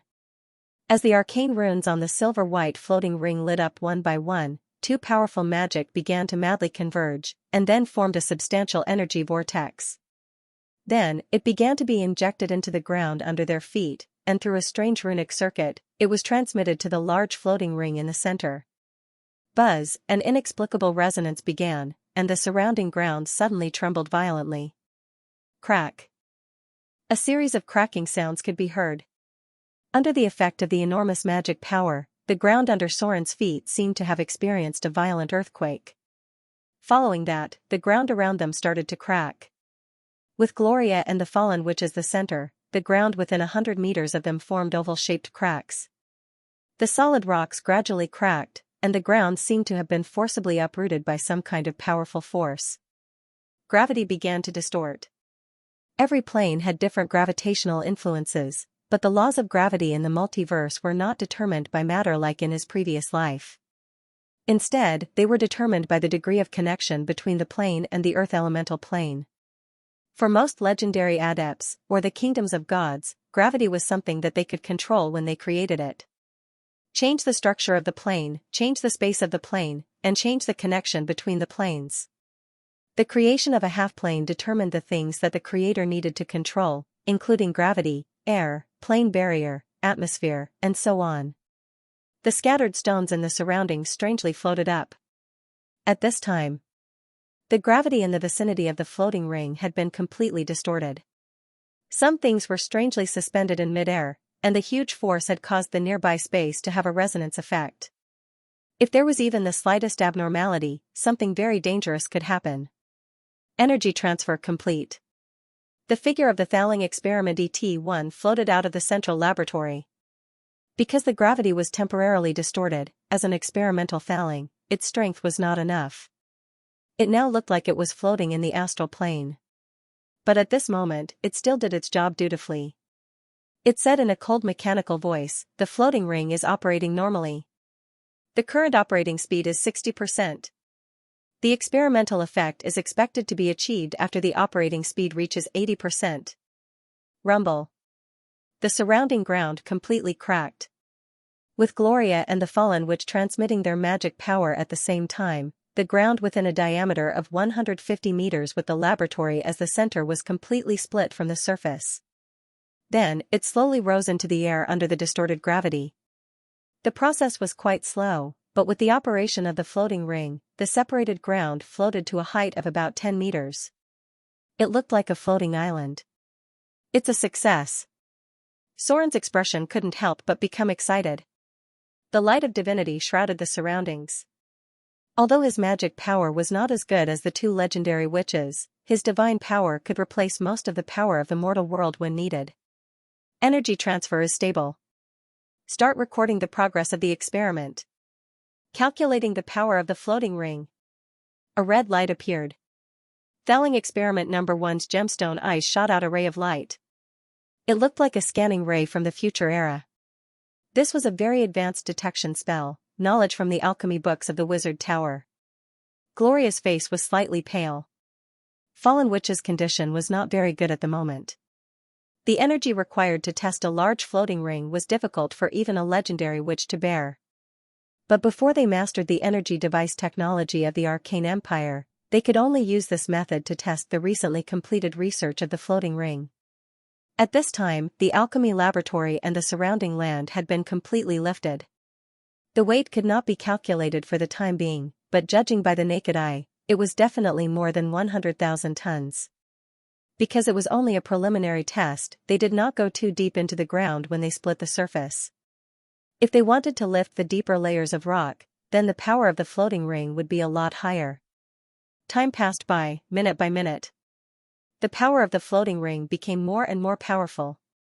When the energy transfer reached a critical point, Gloria and Fallen Witch stopped the energy transfer at the same time.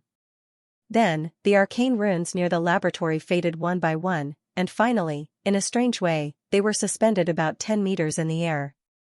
Soren's power was crazily outputting, the light of divinity shrouded the space. Gloria and Fallen Witch, who had stopped the energy transfer, did not stay idle. Instead, they quickly descended around the floating ring. The hand of magic controlled alchemy devices in the air and buried them into the ground at an amazing speed. These alchemy devices looked very similar to the energy transmission devices of the demiplane golem factory. They arranged the magic circuit in a way that ordinary people could not understand, and finally connected the 6 energy nodes on the large floating ring. The magic circuit is complete. Start the last step of the test. Synchronizing data calculation. The cold mechanical voice echoed. Gloria was a little relieved, and then a little nervous looked at Fallen Witch, and then nodded to Soren outside. Holy form. Soren's figure seemed to be magnified in an instant. He looked like a human figure emitting holy light. In the process of accelerating the consumption of his divine power, when the energy operation broke through the limit, he suddenly withdrew all his power. Buzz. The land suspended in midair suddenly shook, and then fell sharply. However, at this time, the magic circuit was also instantly lit up. After falling about 5 meters, the small floating island gradually rose and finally stabilized at a position about 20 meters above the ground. It worked. Gloria's face was full of excitement, and Fallen Witch also hugged her excitedly. Finally, it worked. After spending a lot of energy and effort, they finally completed the research of the large floating ring. The energy consumed by the floating city would be greatly reduced when maintaining the floating state because many runes had been solidified on it. If the energy needed was too large, even the alchemy technology of the Arcane Empire could not maintain it. There were many aspects of the floating city's energy consumption, and the Arcanists were not so paranoid as to spend most of their energy on maintaining the floating state of a city. It looks like it's a success. Soren was also a little relieved at this time, but then frowned and murmured, but it's still a little small. Is the power of a large floating ring only able to maintain this level of operation? A land with a diameter of 150 meters. If it was used as a standard for a house, then this area was really not small. But if it was used as a standard for a city, this area was really nothing. The floating city of the Arcane Empire was a real city, not like the one in the Silver Age, which was only the size of a dozen castles. Any recorded floating city had an area of more than 10 kilometers, which was equivalent to raising all the land from the city of Moder to the port area into the air. A large floating ring had exhausted the strange silver-white metal obtained from the wizard tower. If they really wanted to raise a city into the air, then at least hundreds of such large floating rings would be needed. This was simply not a task that could be done by individual strength. Floating successful. The elemental pool is working properly. Record the results of the experiment. With the stable operation of the floating ring, the floating stones distorted by gravity also fell to the ground. There was no abnormality with the energy transmission device. The elemental pool arranged by Gloria was enough to maintain the floating land.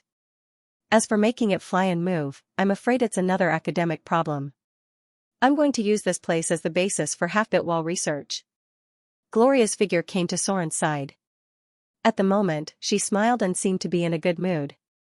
She whispered, "The floating ring needs energy to maintain. With the energy of the elemental pool, I want to try to open up a half-bit wall space directly." Half-bit wall. This was a field that only wizards who had entered the legendary realm could dabble in. No half-bit wall was born out of thin air. As the core of the half-bit wall, the elemental pool was connected to the wind, water, fire, and earth elemental planes. The birth of a half-bit wall was like playing a game of creating a world. The proportion of any element needed to be studied and calculated. After building the material foundation, the creator also needed to connect the energy sources of the upper and lower planes. It was not very difficult to create a half-bit wall. But it was quite difficult to create a half-bit wall that could allow living people to survive. The half-bit wall of the Northern Witch Council could only be regarded as a dead place. Even the air in that half-bit wall was very thin.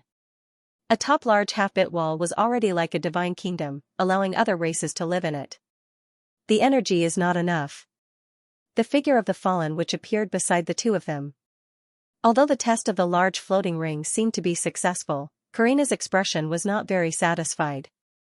She had always had a strong obsession with the alchemy knowledge of the Arcane Empire and the floating city. Today's test of the large floating ring was completed entirely by laborious energy consumption, which was not satisfactory for her, who had conducted research on elemental fission. Without the core knowledge of the Arcane Empire, the energy of the elemental pool could only maintain the floating research. Fallen Witch glanced at Soren, hesitated for a moment, and slowly said, "The energy of the elemental pool is not enough. Maintaining the levitation of this land is already the limit of the elemental pool. If we want to conduct more in-depth research on the floating city, we must find a way to provide more energy." Fallen Witch hesitated for a moment. She could not help but look at Gloria next to her with a little guilty conscience. She seemed to care about her daughter's attitude, but the pursuit in her heart made her speak out. She said with a little frustration in her heart, "Soren, I want to conduct another research experiment on elemental fission. Nature's bane. The destroyer of nature. This was the result of Fallen Witch's research. For this reason, she was wanted by the Droll Order, forcing the senior members of the Northern Witch Council to banish her to Whiterun. To be honest, Fallen Witch did not feel very good in her heart. However, as a top wizard, she had a lot in common with the scientists in her previous life. She had always hoped that she could have another chance to conduct research, but reality did not give her any chance at all. Soren was silent. Gloria could not help but be silent. The silence of the two made Fallen Witch's expression suddenly become very lost.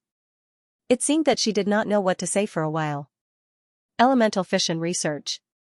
This thing was similar to atomic bomb research, but it was probably more dangerous than this. At the beginning, the research work of the Fallen Witches was supported by the Northern Witch Council. In order to carry out this research, the Northern Witch Council provided a lot of materials and manpower. The cost of this thing would not be much less than the Manhattan Project. With the current financial resources of Mordor City, it would inevitably be a very heavy burden. Most importantly, the elemental fission in this world was caused by direct energy. If an accident were to occur, it would be too uncontrollable. It could be equivalent to an atomic bomb explosion. Back then, the disaster caused by the Fallen Witch was a terrifying explosion. It seemed like there was no chance. Soren and Gloria's silence made the Fallen Witch smile bitterly. She turned around and was about to leave when Soren suddenly spoke. Wait a minute. Soren's expression was solemn, and he seemed to be hesitating. After a while, he said slowly, let me think about it. How about I give you an answer later? Was there a chance? The Fallen Witch's face suddenly showed a hint of surprise, and Gloria could not help but look at Soren in shock. It seemed that she wanted to say something. To be honest, even if the Fallen Witch was her mother, she did not agree with the other party to carry out such a dangerous research. Soren seemed to have an answer in his heart. He looked at the Fallen Witch in front of him and said in a deep voice, I have something to deal with in 2 days. If there are no accidents, I should be able to give you an answer when I come back. The Battle of Golems. According to the timeline, the Battle of Golems should be about to break out. This was mentioned a long time ago, including the legendary Blade Master who appeared in this battle. The reason why Soren agreed to the Fallen Witch's research was also related to this battle. As everyone knew, the material plane still retained a small number of relics left from the Arcane Empire, and the outbreak of the Battle of Golems was related to these ancient relics. In the Battle of Golems, a large number of golems left from the Arcane Empire appeared. These golems that had been silent for a long time were all activated, which must require a very large energy supply device. The intensity of the Battle of Golems was no less than a war between kingdoms. To be able to supply the energy consumption of so many golems, Soren was very suspicious that there was a relatively complete energy supply system left from the Arcane Empire in the depths of the ruins where the Battle of Golems broke out. There were only a few dozen golems in the city of Mordor, but thousands of golems were activated in the Battle of Golems. There was a huge difference in energy between the two. The energy consumption of maintaining the golems would not be lower than that of the infantry armor in the Star Age. The elemental pool of Mordor could only supply a few dozen golems. It could be understood as a power station, but the Battle of Golems was equivalent to an armored infantry legion. If they could gain something in the Battle of Golems, Soren would agree to the research work of the Fallen Witch. A day passed in the blink of an eye. Gloria had undoubtedly become a person of action. The day after the elemental pool was relatively stable, she began to prepare for the construction of the half-bit wall. Creating a half-bit wall required a high level of basic knowledge. For example, knowledge, plane, knowledge, space, knowledge, elements, and so on. Under normal circumstances, at least 500 points of knowledge were needed to meet the requirements of creating a half-bit wall. Soren's knowledge was not enough. As a god, his knowledge was not as good as that of a legendary witch. It was a bit shameful to say it out loud. But, Soren was now studying and mastering the ability of the divine personality, space change, so when Gloria was preparing to create the half-bit wall, he could still play a great role. The core part of the half-bit wall was naturally the elemental pool. Gloria had already completed this part, so what she needed to do next was to open up a small dimensional space crack. It was a deep darkness. There was almost no light in the surroundings, and only some silver-white halos could be vaguely seen at the farthest distance. Gloria's figure stood in the void. This was the dimensional space crack that she opened up. It was an unstable space that could disappear at any time. What she needed to do next was to connect it to the elemental pool that she had built, and then rely on the energy of the 4 elemental planes to stabilize this dimensional space. A divine radiance emerged. Soren's figure also appeared in this small dimensional space. He looked around a little, then nodded to Gloria and said, "Let's begin." Earth elemental plane. Fire elemental plane. Wind elemental plane. Water elemental plane.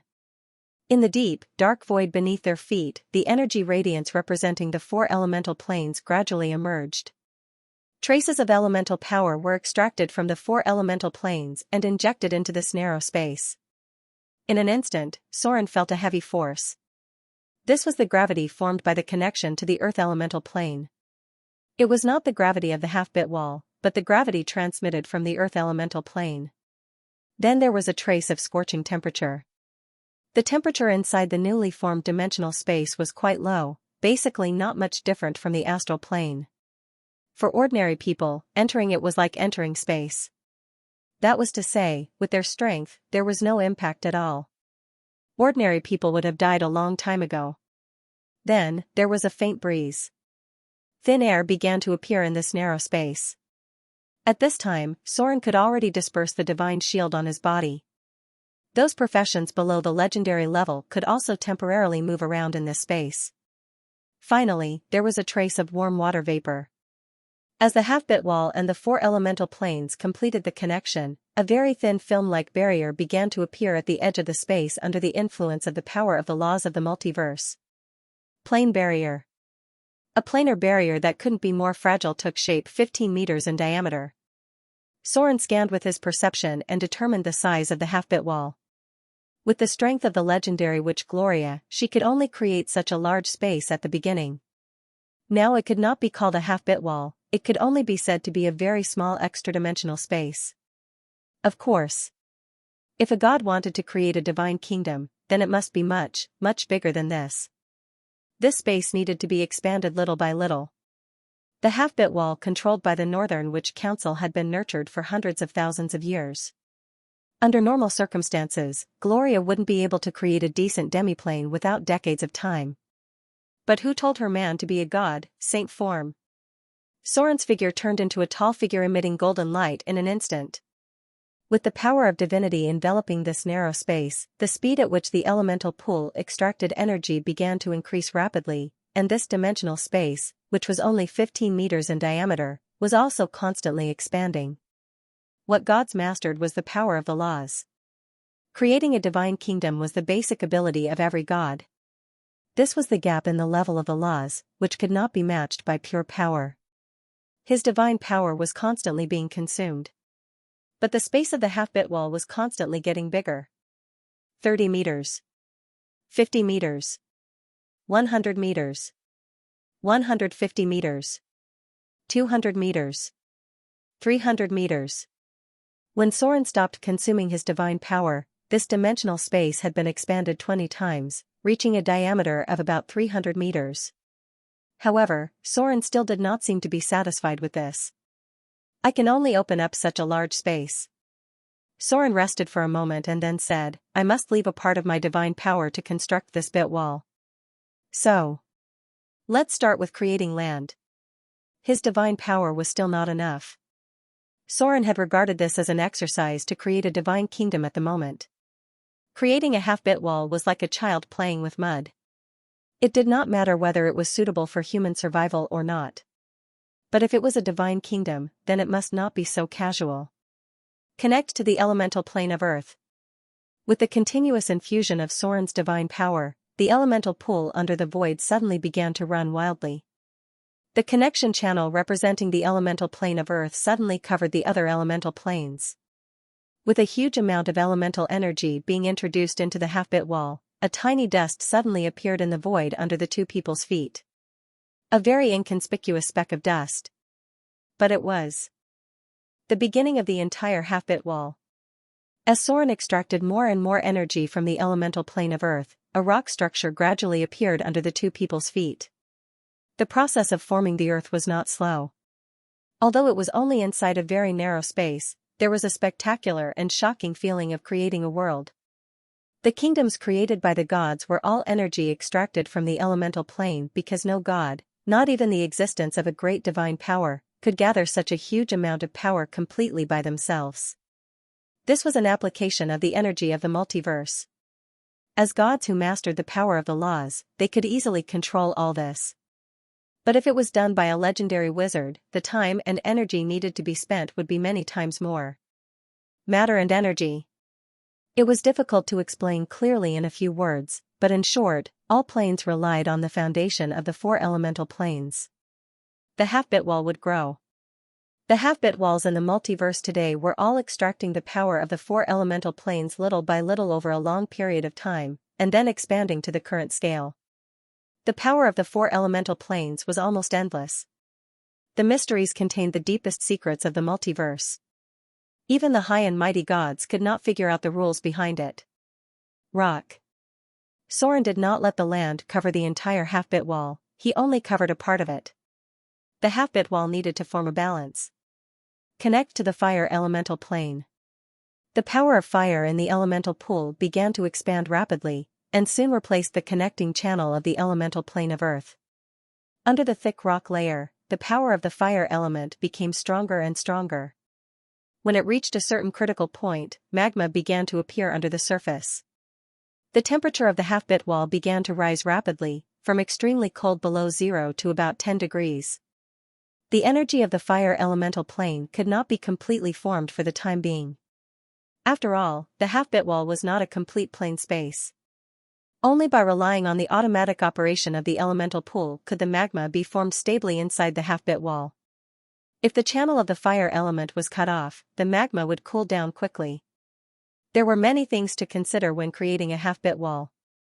The energy of the elemental plane of Earth was too heavy, and the gravity of the half-bit wall would be greatly increased.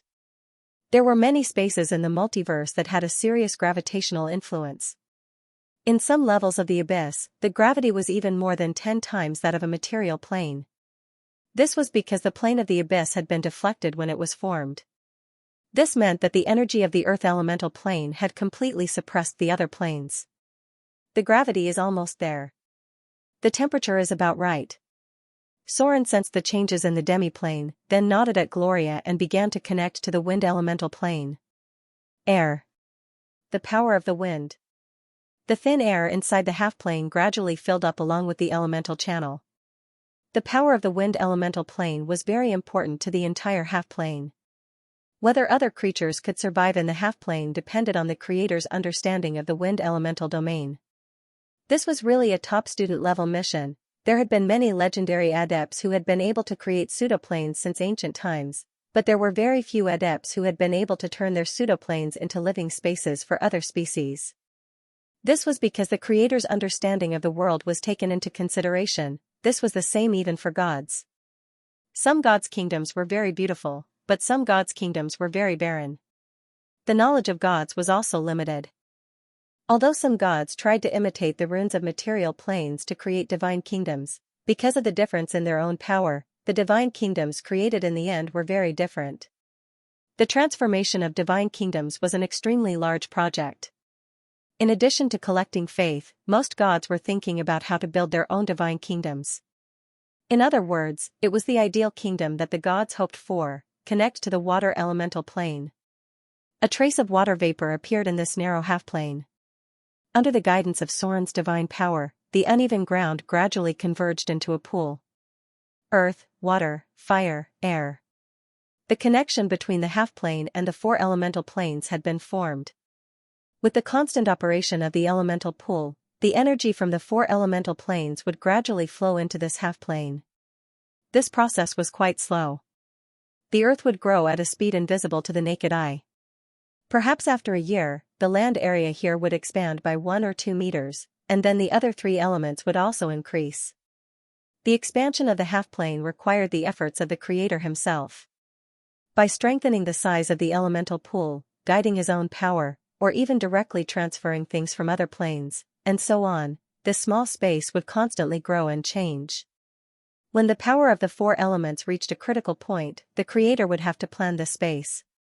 One was artificial transformation, such as where the water flow should start, the size of the lakes and oceans, how the nutrients of the land should be suitable for the growth of plants, whether the changes in the monsoon and weather were necessary, and what the difference in temperature between the north and south of the half-plane should be, and so on. Most creators let it change on its own, only occasionally guiding it when needed. Therefore, some spaces had very high gravity, some spaces had very low temperature, some spaces were full of wind and sand, and some spaces simply turned into a sea of fire. Soren had been to a half-plane that was completely a sea of fire, and magma could be seen flowing everywhere on the ground. Now it depends on what you're going to do here. Soren took back his divine power. He just helped Gloria to open up the connection between the four elemental planes and lay the foundation for this half-plane space. How to build it depended on Gloria's own ideas. It should have more life aura. Gloria's figure floated in the air. As the half-plane space she opened up, she had her own power of law, a kind of ability to control the entire space. This half-plane was her home ground. The elemental pool slowly rotated, like a whirlpool constantly drawing energy from the four elemental planes. The part that represented earth and water was obviously higher than the part that represented wind and fire. Gloria seemed to have her own understanding of the structure of the world. If this continues, there will be more and more water in this half-plane, and the land will gradually increase. Soren didn't say anything at this moment. The power of a single element was one-sided, just like how earth and fire could form magma, and the collision of cold and heat could form a monsoon. The power of any space didn't exist alone. The four elemental planes also had other elements, but they had their own home ground. In the corresponding elemental plane, the energy of the home ground element completely crushed the other elements. Mortals couldn't move at all when they entered the earth elemental plane because of the supergravity. They could be quickly burned to ashes when they entered the fire elemental plane. It was almost impossible to find land when they entered the wind elemental plane, and they could only rely on swimming when they entered the water elemental plane. The material plane was a flat surface. Soren had discovered this a long time ago. The material plane was a huge flat surface. It wasn't a planet. If one looked at the material plane from the perspective of a god, everything was completely different from his previous life, including the huge passage at the bottom of the material plane that connected the four elemental planes. Since Soren became a god, he had been guessing who created the material plane. This was an incredible world. The creation of a half-plane was not something that could be completed in a short period of time. After stabilizing the connection between the four elemental planes, Soren and Gloria returned to Motor City. At present, this half-plane did not have much use, and Gloria could only use it as a storage space. Only when it was built to the level of a dimensional fortress could the half-plane really play a great role. Many legendary wizards did not choose to stay in the material plane. Instead, they built their demi-plane into a gigantic sphere of another dimension and traveled through the endless multiverse. Speaking of this matter, Soren remembered an important piece of information that had recently been sent back from the Southern Wizard Alliance. The time was about 3 days ago. All of a sudden, a strange vibration occurred in the South Wizard City. Then, a huge spherical building suddenly appeared near the northwest city wall of the Wizard City. A great wizard from 300 years ago had returned to the material plane. Because Motor City's penetration into the Wizard City was still relatively weak, the channels to obtain information were quite limited. Therefore, the information sent to Soren was a bit vague. He could only confirm that it was a huge dimensional fortress. The owner of the fortress was an explorer of the astral world. 300 years ago, he was a great wizard who was in charge of one of the 3 major seats in the Wizard City. After this great wizard entered the realm of advanced legends, he spent his life's wealth to transform his half-bit wall into a huge extra-dimensional fortress. Then, he began his journey in the astral world. Just like that, 300 years had passed. During this period, the Wizard City was completely cut off from the Great Wizard, and no one knew which corner of the astral world this Great Wizard had wandered to. After all, a half-plane that had been strengthened to the level of a dimensional fortress could be regarded as a small floating city. If necessary, this great wizard could even transfer the dimensional sphere to other planes. If he was not afraid of death, he could directly teleport to a certain level of the abyss. Astral explorers were very powerful beings. The strength of advanced legends could only be said to have reached the threshold of entry because no one knew how many dangerous enemies they would encounter in the boundless sea of the astral world. There was a small accident when the dimensional sphere was teleported to the wizard city. It seemed that a part of the half-bit wall had hit the wall of the wizard city. According to the information obtained by Soren, the entire dimensional sphere was still in a sealed state, and the higher council of the wizard city could not contact the inside of the half-bit wall. They could not confirm whether the great wizard who traveled in the astral world was still alive, and whether there were any abnormalities inside the dimensional space. Over the long years, the strong people born in the material plane had never given up on exploring the endless starry sky. During the battle with the ogres in Whiterun, the two-headed ogre claimed to be the descendant of an explorer of the astral plane. The extra-dimensional sphere hit the wizard city. Incidents like this rarely happened in history. There was a record of a collision in Amu a long time ago during the cataclysm. At the time, the demiplane's master had already fallen, forming an independent demiplane in the city of Amu. Later on, this demiplane seemed to be destroyed for some reason. The wizard city now seemed to be preparing to gather people to open the gate of the extra-dimensional fortress, but because of the independence of the half-bit wall, they could not enter it for the time being. Some of the half-bit walls were left with special marks when they were created, and some could only be entered by the direct bloodline of the creator. Regarding this matter, Soren paid some attention to it. A great wizard who had wandered in the astral world for 300 years must have a lot of good things in his half-bit wall. However, without the correct way to open it, even the gods would find it difficult to enter it. Time passed day by day. As the barrier of the plane gradually weakened, the influence of other worlds on the material plane became more and more serious. There seemed to be traces of elemental life in the Frost Kingdom, and a terrible sandstorm had recently blown in the Death Desert. The attacks of the demons in the south never stopped, and the figures of the devils began to appear frequently in the eyes of the world. Compared to the less populated northern areas, the relatively dense population in the south was obviously more likely to attract the attention of the devils and demons. The Avatar crisis was gradually changing the whole world. Even the Treasure Island had bad news. In the process of mining gold, the miners actually dug out awakened earth elementals from the ground. No one knew how these earth elementals appeared. Fortunately, their number was very small, and only a dozen casualties were caused. There was not much time before the outbreak of the Golem War. The dwarves near Whiterun seemed to have made a big mistake. They dug too deep and actually dug out a sealed baler from the ground. Now the whole group of dark iron dwarves was in Sparta. There was no specific news yet, but it seemed that many dwarves had fled to other places. Calculating the time, it seemed that the dwarves were also going to suffer. This race was not large in the material plane, far less than the halflings who had the protection of the powerful Lord God. It was mentioned before that they had angered a very dangerous black dragon. According to the progress of time, it should be a month or two later. The new year had passed. But it seemed that no one had a good time this year.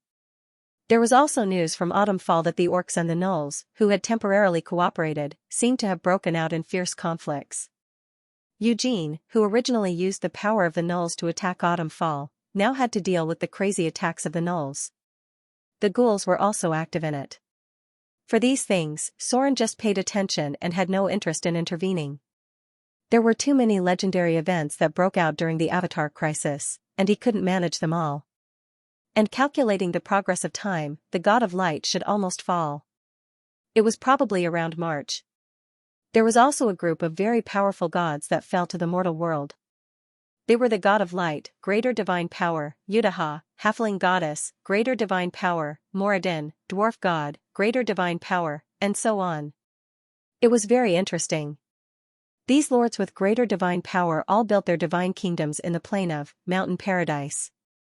First of all, the god of light had always been the main god of Mountain Paradise after changing sides. Then Udaha, the halfling goddess, had her divine kingdom in the third layer of Mountain Paradise, via a pearl-colored paradise. The divine kingdom of Moradin, the father of the dwarves, was on the fourth layer of Mountain Paradise. A place called Soul Furnace was located in the deepest part of the mountain range. It was his kingdom. Many of these gods that fell to the mortal world were greater divine powers. More than half of them came from Mountain Paradise, and Wild Field. The elven lord god was not spared. In the last few batches, the elven god system should be the most unlucky because the Queen of Spiders had been waiting for them for a long time. On this day, Soren finally embarked on the journey to intervene in the Battle of the Golems. The Battle of the Golems. This was a legendary event that broke out in the early days of the Avatar crisis. It was caused by an unknown adventurer team that went deep into a certain ruin near the Gobi. There were a large number of ancient ruins in the material plane. Originally, there was no problem in exploring the ruins. But for some reason, this ruin was preserved quite well.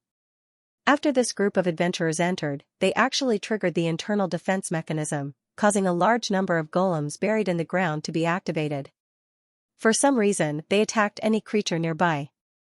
Soren did not have much memory of the Battle of the Golems, because he did not participate in the Battle of the Golems himself.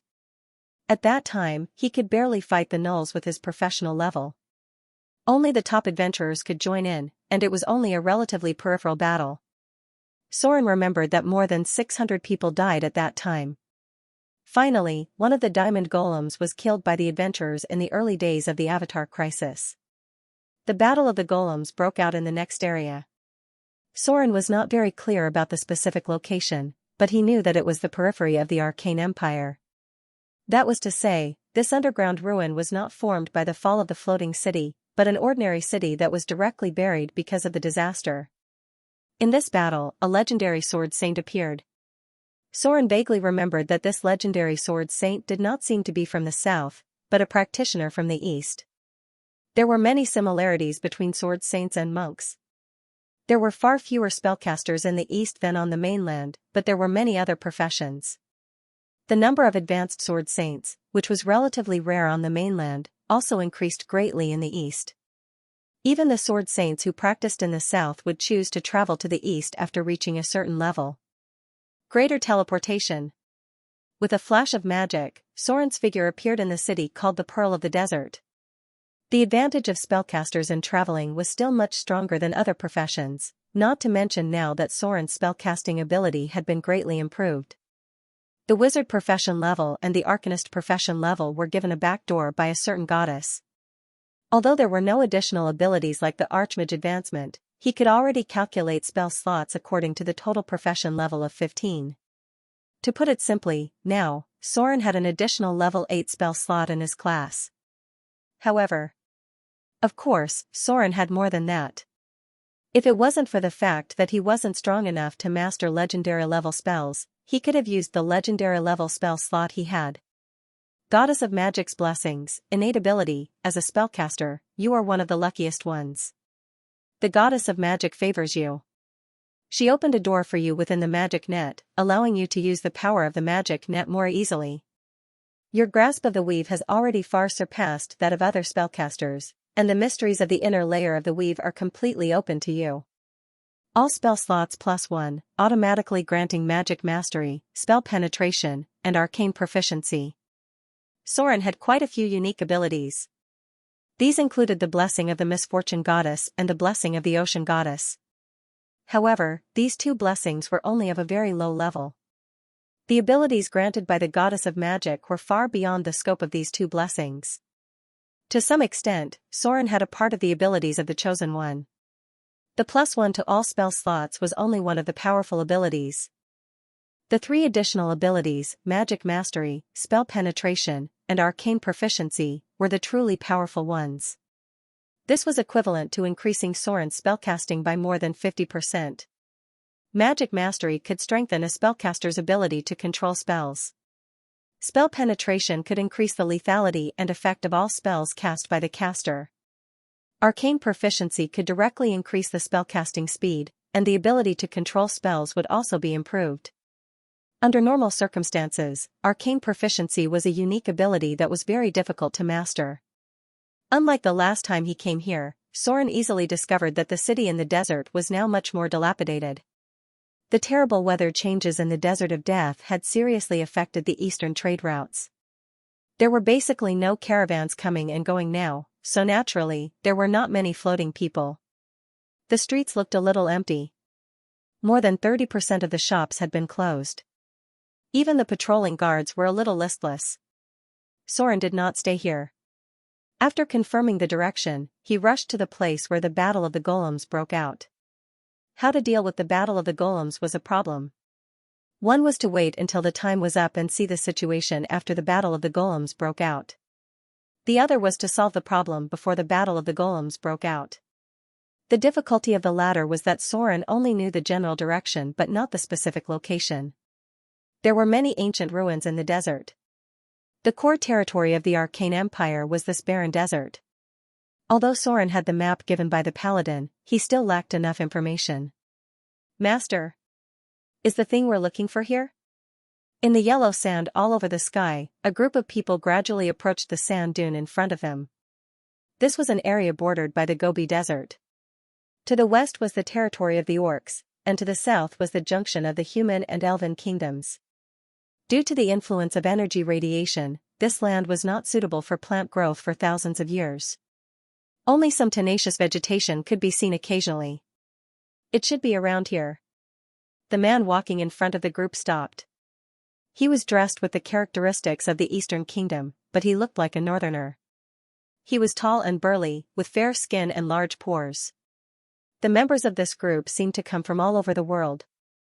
Although they were dressed like northerners, several of them were northerners, and one or two looked like wanderers from the eastern coast. The one who spoke was an Eastern woman with a veil over her face. She was dressed like a dancer. Although she was wearing a cloak, one could still tell her profession. Beside her was a very tall woman. She had delicate skin, black hair, long legs, and a delicate face. Her body was slender and strong. She wore boxing gloves on her hands, and her hair was tied up with a ribbon. There were some special gadgets on her legs. A warrior monk. Or an advanced master of fist techniques. Due to the difference in civilization, it was very rare to see a female warrior monk in the south. It could even be said that there were almost none. However, there were still some in the Eastern Kingdom. The warrior monk's cultivation method was not suitable for women. It's around here. The leader stopped and said slowly, the thing that the Eastern Empress wants should be here. If we can find it, maybe there is a way to kill that ancient evil thing. Now that many of the seals have begun to loosen, the monastery can't waste too much energy on that thing. It should be around here, right? Soren's figure slowly descended from the sky. He looked at the barren Gobi in front of him and murmured, I remember that the Battle of the Golems broke out in this area. When those golems went berserk, it began to spread to other places. Huh? Someone left traces. There seems to be a lot of them. It seems to be a team of adventurers. Tracking, clergy. As a god who controlled the tracking clergy, Soren found the traces left on the ground at a glance. These traces had been left more than a day ago. The sandstorm had buried most of the things, and even a legendary ranger might not be able to get much information. But all this was not a problem for Soren, who had mastered the tracking clergy. He could even judge the number of the team and the characteristics of some of them based on the traces that were almost buried by the sandstorm. There are a total of 16 people. Looking at the depth of these footprints, the weight is probably more than 500 pounds. Judging from the size of the footprints, the target should be a small or medium-sized creature. If I'm not wrong, it should be a relatively tall human. It's impossible for a human to leave such heavy footprints. If he didn't carry a lot of luggage, he should be a strong heavy armored warrior. Soren estimated that the person who could carry such a heavy load was at least a high-grade warrior. These traces are so shallow. As the tracking clergy was activated, Soren also saw some smaller traces and murmured, it doesn't seem to be left by the halflings. Their footsteps can't be so light. It seems to be a monk? It seems to be a team from the Eastern Kingdom. Strong. Many people. From the Eastern Kingdom. According to the information left behind by these traces, Soren gradually began to match the things in his memory.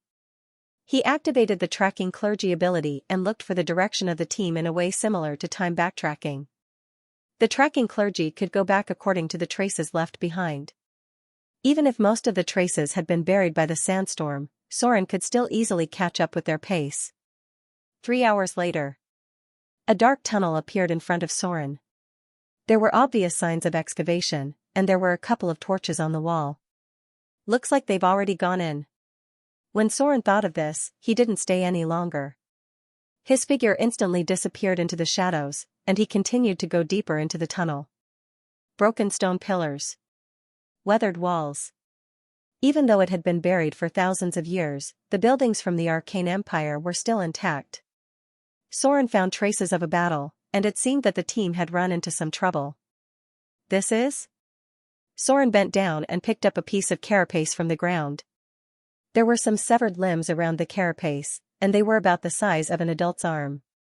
There were strange patterns on the surface of the carapace, which looked like natural magic patterns. It was almost impossible for a normal creature to have a limb like this. In Soren's memory, there were only a few creatures that had something like this. A magical light appeared in his palm, and he muttered to himself, could it really be the Nell beetle? Nell beetle. Challenge rating, 10. Challenge difficulty, S. Underground insectoids. Neutral. Mutated creatures. The number of insectoids in the multiverse was very large. Almost all the planes that could survive could be found with traces of the insectoids. There was even a demon lord of the insectoids in the bottomless abyss.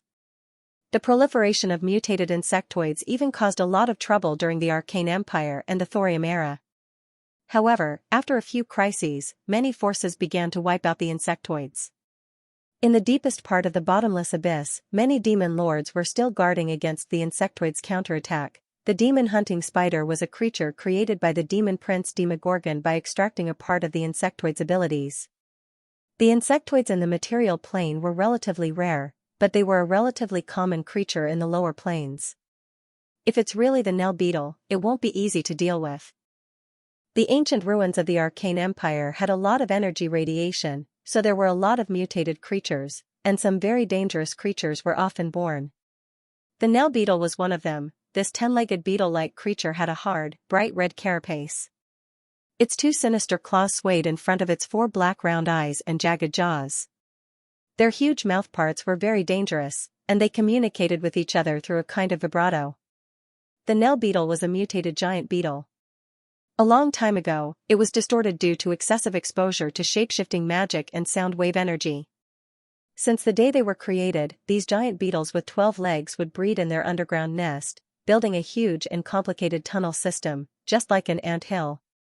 They were creatures that could easily mutate. In areas with high energy radiation, it was very likely that new mutated creatures would be born. The reason Soren knew more about this was because Nell beetles were not rare in the Underdark. They were mindless hunters. Their only purpose in life was to reproduce and expand their nests. When the beetles in a nest overproduced, the Nell beetles would open up a new nest. It was known that Nell beetles were used as mounts by the races in the Underdark. The Earth Goblins had tamed them in the past, and several orc tribes had tried to do the same. The knights who rode Nell beetles in the Underdark would sometimes become the elite combat units of the tribes or cities they belonged to. A Nell beetle was usually about 9 feet long and weighed about 1,500 pounds. There are no traces of Earth Goblins. This place is not suitable for Earth Goblins to live. It seems that there is no passage to the Underdark. Soren looked around and confirmed that this was just a wild insect nest. The Nell beetle could be tamed as a mount. Creatures that could tame this kind of insect were not easy to deal with. Some powerful tribes and cities in the Underdark would control them. They were a very difficult native force to deal with. The wild ones are slightly better. Soren continued along the passage, but he was much more careful than before. An adult Nell beetle had 26 points of strength and 22 points of constitution. In terms of strength, it was comparable to a middle-grade demon in the abyss. If there were mutated creatures that were affected by energy radiation, then the danger level was even higher. The Nell beetle was extremely dangerous when used as a cavalry mount. Its collision force was even more terrifying than that of a drake. The drows had also tried to tame them. However, because it was not as easy as the petrifying lizards, they finally chose to give up. Buzz. A strange vibration suddenly came from the deeper part of the passage, followed by a piece of sand falling down crazily. Sound wave attack. The Nell beetle had the ability to attack with sound waves. It was a special attack that could not be defended by conventional means and could only be resisted by constitution. It seemed that those people had encountered a large number of Nell beetles. Otherwise, it would not be possible for even this place to be affected. Haste! Soren's figure instantly turned into a shadow and rushed out. The surrounding scenery was passing by quickly. There were some huge insect corpses in front of him, and 1 or 2 human corpses could be vaguely seen. This adventurer team had already suffered casualties. Phew! Phew! Phew! In the rapid breathing, Dee retracted her hands. She moved her wrists and gently rubbed her temples. These damn insects. An oriental dancer with a dagger in her hand landed beside her. Her arm was bleeding. She looked a little embarrassed and said, "There are too many of them. We can't kill them all. We have to think of another way." Annoying insects. Not only did they have hard carapaces, but they could also send out strange sound wave attacks. There was no way to defend at all. If it were not for the strength of the adventurers present, they would have been directly cleared out by the sound waves. Dee's current state was not very good. As a pugilist, although she had legendary strength, it was still very difficult to deal with these Nell beetles by physical means. They were too difficult to fight. And although the monks had extremely strong magic resistance, the effect was not good in the face of sound wave attacks. If it were not for the other strong people in the team, they would have died this time. Do you remember the hall we passed before? At this time, a rogue in the team suddenly spoke. While dodging the attack of the Nell beetles, he shouted, "There seem to be a lot of golems there. Maybe they can still be activated. If they can be activated, we may be able to use them to deal with these damn insects." They had gradually approached the core area of the hive. Obviously, some things from the Arcane Empire were still preserved here. The rich energy radiation created such a large hive. Dee even suspected that what they were looking for was in the deepest part of the hive. Who knows alchemy? At this time, another person in the team spoke and shouted, "Those who know alchemy, go and try. We'll cover you and rush over. These insects can't be killed. If we continue to delay, I'm afraid we will all be killed by them." Buzz. Trembling noises could be heard coming from the tunnel ahead. They had no idea how many Nell beetles there were here. They had already killed 30 to 50 of them, and there seemed to be even more beetles rushing over from the other side of the tunnel. "I'll go." The oriental dancer at the back of the team suddenly jumped out and shouted to Dee next to her, "Cover me. I still have some understanding of alchemy. Maybe there is a way to activate those golems." There were not many spellcasters in the team. There were not many spellcasters in the entire Eastern Kingdom. The Oriental Dancer also had a certain amount of spellcasting ability. Many of them inherited the bloodline of the warlocks. Because she needed to use alchemy potions and study puppetry, the Oriental Dancer had good attainments in alchemy. In the Eastern Kingdom, the golems had evolved into another kind of puppetry. As Soren went deeper and deeper, the underground passage became wider and wider. Some more complete buildings began to appear around him. At the same time, there were more tunnels dug out by Nell beetles. The width of these tunnels was more than 5 meters, and it seemed that this place had been dug into a huge underground network. At an intersection of the tunnels, there were traces of a battle on the ground, and there were 7 or 8 dead Nell beetles.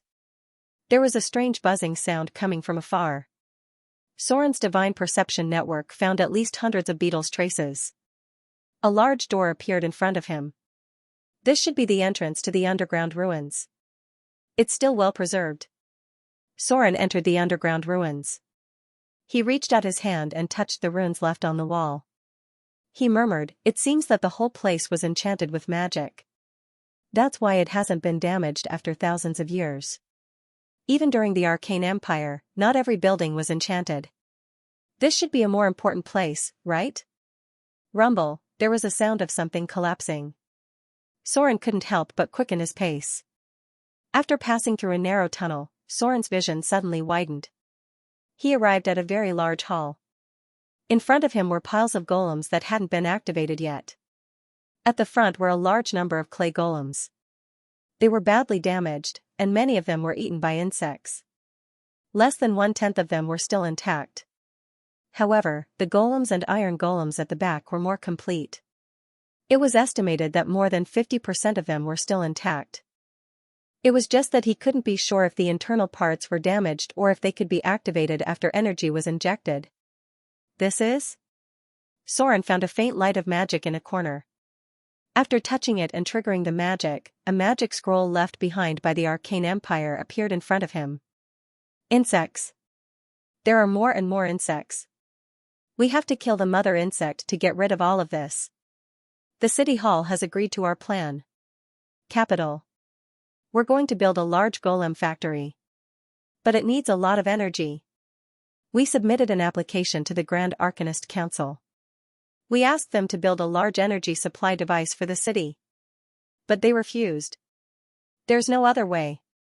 Those Grand Arcanists don't care about us at all. Now we have to take the risk. Part of the magic log was damaged, and Soren managed to decipher it with his divine ability, language proficiency. At the same time, he was able to guess what had happened. Although the Arcane Empire was extremely powerful, it still had many enemies. Deities were only one of them. During the time of the Arcane Empire, there was too much magic energy. The huge amount of energy attracted a large number of creatures who had a strong desire for magic energy. Not only did the magic sunflower that destroyed the Age of Thorium appear during the time of the Arcane Empire, even some mutated insectoids from other planes were attracted by the huge amount of energy. The large-scale development of the astral plane also attracted a lot of dangerous gazes from the depths of the multiverse. Therefore, during the Arcane Empire, large-scale alchemy research and development was carried out. The mana engine was also developed based on this point. Without the need for war, there would not be such large-scale research. The energy radiation is not low. Soren closed his eyes and sensed the energy radiation that still existed here after thousands of years. This kind of energy radiation was very harmful to ordinary creatures. It was almost the same as being exposed to more intense nuclear radiation. The radiation here had not been eliminated until now, which meant that there was still a relatively serious source of energy radiation left here. This was also the reason why Nell beetles multiplied here on a large scale and turned this place into an insectoid nest. Asterisk clack. Asterisk, there was a noise in front of him. Someone's here. Soren suddenly raised his head and rushed over there. There was a smaller room behind the hall in front of him. At this moment, he saw a familiar figure. Soren was stunned and murmured, "It's her." Dai, the Oriental dancer who had been in contact with Soren. At this moment, the Oriental dancer, who looked quite embarrassed and was still injured, was fiddling with a bunch of complicated mechanical devices that were still intact. When she triggered a button, the entire underground ruin suddenly shook. Then, he saw that the closed mana transmission devices were lit up, and the energy nodes were activated one by one. A huge source of radiation came from the depths of the underground ruins. In an instant, it was connected to the golem puppets in front of him through the energy transmission device. Energy nodes activated. Transmit energy. Golem army activated. Insectoid nest found. Elimination plan activated. Infected found. Ziz. Eliminate the infected. Eliminate the invaders. Ziz. Radiation source found. Activate the final defense plan. Activate the kill order. A series of electric sparks appeared. Soren didn't even have time to stop her. He saw a series of electric sparks burst out of the mechanical devices near her, and then there was a red alarm light. The energy transmission devices around her exploded directly because they were too old. The mechanical sound from one of the devices finally turned into a series of harsh alarms. Damn it! Has the battle of the golems started? Soren found that he seemed to be a step late. Although these golem puppets had not left the underground ruins for the time being, with the emergence of light, all the golem puppets in the hall that were relatively intact moved. Eliminate the invaders. Eliminate the infected. Eliminate the mutant insectoids. Eliminate all enemies. Rumble. The stone wall at the back of the hall suddenly began to cave in. Then, in the deep darkness, dense lights appeared. Soren's current location was just one of the places where the golem puppets were stored. There were many golem halls inside the underground ruins. The Arcane Empire was very dependent on the golem puppets. Even the guards inside the floating city were arcane puppets.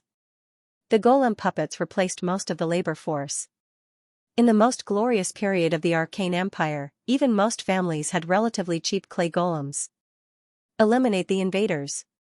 A golem that was clearly broken suddenly rushed over. Its arm was completely damaged, but the energy core inside was still running. At this moment, there was a dangerous red light in its eyes, and it directly punched towards Soren. There was a problem with the operation program here. Soren was not sure whether there was a Thaling responsible for operation inside this large golem factory. If there was no Thaling responsible for maintenance, then the order after activation could not be changed at all. How could this be?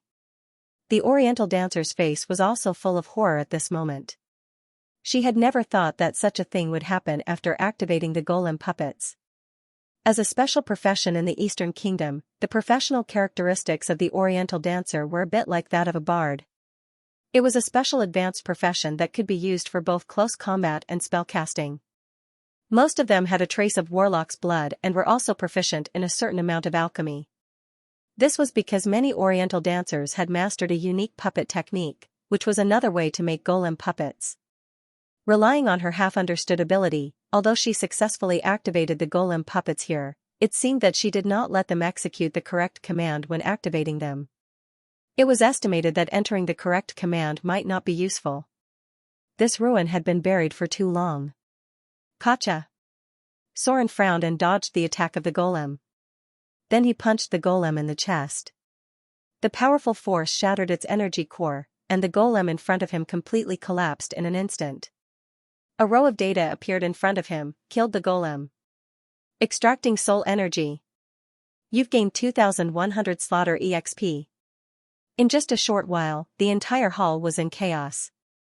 Passages were opened all around, and then all kinds of golem puppets came out from various storage halls. Clay golem, iron golem, flesh golem, diamond golem. In the deepest part of the hall, Soren even felt a trace of draconic aura. This was an ancient golem device. The manufacturing process was similar to the flesh golem. Its name was dragon skeleton golem. It was a puppet life made from the bones of an adult dragon. Apart from that, the figures of some arcane guardians also appeared in the surroundings. They were the more difficult arcane golems to challenge. Let's go. Soren's figure suddenly appeared beside the Oriental dancer. He grabbed her and rushed to the side passage. The other party was obviously stiff when Soren appeared. When she heard a slightly familiar voice, she relaxed a little. At this time, hundreds of golem puppets had been activated behind them. According to the instructions set when they were made, most of the golems began to enter the passage dug by the Nell beetles. Destroy the Zerg. Found the Zerg nest. Attack. Clear. Found the source of radiation. Found the Zerg nest. Destroy the Zerg queen. Sizzle. The buzzing of the Nell beetles sounded. Some places in the underground ruins had seriously collapsed. In the Zerg passage, the golem puppets had been fighting with them. These dangerous Zerg were still not weak against a large number of golems, but when the diamond golems in the rear began to join the battle, the situation gradually changed. Soren did not know how many golem puppets had been activated. According to such a large golem factory, the configuration of the golem army during the Arcane Empire, and the prevalence of golem puppets during the Arcane Empire, there were at least 2,000 or 3,000 golem puppets that could be active at present. It's you? The expression of the Oriental dancer seemed to be a little unbelievable, but after remembering the identity of Soren, she bowed slightly and said with a hint of nervousness and excitement, I'm sorry. I'm sorry. But why are you here, sir? Oh my God, I saw a true god. Maybe it was because she had been in contact with Soren. Although the Oriental dancer was very excited, she did not lose her composure too much. With Soren's current 150 legendary points, he had almost reached the limit of the material plane. Even legendary events could hardly improve his reputation. He was now known by everyone in the material plane. Whether it was the eastern countries or the outer islands, Soren's reputation had spread to every corner. Otherwise, the island countries in the south would not have been beaten like that and not dared to retaliate. Now if he wanted to continue to improve his legendary points, he was afraid that he could only involve the struggle of the plane. Compared with other gods who fell to the mortal world, perhaps Soren, who became a god as a mortal, was more memorable. Don't reveal my identity. Soren didn't want others to know his identity as a true god. He just saved her casually. Because he had cooperated with the Oriental dancer once, he had a good impression of the woman in front of him. If it was within his power, he wouldn't mind helping her out a little. When he got the anti-detection cloak that was comparable to a divine artifact, she helped him a lot. Understood. The Oriental dancer nodded quickly. To be honest, after that adventure, she had been paying attention to any news related to Soren, but the information collected was still beyond her expectations. She always thought that the Oriental princess was the most powerful person she had ever seen. She didn't expect Soren to be more powerful than the Oriental princess, a mortal becoming a god. Such a thing was almost unimaginable for her. Time was limited. The golems in the underground ruins had been activated on a large scale. Soren couldn't waste too much time, so he said directly, "Why are you here? What's the purpose of coming here?" A larger battle had broken out. Due to the mutated radiation in the depths of the underground ruins, the scale of the beetle nest was rather large. Densely packed Nell beetles appeared one after another, successfully blocking the attacks of the golem army. It seemed that the intensity of the battle between the golems had been reduced because of the need to eliminate these insects. Otherwise, with so many golems rushing out, it would not be a problem to wipe out a duchy. The alchemy technology of the Arcane Empire was not something that could be compared to now. A small team of iron golems was enough to defeat a regular army. In Gloria's Adept Tower, there were only a dozen or so iron golems as the highest level of guards. There was not even a single diamond golem. The seal of the Wailing Wall Monastery has been broken by some unknown power. The Oriental dancer also knew that time was pressing, so she directly revealed the information that could not be easily told to outsiders. She hurriedly said, "There is a very terrible ancient evil thing sealed below. The martial monks of the monastery are asking for help from the Eastern Empress. The Eastern Princess sent Dee and me here to look for an important thing. She hopes to destroy it with the help of something from the Arcane Empire." Ancient evil creature, Eastern Princess, Wailing Wall, Soren quickly guessed something and murmured, "Did those damn things run out?" He had once traveled to the Eastern Kingdom. Basically, the legendary professions had to go to the Eastern Kingdom at that time. Otherwise, they would not be able to brag with others. Moreover, the challenge level of the Eastern Kingdom was obviously higher than here. The Eastern Princess. She was a very mysterious and very powerful woman. In terms of profession characteristics, the Eastern Princess was a bit like the Helpheimer, because both of them were a jack of all trades. However, the Eastern Princess was much more powerful than the Helpheimer. She was the top legendary figure in the entire Eastern Kingdom. The profession level of the dancer was definitely above level 30, and she was one of the few existences in the material plane who had the ability to fight with the gods and saints. The Eastern Princess secretly controlled more than 70% of the places for pleasure in the Eastern Kingdom. Whether it was wealth or status, she was comparable to Soren. Her influence in the Eastern Kingdom was almost the same as Soren's influence in the South Coast. The only difference was that the Eastern Princess was not a god. Because of the destruction of the Arcane Empire, the Eastern Kingdom, as a heavily damaged area, did not receive much influence from the gods. The monastery had always been the core power. Die? A weak female voice suddenly sounded not far away. Soren looked up and saw the female fist master that he had briefly fought with. At that time, Soren did not have absolute confidence that he could defeat her, but now the gap between the two was huge. Dee had injuries on her body. Although the riot of the golem puppets suddenly reduced the pressure on them, because they carried out some kind of killing order, they also became the targets of the golem puppets. The situation did not improve much. Under the large-scale attack of the golem puppets, many of the adventurers were scattered. At this moment, they did not know where the others had retreated to. They could only see insects and golems fighting everywhere, and there were still insects crawling out from the depths of the ground. Come with me. Soren still did not want the golem war to break out. The pressure on the material plane was already very great. If the golem war broke out, the nearby areas would definitely be seriously affected. Besides, Soren still had some ideas about these golems. He wanted to try to see if he could cut off their operation core. These golems were inputted with special instructions when they were made, but the instructions were not completely unchangeable. If they could be stopped, Soren would find a way to transport them back to Mordor City, and Gloria could disassemble them one by one. At that time, the instructions could be reset. There was a very strong energy reaction in the deepest part of the underground passage. Soren wondered if there was something similar to a power station below. If the energy core of the floating city was compared to a nuclear power plant, then the energy supply used by ordinary cities during the Arcane Empire should be a large power station. The gap between the Arcane Empire and the Interstellar Era was not as big as imagined. The differences in civilization may cause some differences, but because of the foundation of energy supply, there were still things like electric lights. In other words, the crystal lamps in the ruins should be called magic lamps. These things were completely damaged, but Soren could see the remaining crystal lines. Before the city was buried, these lines must be connected to a stable energy supply source. This way. There were many lavender crystal pipes in the underground ruins. They were connected to each other like cables. The golem factory in the war chest plane also had the same thing. Gloria had broken them up to complete the magic circuit in the laboratory today. This was a special kind of synthetic crystal, a bit similar to artificial crystal.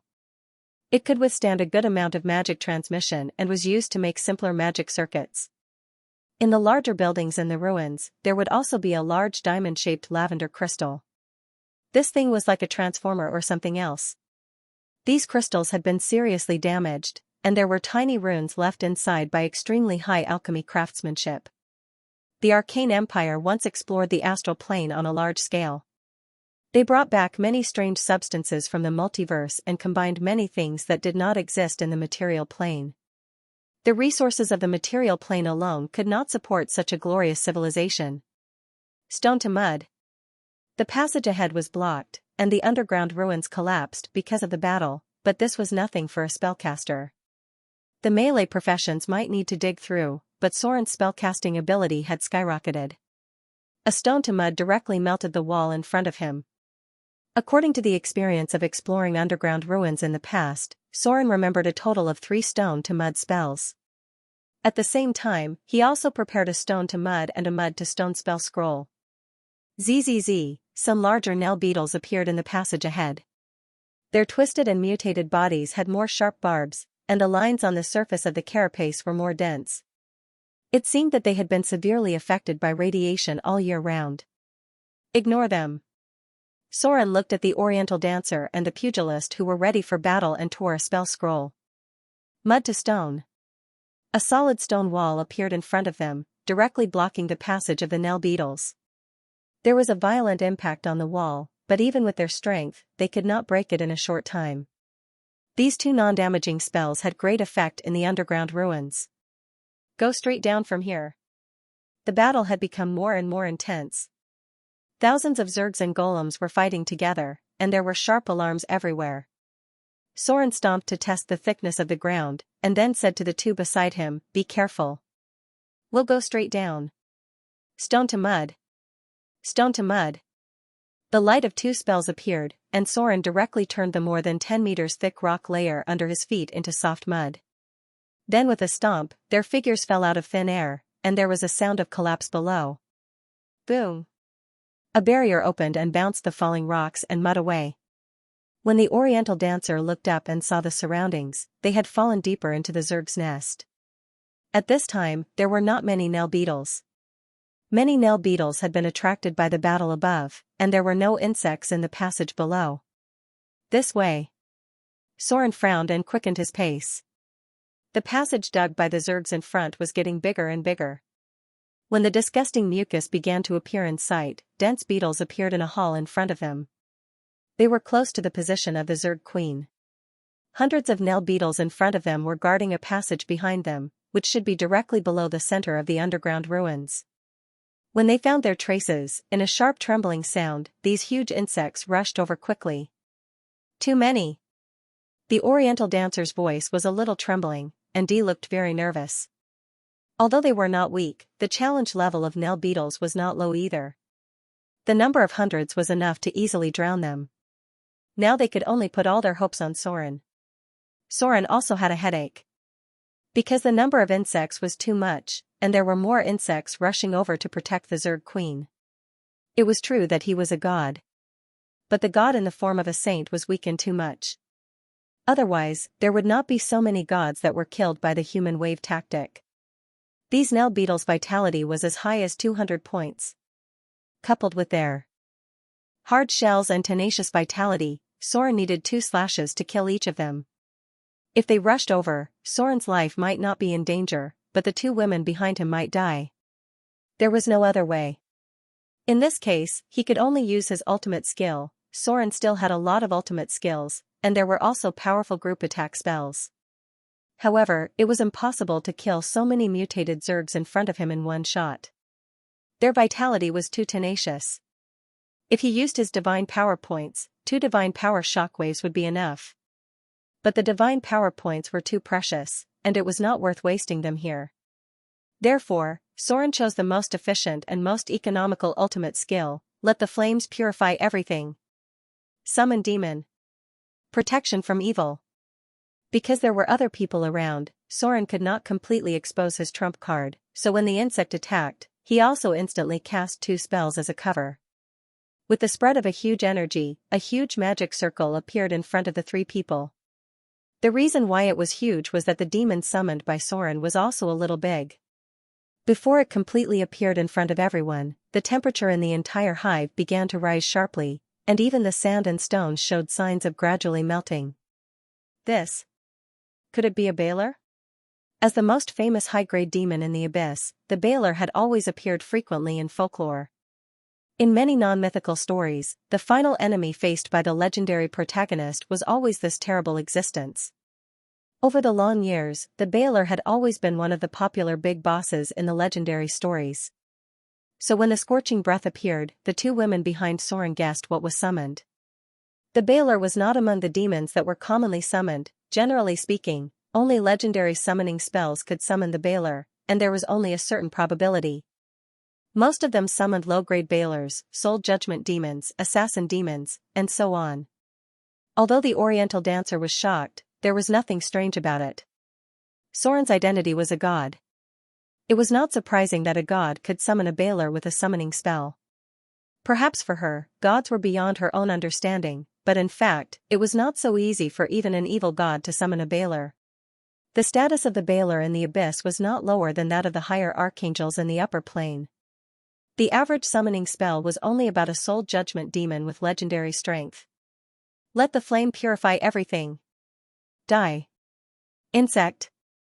The raging fire enveloped the space. The moment the demon Sauron was summoned to the material plane, he raised his hand and threw out a fireball the size of a wash basin.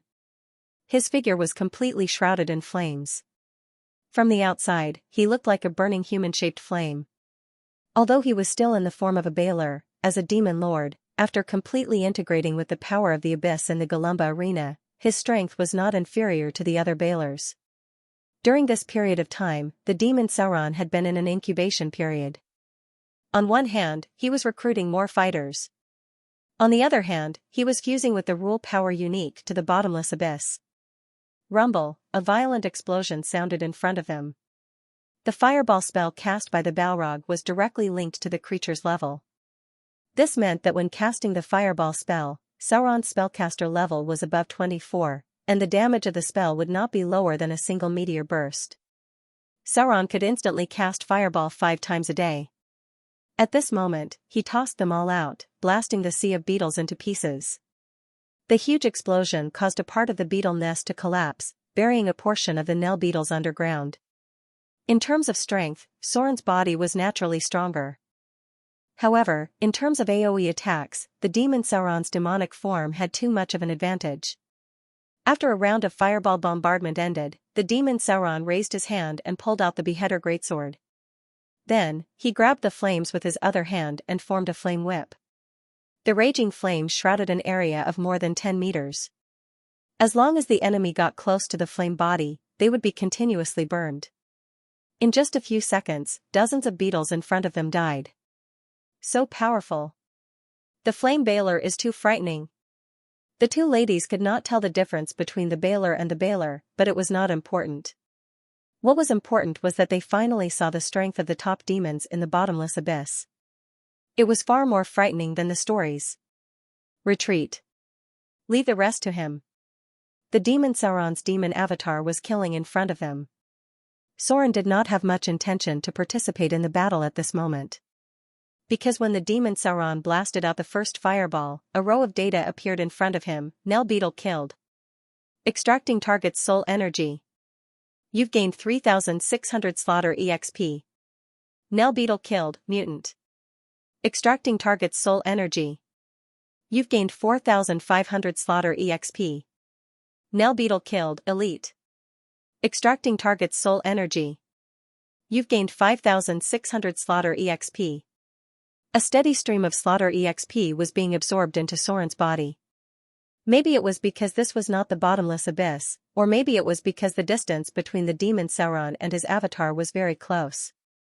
This time, not only did the demon Sauron kill provide the demon Sauron with slaughter EXP, but the ratio was also quite large. According to Soren's own calculations, it should have reached about 70% of the demon Sauron's kills. The demon Sauron's efficiency of clearing the area was several times higher than Soren's. The hundreds of Nell beetles did not last long, and more than half of them were killed. However, at this time, because the queen beetle was in danger, some of the beetles that were blocking the golem puppets had already rushed over, and more Nell beetles appeared from all directions. What if I clear all of them? I'm afraid I can get about 1 million slaughter EXP? There were not many places in the material plane where slaughter EXP could be gained, and such a large swarm of beetles was even rarer. If they all ran out, it would not be difficult to destroy a city. Soren now had fewer and fewer ways to gain slaughter EXP because there was a hierarchy in the group of creatures. It was difficult to gather a large number of high-grade creatures in the material plane, and killing too many could easily destroy the balance and affect one's own faction. Although Soren was in the evil faction, he could not let himself deviate to the extent of being too evil. For example, when dealing with the indigenous people, Soren tried to enslave them as much as possible instead of killing them. Otherwise, his image in the eyes of the gods would not be good. Since he planned to clear all of these beetles, Soren had to do it himself. Greater haste. Soren still had some spell slots reserved for the following situation, so he directly cast Greater Haste and rushed out. The Oriental Dancer and Dee also acted at the same time and blocked the left side of the passage together. Dee's strength should have entered the legendary realm not long ago, and the hidden power of a pugilist had a great advantage in dealing with these creatures with hard shells. The main force to clear the area was still the demon Sauron's target was the elite units that had further mutated. Sizzle. A large number of beetles fell, and the slaughter EXP gained by Soren also increased crazily. In a short time it reached nearly 500,000 points. When the number of beetles became fewer and fewer, suddenly there was a mental wave from the nest behind, and then all the beetles receded like a tide. The queen beetle is in front. The rest of the beetles retreated to the back of the cave. Soren looked around vigilantly, and then let the demon Sauron take the lead. A gentle night breeze blew against his face. When Soren opened his eyes, he saw everything that was very familiar to him.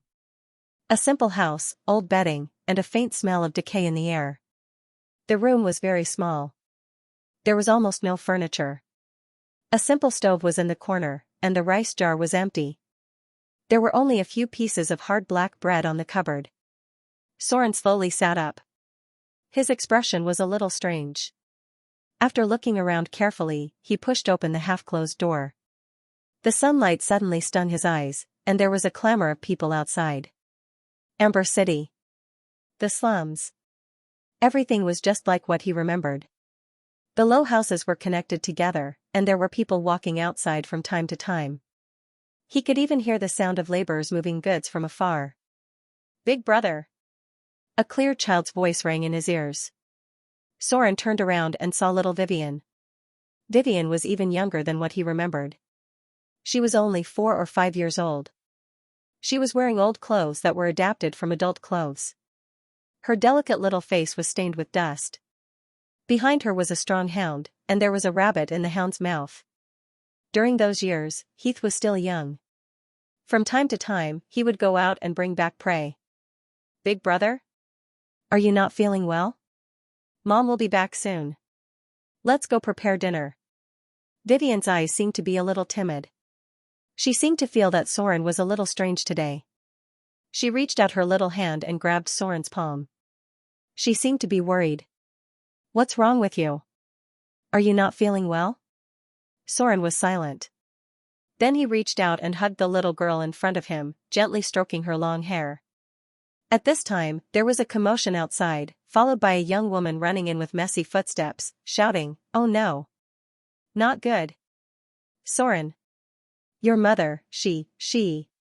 The woman looked at little Vivian, and she seemed to be unable to speak. Soren looked at her silently, and then slowly said, "Dead? Dead." His tone was very calm. The woman in front of him was stunned by Soren's calmness, as if she didn't know what to say. Interesting.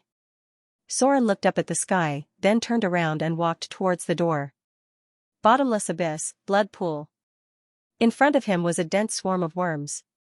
Every day, many souls from the various planes of the multiverse would fall here. Some of them were transported deeper by the Nether River, but many were assimilated by the power of the bottomless abyss, ultimately becoming abyssal worms born in the blood pool.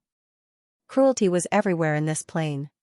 The newborn abyssal worms had to adapt to killing, or they would become food for the growth of other worms. Sauron was the strongest one. He was almost reaching the limit of the abyssal worm.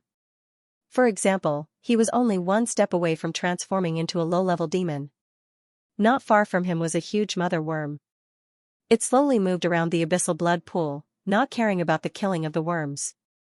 The newborn abyssal worms didn't have much intelligence. Even though Sauron was already the most powerful one, there were still some ignorant guys who came to provoke him. There was no doubt that they were all easily crushed by Sauron. Interesting. Sauron's eyes became cold as he slowly moved towards a place. Dreams. For most intelligent creatures, dreams were a normal part of their lives. Basically, all intelligent creatures would dream, even the undead were the same. Dreams were a very wonderful world because most creatures didn't know they were dreaming when they were dreaming. In this case, when the dream went deep to a certain extent, or when they were about to wake up due to external interference, they would suddenly realize that they were dreaming. Soren was also dreaming. This was simply inconceivable, because as a god, it was almost impossible to drag him into a dream, and it was even more difficult to make him not know that he was dreaming when he was dreaming. If the demon incarnation didn't appear, perhaps Soren would have fallen here. But because the demon incarnation also fell into the dream, the situation became very interesting. Soren was now having 2 dreams at the same time. One was Soren's dream. The time was many years ago, the location was Amber City, the slums. His mother had just died, and he had no one to rely on with Vivian. The second dream was Sauron's. The time was half a year ago, when Sauron was just born. He was just an abyssal worm, and also when the demon incarnation was at its weakest. It was a very interesting point. Both dreams were when Soren was at his weakest. At that time, he was just a low-level thief in Amber City. He was young and had a sister, and he had no one to rely on.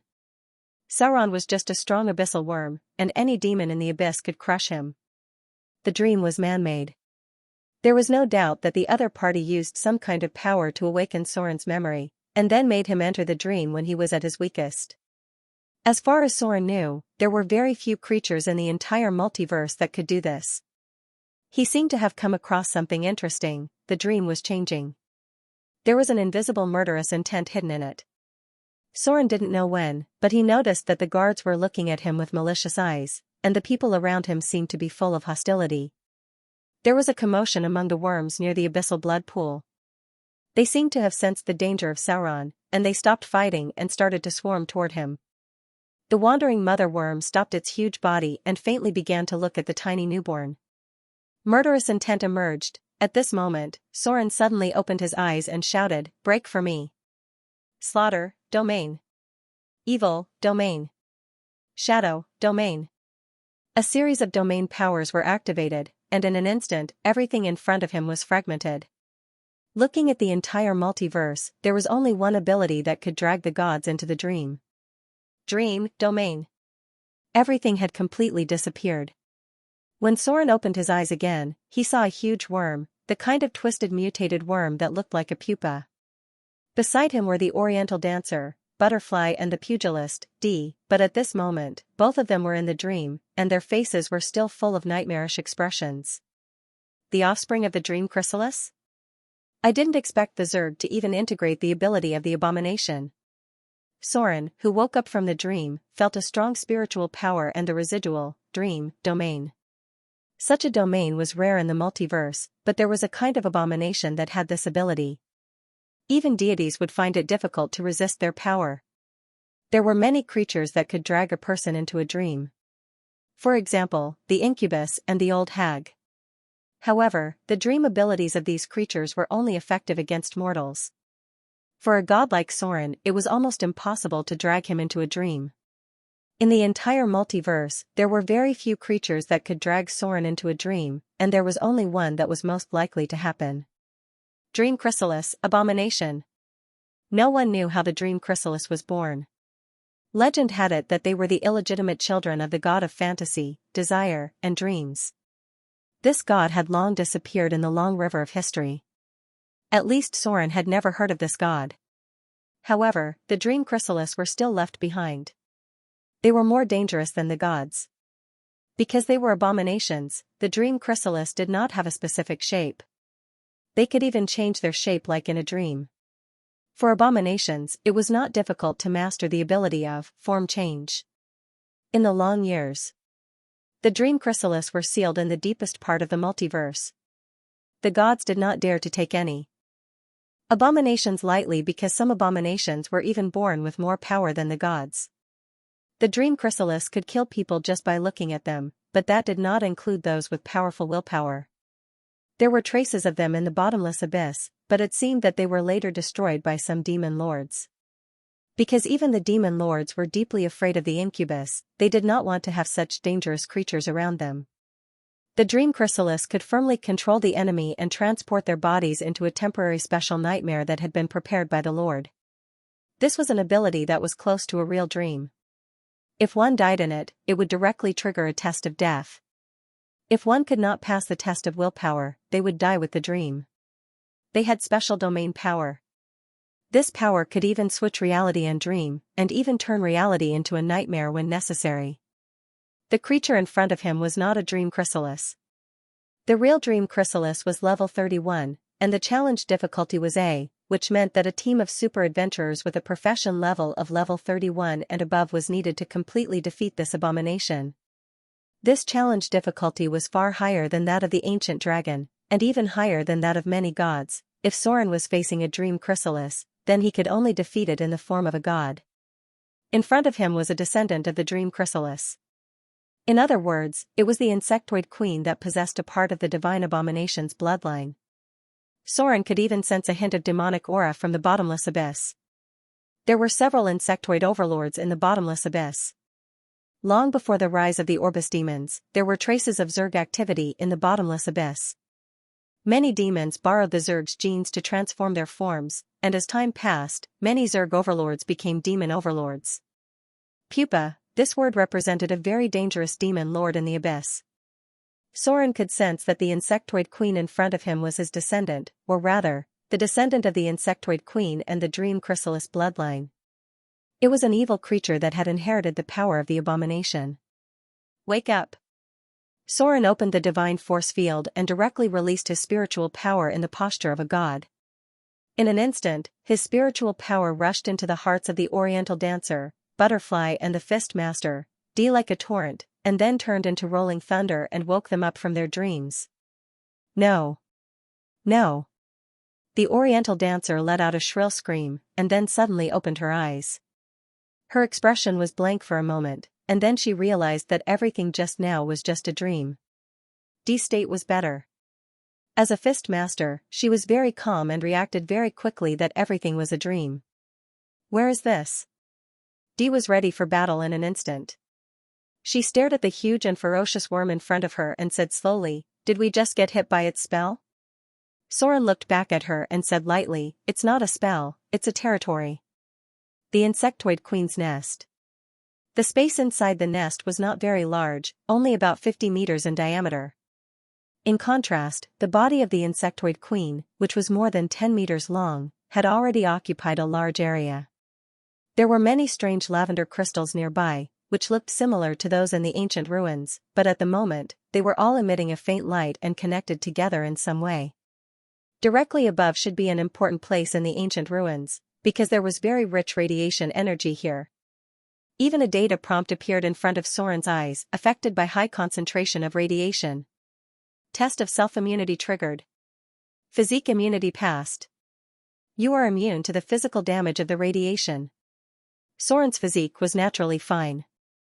But after a while, the Oriental dancer, Butterfly's face was a little pale, and she seemed to be uncomfortable. As a fist master, Dee's resistance was very high, so she was not affected at all. At the moment, she was looking at the inside of the nest. When her eyes fell on a pale golden stone, she couldn't help but be excited and said, "Alchemy stone." Butterfly. The thing your excellency wants is really here. In the center of the nest. There were strange crystals from the arcane empire scattered around, and the most eye-catching one was a pale golden stone the size of a fist. Alchemy stone. Or it could also be called sorcerer's stone. It was a high-level alchemy substance developed during the arcane empire. It had very powerful energy and could be used to extend one's life. In a way that did not require the transformation of a lich, it could extend one's life to a quite amazing extent. There were many ways for wizards to extend their lives. Integrating the blood of other races, transforming one's own body, transforming into an alchemy life, or becoming a lich, and so on. These methods more or less had some disadvantages. Some of them could no longer be considered human after completion. In order to pursue a more effective way to change one's life, the study of alchemy stone had begun since the Silver Age. The Arcanists pursued a near-perfect way to extend one's life in a human form. Because of this, the ancient Normans were born with a lifespan of more than 300 years, Silver Age. This kind of alchemy had been passed down for a long time. The desire for life made a lot of research during the Arcane Empire. Alchemy stone was one of the most effective results. Alchemy stone? Isn't this thing used to extend one's life? Although it has the effect of storing mana, it doesn't seem to have much effect on sealing evil things, right? Is the Oriental princess about to die? No. There are many longevity abilities in the Eastern Kingdom. The Oriental princess's life can't be so short. Or does someone need to use it to extend their life? Or to make up for lost life because of some reason? This thing shouldn't be used directly to seal ancient evil things, right? For a moment, many thoughts flashed through Soren's mind. The alchemy stone had a wide range of uses. Even the Northern Witch Council had the corresponding research because witch divination was very easy to reduce one's lifespan. The Eye of the North had an alchemy stone in her hands. Is someone planning to use their life to seal ancient evil things? This kind of thing seemed to have happened in history.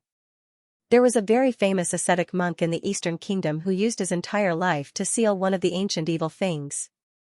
This ascetic monk, whose profession level was as high as 31, directly passed away after sealing the ancient evil thing. The Eastern Kingdom had many special and mysterious powers, and the civilization they inherited had a lot of profound background. Be careful. Perhaps because the alchemy stone was too important to them, Dee directly launched an attack after discovering it. She intended to attract the attention of the queen insect from the side and then take the alchemy stone in front. Plop. The queen insect's body was extremely bloated and did not move at all. Its long life had made its body too fat, and its physical functions had been reduced to the point where it could barely survive. What replaced it was another kind of power that was crazily increasing. Psionic power. Basically, all abilities could be classified as psionic power.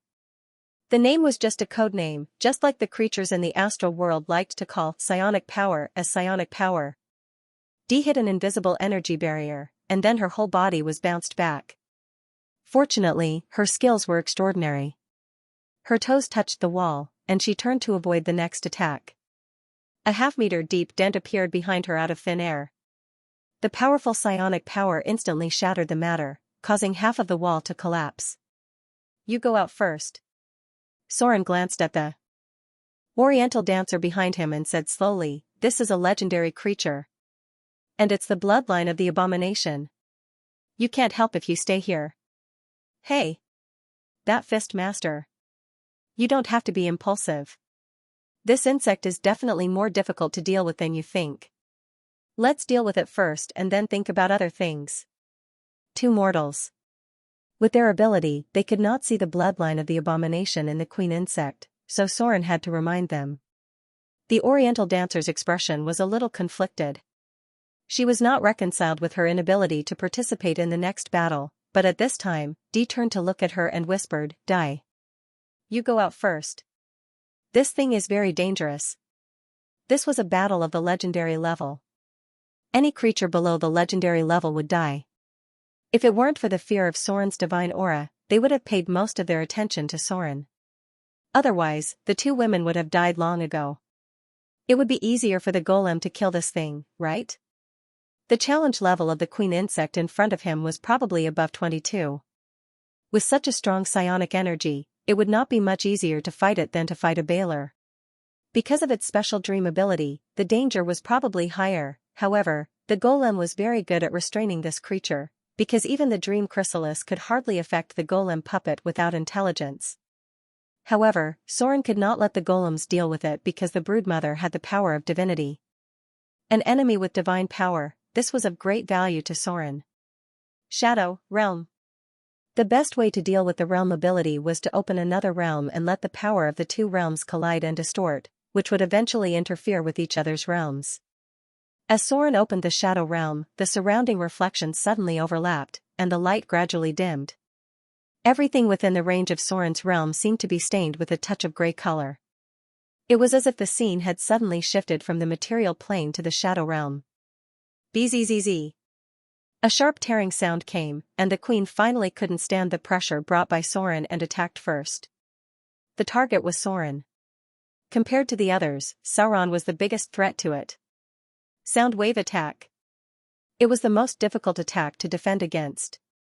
Soren didn't have any spells to defend against sound attacks, so he could only rely on his own physique and tenacity to resist. He was a little better, but a trace of blood flowed from the corner of Dee's mouth because of the impact. Entangle.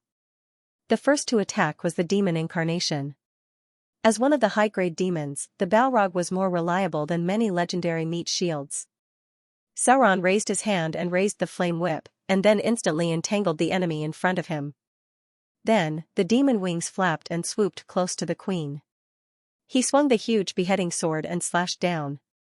Clang! The flaming sword stopped about 30 centimeters away from the broodmother, and a solid psionic force field blocked the attack of the demon incarnation. The queen's body had declined to the point where it was difficult to even move. Instead, it was replaced by a more powerful mental ability. The strength of the psionic shield was a bit high, and it didn't show any signs of loosening after taking the full blow of the demon incarnation. However, under the burning of the flame body, the psionic shield was constantly being weakened. This kind of shield could protect most of the damage. But because of this, the range of effect of the flame body was stronger than the frontal attack when it weakened the psionic shield. The range of the flame body was very large, and when it was close to the queen, the burning range was also very large. The queen's psionic shield suffered several times the damage. Greater haste. Bull's strength. Cat's grace. Greater dispel magic. Soren's spellcasting speed was no longer what it used to be. With the blessing of the goddess of magic, arcane mastery, and spellcasting proficiency, he could basically cast all spells below the third circle instantly. The casting time for intermediate spells had also been reduced to around 1 second. First, Soren buffed himself with a set of spells. Then, he tried to use an advanced dispel spell to dispel the other psionic spells on his enemy. However, it seemed like there was still a gap between their levels. Soren's dispel spell failed. The insect queen also had a layer of defensive spells on its body. Intimidating palm. Compared to the attacks of Soren and his demon incarnation, Master of Fist, Ti's attacks were unintentionally filled with more explosive power. Monks had always possessed techniques that were similar to hitting a bull through a mountain. Dee's concealing force specialty was definitely at the legendary level. Coupled with her special combat skills, she was able to penetrate the psionic defense force field and take effect on the Zerg Queen. A sharp and painful cry rang out. Dee's attack was blocked by the psionic shield, but the force penetrated the Queen's body, and a series of electric sparks appeared on her palm. Expose weakness. Soren's figure suddenly disappeared, and the next moment, he appeared in the huge shadow of the Zerg Queen. With the emergence of a cold light that could not be seen by the naked eye, Soren waved his sword 18 times in an instant, all hitting the same point. Then there was a sound like an eggshell cracking in the air. Soren's curved sword directly hit the Zerg Queen's body, leaving a half-meter-long wound. Its body was very fragile.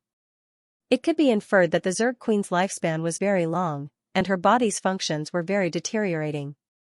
Bang! A strong psychic attack broke out. Dee jumped up and lashed out with a whip kick, but it hit the invisible air. Soren broke the psionic shield in an instant with the help of Expose Weakness, but this did not mean that the psionic shield had disappeared. It repaired itself at an amazing speed. This kind of energy shield was the most annoying. If it could not be broken, it would be difficult to attack the target. Sun Flame Form. Thunder Fire Palm. As an advanced pugilist in the Eastern Kingdom, Dee obviously mastered some combat skills that Soren did not know at all. The first move, Sun Flame Form, was very familiar, but the latter move, Thunder Fire Palm, was something he had never seen before. He could only see the crackling lightning suddenly burst out, accompanied by the explosion of flames directly covering a range of more than 10 meters. It seemed to be a combat skill that could only be displayed with the help of equipment. Blasphemy. Blasphemy. Soren and the demon incarnation, one cast Blasphemy, and the other cast Blasphemy. With the emergence of Evil Aura, the two spells acted on the Zerg Queen's body at the same time. Evil Aura. This was the first time that Soren needed to use his aura ability in this kind of battle.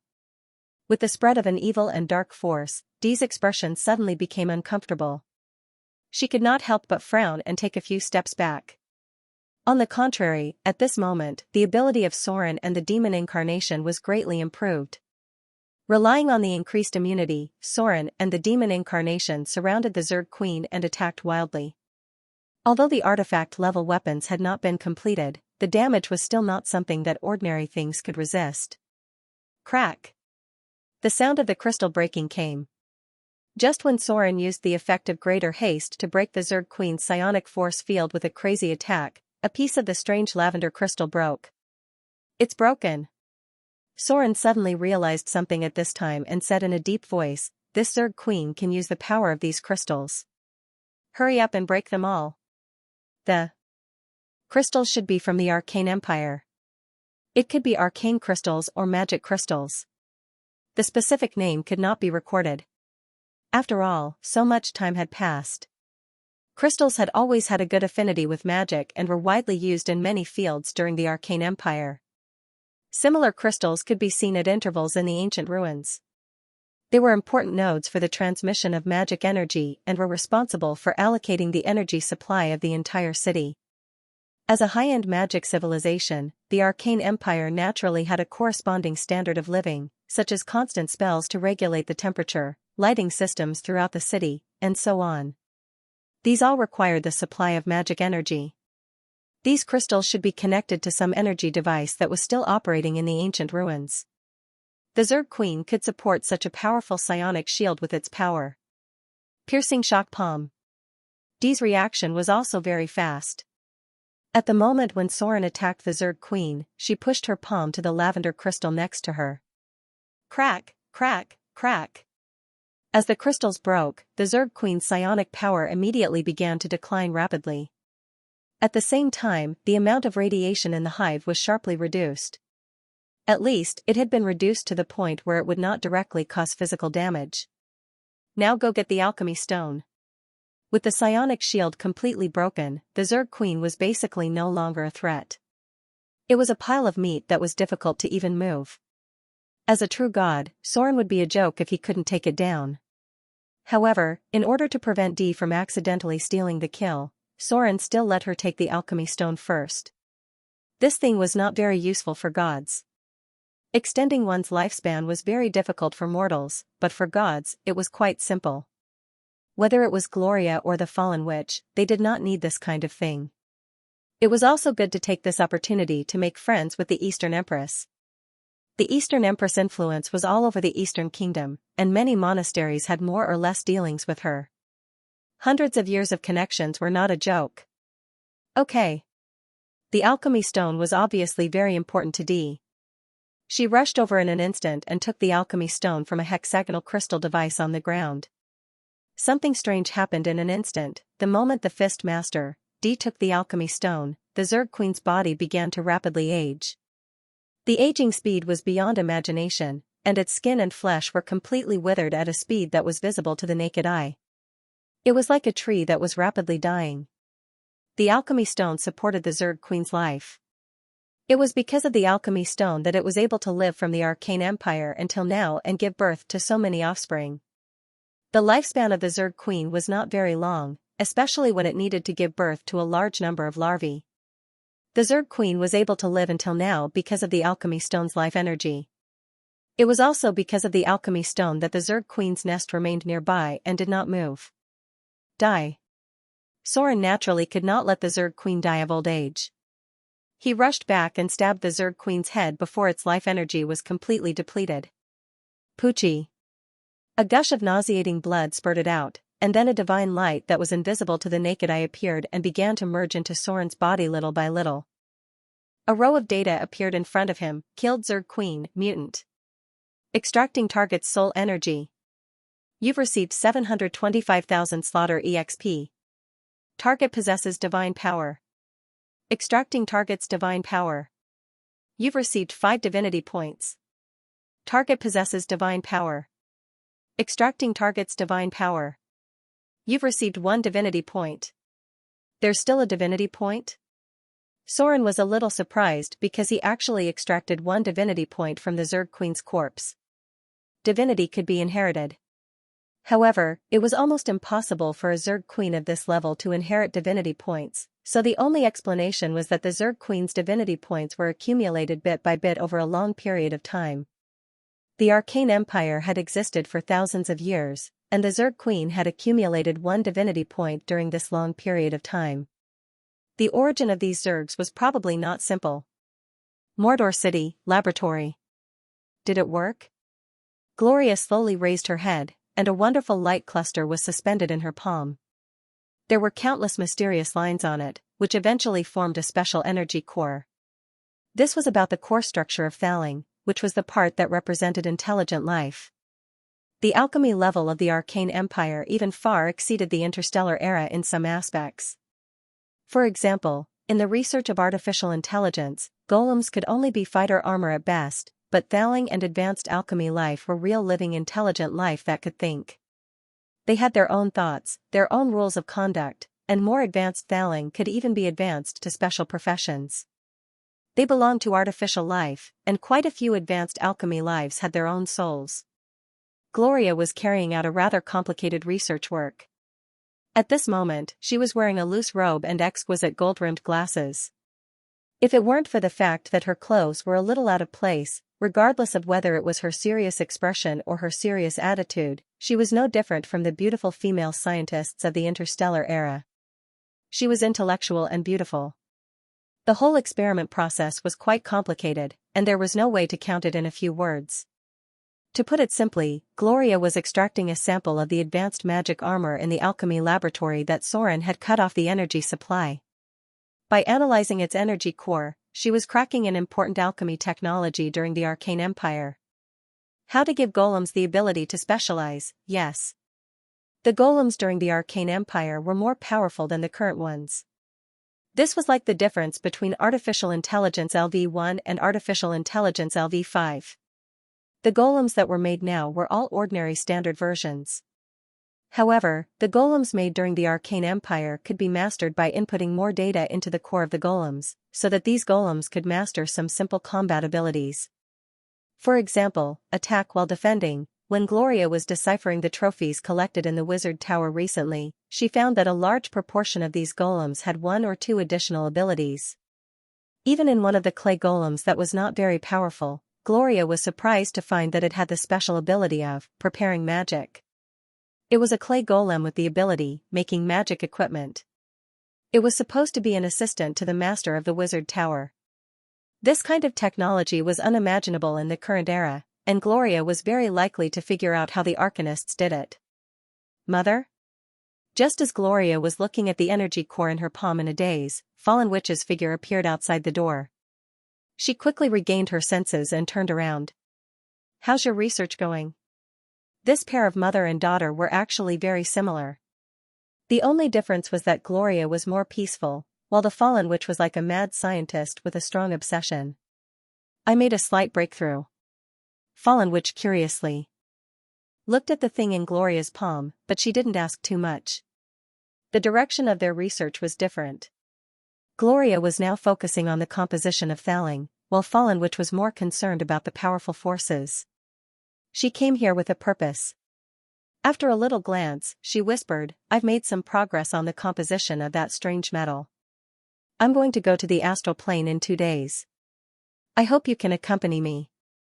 The astral plane. Even for legendary witches, the astral plane was still a dangerous place. So Fallen Witch was going to invite her daughter to go with her.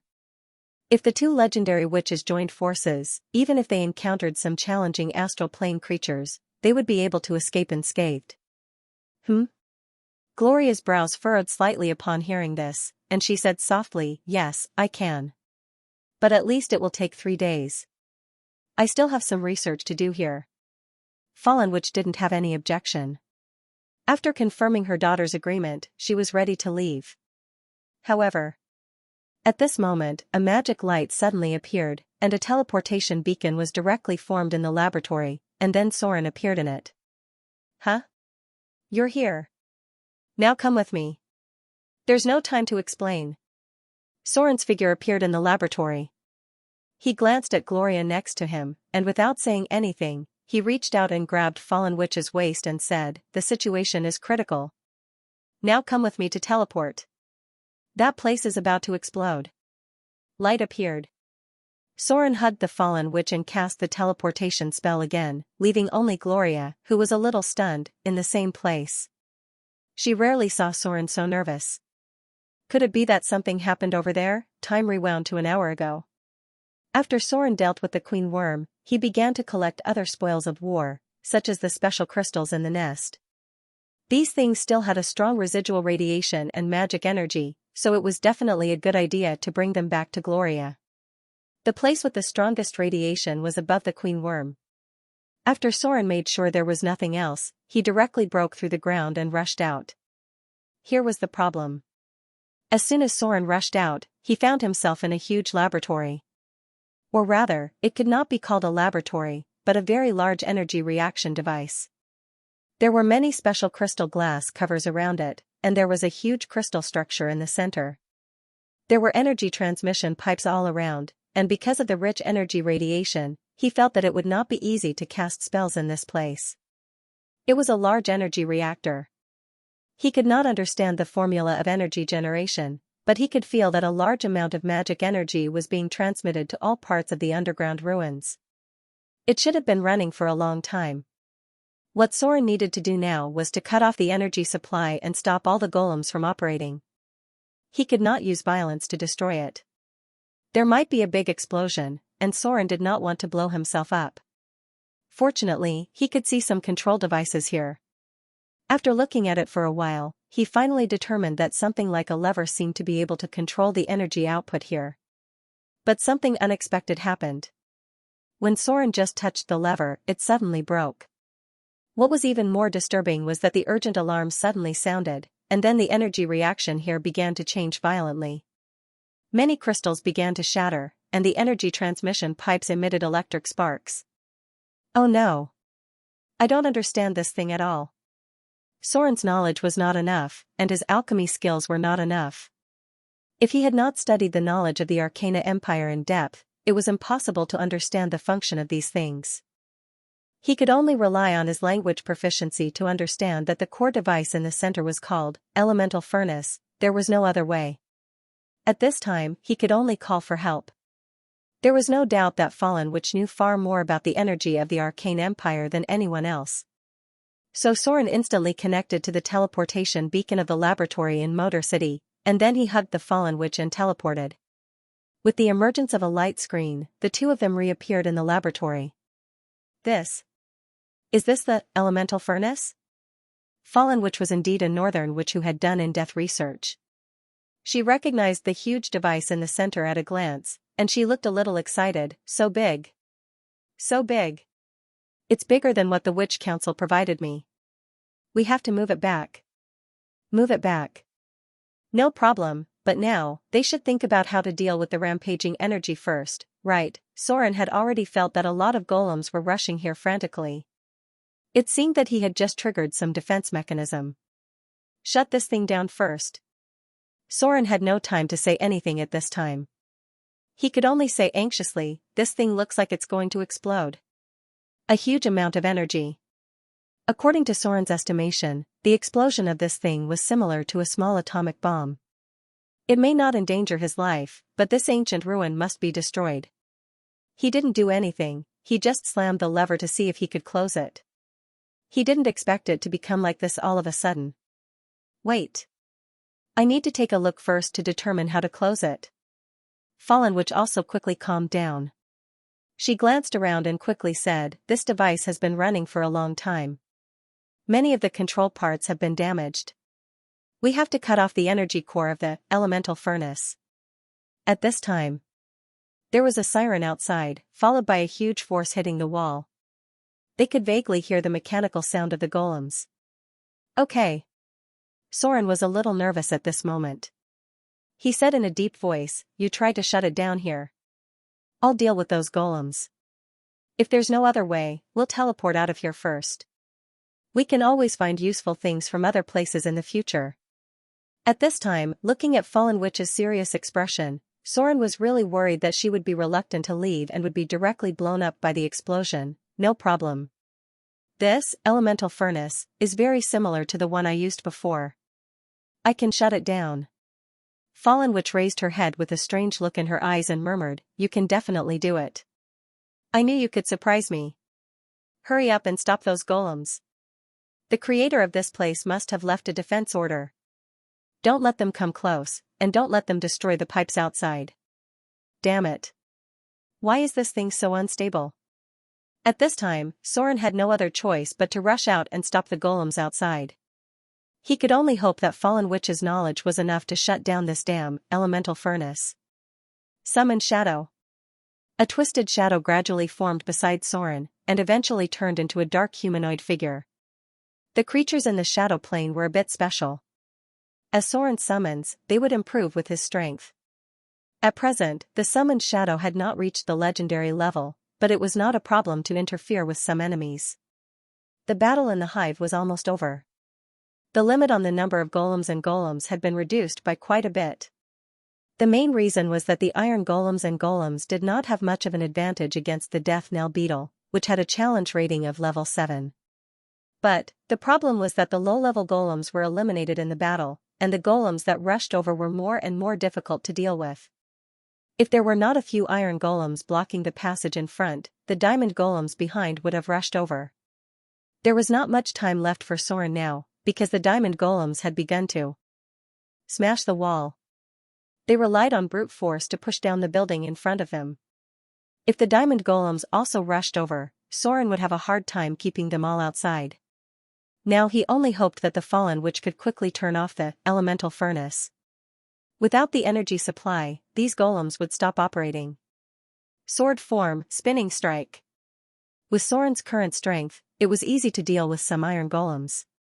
However, if possible, Soren really did not want to dismantle all of them, because the iron golems and above were relatively well preserved. If the energy supply could be turned off, they could all be transported back to Mordor. Dang, dang.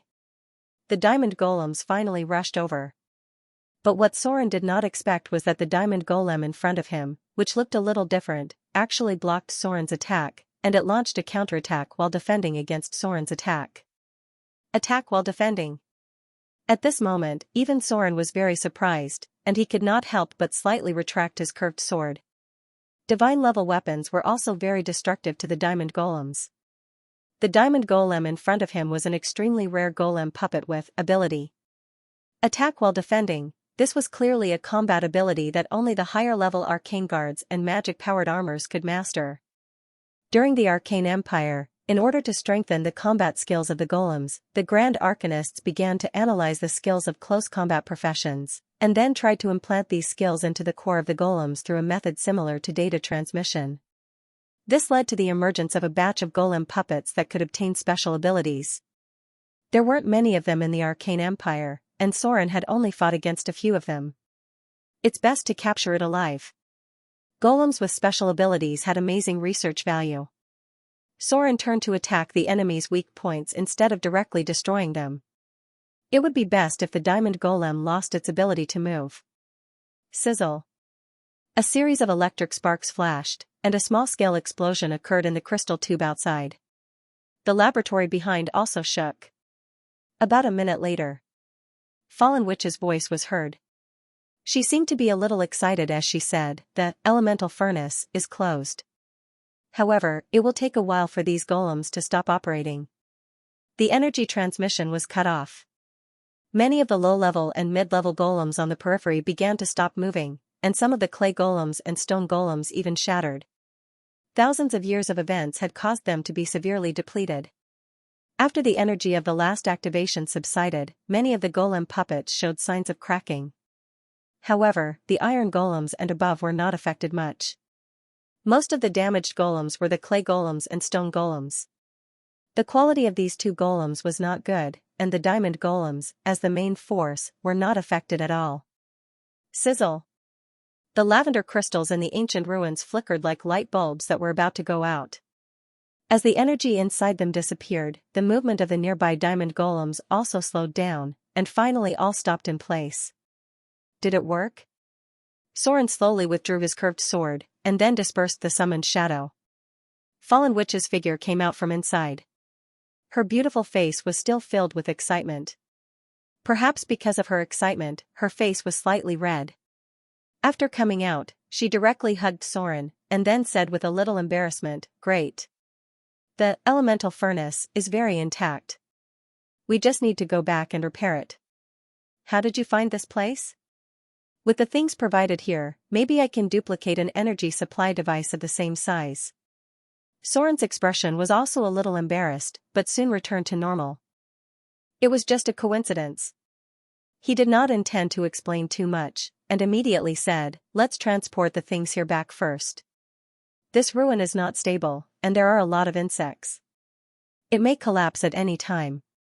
After the Battle of the Golems, this ruin had completely collapsed.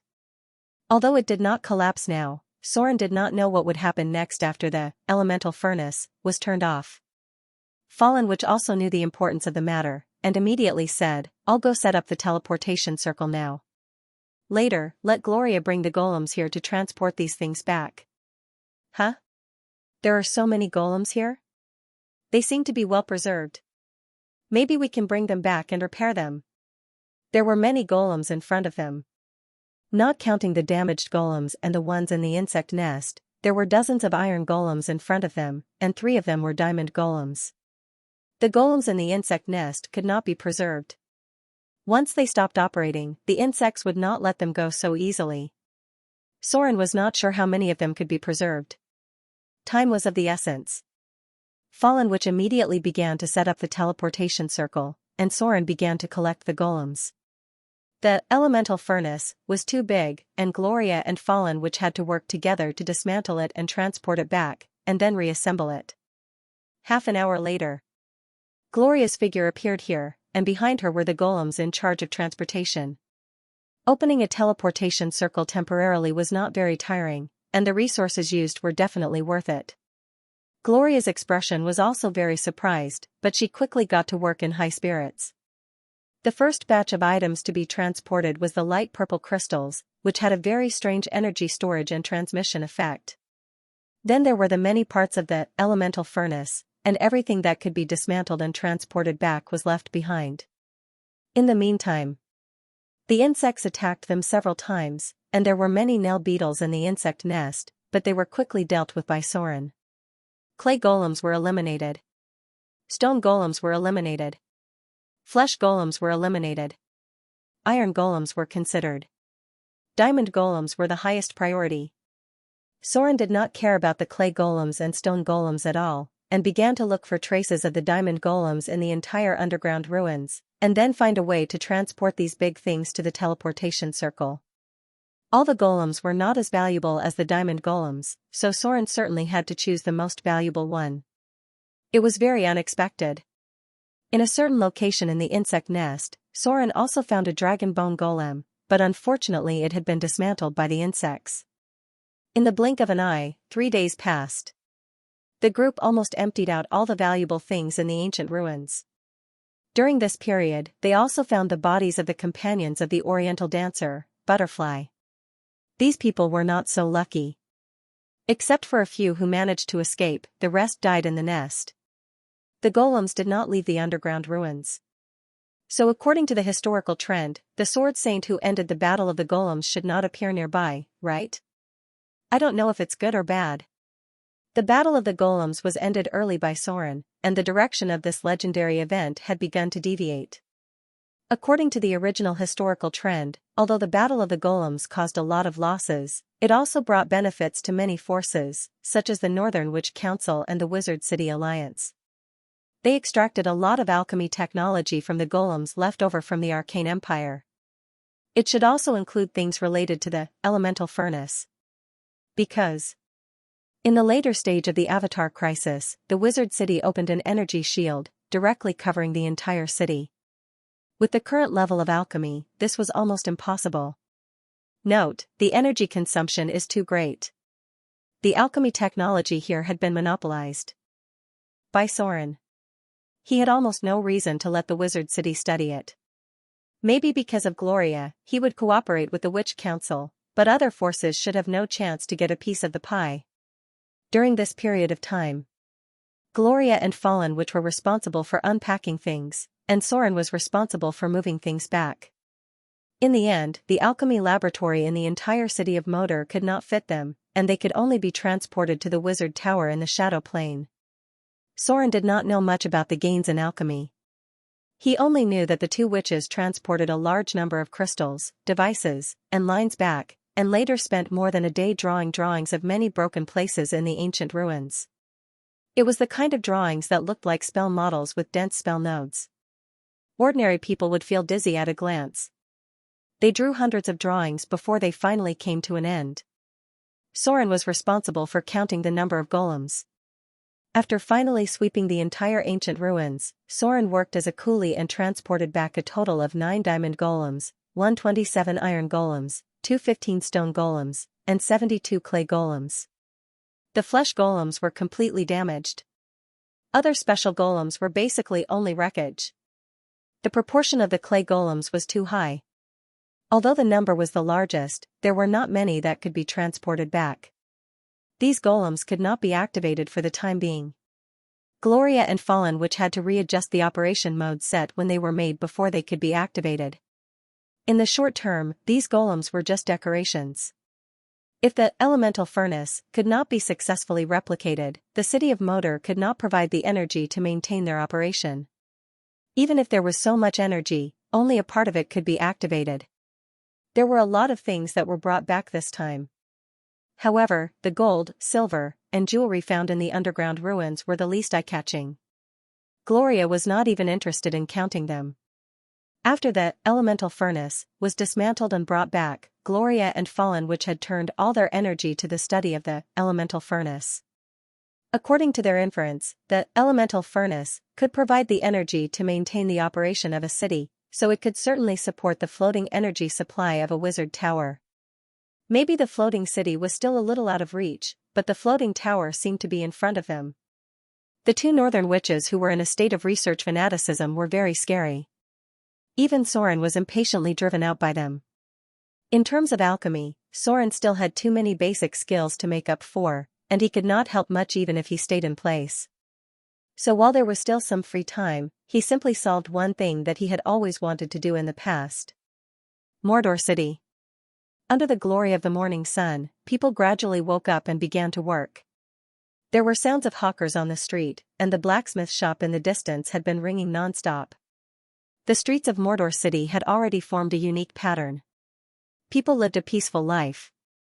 But today, the streets of Mordor City seemed to be a bit different. Many people couldn't help but gather together, looking inside with curious expressions on their faces. A wizard. Furthermore, she was a beautiful witch. Mordor City naturally had more than a few wizards, but there were only 3 famous ones. One was the mistress of Mordor City, Her Excellency Gloria, the other was the mysterious masked witch, Fallen Witch, and the last one was the plant wizard Saruman, who was known as the Weirdo. In addition to these 3 wizards, there were also some low-level spellcasters in Mordor City. First of all, Saruman's apprentice group. After getting the support of Soren, the number of his apprentice group had been increasing, and now it had reached more than 30 people. Although these apprentices were low-level wizards, for Saruman, they could replace him to complete the fertilizer refining work, which saved him a lot of time and allowed him to concentrate on plant research. Then there was the witch group that Gloria recruited from the Northern Witch Council. These witches were more powerful, and most of them were mid-level spellcasters.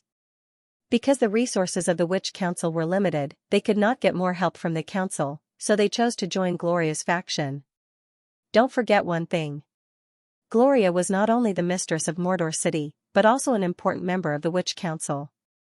The Northern Witch Council had its own factions, and Gloria herself was the representative of a faction. After these witches joined her, they naturally received financial and material assistance from Mordor City. Some of them even moved to Mordor City to assist Gloria. It was these witches who maintained the operation of the golem puppets and coordinated the lighthouse and other things in Port Mordor. The last group of wizards came from Soren's church. The half-elf church also had its own wizard group, but the number was very small, and their strength was also at the mid-level and low-level. There were about a dozen of them, which was less than 1/20th of the number of priests, and many of them were part-time priests. As for Fallen Witch. Haha. She really had no talent in this area. She was a typical person with high IQ and low EQ. Some of her methods were just an illusion formed by her higher IQ. She had always been alone, and there were no wizards to help her. A witch in the crowd was busy giving instructions to the others. She didn't care about the curious gazes of the people around her. After instructing her subordinates to erect a pillar, she reached out and inspected it. Then, she personally installed a beautiful crystal lamp on top of it. After that, she injected a little magic power to test if there were any problems with the internal runic lines. This is a magic lamp. Naturally, there was also a knowledgeable adventurer next to her. After watching for a while, he said, "Is the city hall going to install a magic lamp in Mordor City?" This was a relatively primitive but also an era of unprecedented developed civilization. Magic lamps were not very rare, but there were not many places where they could be used. Most of them were in the homes of high nobles and spellcasters. Ordinary civilians were not even willing to use candles. The only place Soren had seen that was willing to use magic lamps on a large scale was the Palace of Arendelle. The ice witches had transformed the entire palace into a luxurious one. Compared to this kingdom that had been operating for thousands of years, some places in Mordor City were really shabby. The witch did not answer his question. To be honest, the northern witches were a little proud. Men who were not equal in strength and status would often think that they were very arrogant, but this was just their habit. From the central square all the way to the city gate. The length was about 1,500 meters. A street lamp was installed every 15 meters on one side of the road. Gloria's witches were responsible for the installation. A group of people worked hard for a whole day to complete it. On the other side of the central square was another team of spellcasters. Their task was more difficult because they needed to install a huge crystal lamp in the central square. No one knew when. A huge diamond-shaped lavender crystal appeared in each of the 4 sides of the central square. It was surrounded by spellcasters with iron frames. Then there was a lamp post that was bigger than the road every 20 meters. The huge crystal lamp as the core was directly near the fountain in the central square. The light could directly illuminate the most magnificent building in Mordor City, the Great Shrine. A group of witches worked for a long time to complete it. The third pair also came back in the evening. They had remodeled the lighthouse in Port Mordor. Night fell. Many people gathered curiously. There was no curfew in the city of Mordor during this time. Compared with Port Mordor, the interior of the city was still very stable. It was completely in the hands of Soren. Let's start. Soren glanced at the light on the central square and nodded slightly. Connect the magic energy pipeline. Next to him was a young witch with a new face. She looked a little excited and said, "Yes. Your Excellency." Gloria's witches were still recruiting. Compared with training a group of witches by themselves, it was faster to poach a little from the Northern Witch Council. Moreover, Gloria was now in the realm of legends. She was also qualified to gather a group of followers and be a mentor to the younger witches. Therefore, the other witches in the Witch Council could not say anything when they blatantly poached a group of younger witches. Wow! With the establishment of the magic energy transmission, the exclamation from the central square could be heard even from a distance. Lights lit up like stars under the quiet night sky, from the city hall to the central square, and then from the central square to the city gate. It took Soren 3 days to finish the arrangement. There were a total of 762 magic lamps. Among them, the largest ones in the central square were directly transformed with crystals, and most of the others were restored from the underground ruins. The circuit map of the entire lighting system in Mordor was drawn by Gloria. In her words, she said, "Don't bother me now, especially such a small thing." When she said this, Gloria's expression was a little contemptuous. Perhaps in her opinion, Soren was actually in the mood to design street lamps, which should be considered as not doing a proper job. Street lighting was not a difficult problem at all. Basically, any wizard organization could do it. The real difficulty was the follow-up energy supply. Without energy supply, the magic lamps could only be made with some extremely expensive and rare materials to ensure that they could last for a long time without charging. Gloria's expression at that time made Soren so angry that he stripped her naked on the spot and then slapped her hard. After that, she naturally became obedient. The efficiency of the research had improved a lot. People gathered curiously near the square. The priest in charge of the temple saw people spontaneously gathering to see the lights and felt that the atmosphere at the scene was very good and could be used, so he simply arranged for people to summon believers and took advantage of this opportunity to hold a large prayer ceremony.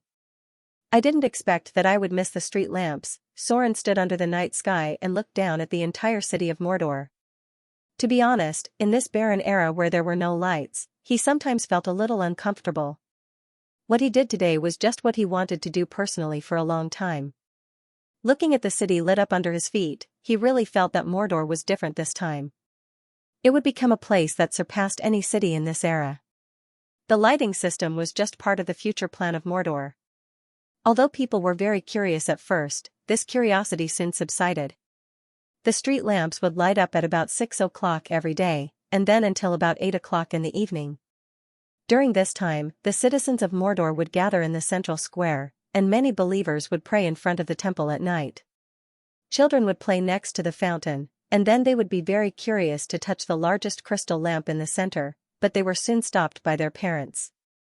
Although there was no explicit rule in Mordor that people could not touch the crystal lamp, people were still afraid of accidentally breaking this seemingly precious thing. This was a rare thing in Mordor, maybe it would be the symbol of Mordor. People who had formed a sense of identity and belonging to this city began to protect the interests of this city in their own way. Everything returned to normal again. Mordor had recently started to plant trees and flowers, and a little space reserved in the city finally came in handy. Although the city hall did not know why Sir Soren was suddenly in the mood to do greenery, they still strictly carried out the order. A few days later, a row of street lamps began to be installed in the port of Mordor. Now the guards in charge of patrolling at night no longer had to hold torches and lanterns. Maybe it was because of the light at night, the taverns opened even later. In this way, people quickly accepted the street lamps and got used to it. The city of Mordor was busy. Although the Avatar crisis had begun, the traces of demons frequently appeared all over the material plane to attack other races. But the city of Mordor did not stop its pace of expansion at all. Before a large-scale war broke out, Sauron seized the time to launch the third large-scale expansion plan of the city of Mordor. This time, the expansion plan covered the entire island. Originally, according to Sauron's estimation, it would take half a year before it could be carried out, but because of the harvest of a batch of golems to strengthen the labor force, he simply started the expansion plan in advance. 1, 2, 3. Pull hard. 1, 2, 3. Pull hard. All of you, use more strength. After finishing the work here, I'll treat you to a good drink. Old Jack walked back and forth shouting slogans. Beside him were shirtless men. These were all his sailors because the expansion plan of the city of Mordor this time was huge. Because the original labor force needed to prepare for spring plowing, sowing, and town development at the same time, there was a slight shortage of manpower at the moment. Therefore, the city hall adopted the method of outsourcing labor to the subordinates, delegating tasks to the subordinates according to a specific remuneration. This year's shipping was not very good. The traces of sea monsters' activities were getting more and more obvious, and the wars in various places affected prices and normal transactions. At the beginning of the year, a caravan was attacked, so many people were hesitating whether to wait until the situation stabilized before making a move. In this way, the city of Mordor had a lot of idle labor force. These people were led by the leaders or captains of the caravan to take on the tasks of the city hall. Anyway, they had nothing to do, so it was not bad to do some work to earn some pocket money. It was not easy to earn a living with their hands in this kind of war, and they could also make their presence known to the higher-ups of the city of Mordor. The first phase of the project was roads. If you want to be rich, you have to build roads first. This was absolutely true. There were now 2 new quarries in the city of Mordor. Most of the indigenous slaves had been transferred to the quarries to work. At present, the farming was handed over to the poor. After all, slaves were slaves. They were definitely not as active in farming as yeomen. They were still more suitable for doing some hard work. Old Jack took over a 500-meter-long road. According to the standards of Mordor City Hall, all roads must be paved with stones. They would not become dusty roads when the weather was dry, and they would not become muddy roads when it was rainy. At least 3 carriages could pass at the same time. The roads connected 12 towns. The path that had been simply paved was rebuilt, and at the same time, there were also magi to assist in the process. While this place was in full swing, other places were also busy. Rumble, a violent explosion was heard. Old Jack raised his head and saw that everyone else was looking in that direction. He couldn't help but wave his hand and say, "What are you looking at?" There was nothing to see. "They're blowing up the mountain. Let's finish this section before it gets dark. We can still drink when we get back." "Baldy. I'm talking to you. Don't be lazy. Do you still want your salary?" A bald middle-aged sailor was called out. He scratched his head embarrassedly and quickly lowered his head to work. At the other side, the explosions were still ringing out one after another. The island terrain near Mordor City was not very good. The best location was Mordor City and Port Mordor. Other places needed to be fixed a little. What Sauron was doing now was to move the mountains and fill the sea. The part of filling the sea was in the 4th phase of the expansion plan of Mordor City, so what he had to do now was to move the mountains. Sauron needed a large piece of flat land. So some of the unsightly hills had to be removed. And by removing these hills, Sauron could also replan the farmland near Mordor City, connecting large areas of farmland together to form large-scale farm planting. The second was to facilitate the relayout of the irrigation system. With the expansion of the farmland area, a second reservoir may need to be built and connected to the next island. "Come on. Are you ready? If you're ready, start the fire." A big man with a beard was shouting in the dense forest. He had a hideous tattoo on his chest, which represented his past identity, a pirate with a little status. But now, he looked more like a contractor. There were many people near him, and soon there was a fire in the woods in front of him. The valuable wood was almost cut down, and the rest were some low shrubs, weeds, and other plants. It was too troublesome to clean up these things, so they simply burned them all, and then other people would come to reclaim these lands. Most of the human farmland came from this way. It may take a little longer, but since the planning has begun, they should do it more perfectly. A raging fire ignited. A group of people gathered outside to watch the fun. There was an isolation belt nearby to prevent the fire from expanding beyond control. They are destroying nature. Should we stop them? In a farther place, a young half-elf observed here. When he saw the fire spreading and the small animals in the forest fled, his expression was a little angry. He said to an elder next to him, "This is too much of a destruction of the natural environment. Should we protest to them?" The elder was silent. Droll had his own dogma. He would definitely reject this kind of serious destruction of the natural environment. But it was a little different here because this was the city of Mordor. The elder thought about it and decided to wait first. It was not their turn to speak in the city of Mordor. At most, they could protest and put forward some opinions, relying on the status of Droll to make the other party a little afraid. The result might be that the city of Mordor didn't care at all. Hey! Do you think the people in the city hall have a problem with their brains? On one hand, they want us to set fire to the mountain, and on the other hand, they want us to plant trees again. I really don't understand.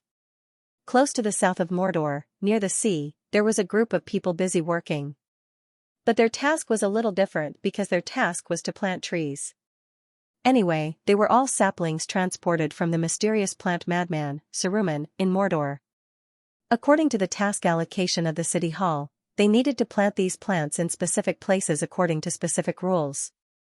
Not only did they need to survive after planting them, but they also needed to have a beautiful landscape. When they thought of this, they couldn't wait to beat up the half-elf official in charge of this area. Wasn't this kind of work difficult for them? There was no other way. The task must be completed, otherwise, the city hall would lower their credit rating. Fortunately, there were half-elves from Autumnfall in Mordor. They spent a lot of effort to find a half-elf who was proficient in gardening and let him guide these people on how to plant. This was the limitation of this era. As lower-class civilian workers, they did not understand that Mordor was planting trees while cutting trees. It was not easy to get wood. There were many trees in those forests. The land here could be directly reclaimed as farmland. What was the use of planting these flowers and trees? But no matter what they thought, obeying orders was the rule of Mordor. Rumble, another series of violent explosions rang out. A beautiful northern witch looked at the front with her head tilted. She seemed to feel that the work in front of her was boring, so she looked disinterested. Go. Move those stones out. Send 3 golems to the reservoir. Half of the stones here have to be transported there. The young witch looked very listless. As a high-ranking spellcaster, she would definitely be a little dissatisfied to waste time here to supervise the progress of the project. If it was the arrangement of the Witch Council, she would probably refuse. But this was Mordor. After coming here, she realized that Mordor was different from the Witch Council, so even if she felt uncomfortable, the young witch still completed the task honestly. It's just a few days anyway. After finishing here, the contribution points are almost enough. The Library of Mordor should be open to me, right? The young witch thought so and suddenly felt a lot more excited. The so-called Library of Mordor was actually the private collection of Gloria and the Fallen Witch. At present, there were a small number of books from the Arcane Empire in the Wizard Tower. These books were of great value to the lower middle-class witches. It was possible to master new spells from them, or some very special supreme magic skills. Of course. If you wanted to read these books, you had to pay a price. Mordor had long formed a unique contribution point system. Sometimes contribution points were more important than money in Mordor. Get ready to fight. Get ready to fight. Everyone pay attention. These electric eels are dangerous. Don't be careless. Near a clear river, many small warships of the city of Mordor had gathered here. Some people had cast fishing nets in the distance, and this group of people was watching the river nervously. Next to them, there were archers with arrows on their bows. The river near Mordor was dangerous. Not only were there a large number of man-eating tiger fishes, but there were also electric eels that could release dangerous electric currents. In the past, these things were left alone, but now Mordor was going to be further expanded, and these dangerous things needed to be cleaned up a little. At least some of the electric eels that could kill people were killed. Sporadic battles were all over the edge of this area. The indigenous people had long been expelled and subdued. These guards were now killing some dangerous creatures. Because this place would be included in the activities of ordinary civilians. The city of Mordor was changing rapidly. However, after Sauron arranged the third expansion plan, he began to busy himself. The City Hall of Mordor had long been able to operate on its own. Compared with the efficiency of other places in the current era, the City Hall had an absolute advantage in terms of execution. Anyway, as long as it was something that Sauron told them to do their best, it didn't matter if they didn't understand some things. They just had to act according to the orders, and they would naturally know why in the future. The city of Mordor had always been ruled by an absolute dictatorship. Is this the crack that connects to the bottomless abyss? Gloria and Fallen, which were busy reorganizing the elemental furnace. Sauron also needed to arrange the overall layout of Mordor at this time. A key part of it was this passage that connected to the bottomless abyss. Most of the dangers that Mordor would face in the future would come from here. It was not realistic to close this plain crack because it would take a lot of divine power to close it.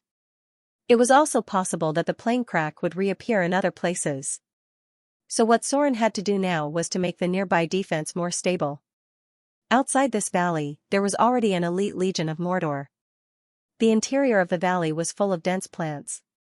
These plants had covered the entire bottom of the valley through magic.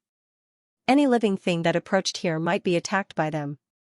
There was a strong smell of blood near the plain crack, and the cannibal plants in that area were also the most luxuriant. The mutant plants in the outer islands were very dangerous. It was mentioned before coming to the island of Mordor that many mutant plants had a high challenge level. Some were even more difficult than intermediate demons. Saruman had recultivated these mutant plants. It seemed that he had secretly cooperated with some people in the Church of Agriculture. Sauron did not ask about the specifics, but it seemed that some people in the Church of Agriculture were also very interested in these plants. The finished products were these plants in front of him. Initial estimation of the challenge difficulty was about level 5. Some of them had undergone a second evolution mutation. The power of the demon's blood had penetrated their roots. By absorbing the nutrients of the demon's corpse, these plants had become more dangerous and aggressive. But this was not enough. Sauron was going to further strengthen their abilities and use these plants to block the invasion of the demons. At least, they would not be able to leave the valley easily. Plant, domain. A powerful domain power spread out and enveloped the entire valley in an instant. Sauron hadn't used the plant territory he got from the Misty Forest yet because he didn't have much use for it. However, he could use it to strengthen these mutant plants. Divine power bestowal. Sauron's divine power was slowly decreasing. At the same time, the plants in the valley were mutating and strengthening. While they were affected by the plant domain and receiving Sauron's divine power, their original imprints were erased, which was the magic imprints left by Saruman to control them. Instead, they were replaced by the divine imprints left by Sauron's plant domain on these mutant plants. Sauron sprinkled his divine power on the mutated plants. If he needed it, he could even observe the valley from their perspective. He didn't have much divine power to waste. Sauron used about 50 divine power and stopped. His focus was on the mutated plants around the gap between the planes. After Sauron's plant domain and divine power bestowal, the strength of the mutated plants near the front had greatly increased. At least, the challenge had doubled. As more demons were killed, the bloodline power and evil breath from the bottomless abyss were likely to further transform these mutated plants into demonic plants. They would be the first line of defense of Mordor. After dealing with some miscellaneous things, Sauron also had an important thing to do. With the appearance of a teleportation spell, Sauron's figure appeared directly in the laboratory of the Shadow Plane. In front of him was a busy fallen witch, and Gloria was in the laboratory on the other side, disassembling the golem puppets that had mastered the ability of their specialty. "Is the thing I want ready?" Sauron glanced at the busy fallen witch and said slowly, "I'm ready here." Fallen witch raised her head when she heard the words. She seemed to have not rested for a while, so she looked a little tired. She nodded and said, "It's done. It's on the alchemy table over there. I'll help you install it later." Soren nodded, then waited quietly. An hour passed in the blink of an eye. After Fallen Witch finished the work at hand, she waved her hand and put away a silver white metal ring on the alchemy table. Then she said to Soren, "Where is it? Did Gloria bring the drawing?" Soren took out a drawing. It was a battleship. There were many complicated marks at the bottom of the cabin and the sails, as well as a spell model that made people dizzy. Very good design. This should be enough." Fallen Witch's figure floated in the air, and she said softly, "Let's go now. It should be ready by tonight." The light of a teleportation spell rose. Soren and Fallen Witch appeared on the sea near the city of Mordor. When Fallen Witch nodded to Soren to signal that they could start, the sea under their feet gradually separated. Then a dark mast rose from the bottom of the sea, followed by the ghost ship, Dead Man's voice breaking out of the waves. With a fog spreading, the legendary ghost ship that had been silent for a long time reappeared. Killing made the Dead Man's voice stronger. But this transformation also took time, because Soren was almost invincible on the sea now. Unless they provoked the sea goddess, no enemy dared to fight with him at sea. The ghost ship, Dead Man's voice had temporarily lost its purpose, and it had not been needed to join the battle for a long time. During this time, the ghost ship, Dead Man's voice had been silent on the bottom of the sea, digesting the death power absorbed during the killing, and at the same time, digesting the ghosts attached to the ship. Now, it was a true legendary specter ship. "I'm starting. I may need your help later." Fallen Witch's figure flashed, and she appeared directly on the deck of the ghost ship. She first looked at the legendary ghost ship curiously, then she waved her hand and took out a silver white metal ring. Floating ring. It was a medium-sized floating ring customized according to Soren's request. Soren had always been a person who was used to being well prepared. After a long time of accumulation, it was finally time to apply it. It was still impossible to raise a floating space tower for the time being. Gloria and Fallen Witch had to complete all the research work on the elemental furnace and figure out the stable energy transmission method. But since the research on the floating ring had been completed, the next step was to apply it in practice. There was no doubt that the ghost ship, Dead Man's voice, was definitely the most suitable application at present. First of all, the ghost ship itself had enough energy. It could provide energy for the floating ring on its own, and when necessary, it could also strengthen the kinetic energy through other devices. Moreover, there were ghosts on the ghost ship, and they could all provide the power to maintain the operation of the floating ring. Then, the ghost ship itself was not big, and its weight was within the range of the floating ring. From all aspects, the ghost ship, Dead Man's voice, was the most suitable tool for testing the floating ring. If a legendary ghost ship was successfully modified and equipped with the floating ring, then its combat effectiveness would really be a bit different. The ghost ship had a strong offensive ability. The ghost ship had bound a large number of undead creatures. The Dead Man's voice was a legendary construct. The ghost ship could repair its body by itself. Now, as long as a floating ring was added, and then the sails were re-enchanted, then the Dead Man's voice could fly, flying Dead Man's voice. This was Soren's purpose. In order to let the impatient Gloria draw him the enchantment blueprint to modify the ghost ship, Soren even worked hard last night.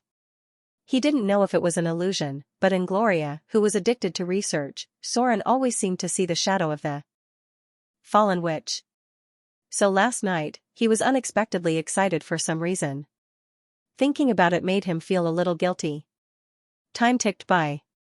The figure of the Fallen Witch shuttled through the cabin of the ghost ship. As the floating ring was placed little by little on the ghost ship, the whole warship gradually rose, and the depth of the hull was getting smaller and smaller. When it reached a critical point, the ghost ship suddenly shook, and then the whole ship was suspended about a meter above the sea.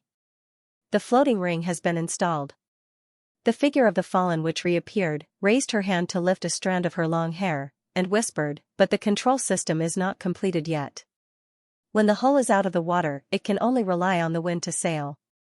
The sail enchantment blueprint given by Gloria is limited. The ghost ship itself needs an autonomous driving force. If you want to control it freely, I'm afraid you need to carve a huge magic circle inside the hull.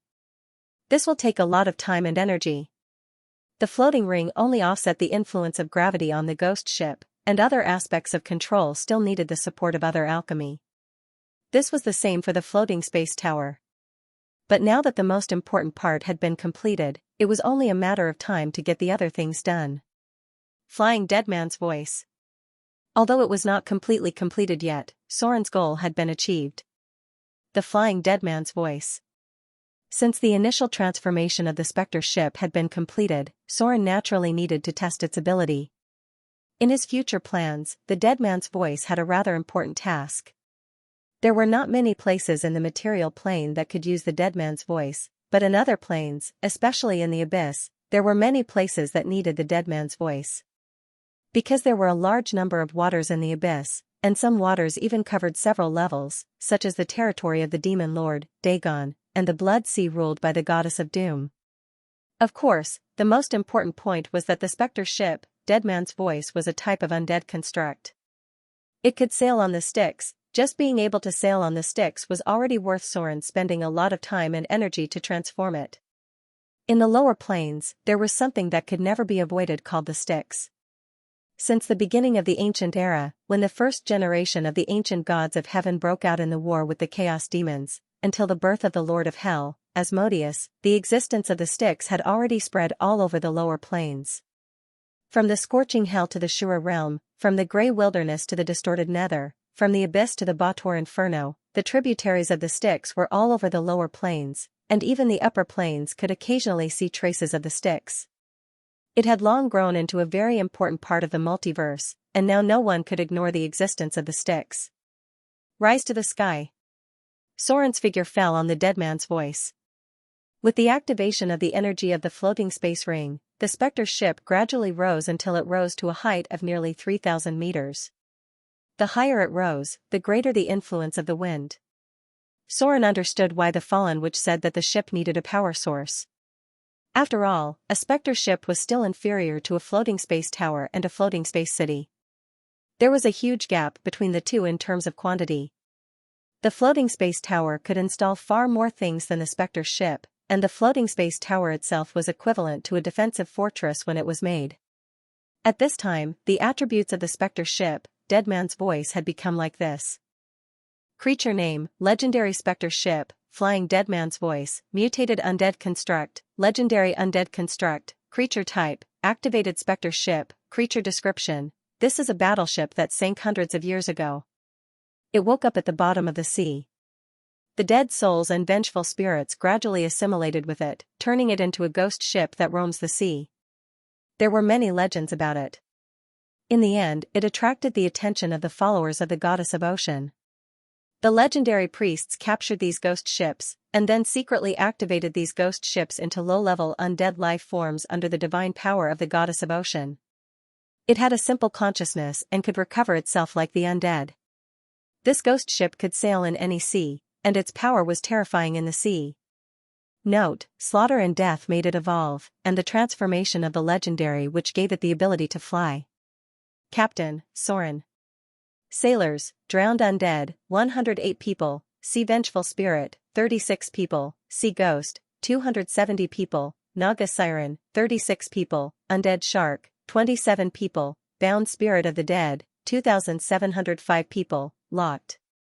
Equipment, drowning hell, ram, cannon of the dead, 24 pieces, ghost sail, mutated, enchanted, transformed, heavy revolving cannon, 2 pieces. Basic skills, fly, drive wind, summon fog, ghost ship's characteristics, self-repair, deep-sea diving, activate life, activate ropes, curse ship hull, dead man's characteristics. Special ability, soul eater, characteristics. The dead man's voice was stronger because of the slaughter. This ghost ship's life form was relatively special. Even if it had advanced to the legendary level, its ability to strengthen itself was relatively limited. To some extent, it was just a collection of undead. Advancing to the legendary level strengthened the undead bound on it. The ship itself did not change much, but it slightly strengthened a part of the ship's ability. The number of souls bound on the dead man's voice had doubled compared to the past. The number of drowned undead had reached an astonishing 108 people. The number of sea vengeful spirits had also skyrocketed. The number of other types of undead had more than doubled, and some had even doubled or tripled. This was where the ghost ship, Deadman's voice truly changed. Among them, the number of bound spirits of the dead had reached an astonishing 2,705 people. These bound spirits of the dead determined the vitality and healing ability of the ghost ship, as well as the potential of the other undead sailors. It could be said that the ghost ship had now become a small undead kingdom. It's still not enough to rely on the sail. It still needs to be further enchanted. Soren controlled the ghost ship to fly in the sky and then return to the sea. He murmured, "It's still not enough to deal with the battle in the abyss. The flying ability is enough. The floating ring can rise to a height of thousands of meters with just a little push. But the maneuverability is seriously lacking. I don't know how the floating city in the Arcane Empire was powered. Then there's the combat ability. Although the number of undead sailors has skyrocketed, they are only close combat cannon fodder. The silent hell's ram can be ignored, and the animated ropes can also be ignored. The only effective long-range firepower is the cannons and the heavy boomerangs. This kind of firepower can be used to deal with enemies in the material plane, but it's not enough to deal with the demons in the abyss. When the Sea Temple first modified it, it was already limited to the battle in the material plane. It seems that all the cannons have to be replaced? I wonder if the Super Arcane Crystal Pulse Cannon can be installed on the ghost ship? If it can be installed, how will the huge amount of energy needed be solved? A lot of thoughts flashed through Soren's mind. But in the end, he shook his head and put it down. Things still had to be done step by step. If he wanted to get the Super Arcane Crystal Pulse Cannon, he was afraid that he had to take down the Wizard Tower in the Shadow Plane first. To take down the Wizard Tower in the Shadow Plane, Gloria had to master the level 9 spell, Spirit World Travel. Gloria was now busy studying the Elemental Furnace. She already wanted to split herself into 2 people to use it. At this time, he could only deal with things according to priorities. From the current point of view, reassembling the Elemental Furnace was the most important thing and the most helpful thing for them. As long as the Elemental Furnace was assembled, the abundant energy would immediately allow the city of Mordor to build a golem army. By then, with enough diamond golems, they would be able to push down the Wizard Tower in the Shadow Plane. The city of Mordor was busy. The third expansion plan also included the port area. With the increasing number of foreigners, the upper limit of the number of people that could be accommodated in Port Mordor was a little insufficient. Recently, the City Hall was preparing to open up a separate piece of land as a residential area. Citizens of Port Mordor could buy a small piece of land at a relatively low price with their own identification. However, if foreigners wanted to buy a house in Port Mordor, it would be a little more expensive. It was said that many southern businessmen had protested recently, but the officials of the City Hall didn't even care about them. If you don't want to buy it, then get out. The land budget of Mordor was already very tight, and the population growth rate was far faster than other cities. This batch of land was already an overdraft of the reserve resources. According to the final statistics of the City Hall, if the nearby islands were not annexed and developed, the population of Mordor could only be accommodated by about 300,000 people. Once this scale was exceeded, the food could no longer be self-sufficient. Citizenship in Mordor was now in high demand. Having the citizenship of Mordor was greatly convenient at sea, and there were few difficulties in other cities on the south coast. Powerful force was the guarantee of peace. The Battle of the Golem was completely over, but Soren's journey did not stop. Before history changed too much, he needed to use his ability to foresee the future to prepare more trump cards for himself. But before he set off this time, he still had some small things to deal with. The Stone of Dreams. This thing was basically useless to Soren, Gloria, Fallen Witch, and Vivian. As a relatively special legendary item, Soren seemed to be able to use it in only one place, that was the war chest demiplane connected to the Shadow Plane Wizard Tower.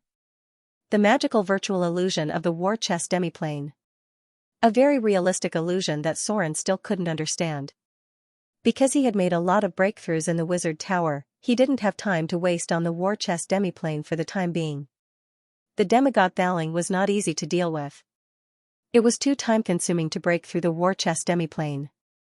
Soren planned to take over the authority of the war chest demiplane directly after taking over the wizard tower, but now he needed to test whether the Stone of Dreams was effective against the illusion of the war chest demiplane.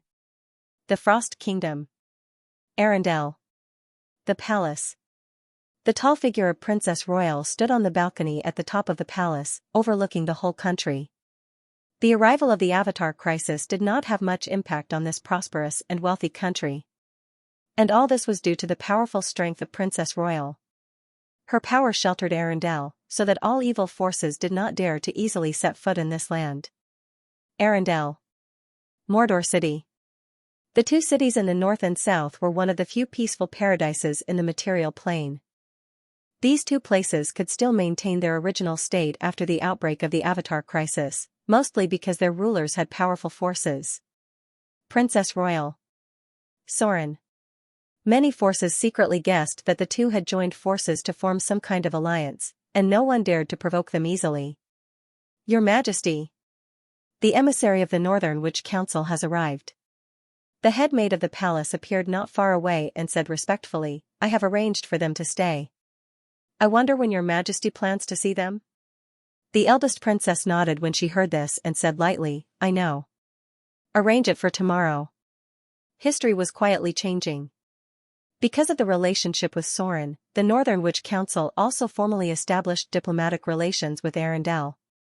The two sides didn't have much to do with each other, but now the Northern Witch Council and Arendelle's Snow Witches seemed to have plans to further deepen their relationship because of the outbreak of the Avatar crisis. The two most powerful witch groups in the material plane were trying to cooperate. The Northern Witch Council. Arendelle's Ice Witches. The two originally didn't have much interaction. Although Princess Royal had great strength, she was very arrogant in terms of interpersonal relationships. You could feel it from her attitude towards Soren.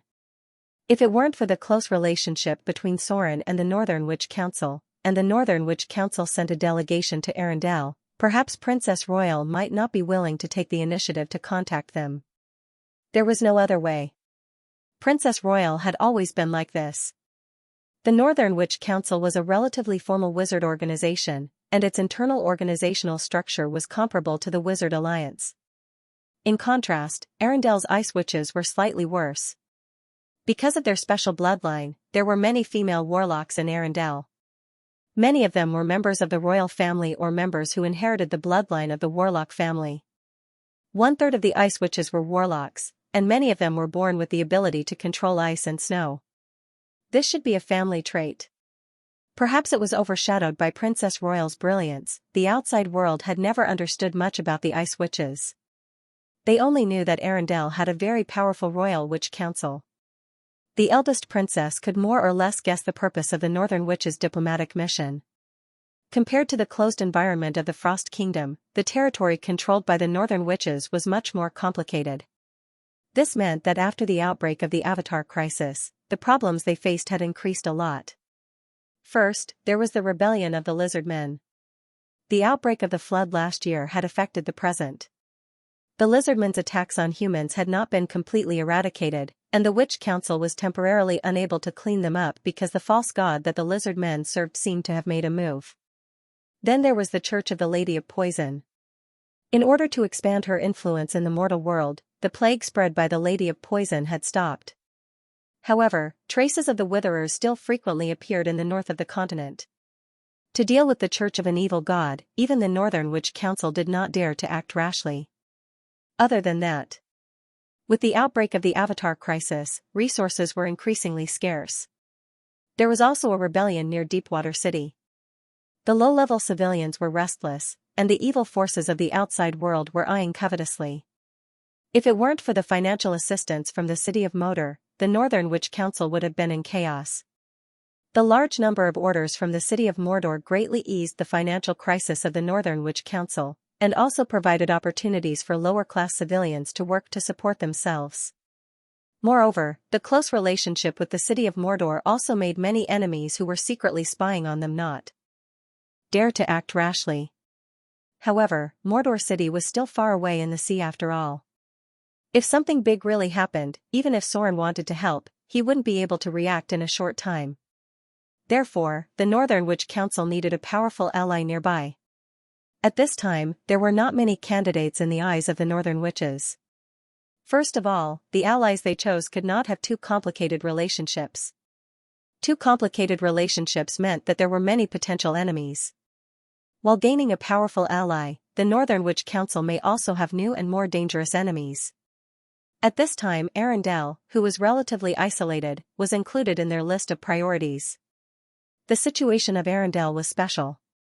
First of all, it was a relatively isolated country. It didn't have much contact with the outside world, and there were not many enemies on the table. It was not far from the Northern Witch Council. Then, the relationship between Arendelle and the city of Mordor was very close. At least in the outside world, Princess Anna of Arendelle was said to be the lover of His Excellency Sorin. Even recently, there were rumors that Her Majesty Princess Royal had a very close relationship with His Excellency Sorin. Regardless of whether these gossipy rumors were true or false, there was no doubt that Arendelle had a close relationship with the city of Mordor. Arendelle, the city of Mordor, the Northern Witch Council. After realizing that they needed more powerful allies, the Northern Witch Council finally decided to send a delegation to Arendelle. The leader was even a legendary witch who held power within the Witch Council. The city of Mordor was still too far away. Sorin chose the Outer Islands in order to avoid the direct impact of the storm of catastrophe. In this increasingly chaotic environment, the Northern Witch Council must form an offensive and defensive alliance with a nearby powerful force. Outer Islands, the city of Mordor. In just a few days, the city of Mordor had undergone earth-shaking changes. There were large construction sites everywhere outside the city. Strong men who worked by the sea all year round carried tools with their bare arms. Slogans sounded one after another at the construction site, and many women also joined in the labor. The mysterious wizards did not seem to be so rare. At least they could be seen in many construction sites. Compared to ordinary people with low education, the amount of knowledge that spellcasters had was far beyond their imagination. This kind of knowledge was not only reflected in spells, but also in architecture, culture, nature, religion, and so on. Naturally, the wizards were not likely to do it themselves. They were more like the general supervisors of the project. Recently, the higher-ups of the city of Mordor wanted them to develop something similar to cement. This was really a bit troublesome for the wizards who were used to relying on the mud-to-stone spell, but after all, the spell could not be applied to such a large-scale construction, so in the end, Saruman had to lead a team to try it. The level of architecture in this world was about equivalent to the Middle Ages, but if you want to make cement, you have to consider the different rules of the world. Making it was not the key. Wizards had many alchemy creations that could replace cement, but those could only be applied to expensive buildings like wizard towers. The most important thing was that this alchemy creations could be mass-produced and popularized, which was the result that the higher-ups of the city of Mordor wanted to see. Looking down at the city of Mordor from the sky, a huge ring could be seen, which was composed of the city of Mordor, Port Mordor, and 12 towns that were being expanded. Every place had a landmark building, which was the temple of the half-elf church. The great temple in the central square was the core. This was actually a very large magic circle, with Sorin's belief network as the core, relying on the great temple in the city of Mordor as the carrier, and the temples in the other 12 towns as branches. It was also an independent small network that connected the beliefs of the half-elf church. This was actually a magic circle. The wizard's in-depth understanding of the magic network finally gave birth to the powerful magic circle, Magic Circle. The magic circle was like an independent local area network. In some powerful magic circles, the controller could even seal the casting ability of others. Was this not very similar to the magic network? If the goddess of magic deprived a wizard of his ability to cast spells, the effect would be the same. The magic circle was first born in the Age of Thorium. From the beginning, it was the result of the analysis of the structure of the magic network by the great arcanists. If there were not always a few great arcanists who wanted to kill the goddess of magic, perhaps the goddess of magic would not be so eager to close the inner layer of the magic network and only open the core application of the magic network to other gods. Magic Circle was one of the core structures of the floating city. The wizard tower in the shadow plane was covered with a small magic circle. It seemed that the former owner of the wizard tower also wanted to expand to the level of the floating city. This was equivalent to a local area network. The deeper the understanding of the magic network, the more powerful the user was, and the more amazing the magic circle's ability was. During the Arcane Empire, the most famous floating cities could even directly block the casting ability of all wizards below the legendary level. Once they entered the floating city with the magic circle, they would become similar to ordinary people. Only after obtaining the casting license, local area network pass, issued by the Arcanist Council of the floating city, these people could regain the ability to cast spells in the floating city. Note, this is why it is called Magic Circle. This is a lock. Incredible, right? This was actually the magic circle that was mentioned more than once in the wizard books, anti-magic field, however. At present, there was no magic circle of this level in the material plane. They had been lost for a long time.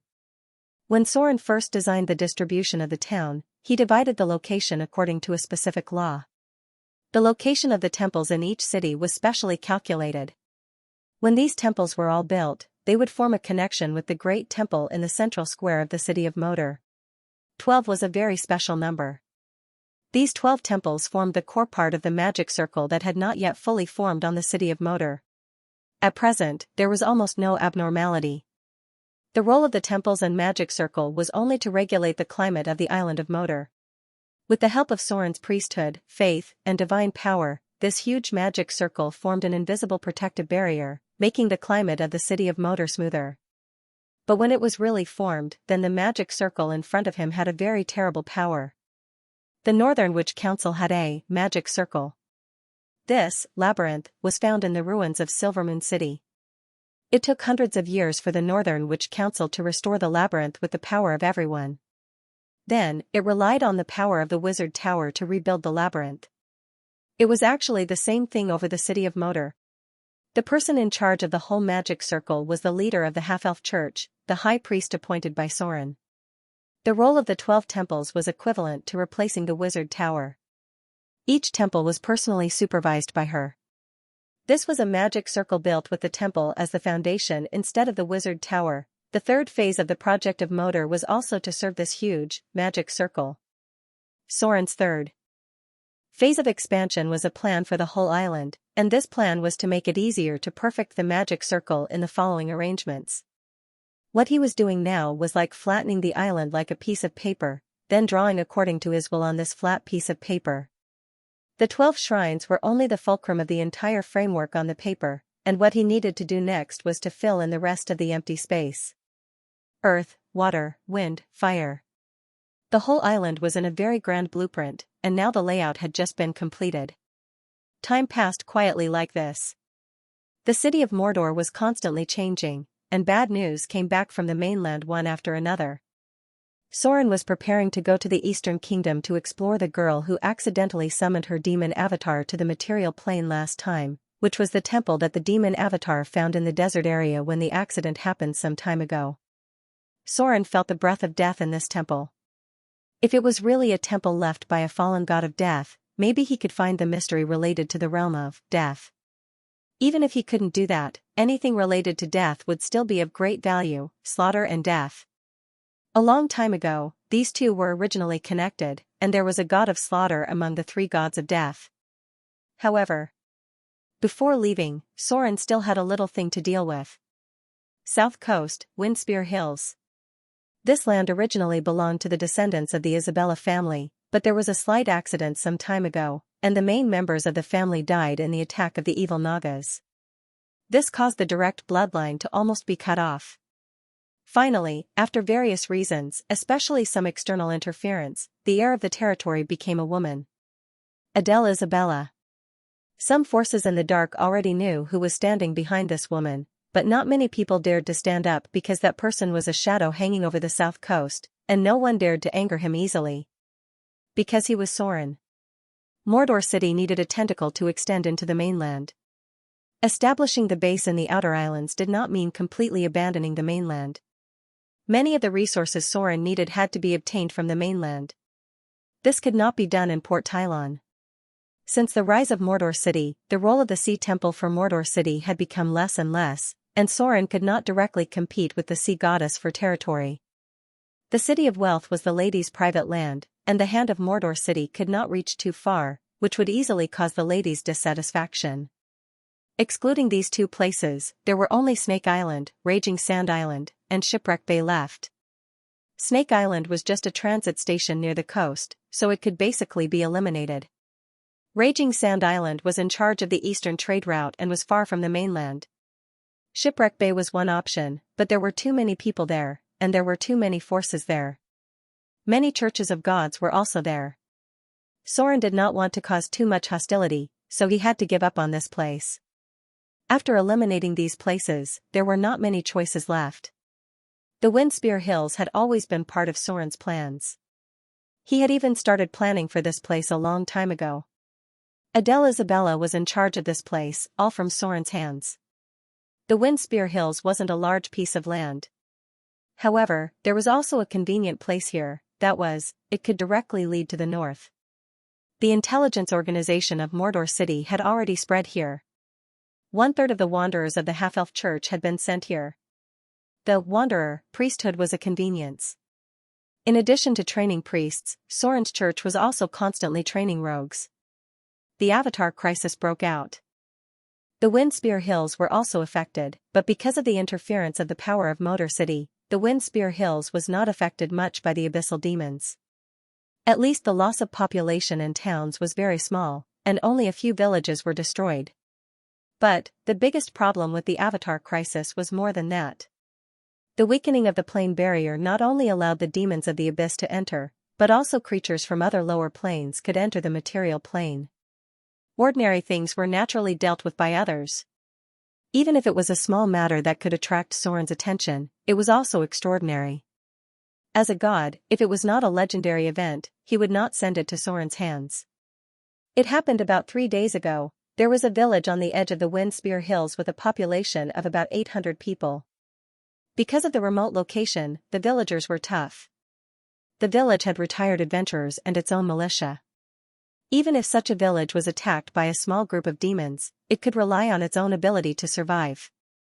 But, just 3 days ago, someone suddenly found that there was no living person in the village.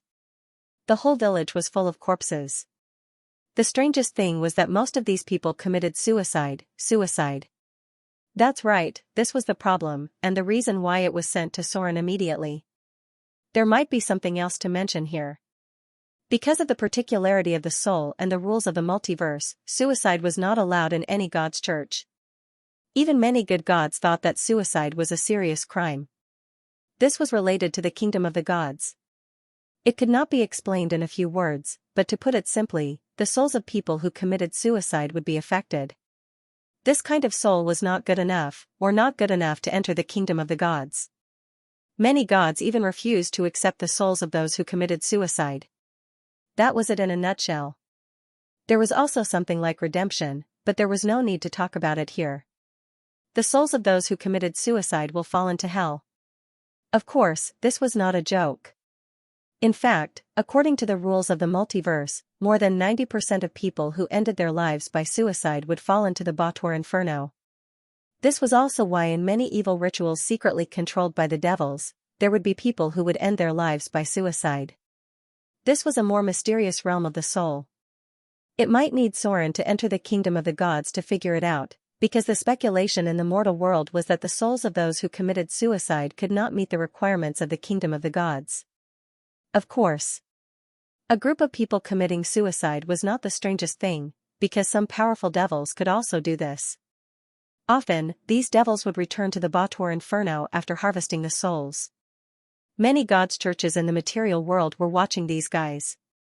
Because pantheism was a common thing, these souls that were harvested by the devils belonged to the believers of many gods' churches. The reason why the subordinates immediately reported this to Soren was that these suicides all had a smile on their faces, and they ended their lives with a seemingly twisted and chilling expression of happiness. It made people commit suicide with a happy face. Soren immediately attracted attention after receiving this news, because in his memory, there were very few people who could do this. One of them was called the Hellbard, Windspear Hills, Withered Leaf Village. Soren's figure appeared near this village that was shrouded in the smell of death and stench. Long before the news was sent to him, the secret sentries in Motor City had already begun to monitor this place. The civilians in the village had been dead for a while, and there was a strong smell of corpses everywhere. However, the strange thing was that there weren't any crows or scavengers in sight. Strange, right? Crows, vultures, coyotes, and other scavengers liked to eat corpses. There were hundreds of corpses here, but no scavengers appeared. They just rotted over time. The devil's means. Soren opened his eyes, and a divine light appeared in his eyes. The village in front of him was covered in a blood-red aura. It was an extremely evil power. The power of the devil. There were no souls. Even if the spirit world and the shadow plane were seen through the barrier, Soren did not find any souls. There were only corpses that were gradually rotting. Not even a shadow of a vengeful spirit could be seen. The devil had harvested all the souls. Is it death's praise? Soren looked down at the corpses under his feet. These corpses still had a strange smile on them. In the center of the village, there was a destroyed altar. There were many naked corpses nearby. They had held a ceremony before they died. A ceremony that looked happy and beautiful, but in fact, it was extremely evil. This is? Musical instrument. Soren's figure fell from midair. He found a flute on the ground. Next to it was a young man. He should have been playing the flute before he committed suicide. There were other musical instruments not far away. Maybe they were holding some kind of celebration before all this happened. It seems to be the work of the Helpheimer. As the most powerful bard in the material plane, the Helpheimer had mastered some special and terrible chanting spells. Before he fell, he was a powerful chanter. His famous work was when a large number of believers committed suicide during a celebration. Revelation, Prelude to Hell. Dusk Tribute. Death's Praise.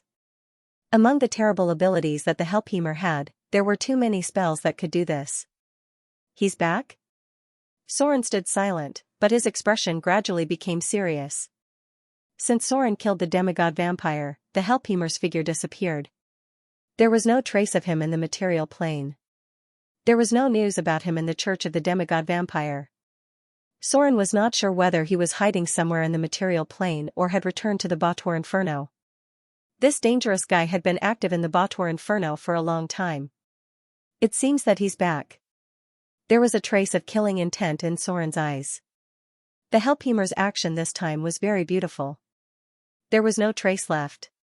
Even if Soren was a true god, there was no way to find him through other means. The souls here were too clean. If only one soul was left, Soren could find the other party's trace.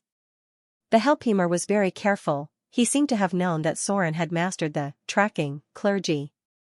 After everything was over, he erased any traces of himself. The bard was just a jack of all trades.